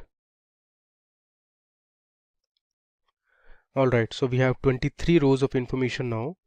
Let me scroll to the right. You can see either the country is Germany or the department is sales. You see one of them in the table. So here for the first record the country was Germany, the second record the department was sales, again for the fourth record the country is Germany. So this is how the OR condition works. So if one of the conditions are true, it will return the result. It need not be that both the conditions should satisfy. Now in PostgreSQL there is another feature that is called limit. So PostgreSQL limit is an optional clause on the select statement. Now this is used as a constraint which will restrict the number of rows written by the query. Suppose you want to display the top 5 rows in a table, you can use the limit operator. Suppose you want to skip the first 5 rows of information and then you want to display the next 5, you can do that using limit and offset. So let's explore how limit and offset works. I'll write select star from employees. Let's say I'll use my order by clause. I'll write order by salary, let's say in descending, and limit it to 5. This is going to display the top 5 employees which have the highest salary. If I run this, there you go. You see it has given us 5 rows of information and these are the top 5 employees that have the highest salary. Okay, so this is one method of or one way of using the limit clause. Now in case you want to skip a number of rows before returning the result, you can use offset clause placed before the limit clause. So I'll write select star from employees, let's say order by salary descending This time I'm going to use limit 5 and offset 3. So what this query will do is it will skip the first 3 rows and then it will print the next 5 rows. If I run this, there you go. So this is how the result looks like. Okay. Now there is another clause which is called fetch. Let me show you how that works. I'll copy my previous SQL query. I'll paste it here. And here, after descending, I'm going to write fetch first 3 row only. So my fetch is going to give me the first 3 rows from the top. There you go. It has given us the first 3 rows, and you can see the top 3 employees that have the highest salary, since we ordered it in descending order of salary. Alright. You can also use the offset along with the fetch clause. I'll copy this again and let me paste it here. Now after descending, I am going to write offset, let's say 3 rows, and fetch first 5 rows only. So what this SQL query is going to do is it will skip the first 3 rows of information and then it is going to display the next 5 rows. It is going to work exactly the same as we saw for this query. Let me run it. There you go. So these are the first 5 rows of information after excluding the top 3 rows. Alright. We have another operator that is called as like in PostgreSQL. So like is used to do pattern matching. So suppose you have a table that has the employee names. You forgot the full name of an employee, but you remember the few initials. So you can use the like operator to get an idea as to which employee name it is. Now let's explore some examples to learn how the like operator works in PostgreSQL. So suppose you want to know the employees whose name starts with A. So for that you can use the like operator. Let me show you how to do it. So I want to display the employee name, and let's say I want to know their email IDs from the table name that is employee, where since I want to know the employees whose name starts with A, so I'll write employee name like. Now to use the pattern is within single quotes I'll write A and then followed by percentage. Now this means the employee name should have an A in the beginning, and percentage suggests it can have any other letter following A, but in the beginning or the starting should be A. If I run this, so there is an error here. The name of the table is employees and not employee. Let's run this again. There you go. You can see there are 16 employees in our table whose name starts with A. You can see this column employee name, all of them have a letter A in the beginning. Okay, now let me just copy this command or the query. I'll paste it here. Let's say this time you want to know the employees whose name starts with S. So instead of A, I'll write S. So this means the starting letter should be S and followed by it can have any other letter. If I run this, so there are 10 employees in the table whose name starts with S. Okay, let's copy the query again, and this time I want to know the employees whose name ends with D. Now the way to do it is instead of a percentage, I'll write this time percentage D, which means at the beginning it can have any letter, but the last letter in the string or in the name should be ending with D. Now let me copy and run this. So there are 13 employees in the table whose name ends with a D. You can see it here. Alright, now let's say you want to find the employees whose name contains ISH or have ISH in their names. So the way to do is something like this. So I'll copy this. Now here instead of a percentage, I'll replace this with percentage ish percentage. Now this means that in the beginning it can have any letter, and towards the end also it can have any letter, but this ish should appear within the name. Let me run and show it to you. Okay, so there is one employee whose name contains ish. You can see here there is an ish in the last name of the employee. Alright, now suppose you want to find the employee name which has U as the second letter. It can have any letter in the beginning, but the second letter of the employee name should have U. Now the way to do is, I'll copy this, and instead of a%, I'll write underscore U followed by percent.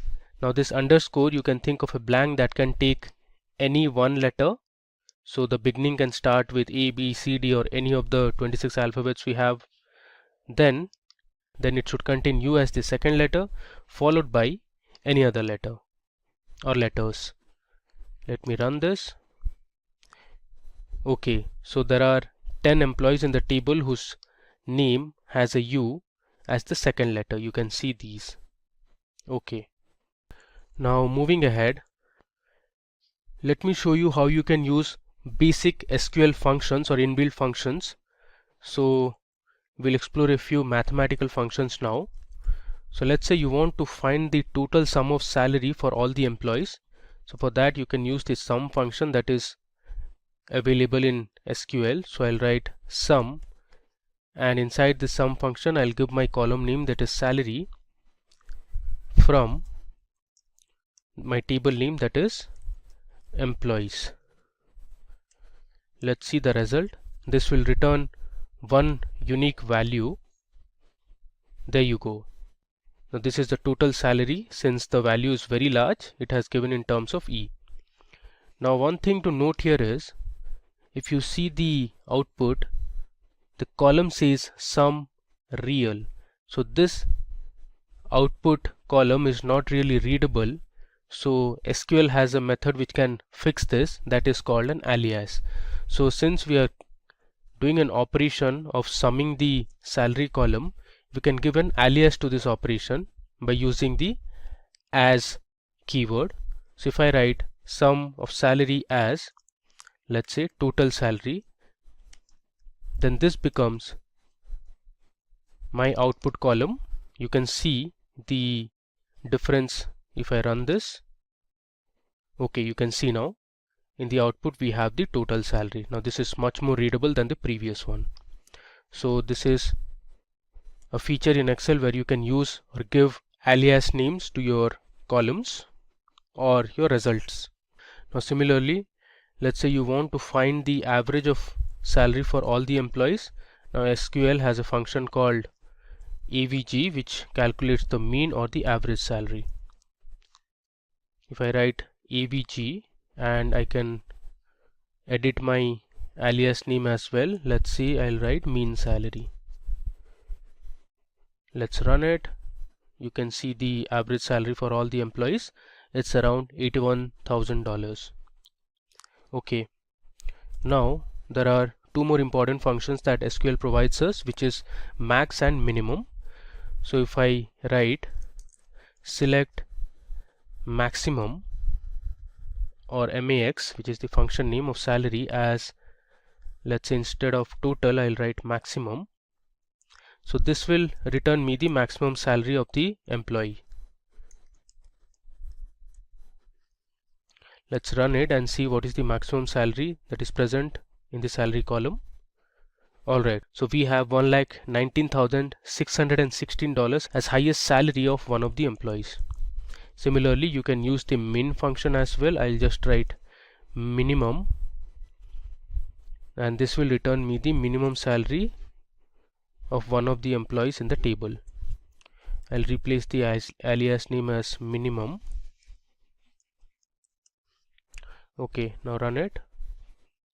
This will give me the minimum salary that is present in our table. So it is $45,685. Okay, Now let's say you want to find the count of department in the employees table. You can use the count function. So if I write select count, let's say I want to know the distinct department names, I can write inside the count function distinct department as total departments from employees.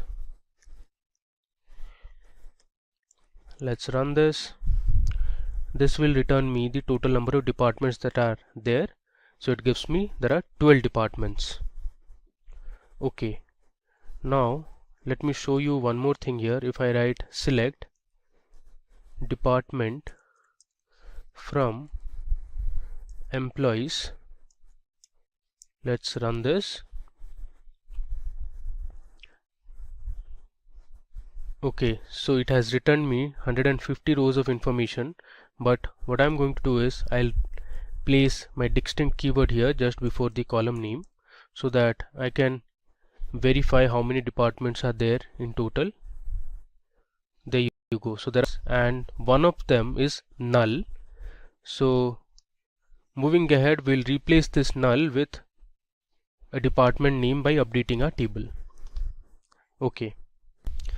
So now let's update our department column. So what we are going to do is, wherever the department has a null value, we are going to assign a new department called analytics.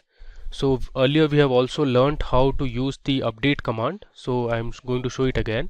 So we'll write update followed by the table name, that is employees. I'm going to set my column, that is department,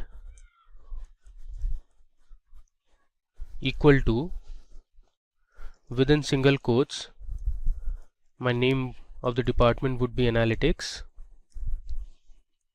where department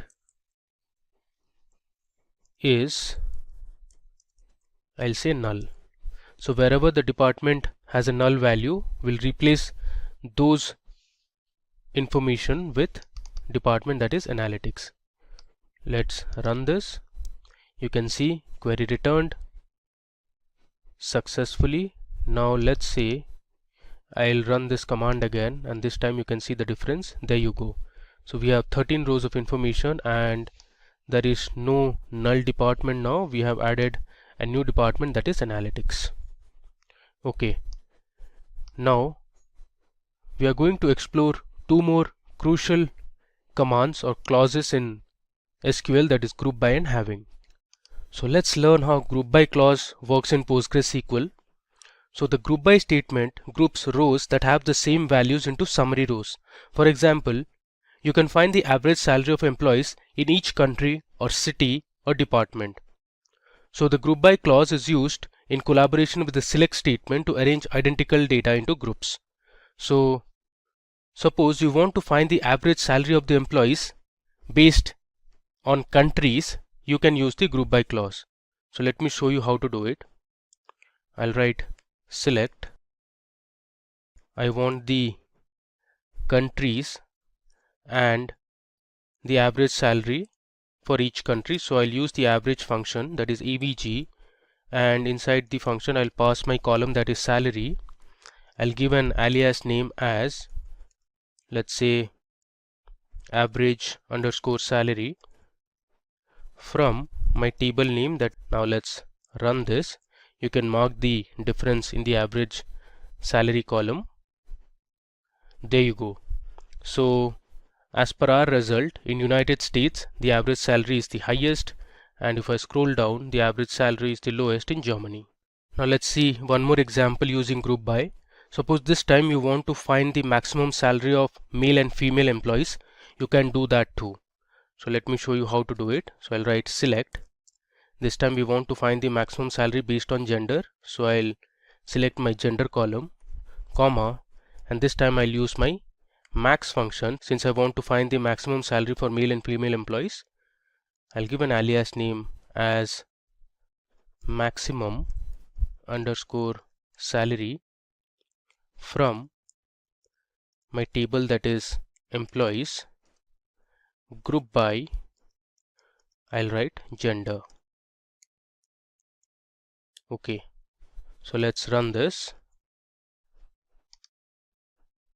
There you go. You can see, so one of the female employees had a highest salary of $1,19,616, while of that of a male was $1,17,654. Alright, now suppose you want to find the count of employees based on each country. You can use the count function along with the group by clause. So I'll write the select statement, select, since I want to count the employees based on each country, so I'll first select my country column and then I'm going to use the count function. I'll write count emp_id from my table name that is employees. I'm going to group it by country. So this query will give me the total number of employees from each country. You can see here Israel there are 4 employees, in Australia there are 4 employees, in Russia we have 80 employees, in France there were 31, in United States we have 27, so on and so forth. Now let me scroll down. Okay, now it's time to explore one more clause, a very important clause that is used in PostgreSQL, that is having. So the having clause works like the where clause. The difference is that where clause cannot be used with aggregate functions. The having clause is used with the group by clause to return those rows that meet a condition. So suppose you want to find the countries in which the average salary is greater than $80,000. So you can use the group by clause and the having clause to get the result. So I'll write my select statement as select country, comma, I want the average salary, so I'll write avg of salary. I can give an alias name as average salary from employees. Now I'm going to group it by each country, so group by country column. Since I want to find the countries in which the average salary is greater than 80,000, so I'll use having clause after the group by clause. I'll write having average of salary is greater than 80,000. Now this condition cannot be specified in the where clause, so we need a having clause. You cannot use aggregate functions along with where clause. Let me just run it now. There you go. So we have Russia and United States where the average salary is greater than $80,000. Alright. Now let's say you want to find the count of employees in each country where there are less than 30 employees. So for this I am going to use the count function. First let me select the country column. Then I'm going to use the count function, and in the count function I'm going to pass my employee ID so that we can count the number of employees from my table that is employees. Now if you want you can use an alias name for this as well, but I am just skipping it for the time being. I'll write group by country. Next I'll write having count of employee ID less than 30. So this will return me the countries in which there are less than 30 employees. Let's run it. You can see here Israel, Australia, United States and Germany are the countries in which there are less than 30 employees. Okay, now if you want you can use the order by clause as well. So suppose I'll write here order by count of employee ID. So what this will do is it will arrange my result in ascending order of employee ID count. There you can see we have successfully arranged our result in ascending order of employee IDs. Okay. Next, we are going to explore one more feature of PostgreSQL, that is of using a case statement. Now in PostgreSQL, the case expression is same as if-else statement in any other programming language. It allows you to add if-else logic to the query to form a powerful query. Now let me just scroll down and I'll show you how to use a case statement. This is very similar to your if-else statement that you use on Excel, in C++, in Python, or any other programming language. So what I'm going to do is, I'm going to write a SQL query that will create a new column, and the name of the column would be, let's say, salary range. So I'm going to divide my salary. Suppose if the salary is greater than $45,000 and if it's less than $55,000, in the new column, that is salary range, we are going to assign a value low salary. Now if the salary is greater than $55,000 and if it is less than $80,000, we are going to assign a value that is medium salary. If the salary is greater than $80,000, we'll assign a value high salary. So all this we are going to do using our case expression in PostgreSQL. So I'll start with my select statement. But before that, let me show you how to write a comment in PostgreSQL. So you can write a comment by giving a double dash. Comments are very helpful because they make your codes or the scripts readable. I'll write case expression in PostgreSQL. Similarly, if you want, you can go to the top and let's say here you can write with double dash having clause. Okay, let's come down. So I'll write my select statement as select. I want the department, the country, and the salary column. I'll give a comma and I'll start with my case statement. I'll write case when my salary is greater than 45,000 and my salary is less than 55,000, then the result would be, within single quotes, I'll write low salary. So this is exactly like an if-else condition. Next, I'll write another case when salary is greater than 55,000 and salary is less than, let's say, 80,000, then the result would be medium salary. And finally, I'll give my last condition, that is when salary is greater than 80,000, then the result will be high salary. Let me write this in a single line, then high salary. Now one thing to remember, in PostgreSQL the quotes are insensitive, so you can write your select statement in capital, in lowercase, or in sentence case. Similarly, I can write case as small c, or you can write as capital C. Alright, now moving ahead, after this I am going to write end. I'll give an alias name as salary range. Now this is going to be my new column in the output. Let me just come down. After this, we need to give our table name from employees. I'll order it by salary descending. Okay, so what I'm going to do here is, I'll first select department, country, and salary column from my employees table, and then I'm creating a new column, that is salary range, and I'm specifying the range.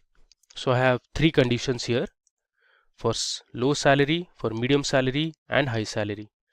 So let's run this and see the output. There you go. Here you can see we have added a new column known as salary range, and we have ordered our salary in descending order, so all the highest salaries appear at the top. If I just scroll down, you can see we have medium salaries here, and if I scroll down further, you can see these low salaries. So case statements are really useful when you want to create a new column based on some conditions in the existing table. Alright, now moving ahead, we are now going to see how to write subqueries in PostgreSQL. So subqueries, we write a query inside another query, which is also known as nested query. So suppose we want to find the employee name, department, country and salary of those employees whose salary is greater than the average salary. So in such cases you can use subqueries. Now let me show you how to write a query inside another query. First I'll write the select statement. I'm going to select the employee name, comma, I want the department, comma, I also want to display the country name and the salary from the employees table, where my salary should be greater than the average salary. So after this where salary greater than, I am going to use brackets and write my subquery, that is select average salary from employees. Now let me break it down for you. So first we are going to select the average salary from the employees. So this particular SQL statement will find the average salary from the table. We'll compare this average salary with salaries of all the employees. So whichever employee has the salary greater than the average salary will display their names, the department, country and their original salary.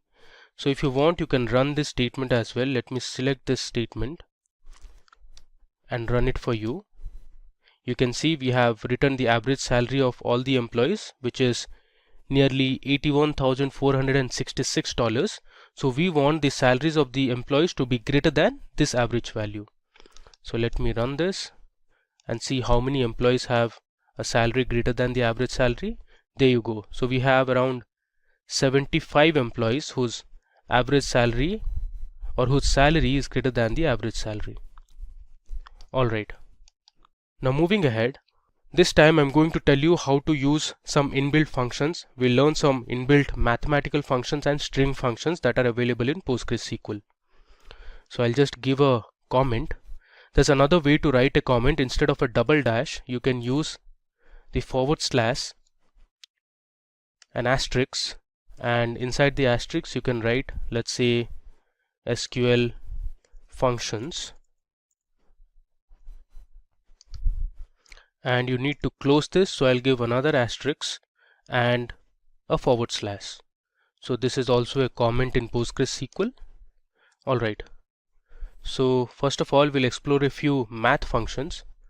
So there is a function called ABS which is used to find the absolute of a value. So if I write select ABS of, let's say, -100, it is going to return me +100 or just 100, because as you know, the absolute of any value will remove the negative sign involved in that value. There you go. So our original input was -100, the absolute of -100 is +100. Next, let's see another function that is called greatest.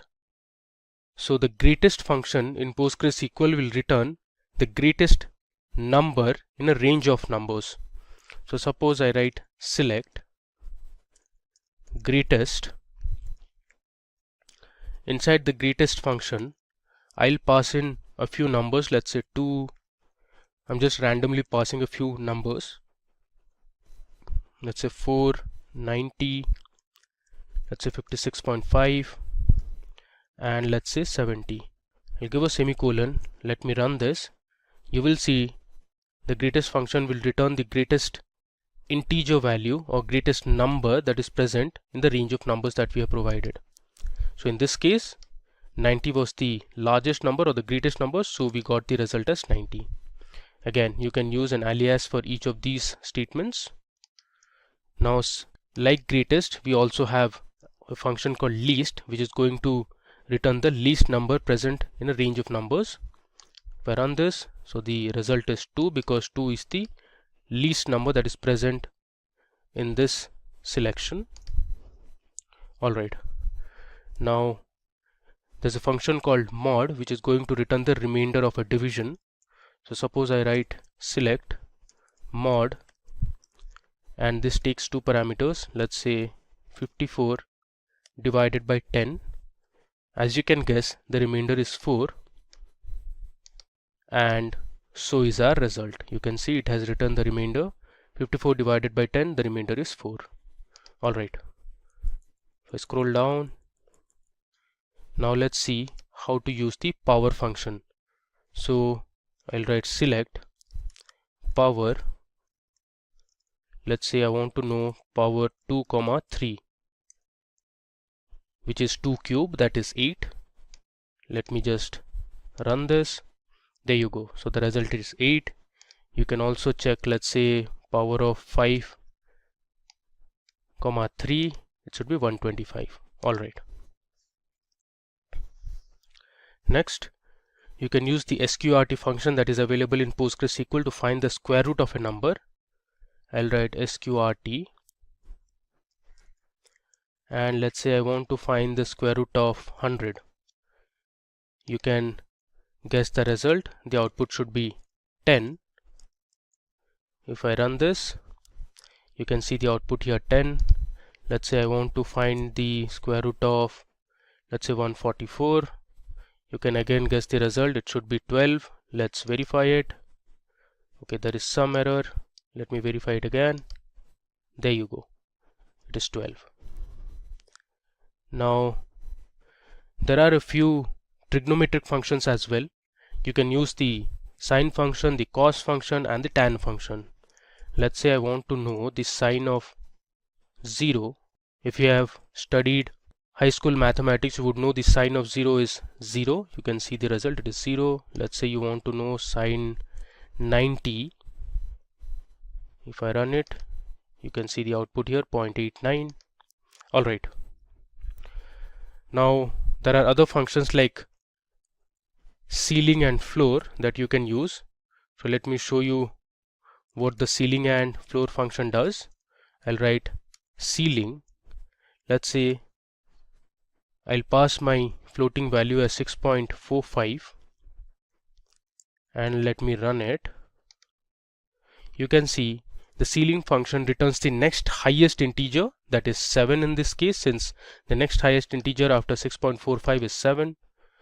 Let's see what the floor function does, and let me run it. As you can see, the floor function returns the next lowest integer, that is 6 in this case, or the nearest lowest integer to any provided decimal value. Okay. Now that we saw how to use mathematical functions, there are a few string functions available in PostgreSQL. So let's explore them as well. I'll write string functions. Okay. We'll scroll down. Cool. There's a function called character length that gives you the length of a text string. Suppose I write select, give the function as character length, and inside this function I am going to pass in a text. Let's say India is a democracy. This is my text. Let me run this. Okay, you can see the result here, which is 20, since there are 20 characters in my string that I have provided. Alright. Now there's another function called concat in PostgreSQL. So concat is basically used to merge or combine multiple strings. So I'll write select concat, within brackets I'll give the text string. Now let's say I want to combine PostgreSQL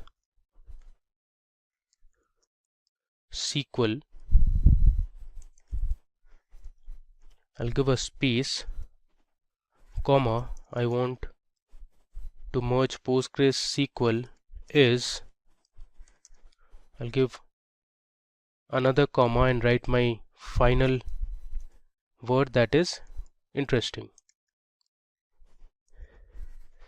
Now what we have done is, inside the concat function we have passed in separate strings, and now using the concat function we want to merge the three strings. Let's see what the result is. I'll run it. Alright, let me just expand this. You can see here we have concatenated the three strings successfully, so the output is PostgreSQL is interesting. Okay. Now there are functions like left, right and mid in PostgreSQL. So what the left function does is, it will extract the number of characters that you specify from the left of a string. Let's say I'll write select left and I'll pass in my text string as India is a democracy. I'll copy this and I'll paste it here. Let's say I want to extract the first 5 characters from my string, so I'll give 5. So what it will do is, it will count 5 characters from left, so 1 2 3 4 and 5. If I run this, it should ideally print India for me. There you go, it has printed India for us. Alright, similarly you can use the right function to extract few characters from the right of a string. Let's say you want to extract, let's say I'll give 12 characters from right, so from here onwards it will count 12 characters. I'll change left to right now. Let me select this and run it. So you can see here, this is the output. From the right it has counted 12 characters and returned a democracy. Okay. Now there is a function called repeat. So the repeat function is going to repeat a particular string the number of times you specify. Let's say I want to select and use my repeat function, and inside the repeat function I'm going to pass in, let's say India, and I want India to be displayed 5 times. I'll give a semicolon and run it. In the output you can see India has been printed 5 times. Okay, let's scroll down. There is another function, a string function in PostgreSQL called as reverse. So what reverse function is going to do is, it is going to print any string passed as an input in reverse order. So if I write select reverse, and inside the reverse function I'll pass in my string, that is India is a democracy. I'm going to use the same string. I'll copy this and I'll paste it here. I'll close the quotes and the brackets. Let's print this. You can see it here, India is a democracy has been printed in reverse order. There you go.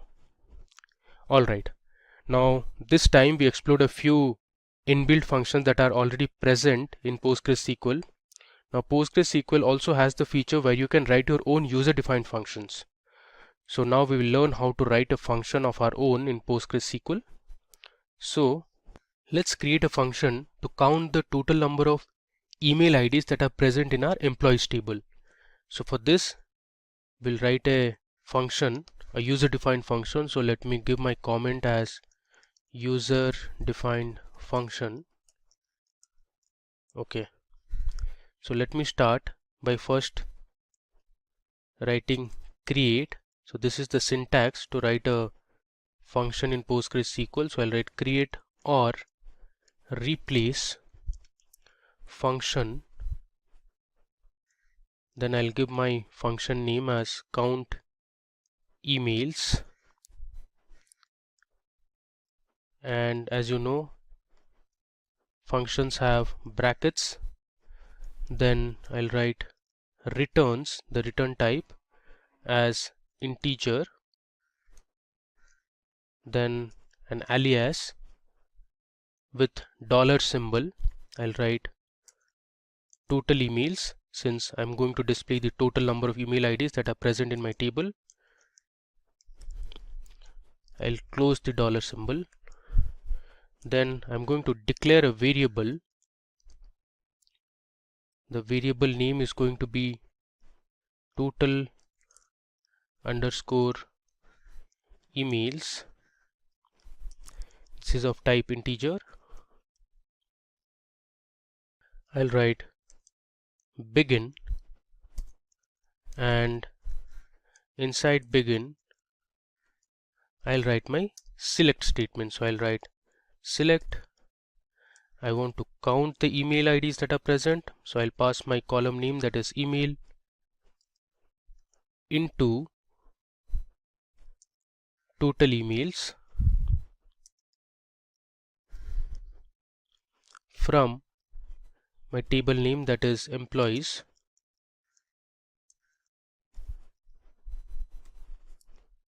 I'll give a semicolon, and then we'll write return total emails. As you know, user defined functions often return a value, so hence we have mentioned the return statement as well. And now I'm going to end my function. Then the next syntax would be, let me just scroll down. Okay, so here I'll give my dollar symbol again, followed by total underscore emails. Next I'll write my language as PostgreSQL. So the way to mention is PL P G SQL. Let's give a semicolon and end it. So this is my user defined function that I have written. So I created a function with the function name count underscore emails, and this would return integer as an alias, which is total underscore emails. We declared that variable as an integer. Then we started with a begin statement that has my select statement, where I am selecting the count of email IDs that are present in the employees table, and I am putting the value into total underscore email. So I have used the into keyword, and this returns the result as total underscore emails, and I have ended. Let's run this. Okay, there is some problem. There is an typo, so this should be integer. Okay, let me run it once again. There you go. So you've successfully created a user defined function. Now the final step is to call that function. Now to call this function, I'm going to use my select statement and the function name, that is count underscore emails. I'll give a semicolon. Let's execute this. There you go. So here you can see there are 134 email IDs present in our employees table. Now one thing to mark is there are total 150 employees in the table, but out of them 134 employees have email IDs, the rest of them don't have, so they would ideally have null values. Alright, so that brings us to the end of this demo session on PostgreSQL tutorial. Let me go to the top. We have explored a lot. So we started with checking the version of PostgreSQL. Then we saw how to perform basic mathematical operation, that is to add, subtract, multiply. Then we saw how to create a table that was movies. We inserted a few records to our movies table. Then we used our select clause. We updated a few values. Then we deleted one row of information. Then we learned how to use the where clause. We learned how to use the between operator. We also learned how to use the in operator. Let me scroll down. We created a table called employees, and then we learned how the distinct keyword works. We also learned how to use isNull with where clause. We learned about the order by clause. We saw how to alter or rename a column. Then we explored a few more examples on where clause, where we learned about and or operator. Then we learned how to use limit and offset, as well as the fetch operator or the fetch keyword in PostgreSQL. Moving further, we learned about the like operator in SQL, which was used to perform pattern recognition or pattern matching, you can say. Here we saw how to use basic inbuilt PostgreSQL functions like sum, average, minimum, count, maximum. Next, we saw how to update a value in a column using PostgreSQL update command. We learned how to use group by, then we learned how to use having clause, then we learned how to use case expressions in PostgreSQL. So we saw how case expression is similar to our if-else in any other programming language.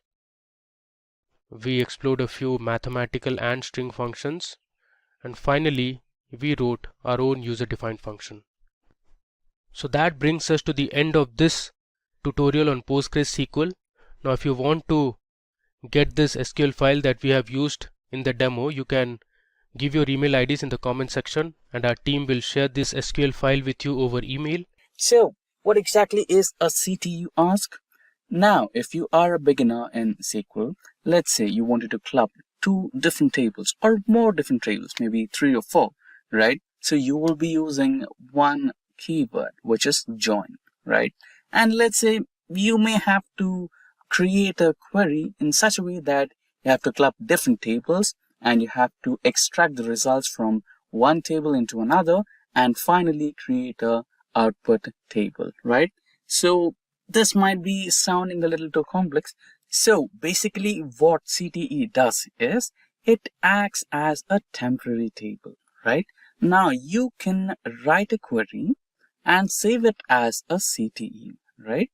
And that particular resultant table from CTE will not be created, but will be in the memory as a temporary data or an intermediate resultant data, right?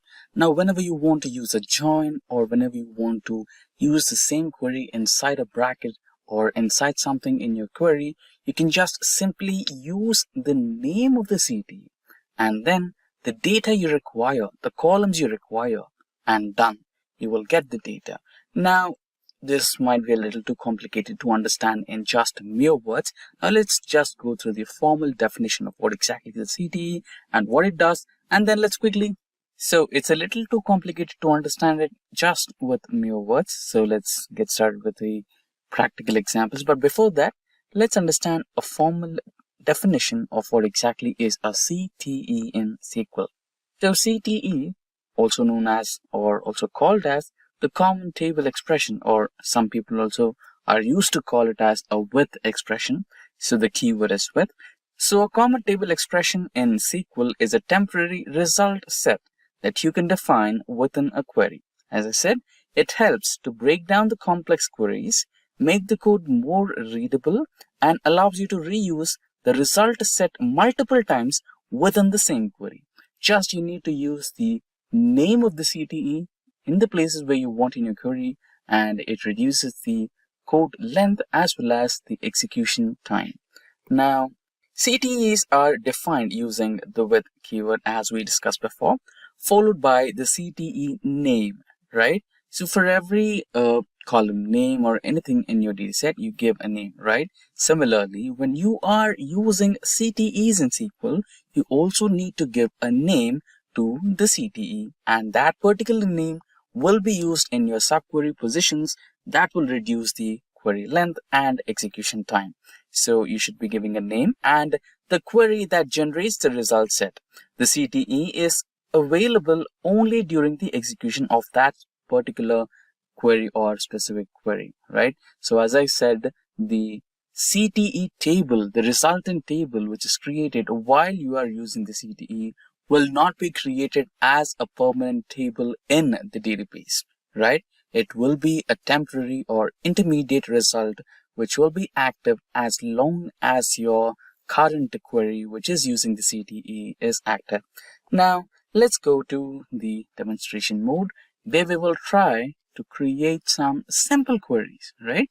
And we will understand how exactly a CTE can be beneficial in those situations. Now, let's go to the MySQL workbench. This is my MySQL workbench. So I have a lot of tables here we have the credit card dataset, we have the Sakila dataset, SLP dataset, says Superstore World, etc. Right? So we will be using the Superstore dataset.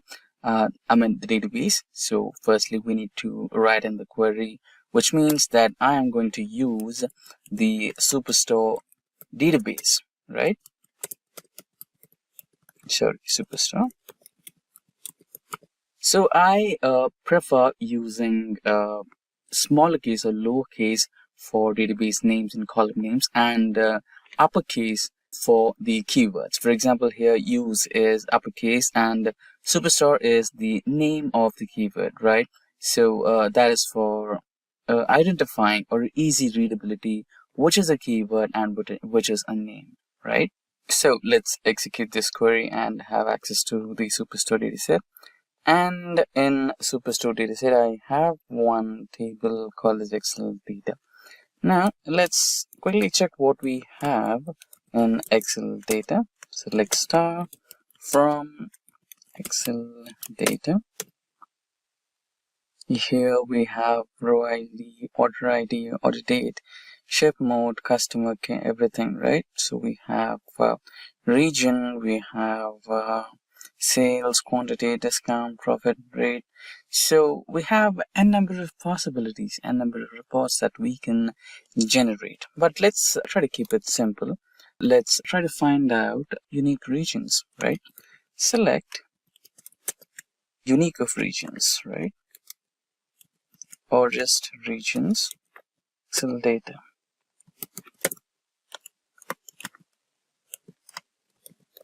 Group by regions. So let's quickly execute this statement and see the output, or maybe we can make some modifications to it, right? Instead of that, you might want to use distinct function so that you don't get all 10,000 plus rows. So basically, this particular dataset has about 10,000 or more rows in it, and it's not real, it's completely made up report using artificial intelligence. So we use ChatGPT to create 10,000 rows of data for 30 years, maybe from 2000 or 2001 to up to 2030 or 31, right? So we don't want all those 10,000 plus columns, rows. So let's use a distinct here and try to execute this statement so that we get 5 of the regions what we have. So there you go, we have 5 regions as expected: northeast, southwest, and central. Now you can also select a kind of maybe average of sales, maximum of sales, and total sales. So this is bringing us somewhere we can try to find out region-wise sales, right? So region-wise sales grouped by years, like 30 years. What was the sale happened in the year 2001, right? We begin from 2000 or 2001 to all the way up to 2030 or 2031, right? So we can see if there is an increase in the year-on-year sales or decrease in the year-on-year sales. We can identify the best performing year, the worst performing year, right? So this sounds like a good use case. Now let's go to the code where I've written it as a CTE and understand the workflow. So here I have named my CTE as sales CTE. So I'm starting it with the keyword with, right? So with sales CTE as. Now this is our query, right? What am I doing? I'm extracting. So according to the dataset, we have the date, right? So the date is year, month, and date of that particular day, right? But we want just the year. So we're using the year function to extract the year from the date as sales year, region, sum of sales, right? We wanted to find out the total sales happened in that particular year as total sales from the dataset, Excel data, and group by year, right? We wanted it in increasing order. So 2000 to all the way up to 230 or 2031, correct? So that's how it is. And I'm saving all this as a CTE named as sales CTE. Now I want to select some parts of that particular CTE. So I want to select sales AR region total sales from sales CTE, which is right over here, and order it in form of sales and region, right? Now let's try to copy this code and run this in our workbench. Right, now let me close this quickly so that we have a complete view of the code, right? So let's now select all the code. So now we have selected this particular code. Let's try to run this and see the output. There you go. We have the output, but there is something wrong. We did not get the years, right? So all the 30 years of data, here it is grouped by region, which is fine. Okay, we don't want region, we want to group it by year. That's okay. And the thing is, we need to fix this particular year. So maybe there is something wrong with the order date, right? So I think the database has saved this particular. Oh, okay. Since this is generated by ChatGPT, maybe the data type of the date is other than data, right? Other than data type. It may be string. Now we might have to do some typecasting to change the data type of the order date, and let's quickly do that. So now we have updated the year. So what we have done is just cast here, right? So we have changed the string type of date to the normal date, which follows by year, month, and date. So this is a simple typecasting that you can do, and rest everything. And we've also added a where condition. So where date is not added or date is equals to null, then you can just ignore that. And now let's try to execute this query, and we have also removed that region thing, right? Group by region or order by region. So we want that to be ordered according to the year, which should start with 2001 or the first ever year to the last ever year according to the dataset. Now let's select the entire CTE query and run that and check our outputs. So there you go. So you have the year-on-year sales from 2001 to all the way up to the year 2030 and 2031, right? So that's how the CTE or common table expressions in SQL or the with query in SQL can be used. So welcome to the demo part of the SQL project. So in this we will do digital music store analysis. Okay, so this SQL project is for the beginners. So what you will learn from this project, main thing is like, so what's the objective of this project, this particular project?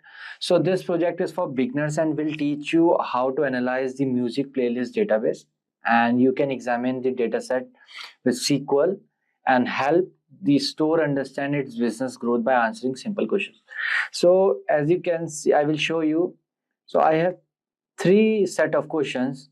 First one is easy, okay, and the second one is moderate, and the third one is advanced level. So we have three set of questions: easy, set, moderate, and the advanced. Okay, so every set is of three questions, I guess. Yes, in every set there is three questions. So okay, in easy one there are 5. So we have 5 plus 3 8, 8 plus 3 11. We have 11 questions to solve. Okay, from this you will understand how you can analyze data with SQL, how you can extract something from database, how you can store something like this. Okay, so, and one more thing, I will show you the schema of the particular data set which we will soon we will restore. So we have the tables in this: artist, album, track, media type, genre, invoice line, invoice, customer, employee ID, playlist, track, and all. Okay, so this is the music playlist database schema. So without any further ado, let me create one database. So here, just right click, create database.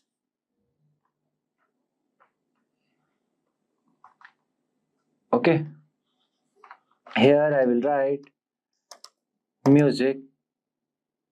Okay, and save. So now our database is created. Okay, so if you will go to schema and if you go to tables, there is no tables in it. Means there is database, but nothing is there. The database is empty. So now what I will do, just go to your database, just right click. Here you can see the restore option. Okay, restore. So format as it is, then here file name, go to this music store database. I will put this database link in the description box below, don't worry. Open, then restore. Process started, process complete. Some people will face this that the process is failed or something. Okay, so for that what you have to do, just go to file, then preferences. Here you have to set the path, just binary path. Okay, see I am using the 15th version. Okay, so I have set the path here also and this also, but you have to set this path is important. Okay, if you will not set this edv advanced server path, it's fine, but this path is most important. Okay, but for the future reference I have added on the both. What you have to do, you have to just see where you will find this path. Just go to this PC, then OS, then program files. Here you will find this PostgreSQL. Then I'm using C15, 15, then bin. So you have to copy this path, right? You have to just copy it and paste it here. And then select this one. After that, just save. You won't find any failed thing. Okay, the process will complete. Right, so now let's move forward and see the tables. Okay, it's still empty. Why? Just refresh it. See, now you can see all the columns in my tables. Okay, so what I will do for the checking, I will run one query here. Okay, let me close it. Okay, I will write here select star from album. Okay, let me run it.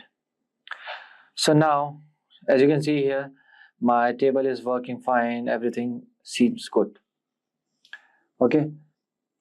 So now what we will do, we will solve question one by one. Okay.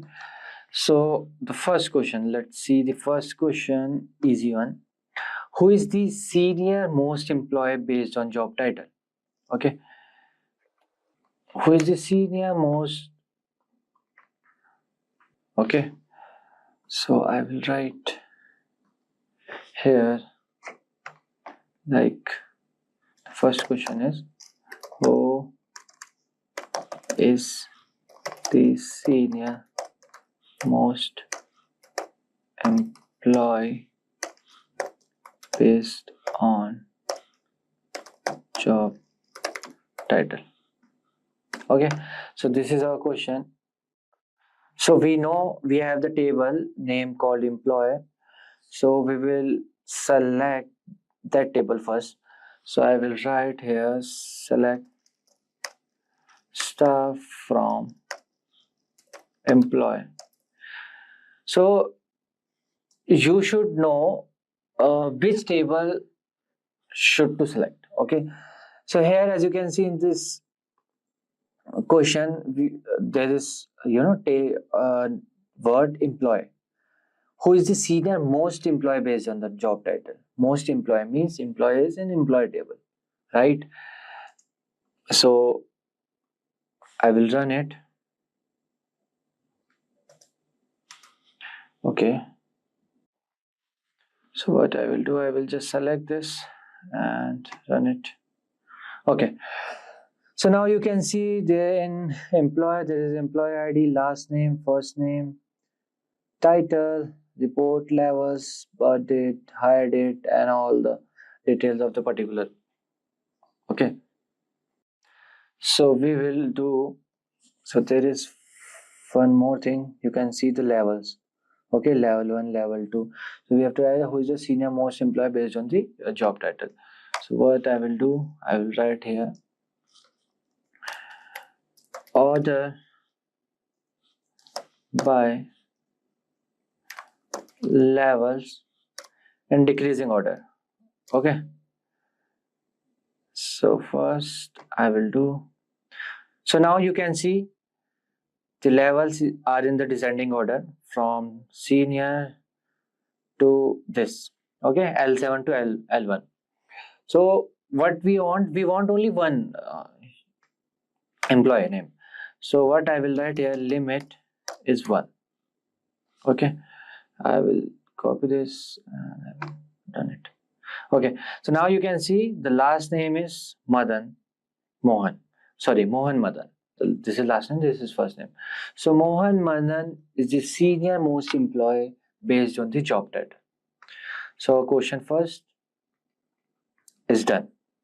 So the second question is, which countries have the most invoices? Okay, first I will write down the question, which country has the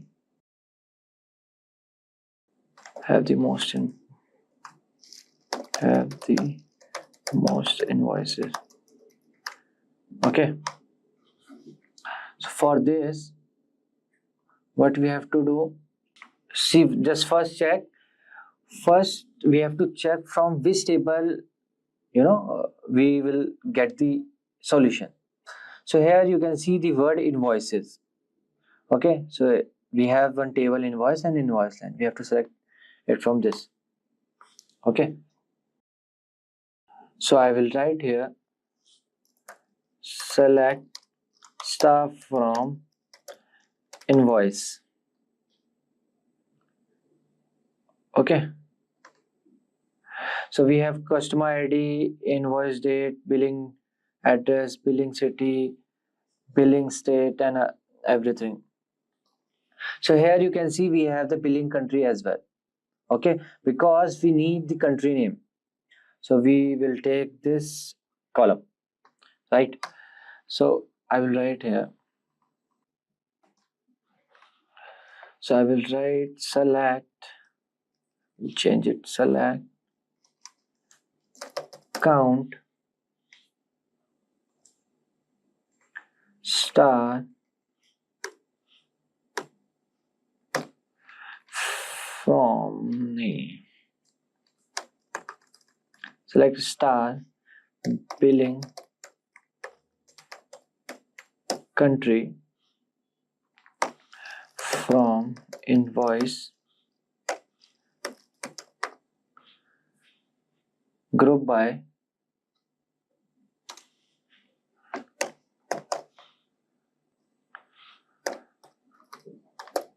billing country. So why I am doing this group by? Because as you can see, we have USA multiple times, USA, then Canada also, then the other countries as well. So from this I will get only the one. Okay, I will group them and I will get the one. Fine. So from this we will get the count. So after this I will write order by, so here I will write C descending. Okay, let me run it. So now you can see the billing, this is the billing order. Okay, so or you can say the invoices, USA got the 131 and Canada 76, Brazil 61. If I will write here again that limit 1, what I will get, see, USA. We got the USA. So USA is the country which have the most invoices. Okay. If you will remove this limit, so you will get the other country as well. Second in Canada, third is Brazil, and like this. Okay. And the third question is, what are the top 3 values of total invoices? Okay, again we need the same table. Okay, first I will write the question. Third question is, what are the top 3 values of total invoices? Top 3 value of total invoices. Okay, I know I can just solve this question by the second one, but I want to do it from the starting. Okay, so first I will select stuff from invoice. Let me run it.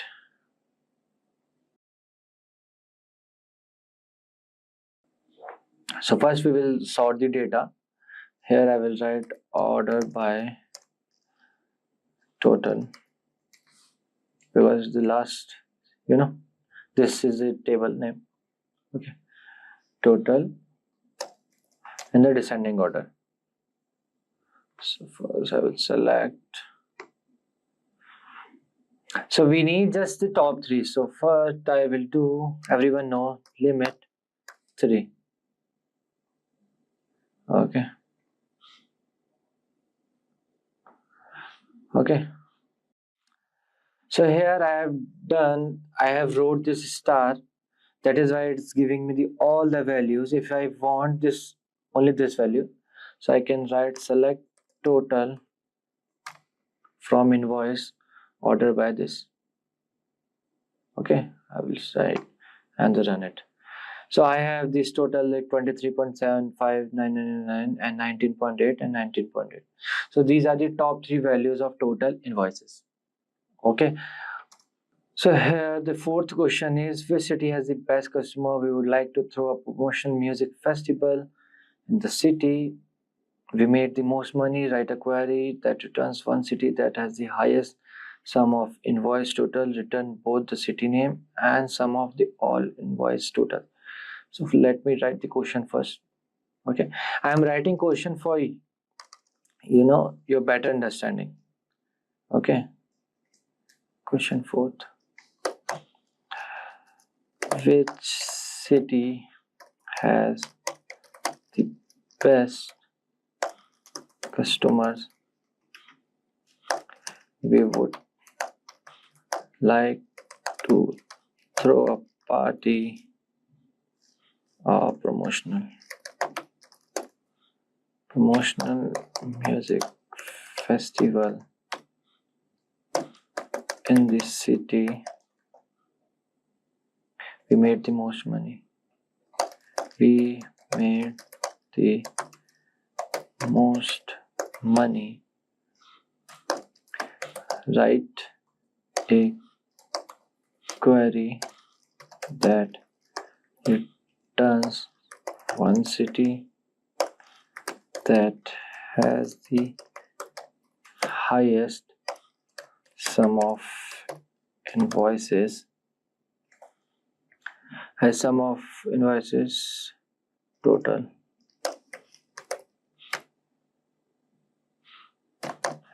Return both the city name and sum of all invoices.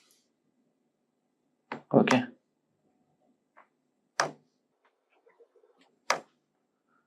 So we have this question. Okay.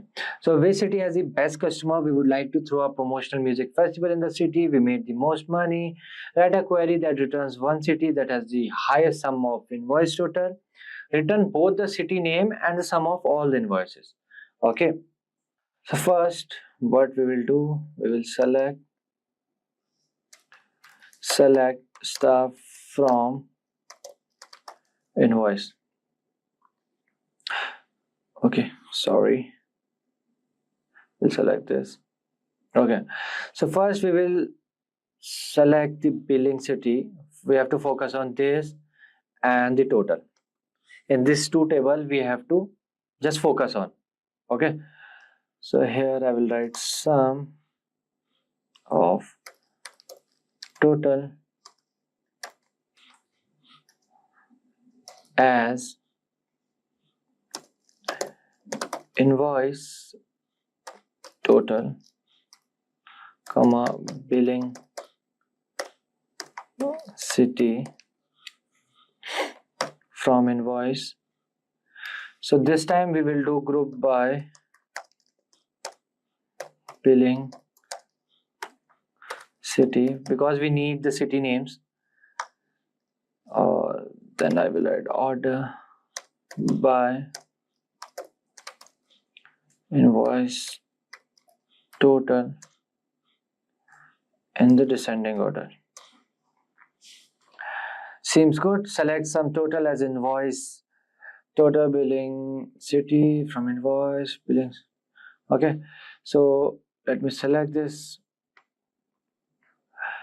So as you can see, the highest billing city is Prague, and the best customer is from the Prague city. Okay, so which city has the best customer?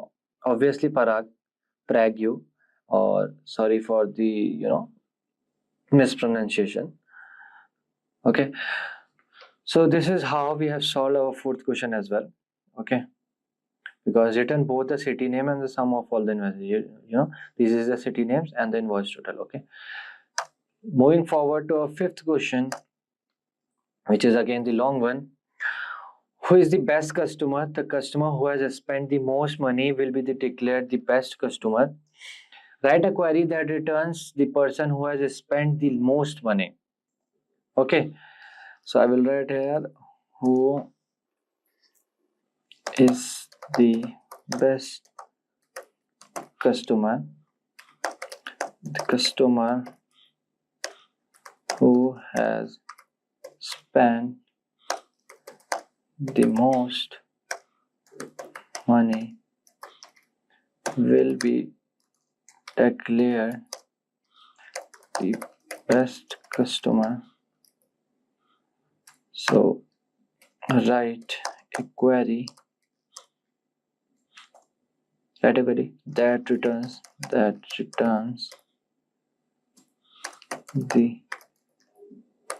person who has spent the most money. Okay, yeah, so who is the best customer? The customer who has spent the most money will be declared as the best customer. Write a query that returns the person who has spent the most money.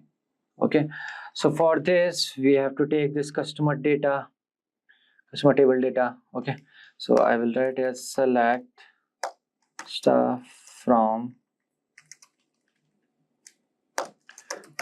customer. Okay, I will select this and I will run it. Okay, so this is our table data of customer. Okay, so we have the country, fax, emails, state, city, address, last name, first name. Okay,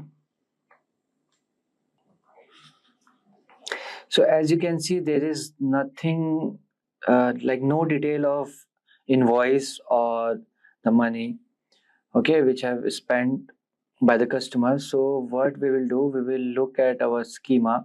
So now what we can do, if we can't solve a particular question with one table, we have to join the table to the other table. So here we have to join customer table to invoice table. So in this you can see there is customer ID and here also customer ID. So on the basis of customer ID we can join both the table, and with the help of this total we will sort out the that guy, okay, that customer, right? So for this I will write Here I select customer dot customer ID comma customer dot first name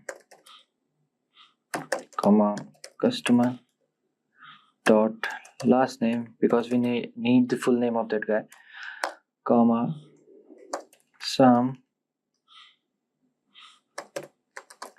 invoice dot total as total. Okay,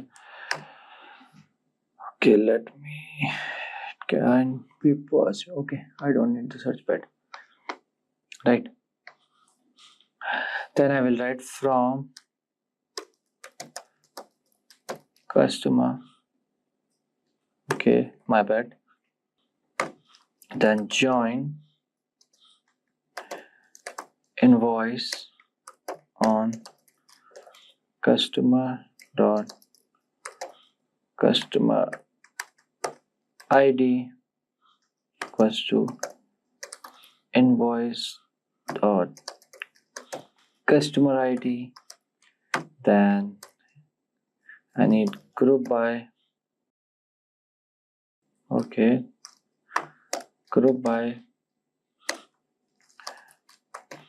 customer dot customer ID.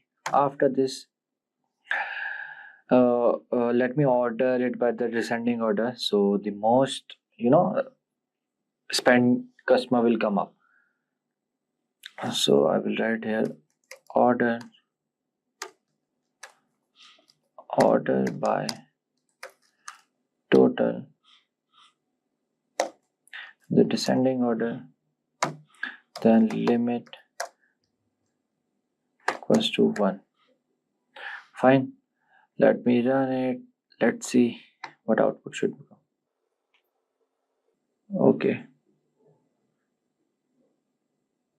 Okay, some error is coming. Limit, okay, sorry. Okay, so as you can see, the customer ID is 5, the first name is R, the last name is Madhav. R Madhav spent the highest value 144.540000 and 2. So who is the best customer? Madhav, R Madhav, sorry, my bad, R Madhav, right? R Madhav has spent the most money. Okay, so this is how we are done with our easy set of questions. Now let's jump into the moderate one. Okay, so let me write the question first for the moderate. So I will write here moderate questions. So these analytics skill help you in the data analytics to become a data analyst or to become a data scientist. Okay, so the question first is write query to return,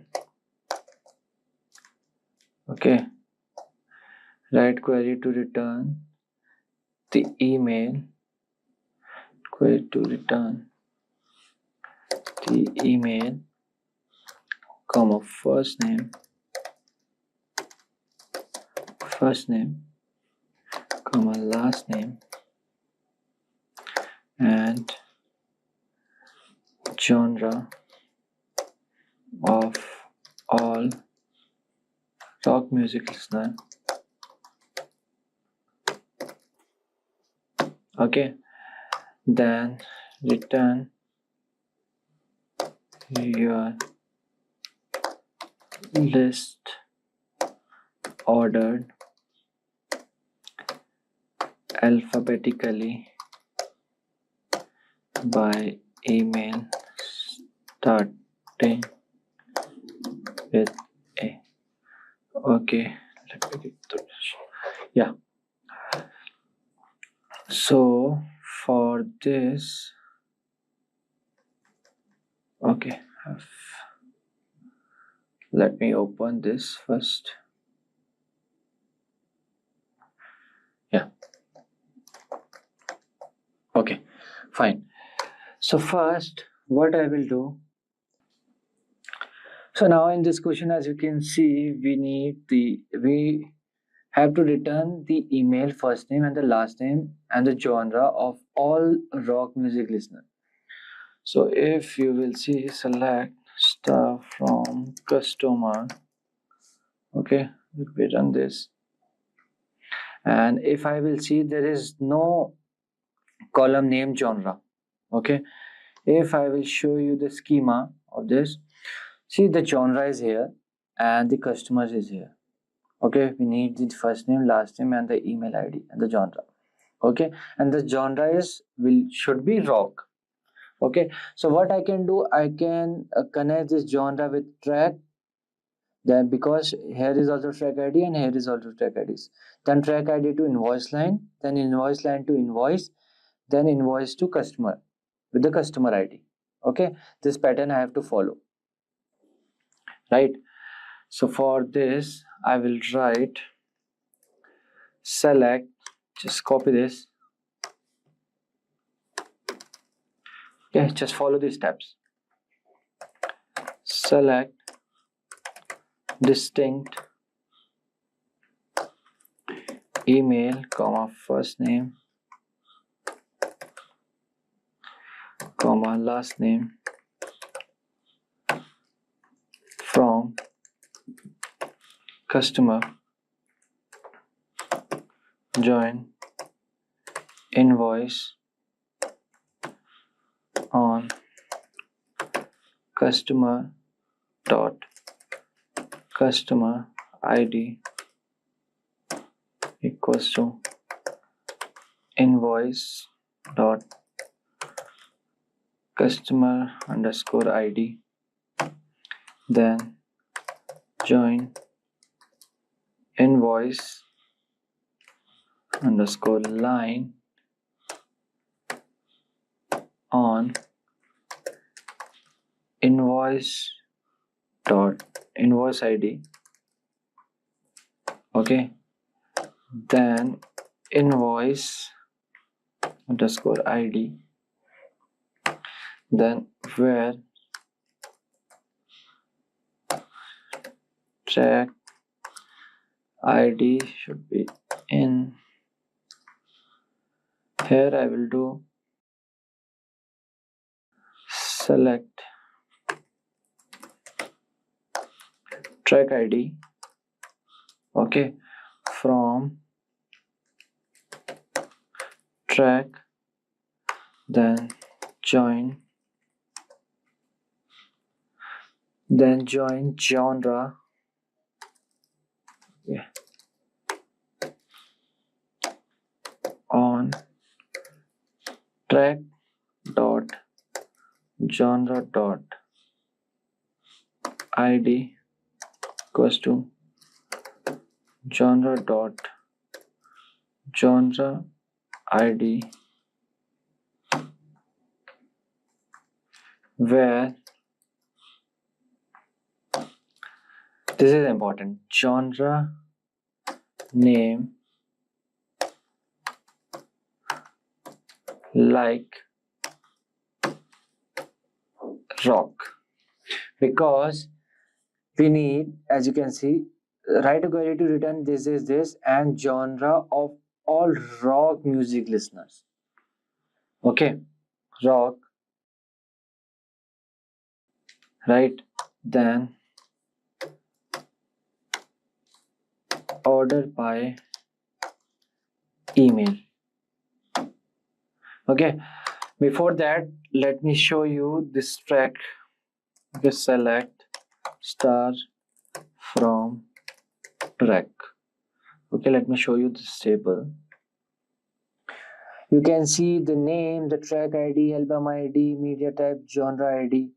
Okay, then the composer, this bytes and the unit price, right? Okay, so you know this, we have then this customer, okay, invoice ID we took, right? Fine. So now what I will do, I will just select this and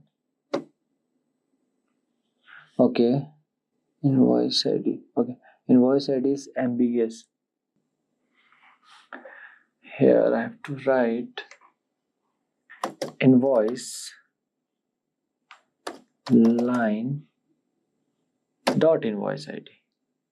Okay, let me now run. Let me run it. Okay, one more. Join genre on track dot genre ID. There is entry for table genre, but it cannot be referenced from this part of the query. Okay.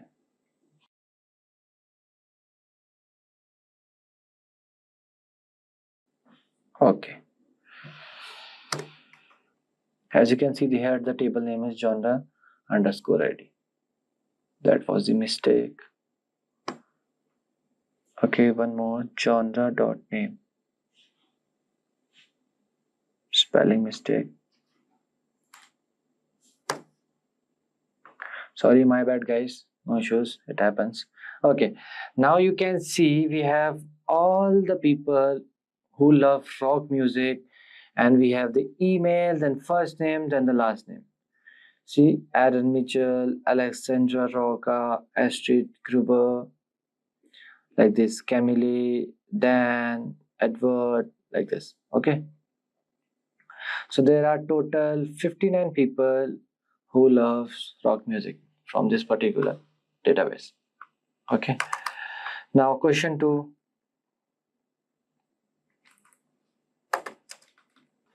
Question 2 is first let me show you.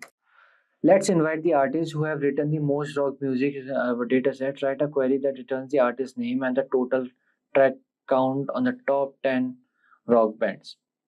Okay, so let's invite the artists who have written the most rock music in our dataset. So write a query that returns the artist name and the total track count of top 10 rock bands. So now what we need here? Okay, let me do this. So what we need here? So let's invite the artists who have written the most rock music. First we need the artist. Okay, and the second is rock music. Then we need track. Okay, and the total track count means we will get from the track. So here we have track column, track table, and we have the artist.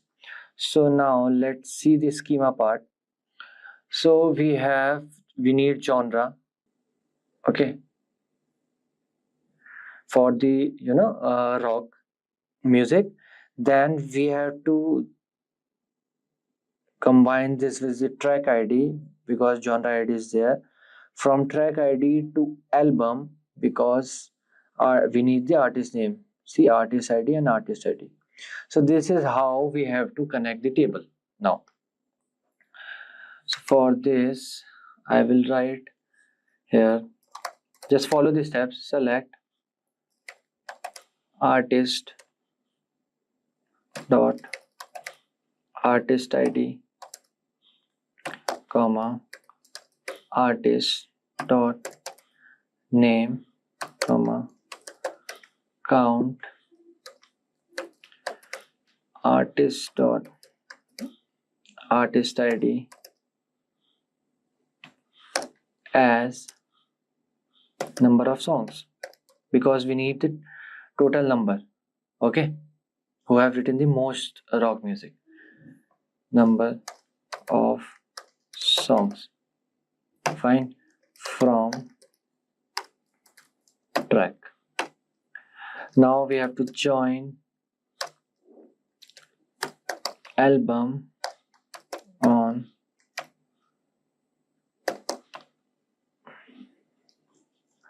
album dot album id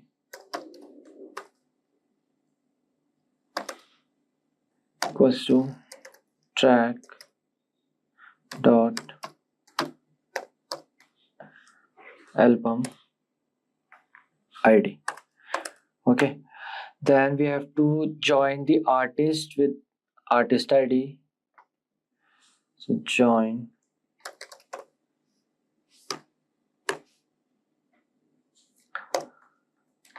artist column on the basis of artist id equals to then album to album dot artist id. Okay, so here I have joined the artist to the album column table. Okay, then I have to join genre to the track table with the track table. Okay, so here I will write join genre on genre dot genre id equals to genre id. Okay, sorry, track id, track dot genre id. Okay, so here I will write where genre dot name like rock. Okay, rock. Fine. Then I will group by group by artist dot artist id. I need the id as well. Then order by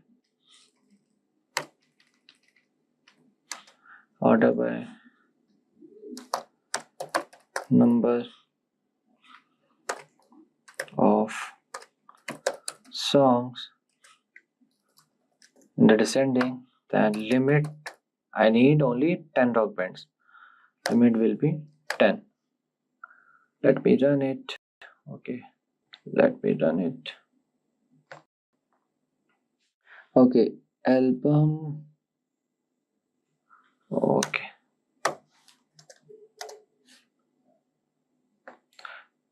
now let me run it. Okay, now you can see this guy, Led Zeppelin, artist ID is 22 and wrote the most songs 144. Then U2 122, Deep Purple 92, then this, then this. Okay, so this is how we solved our second question, right? So now the third question. Okay, return all the track names that have a song length longer than the average song length. Return the name and the millisecond of the each track order by the song length. Okay, so first I will write this question.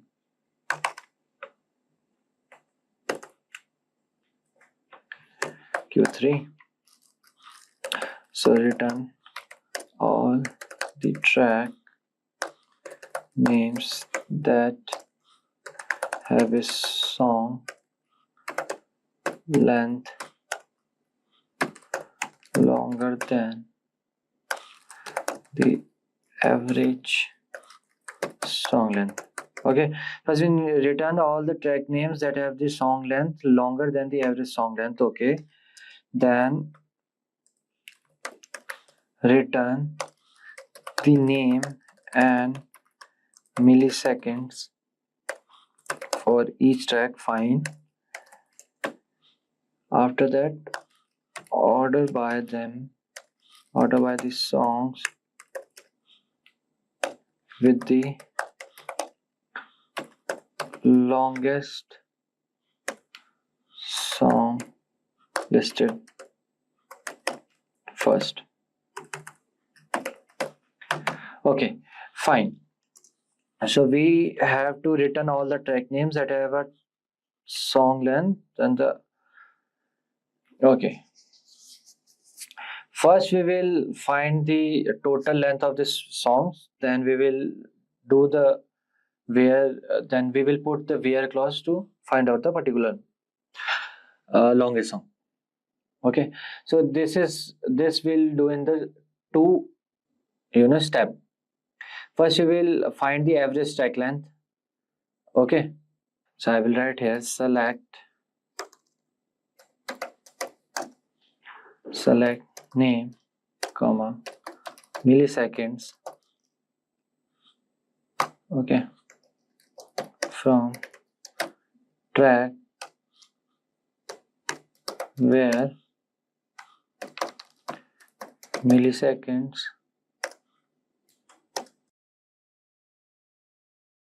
here I will write select average from the millisecond. Okay, then I will write here as average track length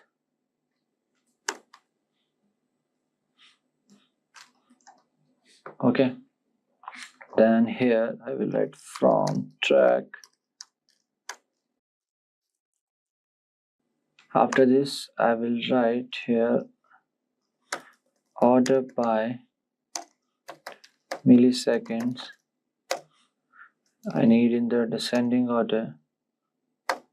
Okay, so let me run it. So now you can see first I will read it again. So return all the track names that have a song length longer than the average song length. Return the name and the millisecond for each track. Order by the song with the longest song listed first. Okay, so this is the longest song. Okay, so we have all the songs which are the longer than the average song length, right? So now moving forward, we have jump into the advanced set of questions. Okay, so now we will do the advanced questions. Okay, so let's see. First, find how much amount spent by each customer on artist. Right, a query to return customer name, artist name, and total spends. Okay, so first we will write down the questions. Okay, then question one. Okay, find how much amount spent by each customer on artist. Write a query to return customer name, comma artist name, comma total spend and total spent. Okay, so how to solve it? So first find which artist has earned the most according to the invoice lines. Okay, first let me show you the schema. Okay, we need the artist name, we need the customer name, and we need the total spent, okay, with the invoice line, because the quantity should be there. Okay, so first we'll see how to join these three tables: artist table, customer, invoice, and invoice line, like this. Okay, this is how we will join the table. Fine. So now I will tell you the steps. So first find which artist has earned the most according to the invoice line. Okay, the second, now use the artist to find which customer has spent the most on the artist. So for this query, you we need to use the invoice line, track, customer, album, and the artist table. So just remember, this one is tricky because the total spent in the invoice table, right? Let me show you. So total spent on the invoice table might not be a single product. So that is why I was saying we need the quantity. So we need the invoice line table to find out how many each product was purchased. Then we have to multiply this by the price of each artist. Okay, fine. So now, so this is a lengthy one. I will just, write it for you and get back to you. Yeah. So this is how you can see. Okay, group by 5. I have wrote this. You can just, write it. Okay, like this. Okay, we took artist name, then sum of invoice line, unit price into invoice line, the quantity that I showed you. Okay, we have multiplied this total with the quantity. Okay, then we joined the table track with invoice, album with track, artist with album. Okay, so now let's run it. Yeah, so now you can see this Hugh O'Reilly Queen, amount spent 27, the customer ID is this. Okay, then Nicholas Schroeder, then 18. Okay, we have the everything. Okay, customer name, artist name, and the total spent. This is the customer name, the artist name, and the total amount they spent. Fine. So now let's move forward to the next one, which is okay.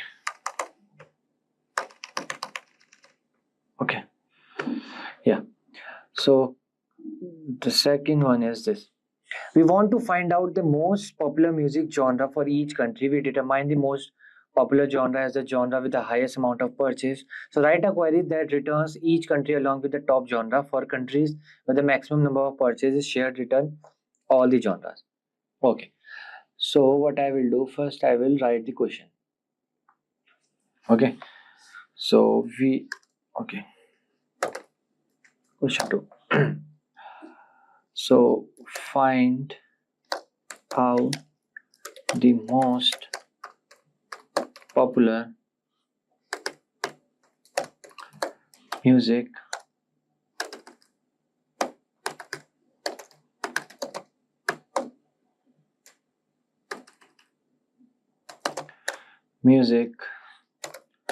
genre for each country. Okay, determine the most popular genre as the genre with the highest amount of purchase. Okay, then write a query that returns each country along with the top genre for countries where the maximum number of purchase. Okay, so so there are two parts in this question. First, the most popular music genre, and the second is the need of data at the country level. Okay, so we can do it from the two methods. Okay, using CTE and using the recursive method. So I will use the using CTE. I will do this CTE. So for that you have to write with popular genre as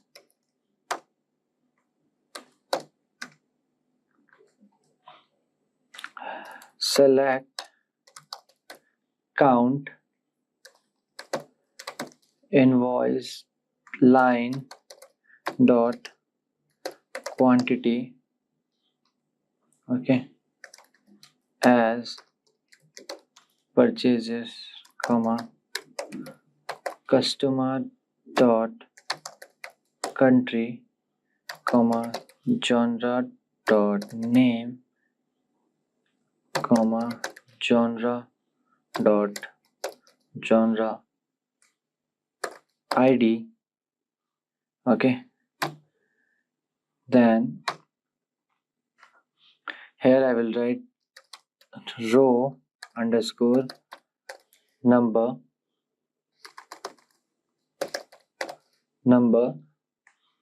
then I will write over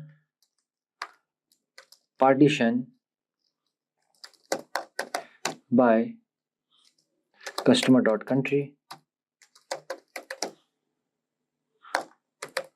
order by count, invoice line dot quantity, okay, into descending order,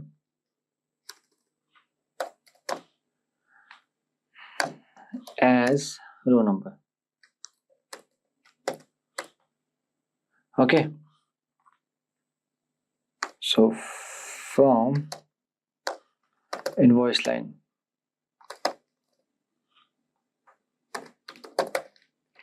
okay, yeah. So here I will join the tables, join invoice on invoice dot invoice id equals to invoice line dot invoice id, okay. Then again join customer on customer dot customer id dot id underscore id equals to invoice dot customer id. Fine. Then again we have to join track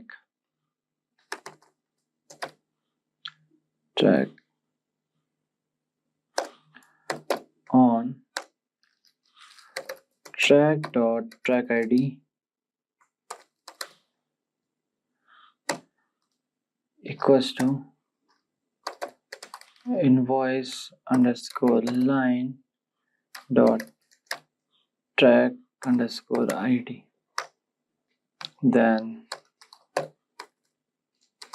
join genre on genre dot genre id, okay. Then track dot genre id, okay. Then I will do group by 2, 3, 4. Then I will do order by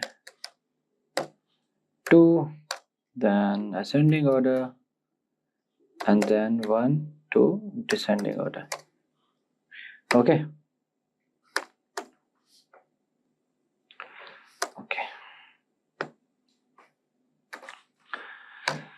Then now I will write select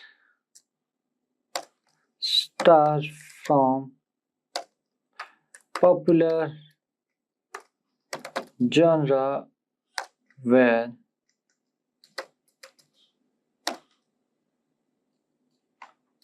row number is less than greater than 1, okay. Now let me run it. So now you can see we have, okay, let me read it. So we have to find the most popular music genre for each country. Okay, so now we have the country name Argentina, the most popular is alternative and punk, genre is this, row number is this.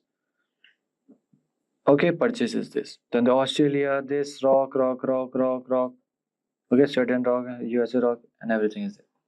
Right? So this is how you can find the most popular music genre for each country. Okay, the last question is there here. Now the last question is, write a query that determines the customer that has spent the most on the music for each country. Write a query that returns the country along with the top customer and how much they spent. Okay, for the countries where the top amount of spent is shared, right? And they provide all the customer who spent this amount. Okay, so for this, this is like a similar to this question. Okay, so there are two parts in this question. Find the most spent on music for each country, and the second is to filter the data for the respective customer. It's very easy. Okay, so okay, I will write the solution. Okay, you can check the question from there. Okay, I will write customer with country as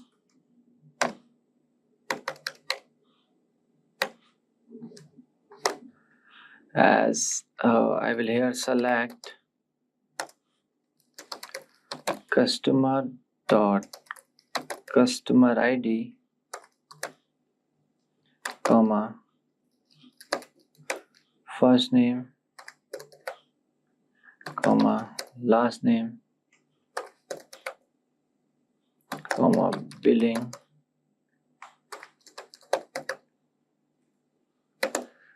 country comma sum should be total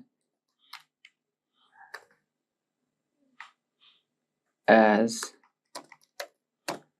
total spending, right?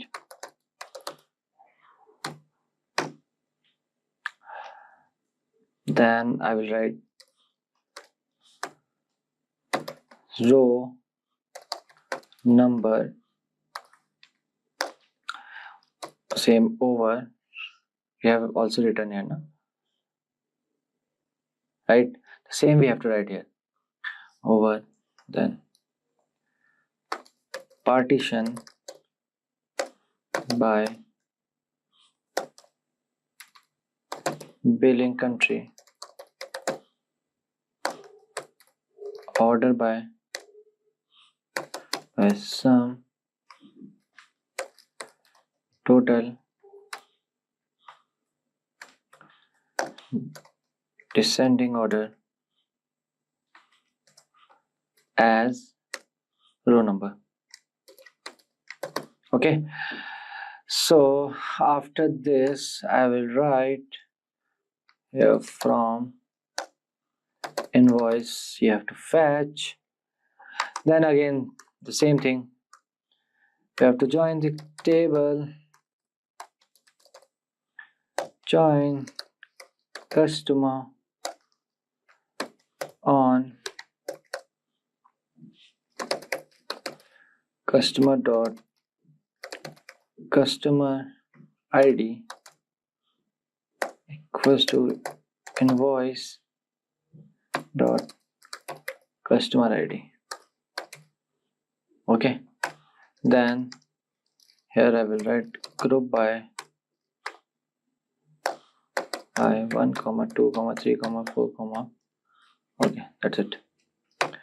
Okay, then I will write here order by 4 ASC ascending order, 5 to descending order. Fine.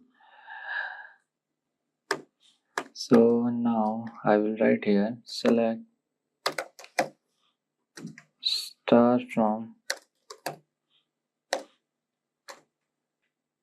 customer with country where ROW number is 1. Fine. So let me run it. See, we have first name, last name, billing country, total spending, row number, and the customer ID. Let me show you the question. Here, write a query that determines. Okay, let me make it this one. Okay.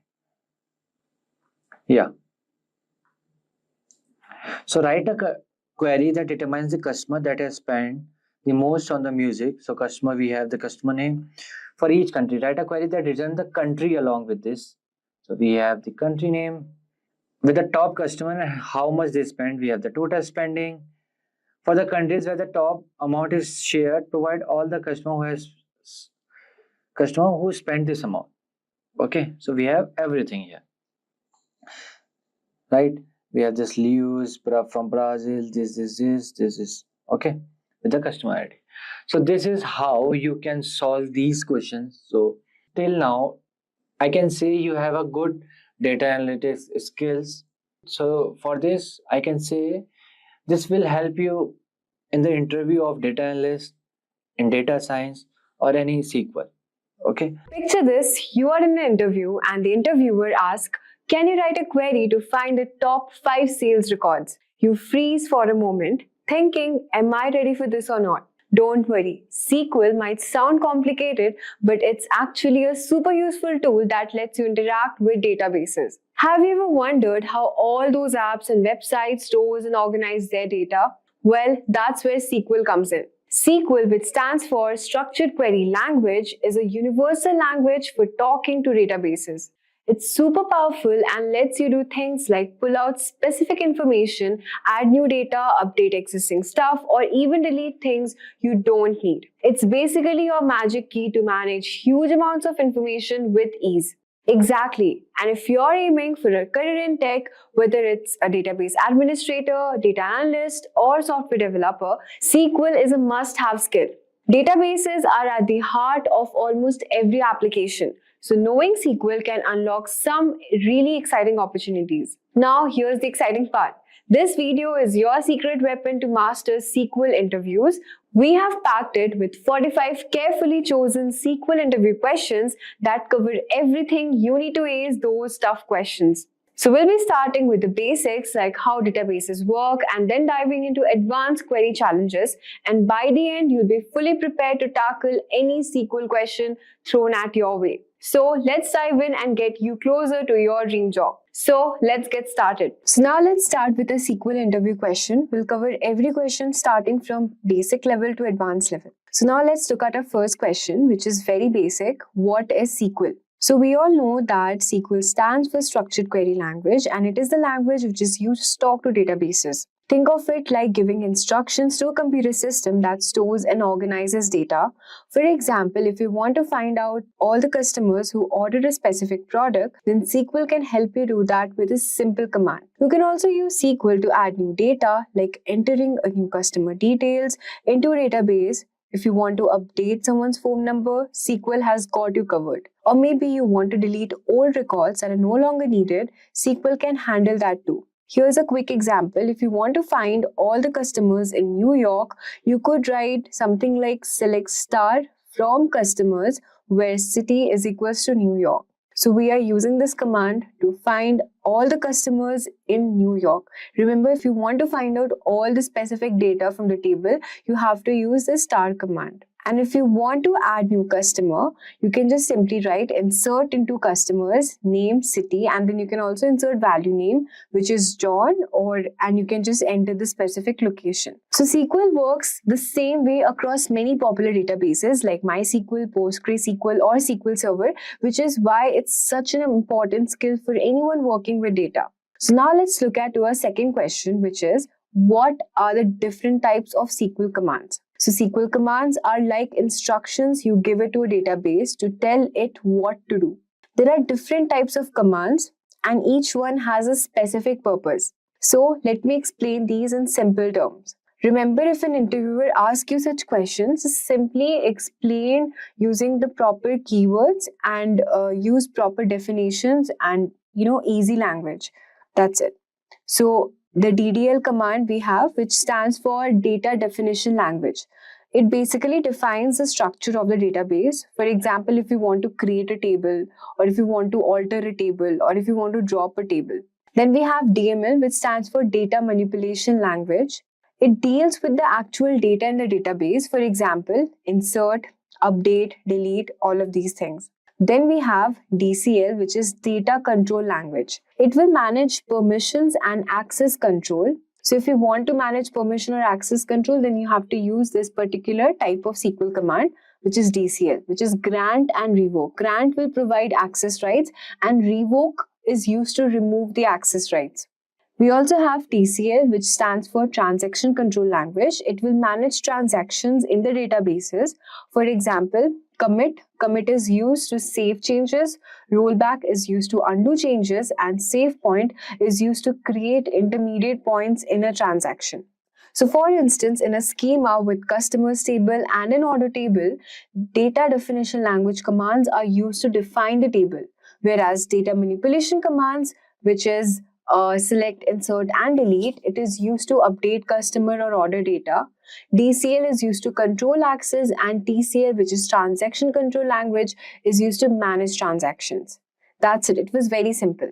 Now let's look at your third question, which is what is a primary key in SQL? A primary key in SQL is like a unique ID for each record in a table. Think of it as a way to ensure that no two rows in a table have the same value. Remember that no two rows must have the same value. It is also a rule that the primary key column can't have empty or null value. So these are the basic criteria for a key to be a primary key. For example, in a table of customers, you have a column called customer ID as the primary key. Then each customer have a unique customer ID like 1, 2, 3 and so on. This makes it easy to identify and retrieve specific customers from database. Here's a simple example. Suppose we have created this table, create table customers, and we have given the customer ID as primary key. We have given name as varchar, the city name as well. So the primary key will ensure that each customer ID is unique, no duplicates are there, no customer ID is left blank, that is there should be no null values, and primary keys are also important when linking tables together. For example, if you have orders table, you can use the customer ID as a reference to connect each order to a specific customer. This helps maintain data integrity across the databases. Now the fourth question is, what is a foreign key? A foreign key in SQL is like a connection or link between two tables. It's just like a field in one table that refers to the primary key in another table. This creates a relationship between the tables and ensures that the data stays consistent. For example, let's suppose you have two tables, a customer table with a primary key called customer ID and a sales table with a field called customer ID, which is a foreign key linking back to the customer ID in the customers table. So here's how it will look like. We have created this table and you can see in this example that suppose we have customers and sales table. So we have used this customer ID in our customer table as well. So here customer ID is the foreign key and in the customer table the customer ID which we had used is the primary key. So now let's move on to our fifth question, which is delete and truncate command. What is the difference between delete and truncate commands? So delete and truncate commands in SQL both remove the data from a table, but then they work in different ways. Let me break it down for you. The delete command. So what delete command will do is basically, this is used when you want to remove specific rows from a table based on a condition.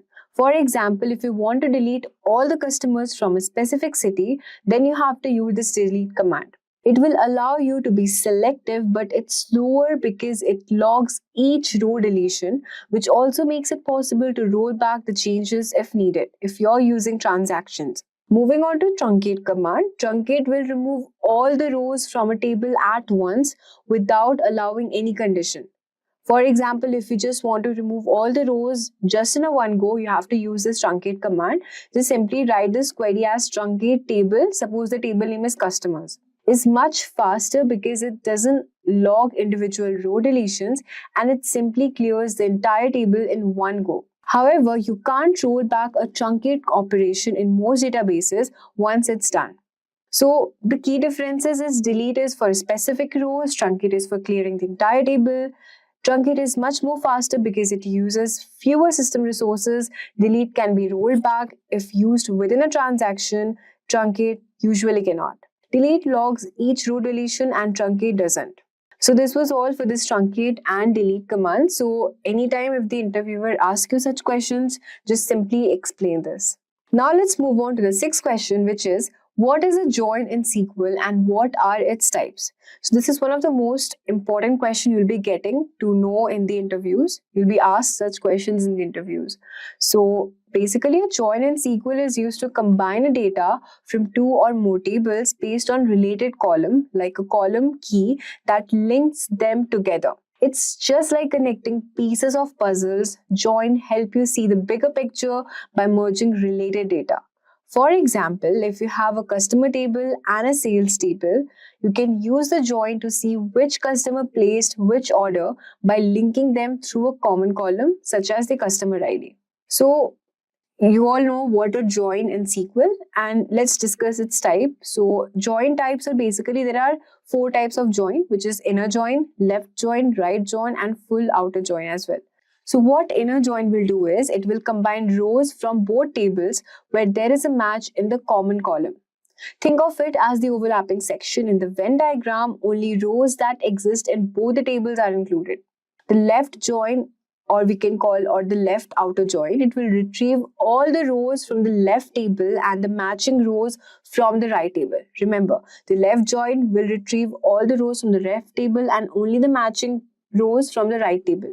If there is no match, the result includes null values for the right table's column. Think of it as including the entire left circle in the Venn diagram along with any matches in the right circle. Right join or the right outer join is similar to the left join, but it will retrieve all the rows from the right table and matching rows from the left table. If there is no match, null values are included for the left table column. Think of it as including the entire right circle in the Venn diagram along with any matches on the left circle. Then we have the full join. Full join will combine rows when there's a match in the either table. If no match is found, it includes null or the missing values from the either table. Think of it as combining both circles in the Venn diagram. Everything from both tables are included. Now let's move on to the 7th question, which is, what do you mean by a null value in SQL? It's very easy. Null value in SQL means that a column has no data.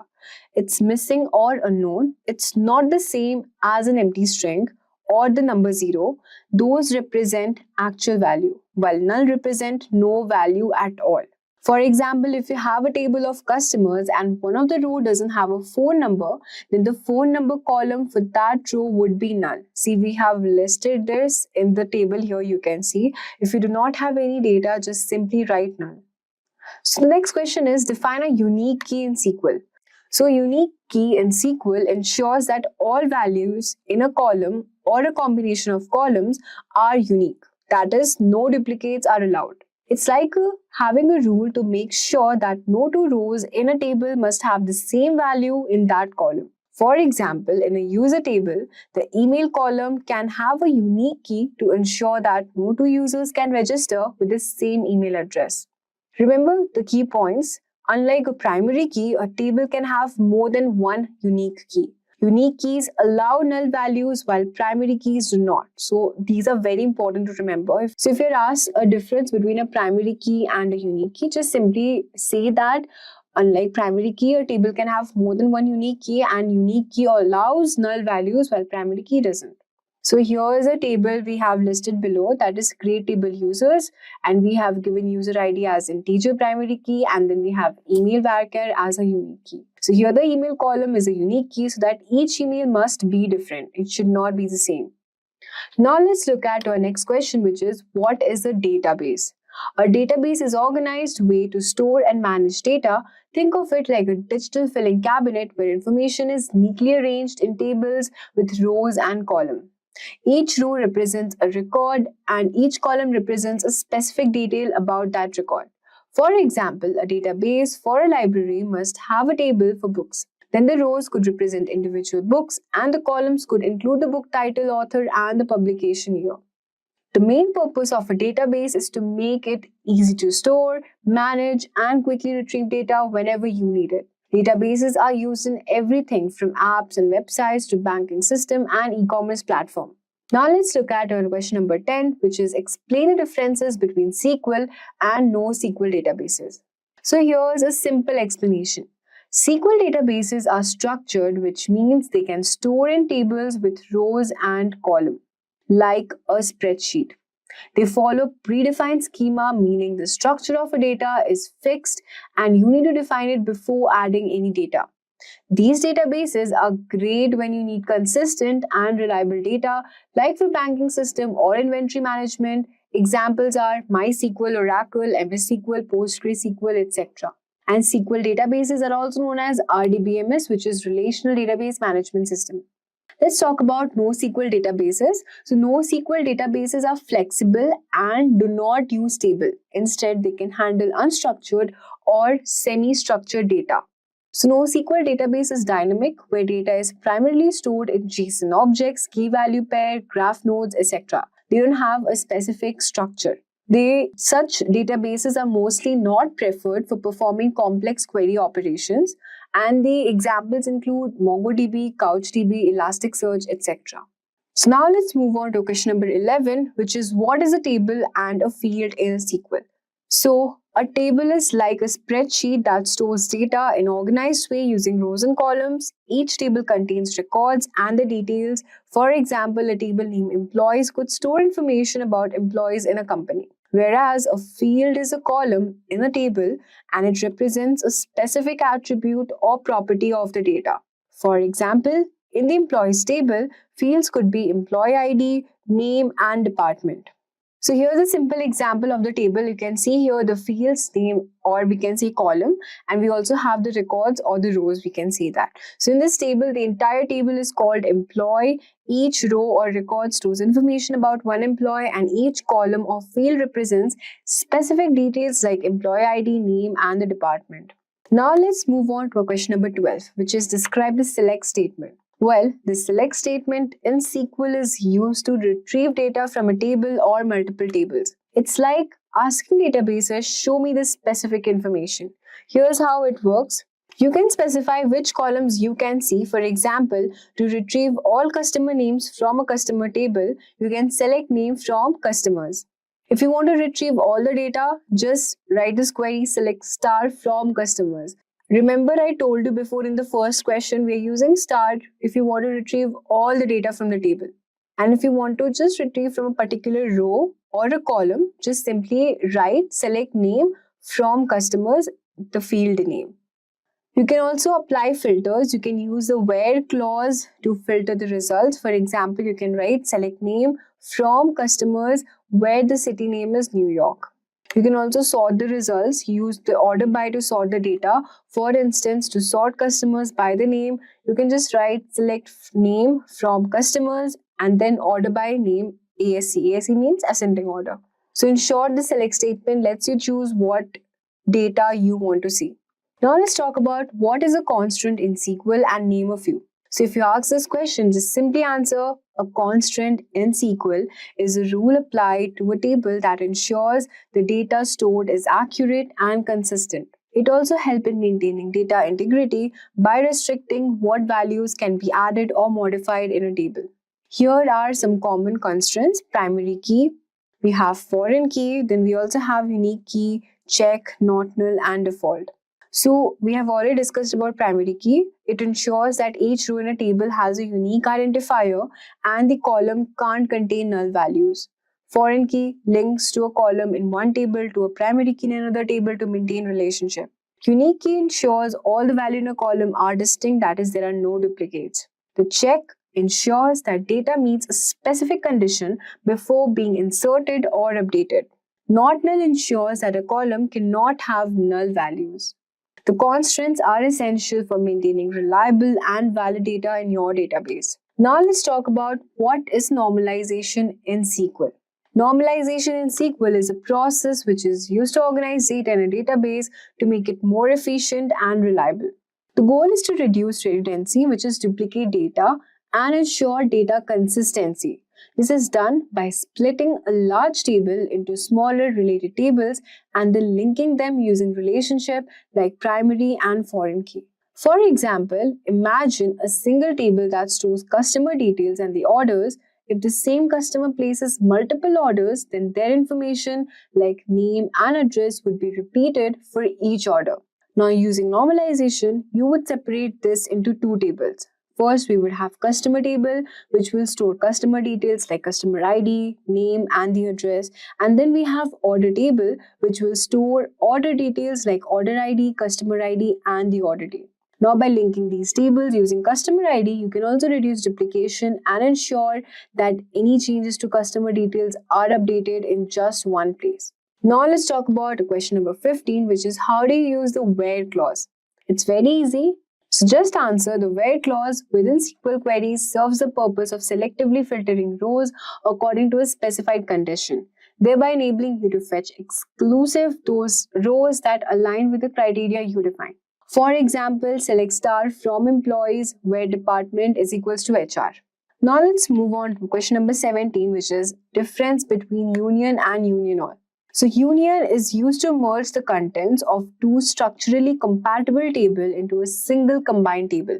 The difference between union and union all is that union will omit duplicate records, whereas union all will include duplicate records. Very easy. Union will omit duplicate records and union all will include duplicate records. The performance of union all will typically be better than union since union requires the server to do the additional work of removing any duplicates. So in cases where it is certain that there are not any duplicates or where having duplicates is not a problem, then we can use union all. It would be recommended for performance. So now let's move on to the question number 18. So here a table is given below and you will have to say what will be the result of a query. The query is select star from runners where ID not in, select winner ID from races. So the answer is, given the simple data provided, the result of this query will be an empty set. So the reason for this is as follows. If the set is being evaluated by the SQL not in condition contains any value that are null, then the outer query here will return an empty set, even if there are many runner IDs that match winner IDs in the races table. Question number 19 is what are indexes in SQL? Indexes in SQL are just like having a shortcut to quickly find data in a table. Instead of searching through every row one by one, an index creates a sorted structure based on one or more columns, making data retrieval much more easier. For example, you can think of an index in a book. If you're looking for a specific topic, you can go to the index at the back and find the page number instead of flipping through every page. Similarly, in database, an index helps the system quickly locate the rows you need. So here's how it works. If you often search for customers by the name, creating an index will speed up those queries. You can just write create index IDX customer name on customer and then the customer name. The database uses the index to find the row, so you just have to run a query which is select star from customers where name is John, and then you can use the index to find the row with name is equals to John much faster. Let's move on to question number 20, which is explain group by in SQL. The group by clause in SQL group rows with the same values in a column, allowing you to apply functions like sum, count, or average to each group. For example, in a sales table to find total sales by region, you just simply have to write this query which is select region, some amount as total sales from sales group by region. So the group the sales by region and calculates the total for each. It's a quick way to summarize data by categories. So now let's talk about question number 21, which is what is an SQL alias? A SQL alias is a temporary name you can give it to a table or a column in a query to make it easy to read or work with. It's like giving a nickname to something for clarity. For example, if you have a column named first name, you can use an alias to rename it as first name in the query results. You just simply have to write this query as select first name as first name in capital letter, last name as last name from employee. Here the AS keyword assigns the alias and the output will show the columns as first name and last name. Aliases are also useful for tables.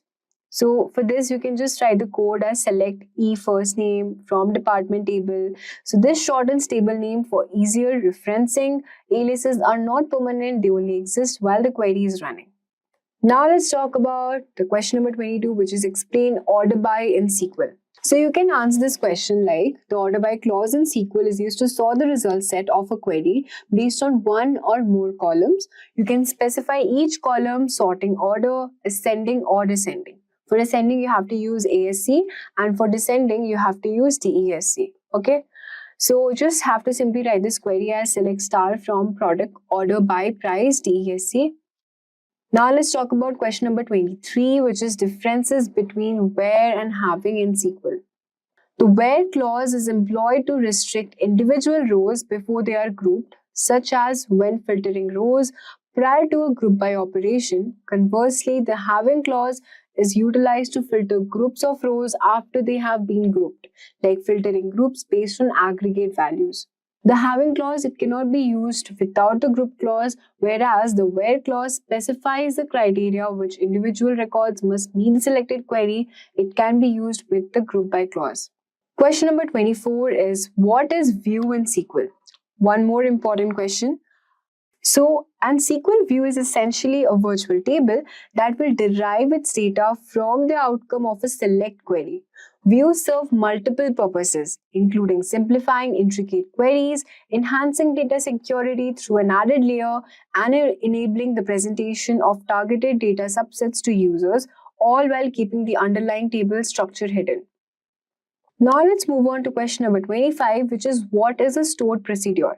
So if you are asked this question, just simply say a SQL stored procedure comprises of pre-compiled SQL statements that can be executed together as a unified entity. These procedures are commonly used to encapsulate business logic, improve performance, and also ensure consistent data manipulation practices. That's it. Now let's move on to question number 26, which is one more important question, which is what is triggers in SQL?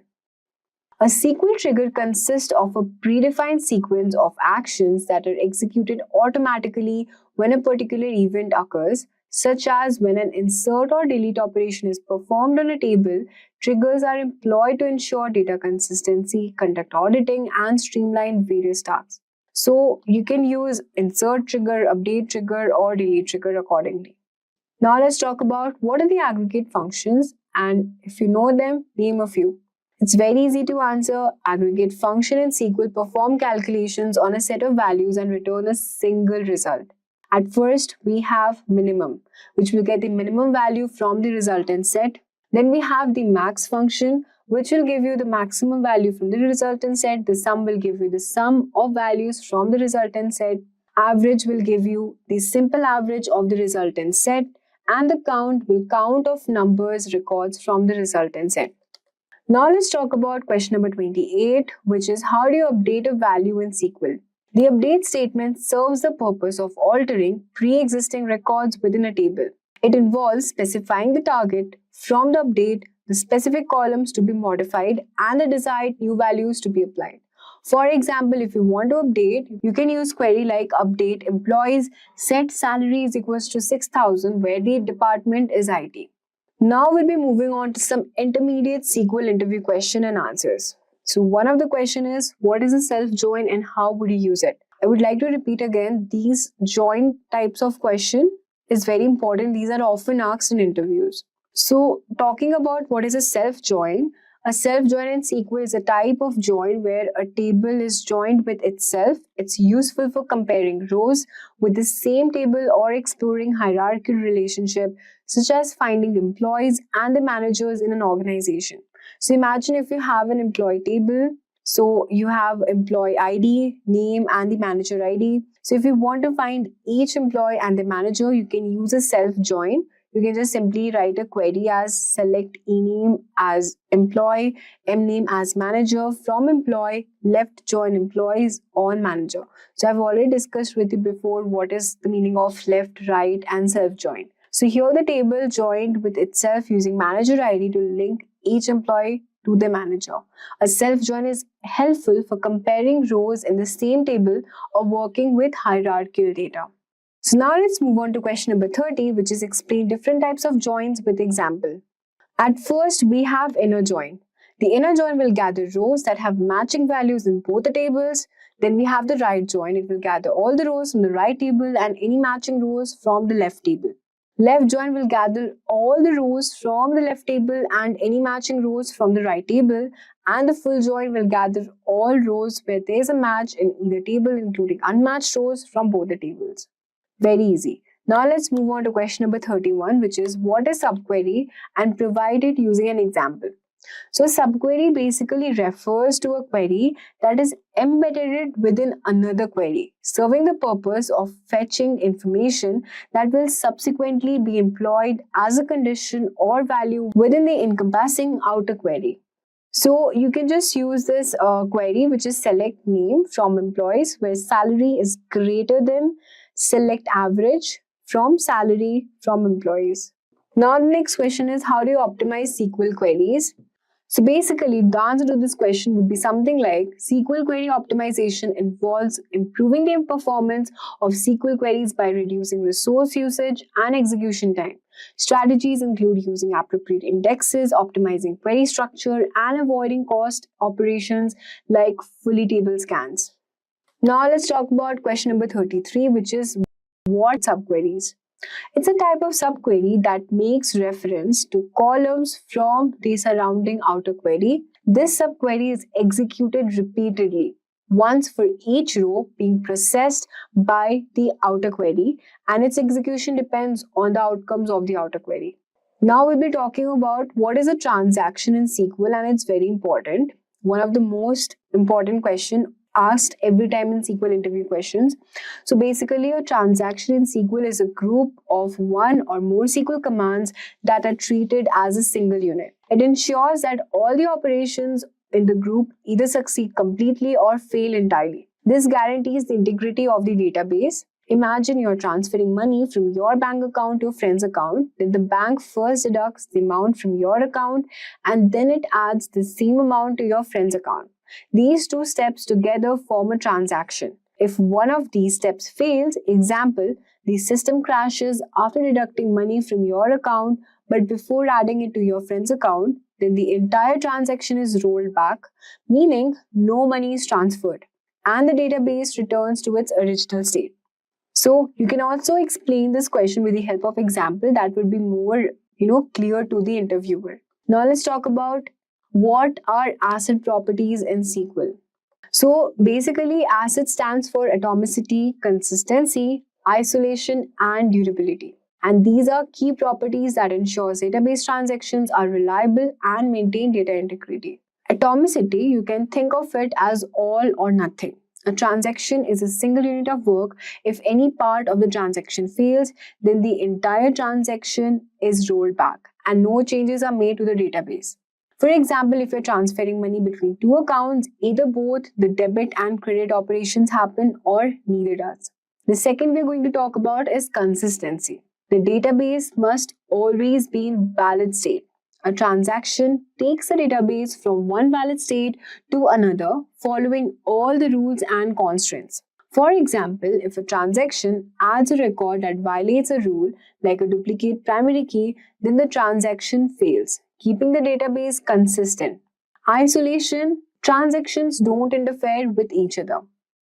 Even if multiple transactions are running at the same time, each transaction works as if it's the only one happening. Example, if two people are updating the same record, then one transaction will wait until the other is complete. Talking about durability, once a transaction is committed, it's permanent. Even if there's a power outage or system failure, the data is saved and it won't be lost. After you complete an online purchase, the transaction is stored securely even if the server crashes immediately after. So this was for the asset properties. And now we'll be moving on to our next question, which is how do you implement error handling in SQL? Error handling in SQL is a process to manage and respond to errors that occur during query execution. Different database systems have specific ways to handle errors. In SQL Server, the try-catch block is commonly used. The try block contains the main operation, while the catch block handles errors if they occur. For instance, in a transaction, you can use rollback in a catch block to undo changes if something goes wrong. Similarly, in Oracle, the exception block within PL SQL is used to handle errors. If an error arises, the exception block executes, rolling back the transaction and then logging the error message. By implementing error handling, you ensure that operations fail gracefully without corrupting data, making the database operations more reliable and secure. Next question, which is describe the data types in SQL. SQL supports various types of data types which define the kind of data a column can hold. These are broadly categorized into numeric, character, data type, and binary types. So we have numeric data types like integer, float, then we have character string like char, varchar. We also have Unicode character string like encat, enttext. Then we have binary, which includes binary image, date and time, which includes date and date and time. Then we also have some miscellaneous data types, which is XML and JSON. So the next question is explain normalization and denormalization. Often this question is asked in this way also, or it could be asked something like explain the difference between normalization and denormalization. So to answer this, you have to just simply explain what normalization is, which I have already discussed before. Once again, I'm saying you normalization and denormalization are ways to organize data in a database. Normalization is all about breaking big tables into smaller ones to remove duplicate data and improve accuracy. For example, instead of repeating customer details in every order, you create one table for customers and another for orders, linking them with a key. Denormalization, on the other hand, is when you combine or duplicate data to make it faster and retrieve. For instance, you might add customer details directly to the order table so that you don't need to join tables during a query. Normalization helps you space and maintain consistency, while denormalization makes data retrieval quicker depending on what the database needs. Let's move on to the next question, which is what is a clustered index? It's very easy. Just simply answer by saying that a cluster index in SQL determines the physical order of the data rows in a table. Each table can have only one clustered index, which impacts the table's storage structure. Rows in a table are physically stored in the same order as the clustered index key. Now we have next question, which is how do you prevent SQL injection? So talking about this question, SQL injection is a security risk where attackers insert harmful code into SQL queries, potentially accessing or tampering it with your database. To prevent this, you can use parameterized queries or prepare statements to handle user input safely. You can validate inputs to allow only expected values, use stored procedures to separate logic from data, limit database permission, and escape special characters. These steps help you secure that your database is free from SQL injection attacks. The next question on the list is explain the concept of database schema. In SQL, a database schema functions as a conceptual container for housing various database elements such as tables, views, indexes, and procedures. Its primary purpose is facilitate the organization and segregation of these databases elements while specifying their structure and interconnections. The next question is how is data integrity ensured in SQL? Just simply answer by saying that data integrity in SQL is ensured through various means, including constants, example, primary keys, foreign keys, check constants, normalization, transactions, and referential integrity constants as well. These mechanisms prevent invalid or inconsistent data from being stored in the database. Question number 42, which is what is an SQL injection? We have already discussed about how we can protect our data from SQL injections. So now let's discuss what is basically a SQL injection. So SQL injection in cybersecurity attack that involves insertion of malicious SQL code into applications input fields or parameters. This unauthorized action enables attackers to illicitly access a database, extract confidential information, or manipulate the data. The next question is, how do we create a stored procedure?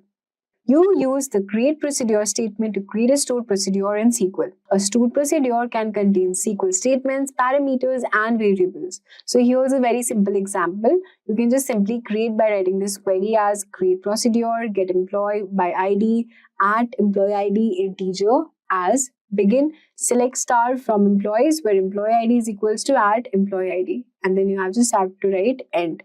That's it. So next question is, what is a deadlock in SQL and how it can be prevented? One more important question often asked in interview. So you have to answer something by saying that a deadlock in SQL happens when two or more transactions are stuck because they are waiting for each other to release resources. It's just like two people trying to go through a narrow door at the same time, each refusing to step back and let the other pass. Transaction A locks table 1 and waits to access table 2. Transaction B locks table 2 and waits to access table 1. This is just a simple example. So we can see that both the transactions are waiting for each other, neither can proceed, creating a deadlock. So it's very simple, and how we can prevent this deadlock is by locking hierarchies. Always access resources in the same order so that transactions don't block each other. Timeouts. Set a time limit for transaction to wait out for the resources. You can also use deadlock detection and resolution system to detect deadlocks and cancel one transaction and let the other proceed.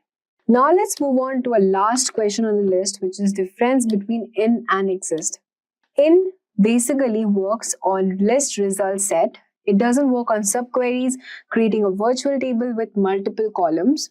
Compares every value in the result list. Performance is comparatively slower for large result set of subquery. Whereas the exist works on virtual tables, it is used with correlated queries, exist comparison when match is found, and the performance is comparatively fast for larger result set of subquery. So guys, that's it for this video on the top 45 SQL interview question asked in SQL interviews. So that concludes our SQL full course. If you have any doubts or questions, you can ask them in the comment section below. Our team of experts will reply you as soon as possible. Thank you and keep learning with Simplilearn. Staying ahead in your career requires continuous learning and upskilling. Whether you're a student aiming to learn today's top skills or a working professional looking to advance your career, we've got you covered. Explore our impressive catalog of certification programs in cutting-edge domains, including data science, cloud computing, cybersecurity, AI, machine learning, or digital marketing. Designed in collaboration with leading universities and top corporations, and delivered by industry experts. Choose any of our programs and set yourself on the path to career success. Click the link in the description to know more.